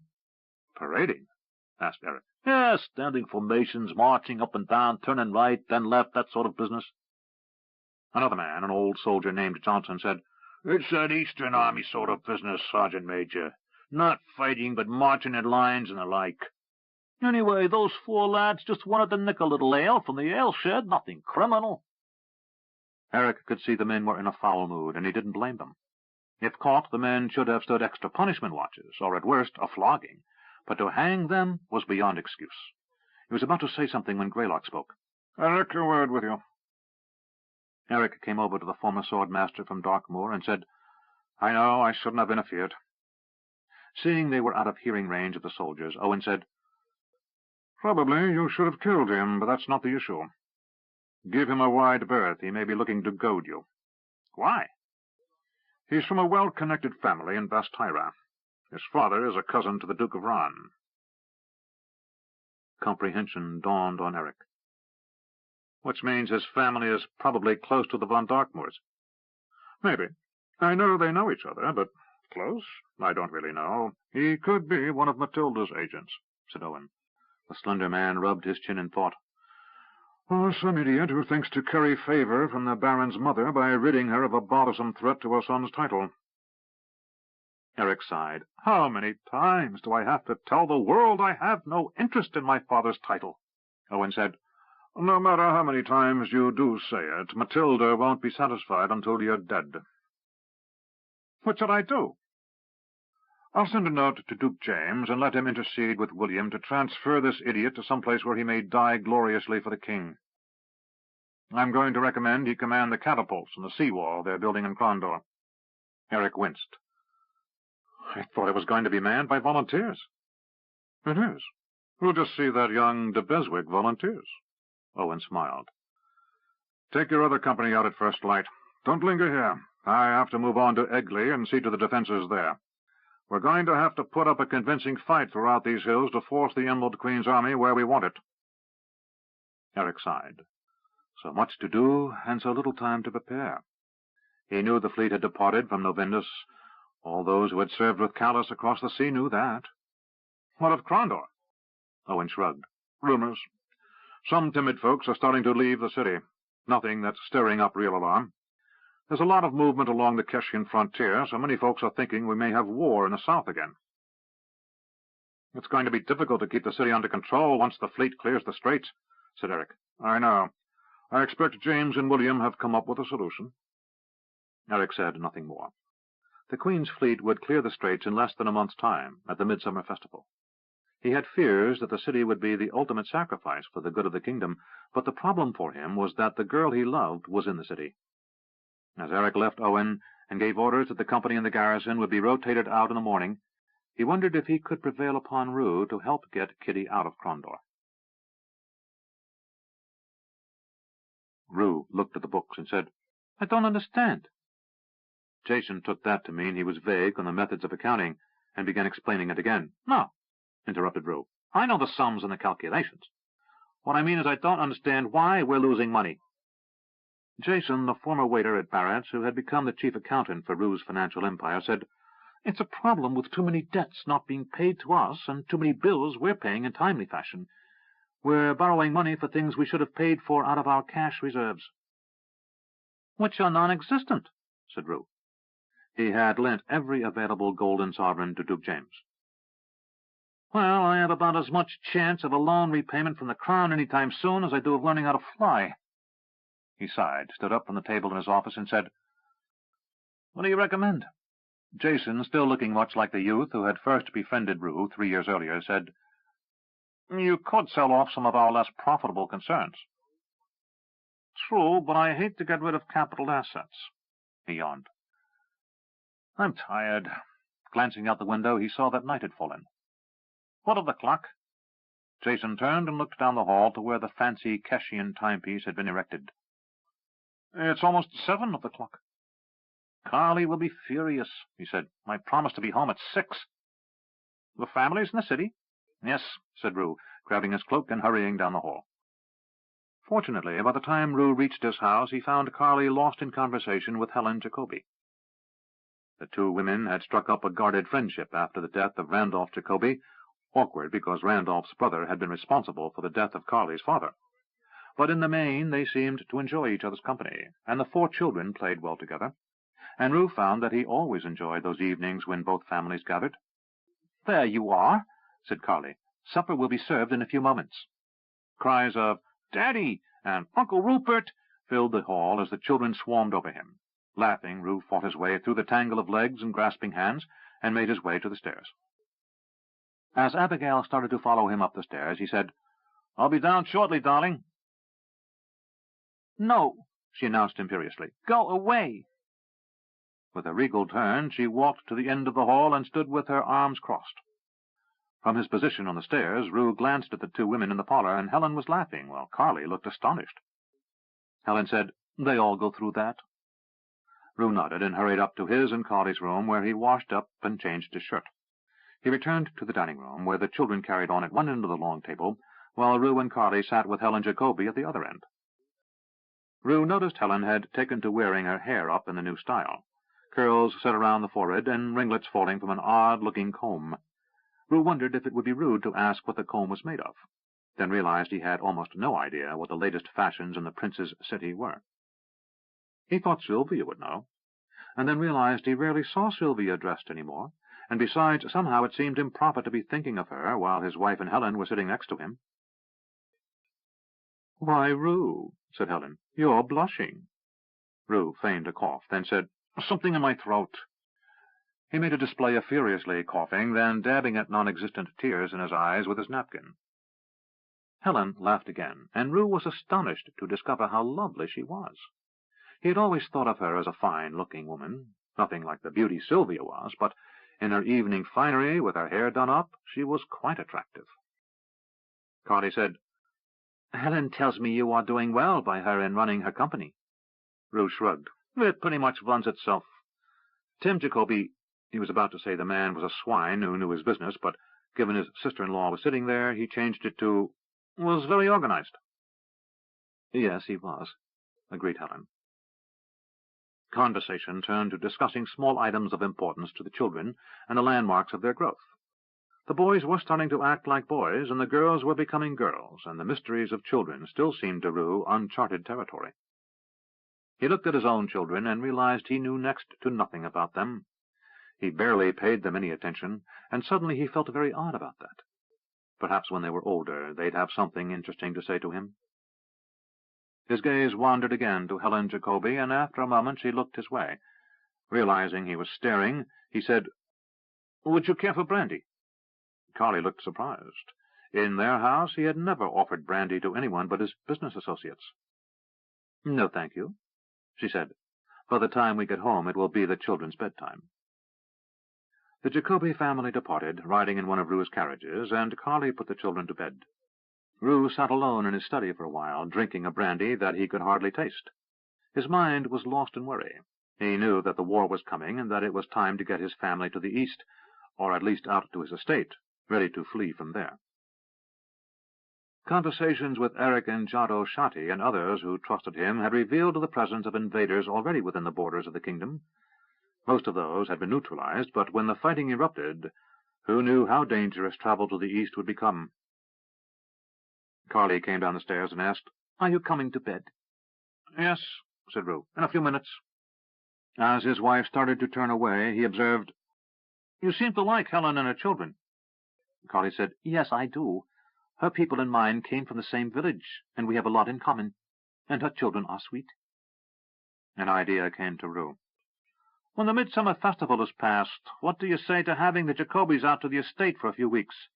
The children can swim in the stream and ride horses." "Rue, they're too little to ride."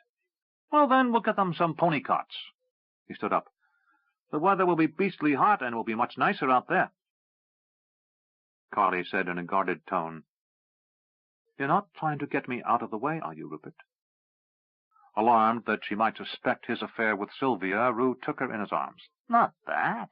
I just think I'd like some quiet time with my family, that's all." "Having 4 children in the house instead of just 2 is hardly my idea of quiet," said Carly. "You know what I mean," he said, playfully swatting her bottom. He kissed her, and she responded, "Let's go to bed." While somewhat distracted by worry, he was still able to please Carly, and after their love-making she lay asleep in his arms. He found himself visited by an odd confusion, for as was often the case, he was thinking of someone else while making love to his wife, but this time he found himself thinking not of Sylvia Esterbrook, but rather of Helen Jacobi. Remembering Gwen, the serving girl back in Ravensburg, whom he had lost his virginity to, he silently said to himself, "Gwen's right. We are all pigs." Fatigue drove away this moment of lucidity, and Rue fell into a deep sleep. Eric read the orders and said, "We're recalled to Crondor." Corporals Harper and Reed both saluted and moved out briskly, calling out commands to the soldiers spread out on the hills. Eric wiped his brow and calculated. He knew that most of the men in the hills were among the last to be trained, the last to be considered for the critical task of limiting the ability of the invaders to expand their front anywhere except where Prince Patrick and his advisers permitted. Most of these men would be assigned to the defense of the city, and if Eric judged things rightly, those garrison units slated to defend in the hills would soon be moving along in small groups, patrols ostensibly, so the Emerald Queen's agents would have little to report. Eric admired Knight Marshal William's plans, for now looked as if all units scattered throughout the West were being recalled for the defense of the city. Eric squinted at the sun. Midsummer was less than 2 weeks away, and he knew the Emerald Queen's fleet must be nearing the Straits of Darkness. It was hotter than usual for this time of the year, and he knew that meant it was likely to be a miserable summer. As the men gathered, he considered that even if the weather were perfect, it would be a miserable summer. Still, by the time the invaders reached these mountains, it would be late fall, and if they could hold them until the winter snows, the kingdom would survive. Harper returned, saying, "Word's been passed, Sergeant Major, and we'll be ready to march within the hour." "Very good," said Eric. "Have you spotted Captain Greylock in the last few hours?" "About an hour ago. That way." The corporal pointed down the road. "When they're ready, don't wait for me. Start them for Crondor." He glanced around the hills. "We have 4 hours of sunlight left, and I want a good 10 miles behind us before we think about making camp." "Yes, Sergeant Major." Eric mounted his horse and headed down the road to find Greylock by the side of the road, reading a map. "Owen," said Eric as he rode up. "Eric," said Owen, "are you ready to march?" "In the process," said Eric as he dismounted. "The corporals are getting them ordered, and they should be under way in the next few minutes." Eric sat heavily on the side of the road and said, "I guess we're done up here." "Done with training," said Greylock. He let his horse crop grass at the roadside as he sat with Eric. "Next time we're up here, we'll be doing it for real." Eric said, "I have wished 1,000 times for a few more days, a week, anything to get these men into better shape." "You've done wonders," said Greylock. "Honestly, I can't imagine anyone could have gotten more from the men than you did, Eric. Not Callis, not Bobby de Longueville." "Thanks for that, Owen," Eric sighed. "I still worry that it's not enough." "That hardly makes you unique, my young friend." "Has Lord William told you what we're going to do?" "Yes," said Greylock. He nodded back up the road. "At least our part of it. I can guess the rest." "We're going to lose Crondor, aren't we?" "Probably," said Greylock. "You've seen what happens to cities that resist the Queen, but we've got to hold her at Crondor long enough so she gets into the mountains late." Eric looked up at the high, pale blue sky streaked with faint clouds far above. "If this weather holds, it could be a long summer." Greylock sighed. "I know. Prince Patrick has had some magicians with weather sight trying to gauge that, and they all say a long summer is likely." Eric said, "I keep wondering about those magicians. The Queen uses them. Why don't we?" Owen smiled. "I expect we'll have a few magical surprises in store for them. But do you remember Nakor's explanation of why you don't use magicians in warfare? He repeated it often enough." Eric laughed. "Yes, I remember. First the magician throws spell in battle, then second magician throws counterspell, then third magician try to help first magician, and fourth magician try to aid second, then army shows up and chops them all while they're throwing magic around," he mimicked. Greylock laughed. "You do a terrible impression of Nakor." Eric shrugged. "But the point is, if we don't do something to counter her magicians, we let them have a terrible advantage." Greylock stood. My bones are getting too old for all this riding over the countryside." As he pulled his horse away from the grass of the roadside, he made a display of being old. Eric laughed. Greylock put the reins over the horse's head, then set foot into stirrup and mounted. Once in the saddle, he said, "Eric, the more you talk, the more you sound like a knight general instead of a sergeant major. So don't be asking those sorts of questions around the prince, or he might promote you." Eric laughed. "In other words, keep my mouth shut." "As I said," continued Greylock, "the prince has some surprises up his sleeve, I'm sure." Eric mounted. "I'll see you when I get the men back to the city." "Good," said Greylock. "Oh, and one other thing." "What?" The local commanders are being called in for a last-minute council. The cover story is they're coming in to celebrate Banapus with the prince. But we know why. So that means de Beswick will be in Crondor. I'll keep my eyes open. Good. The festival in Crondor is nothing like what you're used to. Eric nodded. Since coming to the prince's service, he had managed to be out of the city every Banapus. He had never seen the city celebrate the Midsummer Festival. I'll try not to get too distracted. Eric rode back toward where his men should be mustering. He hadn't encountered de Beswick since leading this second company into the mountains, but the suspicion that he could be one of Matilda von Darkmoor's agents was not lost on Eric. Besides, Eric had 4 reasons to keep an eye on the man, even if he wasn't.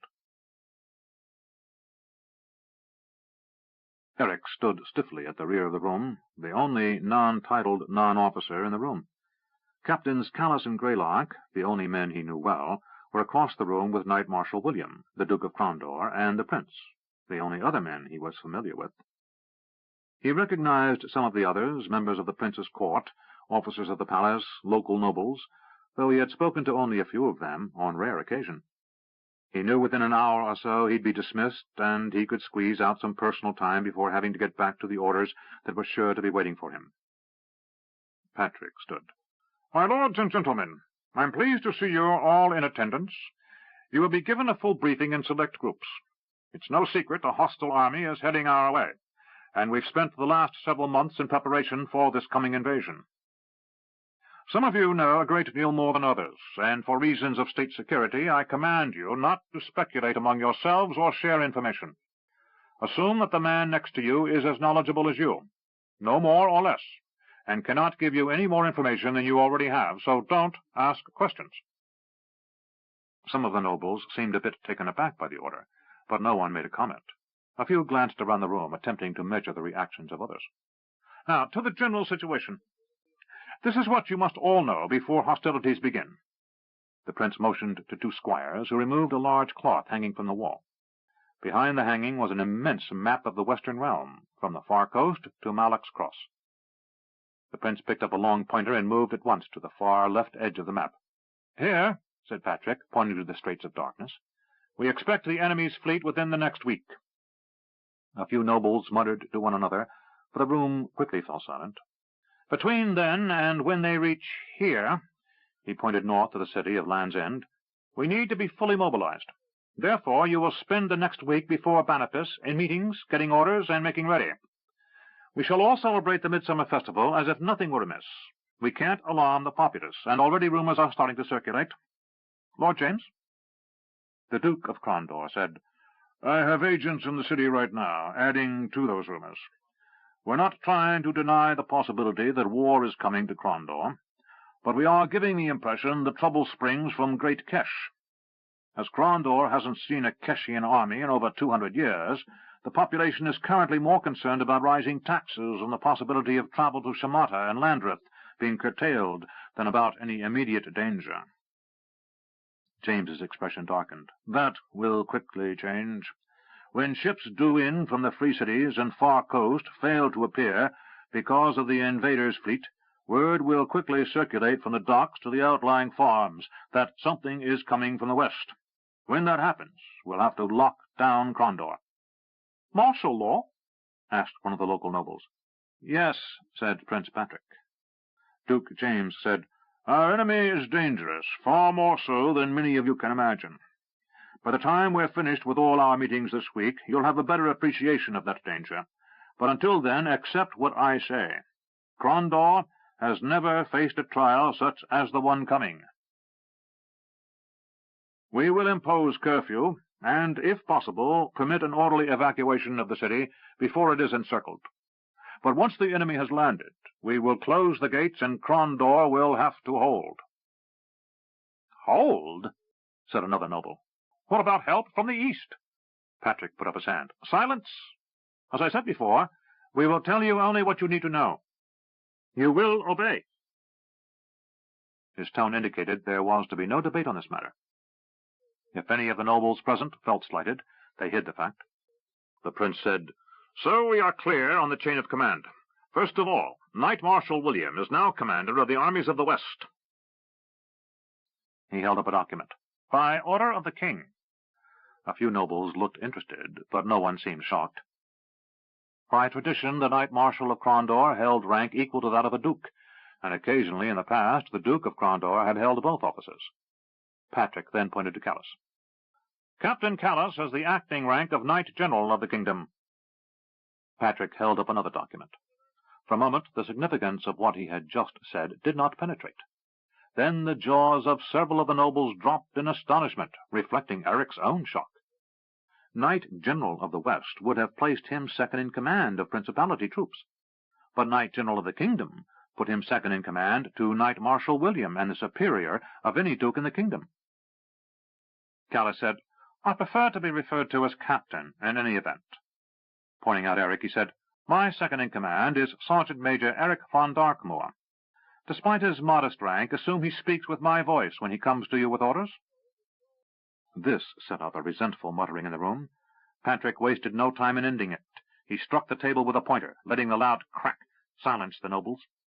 This special unit will operate independently of the traditional order of the armies of the West, but if at any time you find yourself in a situation where you must decide if you are required to follow the orders of an officer of that special unit, let me make it clear. You will obey orders from any officer of any rank from that special unit as if they originated with the Crown. Is that abundantly clear? That left no room for misunderstanding.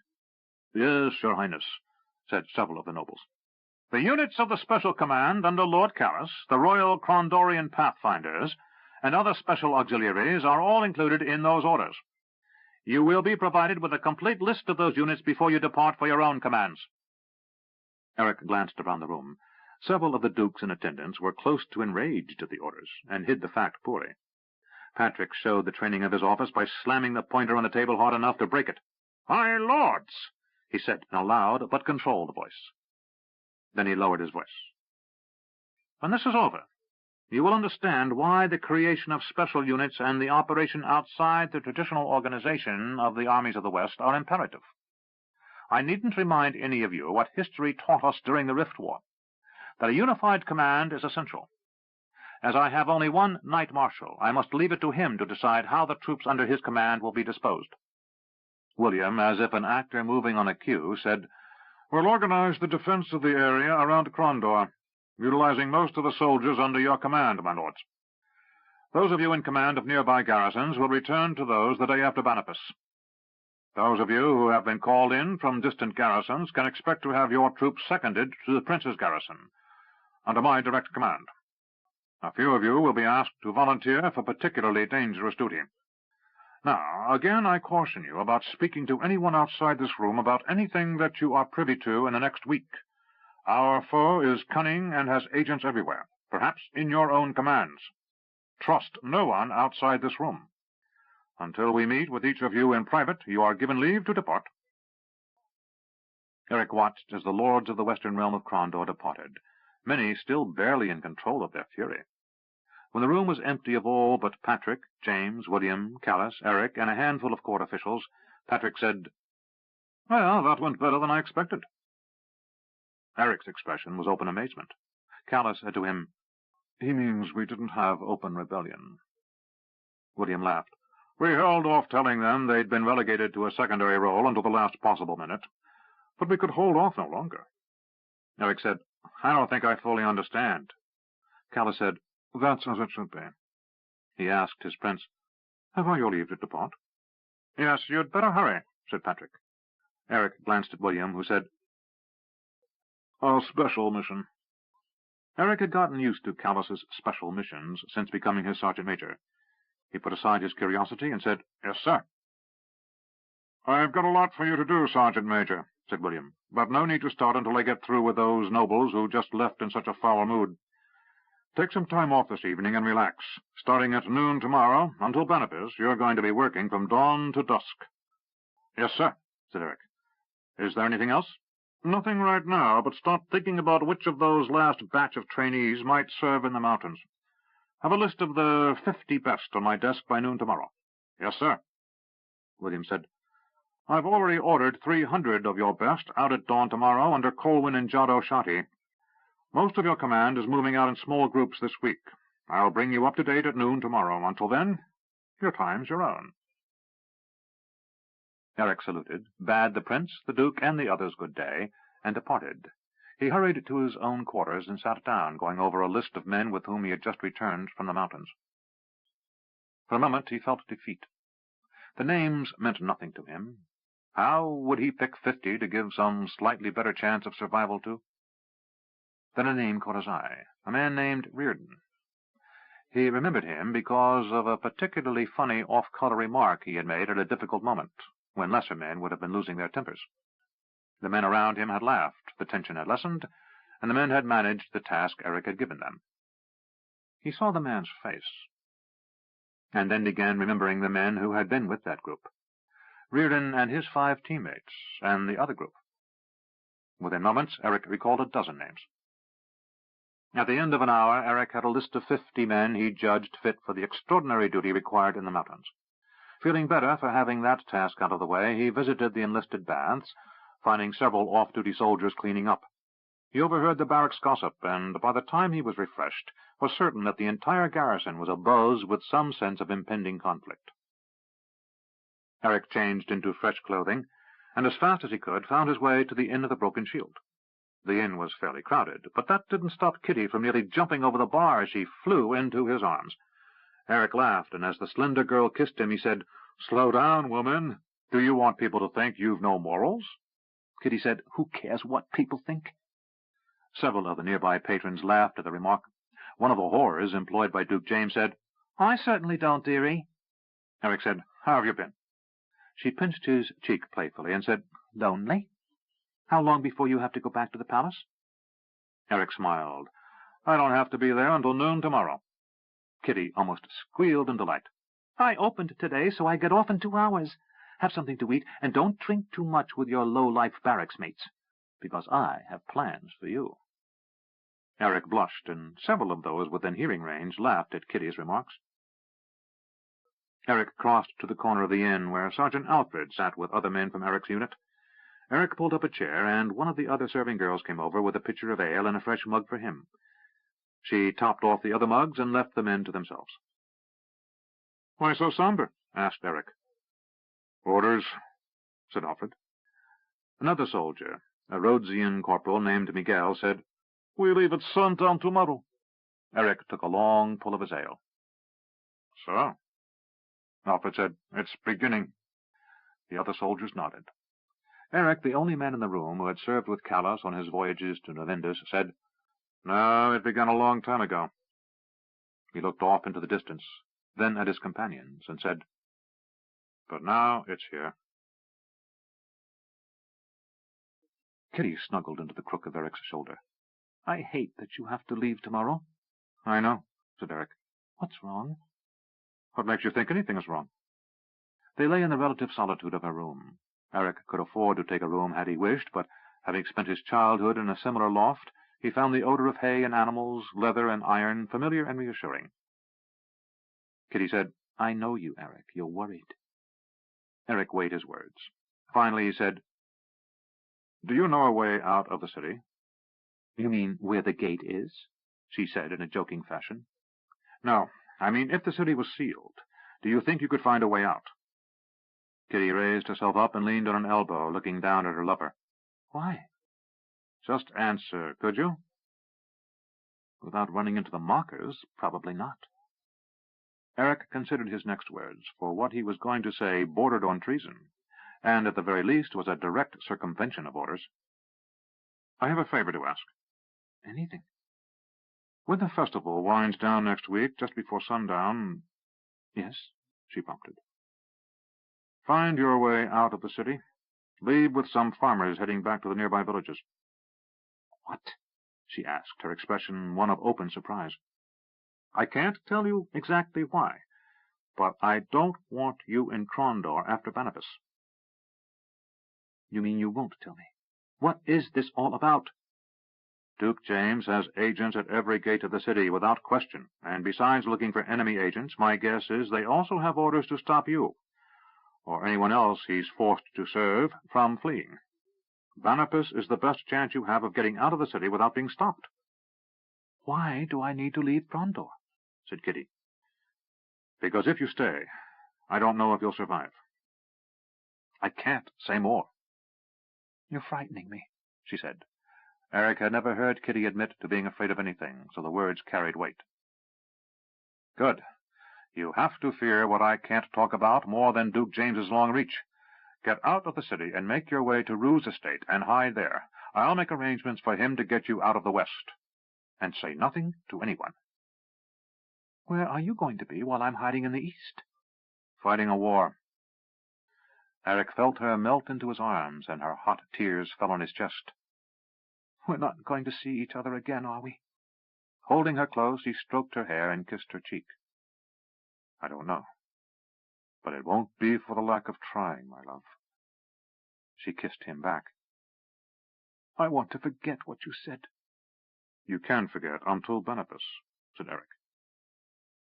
"Until Banapus." 12. Midsummer. Rue pointed. "Nothing like that in Ravensburg, is there?" Eric said, "You've got the right of it." Below the palace, the courtyard was filled with visiting nobles, waiting for the traditional noon start of the festival of Banapus, Midsummer's Day. Eric glanced around and felt conflicting emotions.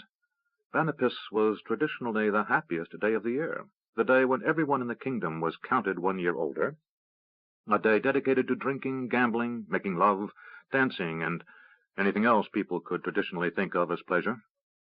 Servants were free to roam after noon, and once the tables were laid out for the nobles, were free to mingle with them, or to head into the city to partake of the merriment there. Back in Ravensburg, things were considerably less formal. The servants worked through the night and morning to prepare the meals. Then the town burghers, the members of the local guild, the growers and vintners, would leave their hall to signal the beginning of festivities. Everything in Ravensburg was free that day, with those of great and lesser means sharing. Whatever could be was brought to the community table, and at noon the feasting began. Here there were servants whose part in the festivities wouldn't commence until the prince and his family had retired for the night. Some of them would be permitted to leave early, then forced to return to take the place of others, for no matter what the tradition in other parts of the kingdom, the royal family could never be without servants. Eric knew from having been involved in the passing of orders that soldiers were warned to limit their imbibing, and that any man returning to quarters obviously drunk would be called out for punishment duty the next day.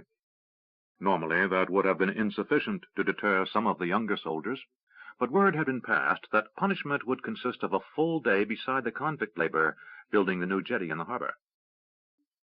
And that was the reason for the dark shadow that hung over Eric's otherwise jovial mood. In the back of his mind he couldn't forget the coming battle, and he fretted over Kitty's planned escape from the city. He wrestled with his conscience. He should have gone directly to Lord James and asked him to send Kitty away, but fear of the Duke saying no had led Eric to this implicit defiance of orders. He could claim that because James had not overtly forbidden Kitty to leave Krondor, no one was being treasonable, but Eric knew it to be a petty legalism, and that he was violating the spirit of Kitty's conditions of service to Lord James, if not the word. Yet a part of him didn't care. Her safety was paramount to him, matched only by his fear for his mother and Nathan, her husband. Kitty would carry a letter drafted by Eric to Ravensburg, after Rue gave her shelter. The letter would tell Nathan to take Frida to the east. Eric understood that should the kingdom fall, nowhere on Midkemia would prove safe, but he knew that the fighting would eventually reach Darkmoor, and even should the kingdom prevail, Ravensburg was on the wrong side of the mountains. It would surely be overrun by the invaders. Rue asked, "What's the matter?" Lowering his voice, Eric said, "Come with me a moment." Rue signaled to Carly that he would be with Eric, and she nodded. The children were freshly scrubbed and on their best behavior, as Rue and a score of the most important merchants mingled with the assembled nobles as guests of the prince, at a private reception of his prior to the general festivities.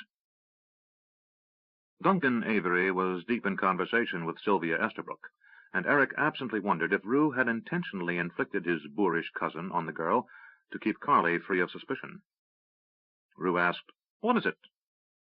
Eric began. Then he said, "I see you brought Helen Jacoby and her children." "Yes," answered Rue. "They're quickly becoming a fixture in my life." He grinned. "Actually, Helen is a wonderful woman, and she and Carly hit it off, and the children get along like kittens in a litter.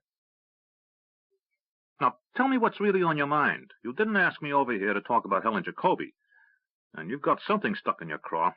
I know you too well, Eric von Darkmoor. I'm your best friend, remember? You want a favor.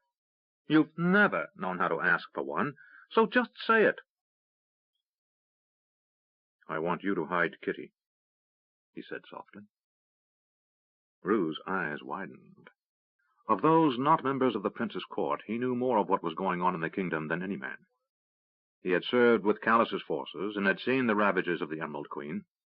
He knew about the preparations for the coming war, as his various companies were doing more business with the crown than any other like concerns.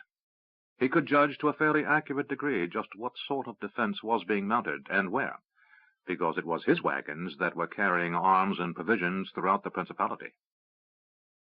He also knew Kitty's status, and who she had been before being captured by Lord James, and he knew what it meant to run afoul of the Duke of Grandor. He hesitated an instant, then said, "Done." Eric's relief was almost too much. Tears began to gather in his eyes. Getting his emotions under control, he whispered, "Thank you. When do you plan to sneak her out of the city?" Glancing around to see they weren't being overheard, Eric said, "At sundown. I've gotten her some common clothing and a theatrical wig. She will mingle with farmers leaving to return to the nearby villages. I've left money and a horse for her at the Inn of the Silent Rooster near the village of Esprit. The innkeeper thinks the daughter of a wealthy merchant is eloping with me, and he's been paid enough not to ask questions." Rue grinned. He had borrowed money from Eric to start his enterprises nearly 2 years earlier, and that relatively little bit of gold Rue had taken had come back to Eric 1,000-fold. "So you finally found a use for the money I've made you?" Eric managed a faint smile. "Yes, finally." "Well, I hope you didn't overpay him. That's one of my inns, and you could have gotten the service for free." Eric laughed.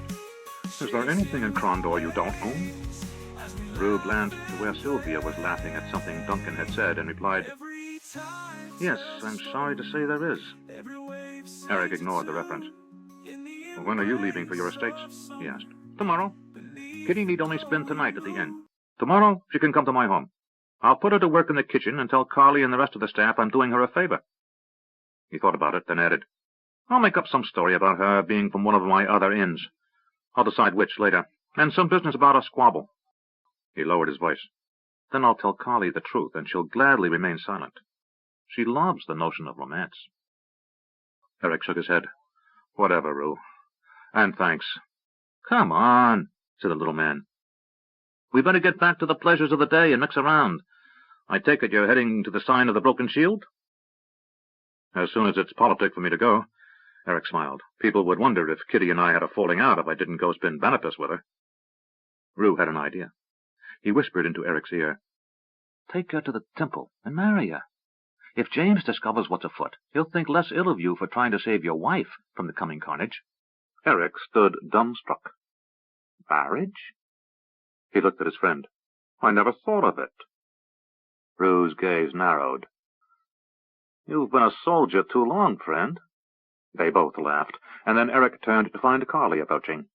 He said, "Mrs. Avery, I return your husband to you." Carly smiled. "Thank you. The children are bored with all the adult talk, and we're taking them down to the courtyard to see the jugglers and jesters." Rue said, "Wear the mountebanks. Don't buy anything. I'll be along in a moment." Eric saw he was joking, and Carly pointedly ignored him.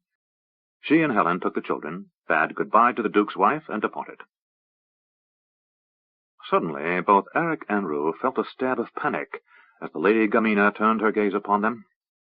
Both men were all too familiar with her talents in reading men's minds, and both instantly knew she had sensed something in what they were doing. She paused a moment, and a look of sadness mixed with resignation crossed her face. Then she approached them. Both men bowed, And Eric said, "Duchess, it's a pleasure."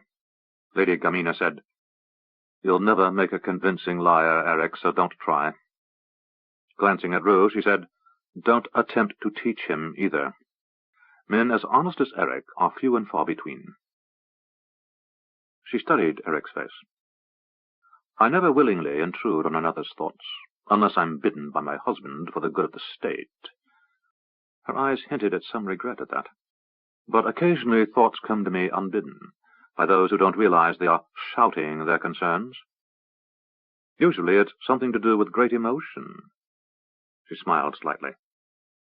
"So why did you suddenly shout marriage, Eric?" Eric blushed furiously. "It's just, I'm going to marry Kitty." Gamina looked at him a moment, then smiled. "You do love her, then, don't you?" "I do." The old woman reached out and gently patted Eric's hand. "Then get married, young man. I don't know how pointless it is to wish someone happiness in the days to come, but grab what you can." Glancing over her shoulder to where her husband stood surrounded by other nobles, she said, "Enjoy your youth, and if all ends well, treasure her. I know how hard it is to be one who serves the king, and I know even more what it is to be married to one who serves the king." Saying nothing more, she moved away toward her husband. Rue glanced at Eric, and with a nod of his head indicated they should move out of the crowded reception chamber. In the hallway, relatively empty, Rue whispered, "Do you think she knows?" Eric nodded. "She knows."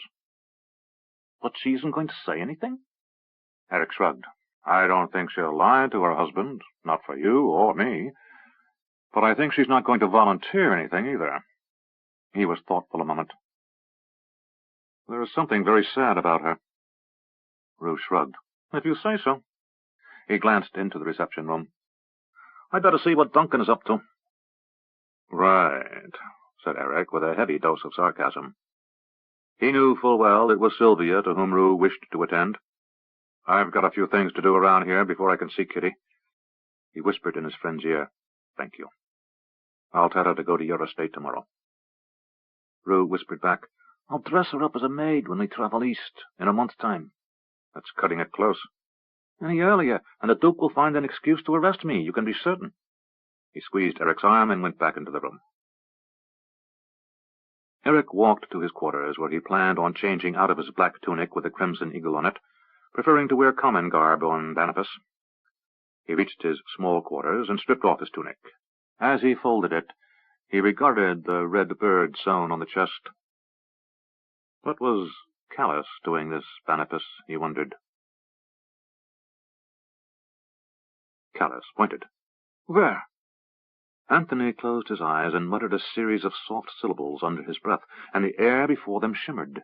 It seemed to bend and contract, and suddenly a lens appeared before them, upon which they could clearly see the fleet of the Emerald Queen as it progressed through the straits of darkness. The old magician gasped a bit for breath. "That is perhaps the most useful thing I have ever learned to do. It bends the air into a spherical lens to magnify light. Very passive, and we should not be detected at this distance, unless the Pantathians are being supremely suspicious." The two men stood high atop a peak overlooking the straits, the southernmost spire of the grey towers. "Sit down," said Callus. "You're short of breath." "It's the altitude," said Anthony. As he sat, he added, "And the age." He glanced at the morning sun. "And being forced out at such a foul hour to climb mountains. Transporting us here was more strain than I thought." Anthony was a slender man in his late 50s. His hair faded from pale yellow to grey-white, though his skin was still relatively unwrinkled. He let out a long breath and drew a deeper one. "I used to be able to climb around up here without passing out." Callus turned and smiled at his old friend. "Perhaps you exaggerate. The South Pass is a full 3,000 feet lower than this spire. I doubt you've ever been close to any elevation greater than that." "Well, all right, so I exaggerate." The brother-in-law of the Duke of Cride lay back on the rocks, attempting to get as comfortable as conditions permitted. "I'm too tired to look.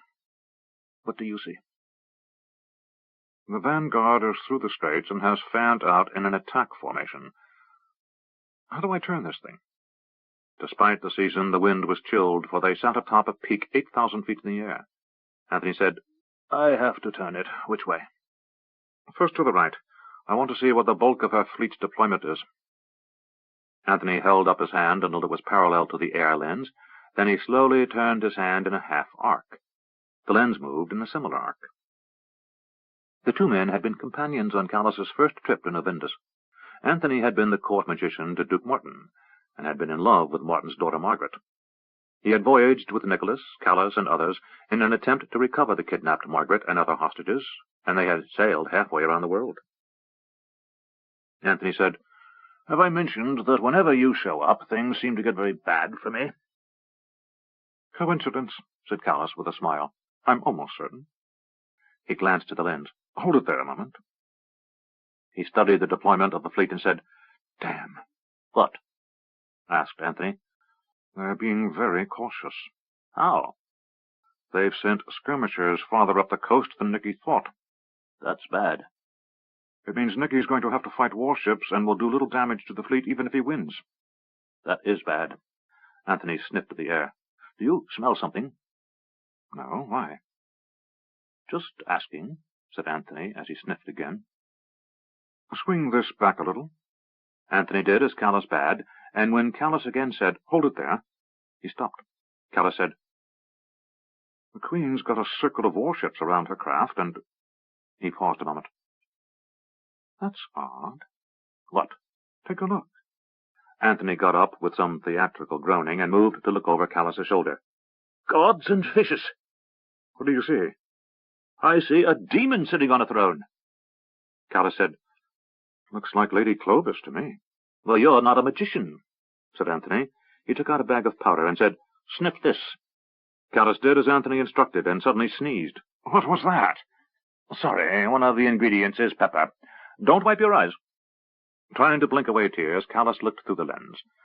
For a moment he could see two figures upon the dais in the center of the ship, the illusion of the Emerald Queen and the demon. That might explain what happened to Pug. I'd like someone to explain to me what happened to Pug, said Anthony. I'm a simple magician. Truth to tell, I haven't worked very hard at it since I got my title. That's what comes of marrying into nobility, said Callus. There's little call for magic when you've got estates to manage. You've filled in for Pug admirably so far, said Callus dryly. Think you could drop down there and dispose of that creature? Anthony closed his eyes and incanted a silent phrase. Then he made a loud snorting noise as he smelled deeply. He made a face and said, No, and I doubt Pug could either. Really? Why? Because I may not have as much power as Pug, or be as clever as some of those fellows down at Stardock, but one thing I'm very good at is smelling magic. Smelling magic? Don't ask. Secrets of the trade and all that. Anyway, you were saying... Anthony said, I'm serious. I can smell the reek all the way up here, and we're miles away. Something big went off around that ship, and it could have been Pug. If what I smell lingering is what's left over, it was a magical exchange of tremendous powers. Given that creature is still there, and Pug's nowhere to be seen, we can only assume the worst. Callus sighed. That seems to be the way things have been working, hasn't it? Can we leave? I'm getting cold. In a while. Move this thing back to the left. I want to look down across the southwestern horizon, if you can manage that. It's like a glass. You can see only as far as you could with your own eyes, from this perspective, if your own eyes could see that far. For what you're asking, you need a crystal, and I neglected to bring one. Besides, if I had a crystal, which I don't, the first person who turns it on that creature is likely to get his eyes blistered for trying. Well, as far that way, Callus pointed, as you can manage. Anthony did as he was asked, and heard a satisfied "ah" from Callus. What? Asked the magician. The Queen sends a skirmish line up the northern coast toward Toulon, but she only lightly guards her southern flank. Well, there are a lot of deserted islands in the Trollholm Mountains to the south of the straits. I doubt she fears a troll navy, as they haven't evidenced one in recent memory. No, but Keshian Alario is but a week's sailing down the far Keshian coast, and Limeth is only 2 days' travel to the west of her vanguard. And those deserted islands are just the place for pirates to hide. Anthony was silent a moment. Then he said, James? Most certainly. He's been spreading rumors for months of a treasure fleet from a fabled land coming this way. He is a sneaky bastard, isn't he? Callus said, I think I see sails. He extended his hand to the southeast. Please, move the lens that way. I get a headache every time I do. Please, Callus repeated. Very well. Anthony did as he was asked, and Callus said, It's a raiding fleet from Durban and Limeth. Must be 100 warships.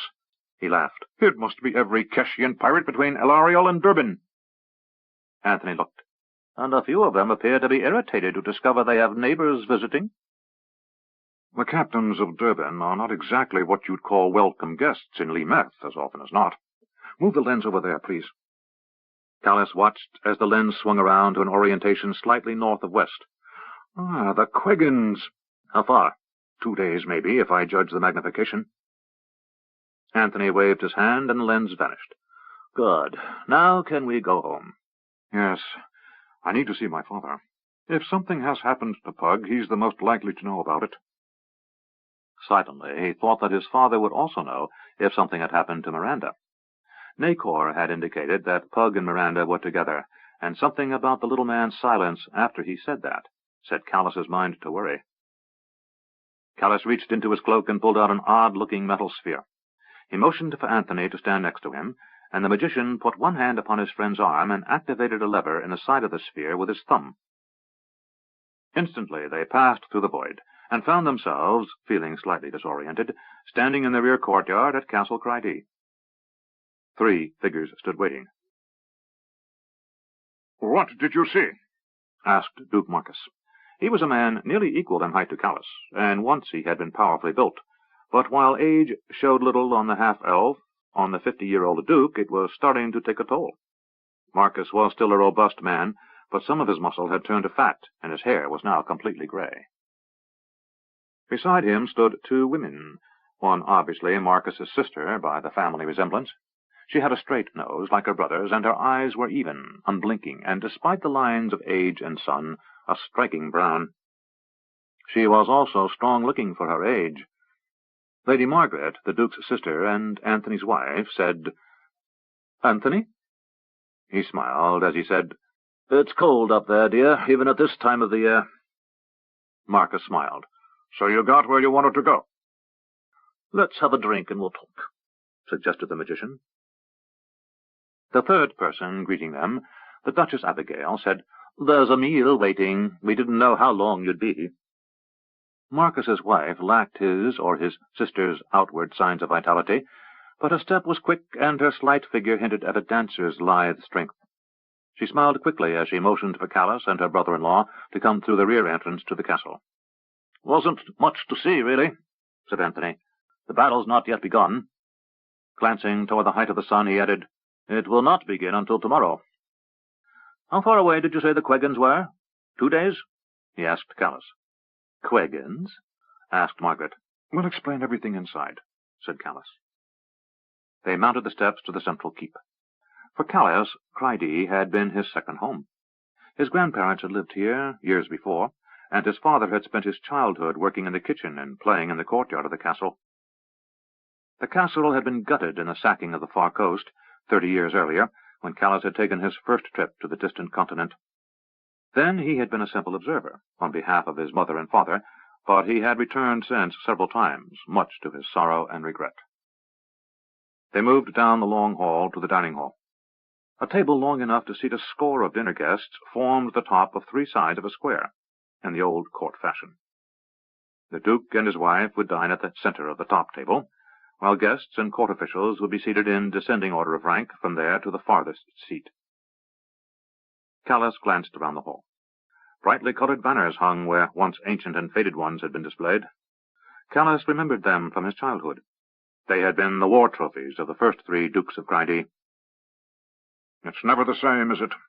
Asked Marcus. No. How's father? Asked Margaret. He's fine, said Callus. At least he was the last time I saw him, which was more than a year ago. But his life is easy, and I expect he's unchanged. Had anything happened, Mother would have sent you word immediately. I know, Margaret said. It's just we miss him. Marcus said, Yes, but it's better to have him there, happy and living, than here in the burial vault. Callus said, Well, when this business is done, you could go visit. Mother and Tomas would certainly welcome you. Marcus smiled, and Callus said, Do that more often. It makes you look like Martin. A corner of the left and head tables had been set at Marcus's instructions, so the 5 of them could gather close. Wine, ale, hot food, and cold waited. Anthony said, A little wine will warm me up. Abigail said, It's still early, so not too much, else you'll be asleep before the festival is half over. Marcus indicated they should sit. We need to hurry, for I need to be in the courtyard at high noon to see things started. There's not much to tell, said Callus as he broke off a hunk of bread. Things are pretty much as we expected, with one change. What? Asked the Duke. Where the Emerald Queen was supposed to be sitting, in the middle of the biggest ship in the fleet, a very ugly demon squatted. Looked like he had some sort of mystic chain of control around the neck of all the advisors who surrounded him, or it, whatever. A demon? Marcus's face showed surprise. Well, we knew there was some involved, after that last business down in Novindus I told you about. But we thought they were destroying the Pantathians, not controlling them. Anthony sipped his wine. Maybe there are different demons. Maybe so, said Callus, as he took a gulp of wine. Humans certainly come with enough politics to keep the world at war eternally. Who says demons can't have politics? Not I, said Marcus. Well, I'm off. I've got to talk to Mother, said Callus, rising. And you have a festival to start. If my sense of timing is right, it's nearly noon, and the populace will not be pleased if you're late. He stuck out his hand. Thanks for the help, Marcus. Can I have the loan of a horse? Aren't you going to use that Tsarani transport thing to get to Elvendar? Said Anthony. Callus tossed it to him. You keep it. You know how to use it better than I, magician. And use it you must.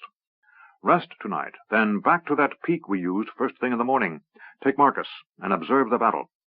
If you need to get word to me in a hurry, send a runner to the banks of the River Cryde. I can be back here in a week. I'll ride, and if Pug or Miranda is at Elvendar, they can get me back to Crondor. If not, I'll return this way and use that thing. Marcus said, Goodbye, Callus. Your visits are far too rare. Margaret and Abigail both kissed him on the cheek, and Anthony shook his hand. Marcus signaled for a squire to escort Callus to the stable and give him whichever mount he chose. Then the Duke of Cryde and his family hurried to the main entrance of the castle to begin the Banifus festival for another year.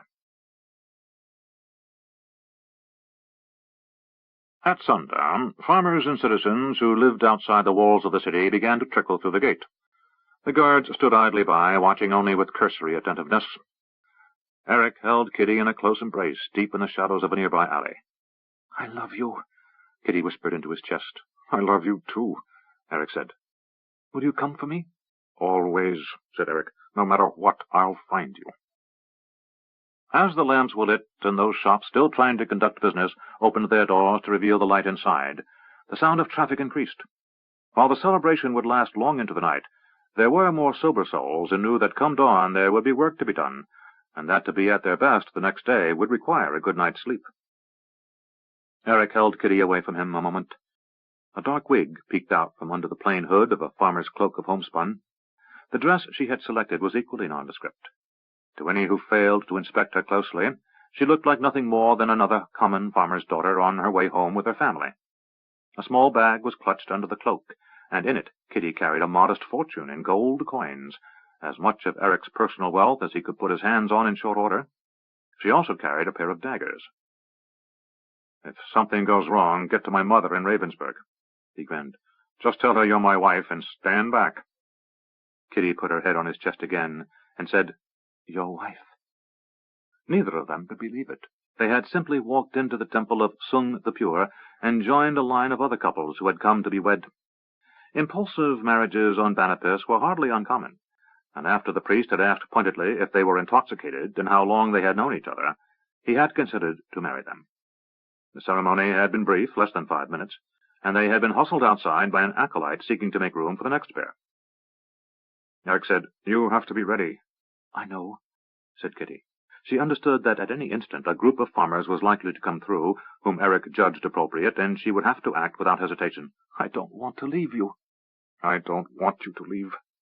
Then fiercely he said, "But I don't want you to die either." "I don't want you to die," she answered, and he could feel her tears fall on his bare arm. "Damn, I hate crying." "And stop it," he said lightly. She started to say something, but he said, "Now." Without even a kiss goodbye, she turned and walked out of the side street, up to a young woman who was walking next to a hay wagon, upon which rode a half-dozen children. An old man drove the wagon, and behind it walked another 3 men and a woman. Kitty said to the young woman, "Excuse me?" As the wagon rolled up to the gate, Kitty was hidden from observation on one side, and had her back turned toward the guard on the other, as she appeared lost in conversation with the young woman to whom she spoke.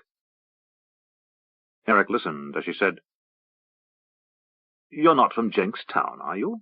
"No," said the young stranger. "Our farm is only a few miles from here." "Oh, I thought you might be someone I knew a while back in Jenks-town. You look a great deal like her, but prettier." The girl laughed. "You're the first to call me that," she said lightly, as the wagon rolled through the gate. Eric strained to hear what was said next, but the voices were drowned out in the sounds of celebration. Soon he could tell that Kitty was safely through the gate, and beyond the scrutiny of the guards. He waited another full minute, half expecting the sound of alarm to be raised, but all he heard was the city at play, and he forced himself to take a slow, deep breath, then turned back toward the palace. He decided his best course of action was to be seen around, and should anyone ask about Kitty, make up some plausible excuse that she was in another room or off visiting the Jakes. There would be enough traffic through the palace that he might get through the entire evening without anyone asking after her. As Eric vanished into the crowd, 2 figures who had been hiding in the shadows across the street emerged. Dash turned to his brother and said, "I'll follow the girl." "Why bother? We know she's heading either for Avery's estates or to Ravensburg. Those are the only places he'd send her." "Because Grandfather wants to know," said Dash to Jimmy. Jimmy shrugged. "Very well, but you're going to miss the height of the celebration." Dash said, "It's not the first time I've missed out on some fun because of Grandfather. If Father asks about me, make up some excuse. If the girl's bound for Ravensburg, I won't be back for a week." Jimmy nodded and slipped into the crowd. His younger brother turned and made his way through the gate, keeping sight of the distant hay wagon. The next day dawned on 2 fleets locked in combat, skirmishing in the pre-dawn gloom. They had caught sight of each other as the darkness had lightened in the hours before the sun finally climbed into the sky. Now, as the sun lay still hidden behind the distant mountains, yet illumined the morning, the battle was almost decided. Nicholas cursed and shouted, "Order Belfours and his 3 to sail to windward. They're attempting to hold us into the coast." A signalman high above shouted, "Aye, aye, Admiral," and began waving signal flags. He soon shouted back, "Orders acknowledged, Admiral." The battle was going badly. If he lost any more ships, Nicholas was going to have to withdraw, and while he had no doubt he could outsail his opponent, the failure of his plan put a sour taste in his mouth. Of all his father's sons, Nicholas was the most like him when it came to achieving a stated goal, and he had intended to maul the Emerald Queen's fleet. She knew the far coast well enough to understand that the risk to her fleet would come down the coast from Toulon. Nicholas's only belief for some benefit to his kingdom came from the belief that James's plan was working, and flotillas from Kesh and Queg were hitting the fleet as well. It rankled him that he was only engaging warships without even sighting the troop convoy, and the sole comfort that afforded him was the thought that should either the Quegans or Keshians intercept this fleet, there were that many fewer guardians to protect it. Seeing no benefit in dying, or taking his command with him, Nicholas shouted, "Word to the fleet! Withdraw!" A red banner was run up while the lookout frantically signaled orders. 2 ships were engaged in boarding actions and could not withdraw safely. Nicholas weighed his options and ordered them left to fend for themselves. Each of his ships was rigged with a dozen barrels of fire oil down below, and if they were taken, the captains were ordered to put them to the torch, in the hope they'd take along an enemy ship grappled alongside, as well as deny them a kingdom prize. The fleet off the far coast were the best deep-water sailors in the world, and their ships the most nimble. As soon as the order was relayed, like a finely practiced team, the ships turned upwind and took a following reach, disengaging themselves from the slower ships of Novinda's design. A few of the war galleys could stay with the kingdom ships for a short burst, but as the slaves below became exhausted, they were no match for the kingdom warships. Nicholas saw his fleet moving away successfully and said, "Captain Reeves, what's the count?" His second-in-command, the son of the Baron of Kars and a lifelong sailor, was officially the captain of the Royal Dragon, though he knew he would never give orders as long as the admiral was aboard. He said, "7 of the enemy sunk, 3 burning, 5 more severely damaged." Both men wore the duty uniform of the Kingdom fleet, blue jackets and white trousers, newly instituted by Patrick's order. But even the Prince of Krondor couldn't make Nicholas wear the new fore-and-aft hats the Eastern Fleet wore. He instead affected a broad-brimmed black hat with a very faded red plume, a legacy from his first voyage as a boy with the legendary Amos Trask. No man who sailed in the fleet made sport of that hat. "And of our own? We lost 6, and 5 more are limping up the coast to Kars." Nicholas swore. At least 65 ships had sailed north against his own 60, and this had been little more than a sparring match. Nicholas looked at the morning sun. "Orders, Captain Reeves." "Yes, my lord." "Signal the fleet to head west. Let them think we're running to the sunsets." He gripped the railing on the quarterdeck. "At sundown, we turn south. Before dawn tomorrow, we'll turn east and hit them while they're outlined against the rising sun and we're still in darkness." "Understood, sir." Nicholas watched the ponderous ships of the Emerald Queen fall away behind, finally turning southward as they gave up their attempt to overtake the Kingdom ships. Nicholas looked to the east, where he was leaving one of his ships crippled and sinking slowly, while his other boarded ship burned. "This one is far from over," said Nicholas, to no one in particular. 13. Improvisation. Callus knelt. "How long has he been like this?" he asked, using the subtle speech of his mother's people. "Weeks," Callan told his half-brother. Pug lay unconscious in the center of the contemplation glade, at the very spot where he had first been placed, while spellweavers worked around him to keep him alive. "Cathar?" Callus asked. "We think he regains his strength slowly. The wounds are also healing slowly." Callus regarded the silent magician. His body was covered with huge scabs and scars, with flakes of dead skin peeling off, as if burned by the sun. Under the flakes, raw pink skin could be seen. Most of his hair, beard, and brows had been burned away, so he looked even younger than usual.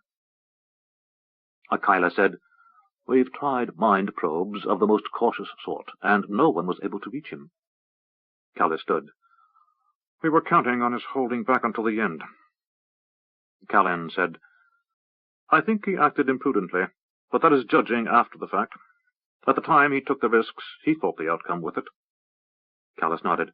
"Sinking the Queen's fleet in the deepest part of the great ocean would have simplified many of our problems." He shook his head in regret. "But I would rather have him standing healthy at Sethanon." Callan said, "Tomas will go to Sethanon. What of the dragons?" Callan looked concerned. "They doubt Tomas.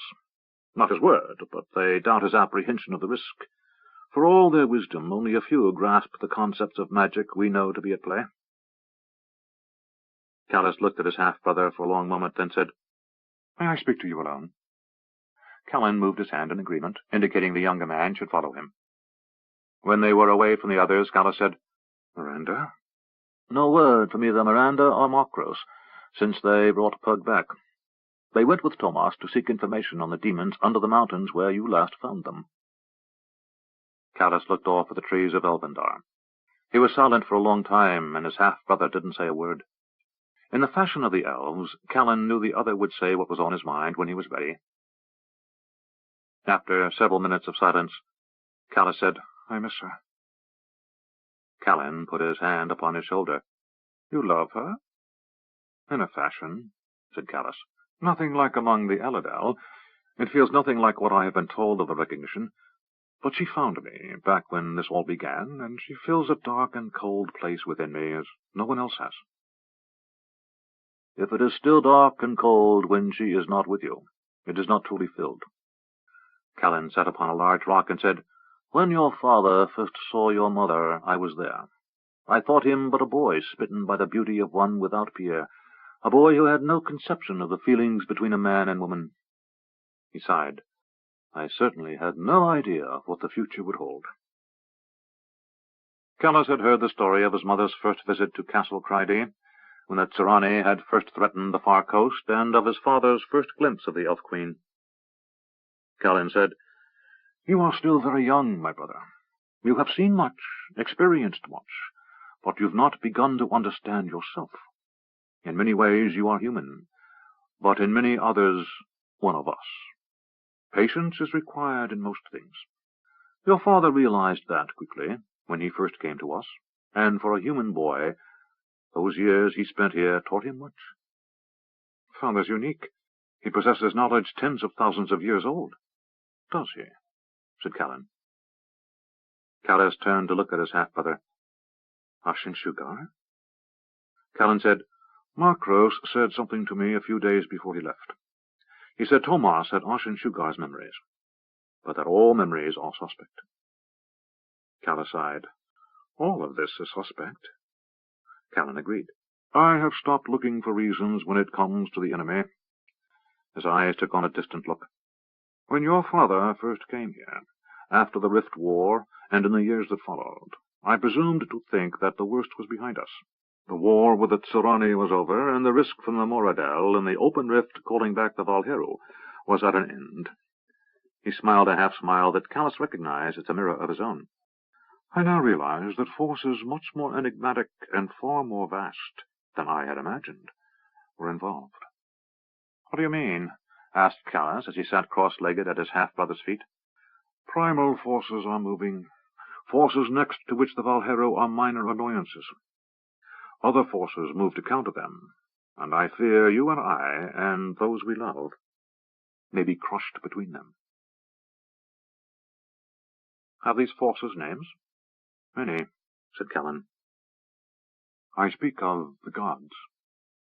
"The gods' war?" asked Callas. "It is the only explanation that fits all of what we know, and still makes some sort of sense." The still youthful-looking elf said, "Tomas and I have talked many times about his memories. He counts me among his oldest friends, from that time of the first visit to Cryde. Much of what Tomas remembers is colored by how Ashen Shugar saw the universe and his place in it. Some of that was tempered by the magic Makros used to place his mind in bond with Ashen Shugar's ages ago. But Tomas still must rethink much of what he presumed to be true." "The Chaos Wars?" Callan nodded. "We can speak of this at length tonight, after we dine with Mother." Callas got to his feet as his brother stood. Callas said, "I do owe her more of my time."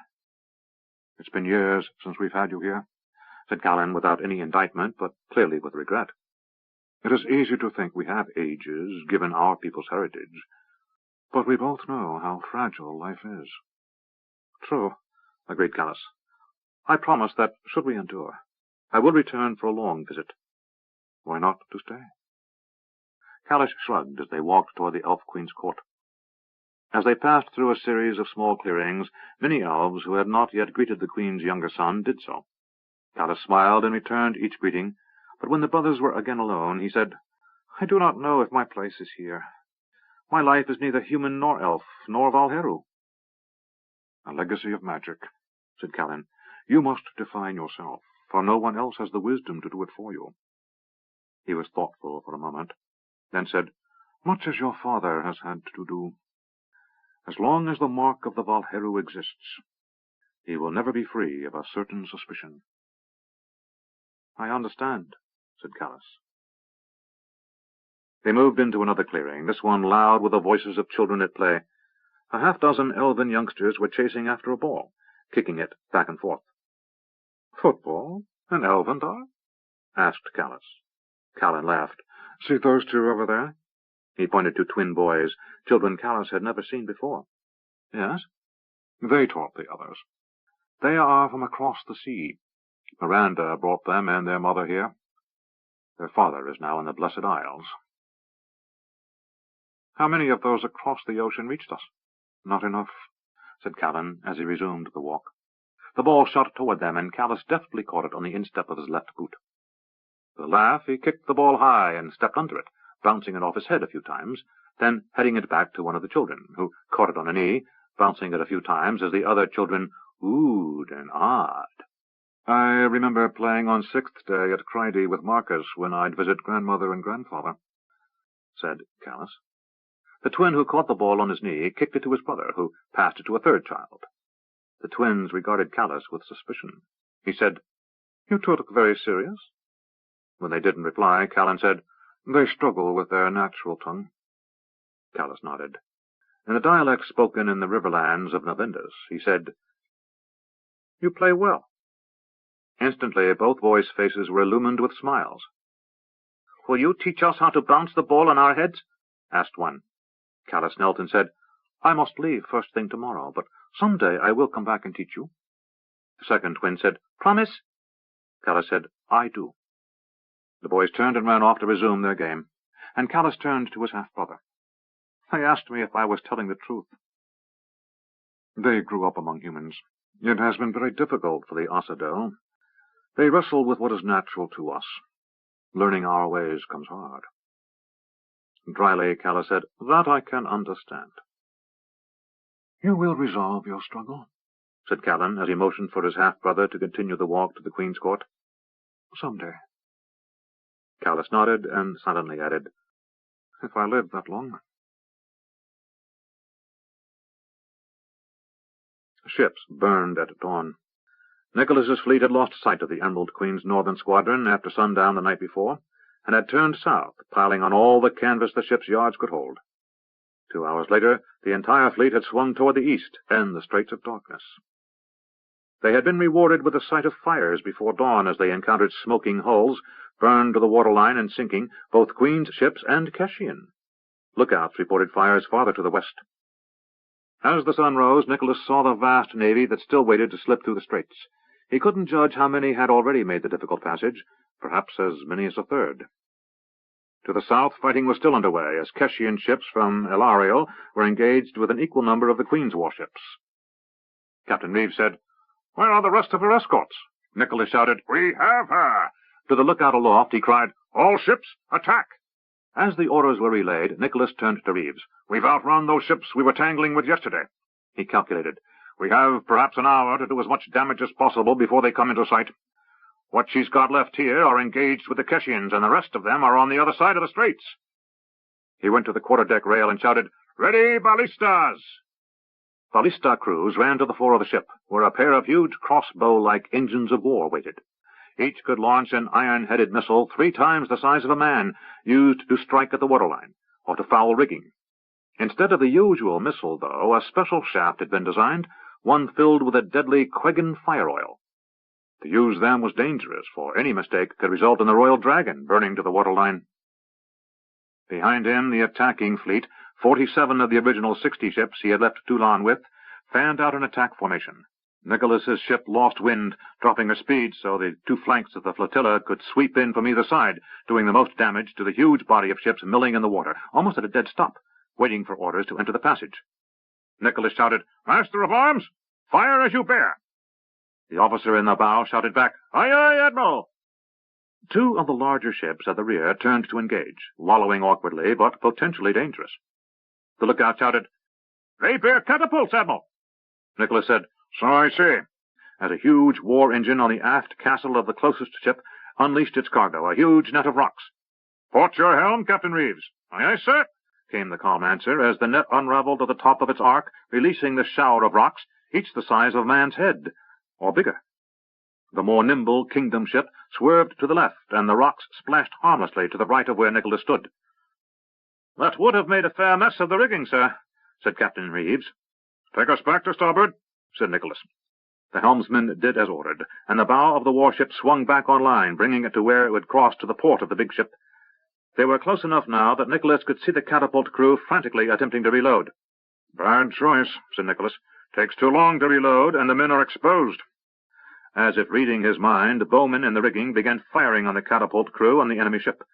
The Kingdom's Royal Marines were ground soldiers, yet experienced at fighting aboard ship. They used short bows with good effect. Then the Master of Arms ordered the starboard ballista fired, and it struck the middle of the enemy ship with a fiery explosion. Men screamed, and Nicholas could see the mid-deck was packed with soldiers, many looking sick from the months at sea. At least a score fell over the side, partially or completely on fire. Others frantically and vainly attempted to beat out the fire, but discovered to their horror the secret of Quegan fire oil. Once it was ignited, only smothering in sand could put it out.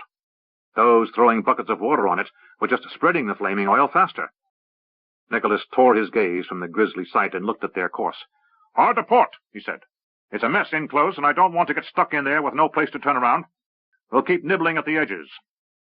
Orders were passed, and other ships in the flotilla did the same, launching their fiery cargo, then turning hard lest they become entangled with the ships they were attacking.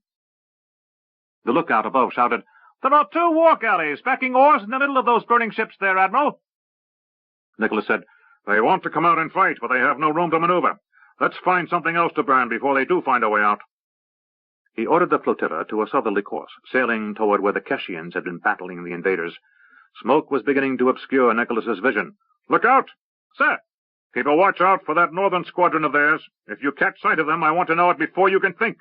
"Aye, aye, sir." For an hour they hunted. Men screamed and died, and still the invaders' ships seemed without number. Nicholas had personally fired 4 ships, and was approaching the 5th, when the lookout shouted, "Ships to the north, Admiral!" "How many?" "I count at least a score of sails. I count 30, 40. "It's their northern element, returning to find that they've been outrun," said Captain Reeves. Nicholas swore. "Look at all these fat, wallowing barges. We could sink them all day long without danger."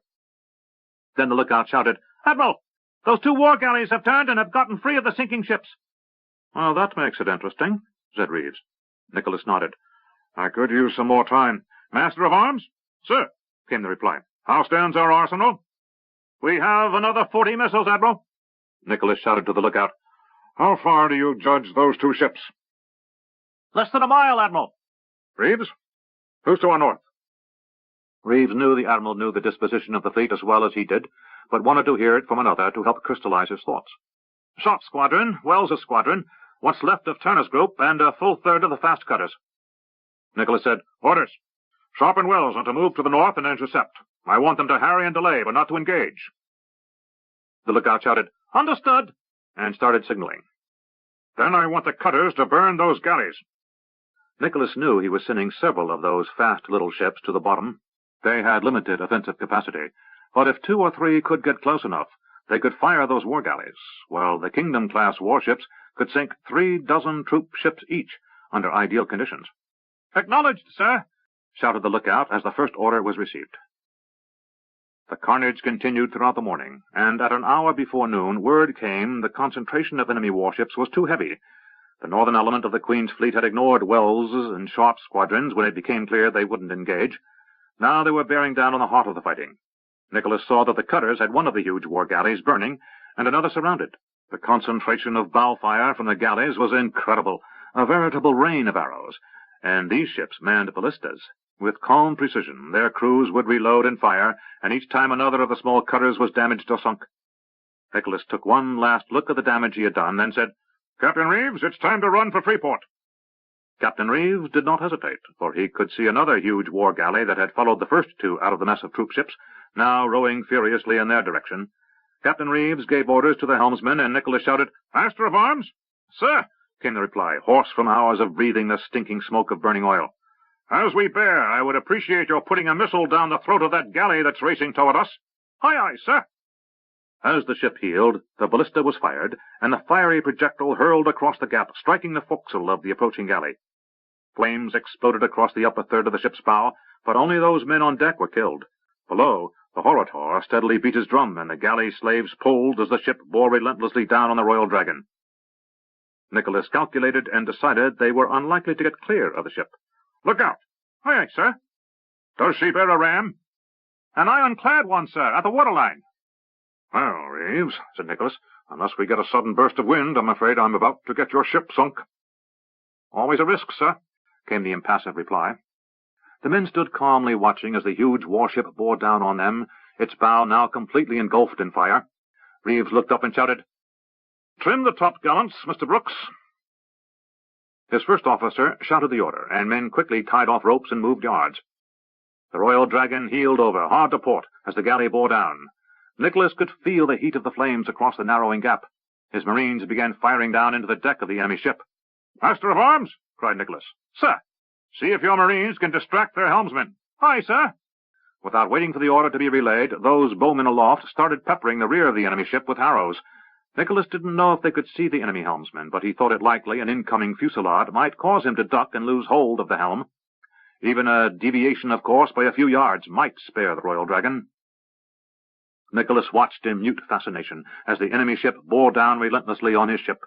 He could hear the faint thud of the Hortor's drum from below decks as he shifted tempo, and he knew the call for ramming speed had been given. "I think you'd best grab onto something solid, Captain Reeves." "Aye, sir." Then the Royal Dragon moved slightly and heeled over even more as the wind freshened. Whether it was the incoming arrows or the blinding smoke from the flaming bow of his own ship, the steersman on the galley did not compensate for the speed of his target. The grind of steel against metal accompanied the sight of the Royal Dragon's helmsman being flung from his wheel as the other ship's ram struck hard into the tiller of the Kingdom ship. A low grinding continued, and the flames from the galley fired the Dragon's spanker. "Fire stations, Captain Reeves," said Nicholas evenly. "Sir," said the captain. He started shouting orders, and the crew raced towards the buckets of sand. Men aloft started cutting away rigging to loose the flaming sail.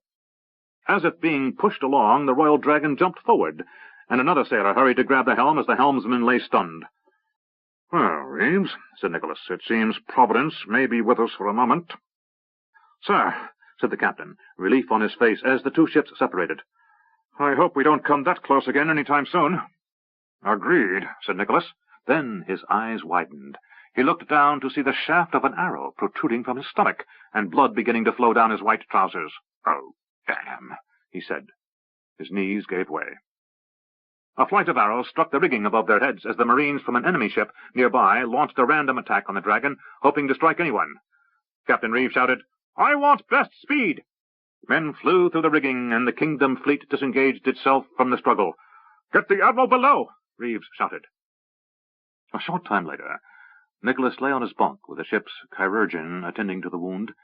Captain Reeves entered and said, "How is he?" The chirurgeon said, "Bad, sir. I fear the worst.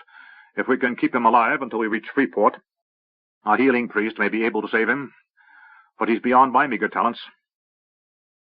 The captain nodded and returned to the quarterdeck, where his first officer waited. "Mr. Brooks, we lost the Prince of Crondor, the Royal Swift, and a score of the cutters. We estimate we sank 30 or more of their cargo ships and a half-dozen of their war galleys." Reeves glanced to the stern, where the enemy fleet was now a low black mass on the horizon. "Is there no end to them?" "Apparently not, sir." The first officer asked, "How is the Admiral?" "Touch and go." "Can we turn to Toulon?" "No, we must make best speed for Freeport. Those are the orders." "But the Admiral?" Reeves said, "Those are his orders." He sighed. "We wait a week in Freeport, then we head to Crondor." Softly he said, "Those are the orders." "What then?" "I don't know. Until Lord Nicholas recovers, everything rests in Lord Vicor's hands in Crondor." The first officer saw how troubled the captain was, and felt the same. Prince Nicholas, youngest son of Prince Arutha, had been admiral of the Prince's fleet, supreme commander of the Royal Navy in the West, as long as either could remember. He was the man who held the fleet together, and more, he was royalty, the king's youngest brother. For him to die on any captain's watch would be difficult enough, but for him to die when the kingdom needed her fleet at its best was tragic. Reeves, who was Nicholas's second-in-command, said, "Orders to the fleet. I'm taking command. Pass word of the Prince's injury. Then order best speed for Freeport." "Aye, sir." Nacor studied Pug. Callus asked, "Will he wake soon?" "Maybe. Maybe not. Who can say?" The Isolani watched as his student continued to administer the healing energies, aided by the spellweavers of Elvendar. Nacor had dined with Callus, Callan, and their mother the night before, and they had discussed the best course of action. Nacor had agreed to ride with Callan to Cryde, where they would use the Tsarani transport device to get to Crondor. Shopi would remain behind in Elvendar and continue to help heal Pug. "I wish I knew what was going on in there," said Nacor. "In where?" asked Callus. "In Pug's mind. Something is happening, and only the gods know what it is." Pug floated in a void, and again he knew he was detached from his body. only this time he had none of the references he had possessed when he had been aided by the elven spellweavers. He did not even know how he had come into the void. The last thing he remembered was preparing to attack the fleet of the Emerald Queen. Then there had been a blinding flash, and he had found himself floating. He also had some sense that time was passing, but he couldn't tell how long he had been here. In the void there was no way to orient himself either in space or time. Then a voice came. "Greetings." Pug spoke with his mind. "Who is there?"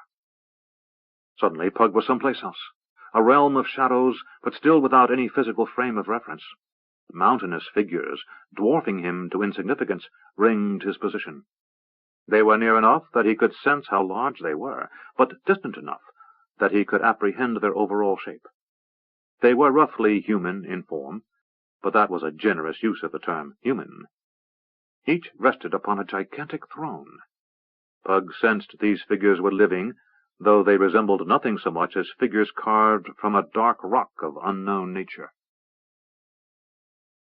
Pug attempted to see detail, but it was as if his mind would not hold the image of what he saw. He turned from figure to figure, and as he thought he recognized a detail, it would flee. "Who spoke?" he asked aloud, but no words echoed in the air. He heard his voice in his own mind, but the sound was absent. A figure emerged from the surrounding gloom, a figure robed in black. Pug waited patiently as the figure approached, and at last she removed a veil that hid her features. Pug asked, "Do I know you?" "We have met once before, magician," came the icy voice, and Pug felt physical pain as it ran through him like a frozen blade. "Limbs Kragma," he said. The goddess nodded. Pug looked around and said, "But this is not your realm." "Everything is within my realm, eventually," said the goddess of death. "But it is not the place of our previous meeting, magician." "Who are these mountainous figures?" The goddess held out her hand. "These are the 7 who control." Pug nodded. "Where are we?" "We are in the realm of the gods," said the goddess. "This is what you thought you saw when you sought to tear Makros the Black from within the mind of Sarig." She waved her hand, and a faint image of the celestial city sprang up, surrounding the lower third of the mountainous 7 greater gods.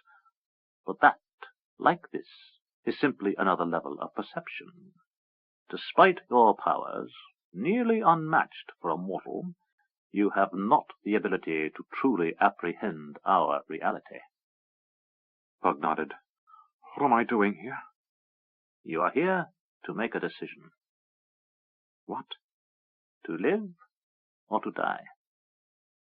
Pug said, "Is that a decision to be made?" "For you, magician." She placed her hand upon his shoulder, and, rather than discomfort, he felt a strangely soothing touch. "You will never enter my realm unbidden, for to you has fallen a curse." "A curse?" "You will not realize it at first, but eventually you will know it for what it is." "I don't understand." The goddess put slight pressure on Pug's shoulder and walked him forward slightly. Other figures came into view, and Pug could see that most of them stood motionless with eyes closed. 1 or 2 had their eyes open and regarded them as they passed. "This is the closest a mortal may come to viewing the gods, Pug of Cryde." Pug glanced at the goddess and saw that she again looked as she had when he and Tomas had first visited her hall years before, but smaller. On that visit she had towered over them both. "How is it this time we are of equal size?" "It is a function of perception," she said, stepping away from him. Instantly she towered over him as she had before. "Now look at the controllers." Pug did, and all he could see were the foundations of the greater gods' thrones. They appeared a distant range of peaks, nothing more, their tops lost in the dim sky. Then the goddess returned Pug to the size he had been when they first met. What have you to say to me? He asked. You are at a nexus. You have three choices. You may release your hold on life now and enter my realm. You will be rewarded for the good that you have accomplished. Or you may choose eternal life. As did Makros? Makros makes assumptions about his existence that are not valid. The sorcerer's fate is not what he thinks it to be. You said I have three choices? The third is that you can escape the curse and return to living now. But you shall know the loss of those you love, the pain of thousands, and the sting of bitter failure at the end of your life. You will die in futility. Pug said, You paint three difficult alternatives. I will tell you this, Pug, said the goddess. Your position in our universe is unique. Makros unlocked your potential as a baby before leaving you where you would be found. He ensured that your tyranny training would be modified so that you would return the greater magic to Midkemia, and he saw to it that you survived the Rift War.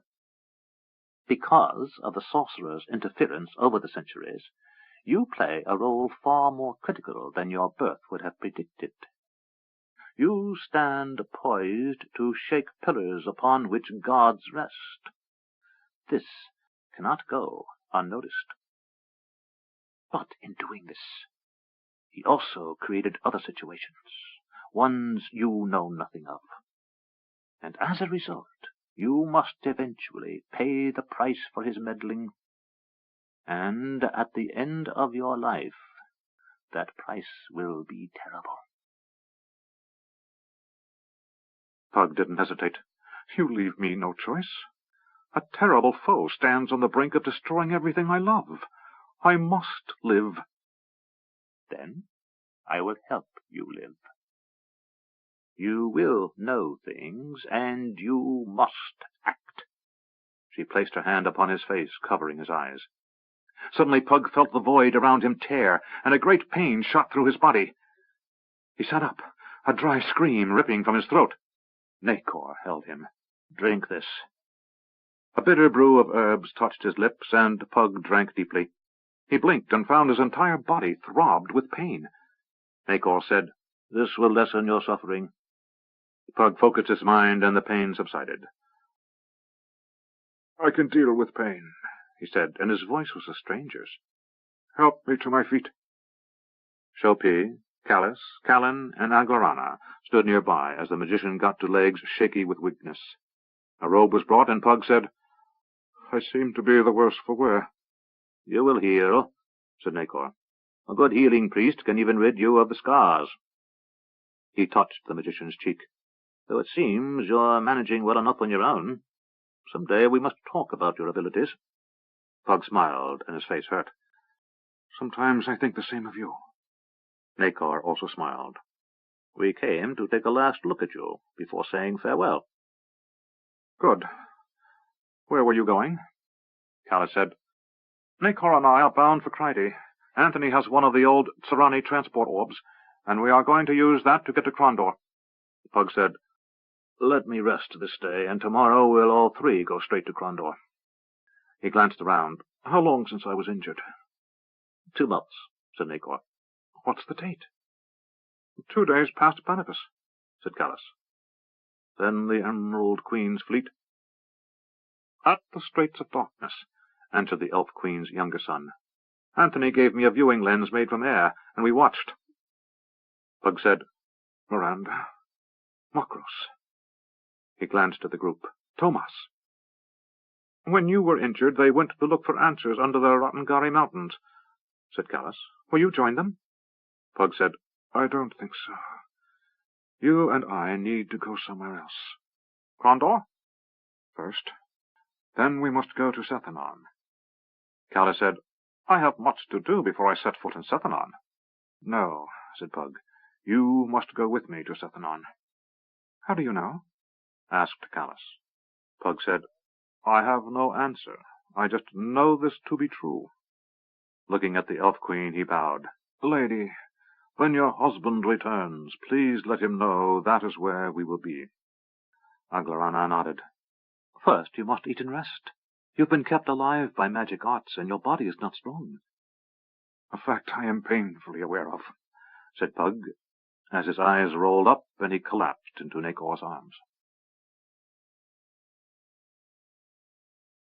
Consciousness returned slowly, but at last Pug awoke, finding Shopi sitting watch with him. "How long?" "Another day, a night, and most of this day." Pug sat up. His skin itched and his muscles protested, but he found that, while still weak, he no longer felt unable to function.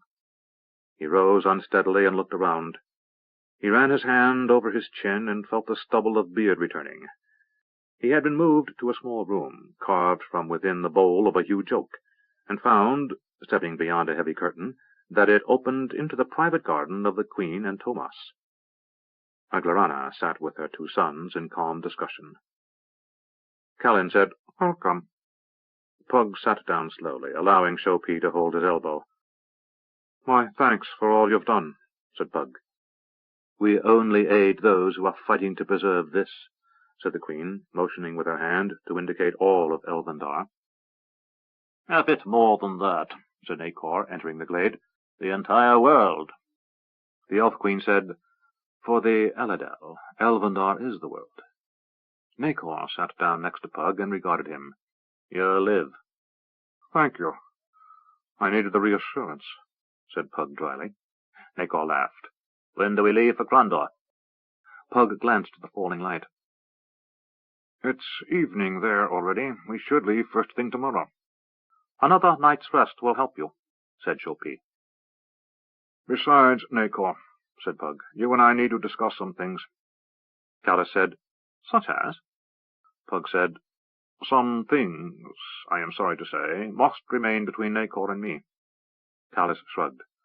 "That's as it should be. But I will be glad to return to Krondor. There is still a great deal left to do." Pug said, "You must go to Sethanan." Callis's gaze narrowed. "I have duties." "Be that as it may, you must be in Sethanan." "My father?" asked Callis. "He may have something to do with this, but I think it is something only you are capable of seeing done." "What is that?" asked the Queen. Pug sighed. "I don't know." Nakor laughed, a loud, long guffaw. "That sounds like something I would say." Pug shrugged. "I can't say how I know, Callis, but you must be in Sethanan at the end, and you can't risk not getting there, which means we cannot have you in the battle. You must go straight to Sethanan, now." Callis looked torn. Pug and his father were nearly legendary figures, men whose wisdom and power were undoubted. But he had seen to the forging of the prince's defences as much as William, James, or the others. "But there are so many things for me to do."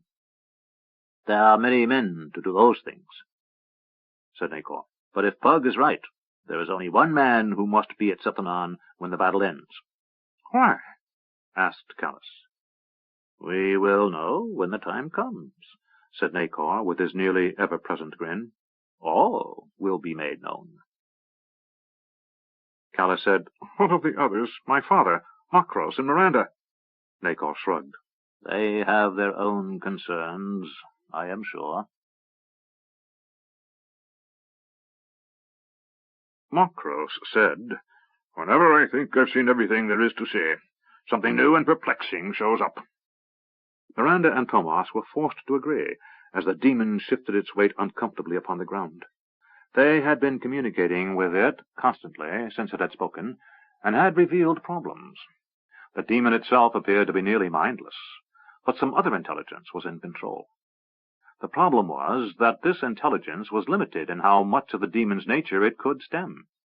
Twice Makros and Miranda had been forced to restrain the creature and listen to it howl and rage for days. But at the end of a month of give and take, all parties had arrived at a clear understanding. The demon was controlled by a being named Hanam, a Sa'aur lore master from the Sa'aur homeworld of Shyla. Between the 4 of them, Makros, Hanam, Miranda, and Tomas, they had pieced together a picture of events.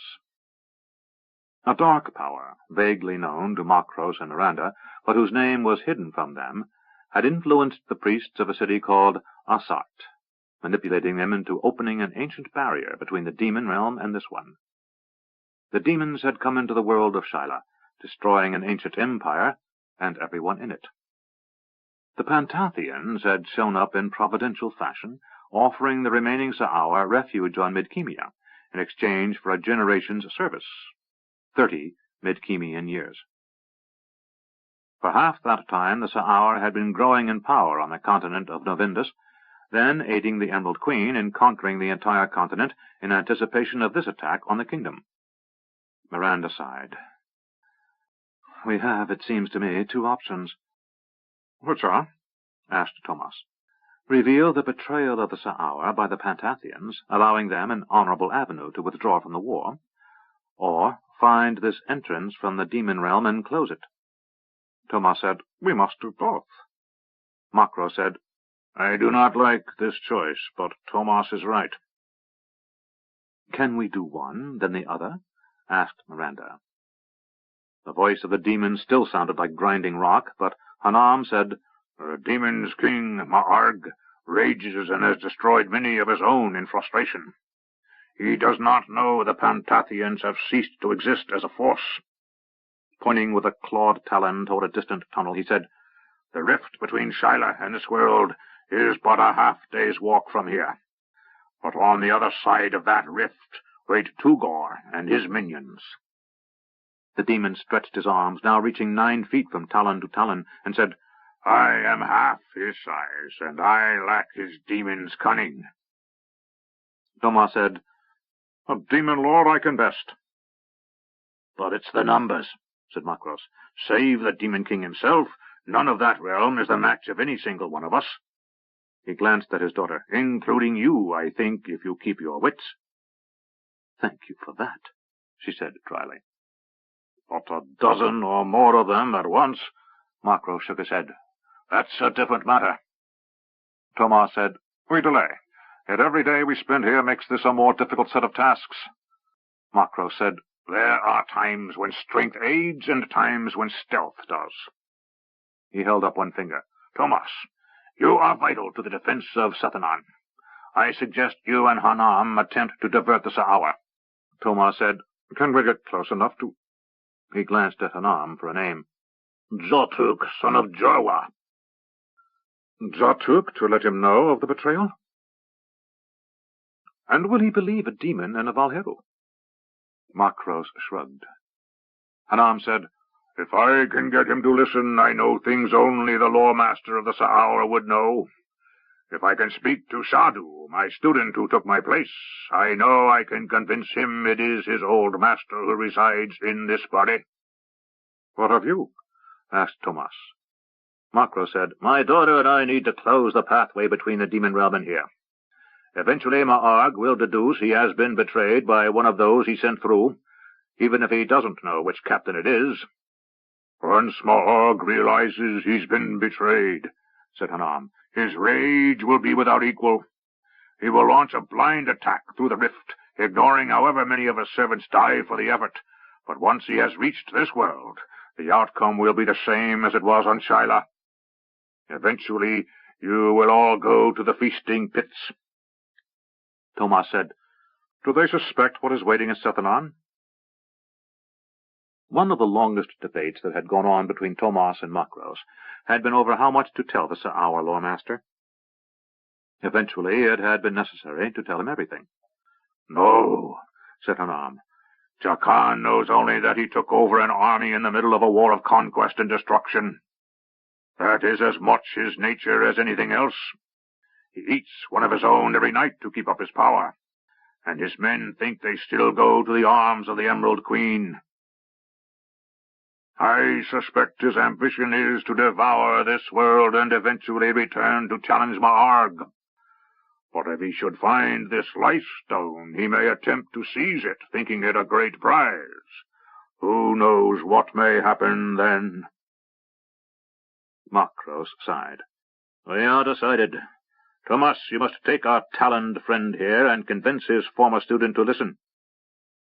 There is one other thing, said the lore-master in demon form. What? You must destroy me as soon as Jatuk is convinced. For this body and mind are a struggle to control, and I do not know how much longer I can maintain my dominance of them. It was long in gaining, but it may be over quickly. Wonderful, said Miranda as she stood. Makro said, We will first find the rift into Shyla. Then we will cross over into that world and find the entrance in the city of Asart, and close that. Unfortunately, said Hanam, there is one thing you're overlooking. What is that? Ma'arg may already be on the world of Shyla. If so, to close the entrance to the demon realm, you will first have to kill the demon king. Makros looked at his daughter, and neither could think of anything to say. 14. Betrayal. Rue frowned. Jason continued to run down their losses, which had resulted from the huge burden of debt they assumed to lend gold to the crown. And now he wants more, said Rue. Jason said, I don't know how we can raise more gold to lend the Duke. We would have to sell off some of our more profitable concerns, and that would increase our problems with cash flow. He shook his head. Can you find someone else to lend the gold to the Duke? Rue laughed. Well, perhaps I can convince Jacob Estabrook to join me. He knew it was futile. The few times he had dined with Jacob, he had been carefully deflected from any discussion of Jacob's aiding the kingdom in the coming battle. Still, there were others, and Rue set about to see what he could do. I'm going to be out for the rest of the day, he told Jason. Would you send a message to my wife saying I may be in the city a few more days? Jason jotted down a note. Then see what Duncan is up to, and have him meet me here at 5 o'clock. And I'd like Louise here, too. Where will you be until then? Rue smiled. Getting the Duke some money. I'll be at Barrett's by 3 o'clock, and afterward I'll return here. Until then, I'm out and about. Rue took a cloak, a light one for fashion, as the day was hot, and wore a broad-brimmed hat with a stylish yellow plume and a very rich pair of riding boots. He carried his old sword at his belt. He stepped into the busy streets of Krondor and turned to admire Avery and Son. He often paused to regard the huge warehouse he had converted to his business headquarters. He had purchased the land around the warehouse and had built office buildings attached to the warehouse, and now his wagons filled the great yard. He turned and headed out to make his first call on a banker who, while not a friend, at least owed him a favor. I need the gold, said Duke James. I know, my lord, answered Rue, but there's no more gold to be had. There's always more, said Duke James. Rue noticed he looked fatigued, with heavy circles under his eyes, as if he hadn't been sleeping much lately. The tension in the city was mounting, and rumors of war were circulating. The word of a great sea battle at Batapis off the Straits of Darkness had been carried into the city the day before, and now ships were overdue from the free cities and far coast. Rue said, If you raise taxes, perhaps you can squeeze a bit more from the tradesmen and farmers. But the business community is very nervous now. Much of the gold you're talking about has been bleeding to the east for the last few months. No small part of it yours, said the Duke, slamming his hand on the table. Rue's eyes widened. I've done nothing any man in my situation wouldn't have done, my lord. Rue's words were hot, and for an instant he almost forgot who he was talking to. But he held his anger in check, if barely. I have given you every copper piece it is prudent for me to give. If I give you more, you'll kill the cow for the milk. James looked at the small man. Then we kill the cow. I need another month's worth of stores and arms, and I need them yesterday. Rue sighed. I'm going to dine with Jacob Estabrook tonight, and I'll see what I can squeeze out of him. James looked at Rue for a long, silent minute. He'll better you at this point. How do you mean? He'll know you need to raise gold quickly, and he'll want something you don't want to sell him. Rue considered that for a moment. If this army isn't defeated, nothing I have will be of importance. If I have to take a loss now, what does it matter? He stood up. "If I have your leave, I need to be back at Barrett's by 3 o'clock, and I still have 2 other stops to make. I must set a few things up." As Rue bowed and turned to the door, James said, "Rupert." "What, my lord?" asked the little man, turning to regard the Duke. "Have you many holdings on Landreth and Shamara?" "Both, your grace." James measured his words. "You might do well to move whatever you have of worth to the north side of the Sea of Dreams." "Why, my lord?" "Just a thought," said the Duke, returning his attention to the papers he had been reviewing when Rue had arrived. Rue let himself out. In the outer office of James's secretary hung a large wall map of the Western Realm. Rue glanced at it, at the area around the Sea of Dreams. The Vale of Dreams had been in kingdom hands for almost 100 years, but had long been an area of dispute between the kingdom and Great Kesh. Rue touched the map at Land's End. There was the westernmost kingdom outpost on the shore of the Bitter Sea. To the northeast of it lay a small inlet called Shandon Bay. A small town, Decadia, was the only population of size between Land's End and the Sea of Dreams. He traced his finger along a line of hills that moved eastward from the coast, south of Land's End, to a point where it met the river that linked the Bitter Sea and the Sea of Dreams. Then Rue looked at the surrounding countryside, from the Great Star Lake and Stardock, back up the river to the Sea of Dreams. To the east of the Great Star Lake, the mountains called the Grey Range rose up. Suddenly Rue's eyes opened. "He wouldn't." James's personal secretary said, "What, sir?" Rue laughed. "Never mind." As he left the office of the Duke of Crondor, Rue said, "By damn, I bet he did." With what was close to a dance step, Rue hurried down the stairs leading from the palace to the courtyard, where a lackey was holding his horse. He took the reins, and as he turned his mount to the gate of the palace, he glanced around at the very busy marshalling yard and wondered where Eric was. He hadn't seen him since Banipus, and he was starting to worry about his friend. Then his mood darkened as he considered that it was only a few more weeks before the city was in the grip of war. Putting heels to his mount, Rue moved toward the gate and threw a lazy salute to the lieutenant who commanded there. The young soldier returned it, for Rue Avery was a common sight at the palace, and was known to be a friend of the Duke, which, along with his vast wealth, made him one of Crondor's most important men.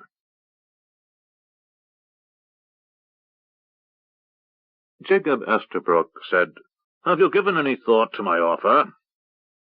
Rue smiled. "Considerable." He decided the best tack to take with his business rival was to tell him what he already knew, as if being frank. "I have lent considerable gold to the Crown for this coming war, and as a result I find myself somewhat cash-poor." Sylvia smiled at Rue, as if everything he said was of vital importance. He returned her smile. "I'm not in a position to negotiate on behalf of the Bitter Sea Company without consulting my partners. But I think whatever I might agree to here would be agreeable to them after I explain the way things are." He paused to finish his last bite of dinner and dabbed at the corner of his mouth. "But I can certainly divest myself of any assets of Avery and Son, and there are several that might serve you as well as those we've discussed." Jacob smiled. "You have a counter-offer?" "In a word, yes," Rue said. "Since you seem to have a stranglehold on trade to Kesh, I'm considering abandoning my wagon yards in Shamara and my boat facility in Port Shamara. Both are fine facilities, but neither has realized me a coin of profit since I took them over, as you probably know." He said the last with a rueful laugh. "Well, I do keep abreast of business to the south. I have enjoyed a long and profitable relationship with several prominent Keshian business concerns." Jacob pushed his chair back from the table as a servant hurried over to help him up. "My knees are not doing well. This weather, I think. When the sky is clear and things are hot and dry, they're almost as painful as when there's rain coming." Rue nodded as he stood. "Would you be interested in those facilities?" he asked. "I'm always interested, Rupert, in increasing my holdings. It is merely a matter of price." Rue smiled. "As it should be." Jacob said, "Let us retire to the garden for brandy, and then I'll leave you to my daughter after that. I can't keep the late hours I used to." They moved outside under a warm and star-filled night. The garden was fragrant with the blooms of summer, and the night birds and crickets sang. Rue sniffed his brandy. He was beginning to develop a taste for the distilled wine, but he still couldn't tell one from Kesh from one that was produced in Darkmoor, though he could tell quality like this from the poor swill Lord Visaria served. This one was pungent, tasted as much of wood as any he had tried so far, and gave him a pleasantly warm feeling inside, and the subtle taste of grape and wood lingered in his mouth for long minutes after he swallowed. Sylvia sat next to Rue, absently letting her hand rest upon his leg, while her father said, "Why don't you prepare a list of particulars and send it over tomorrow?" "I will do that," said Rue. "And as far as the properties here in Crondor you've inquired after, there are a few that I might be willing to part with, for the same reason I'm looking to get rid of those in Shamada." "What about Landreth?" Rue shrugged. "Well, I do manage a little trading from the north shore of the Sea of Dreams to Crondor, so they show a better profit. That, too, would depend on price." They talked for an hour about business, and then Jacob rose and said, "I must to bed. If you'd like, stay and have another brandy. Sylvia will entertain you until you leave. Good night, Rupert." The old man left the garden, and after they were alone, Sylvia ran her hand up Rue's leg. "Shall I entertain you?" she asked playfully. Rue put down his brandy glass and kissed her. After a moment he said, "Let's go upstairs.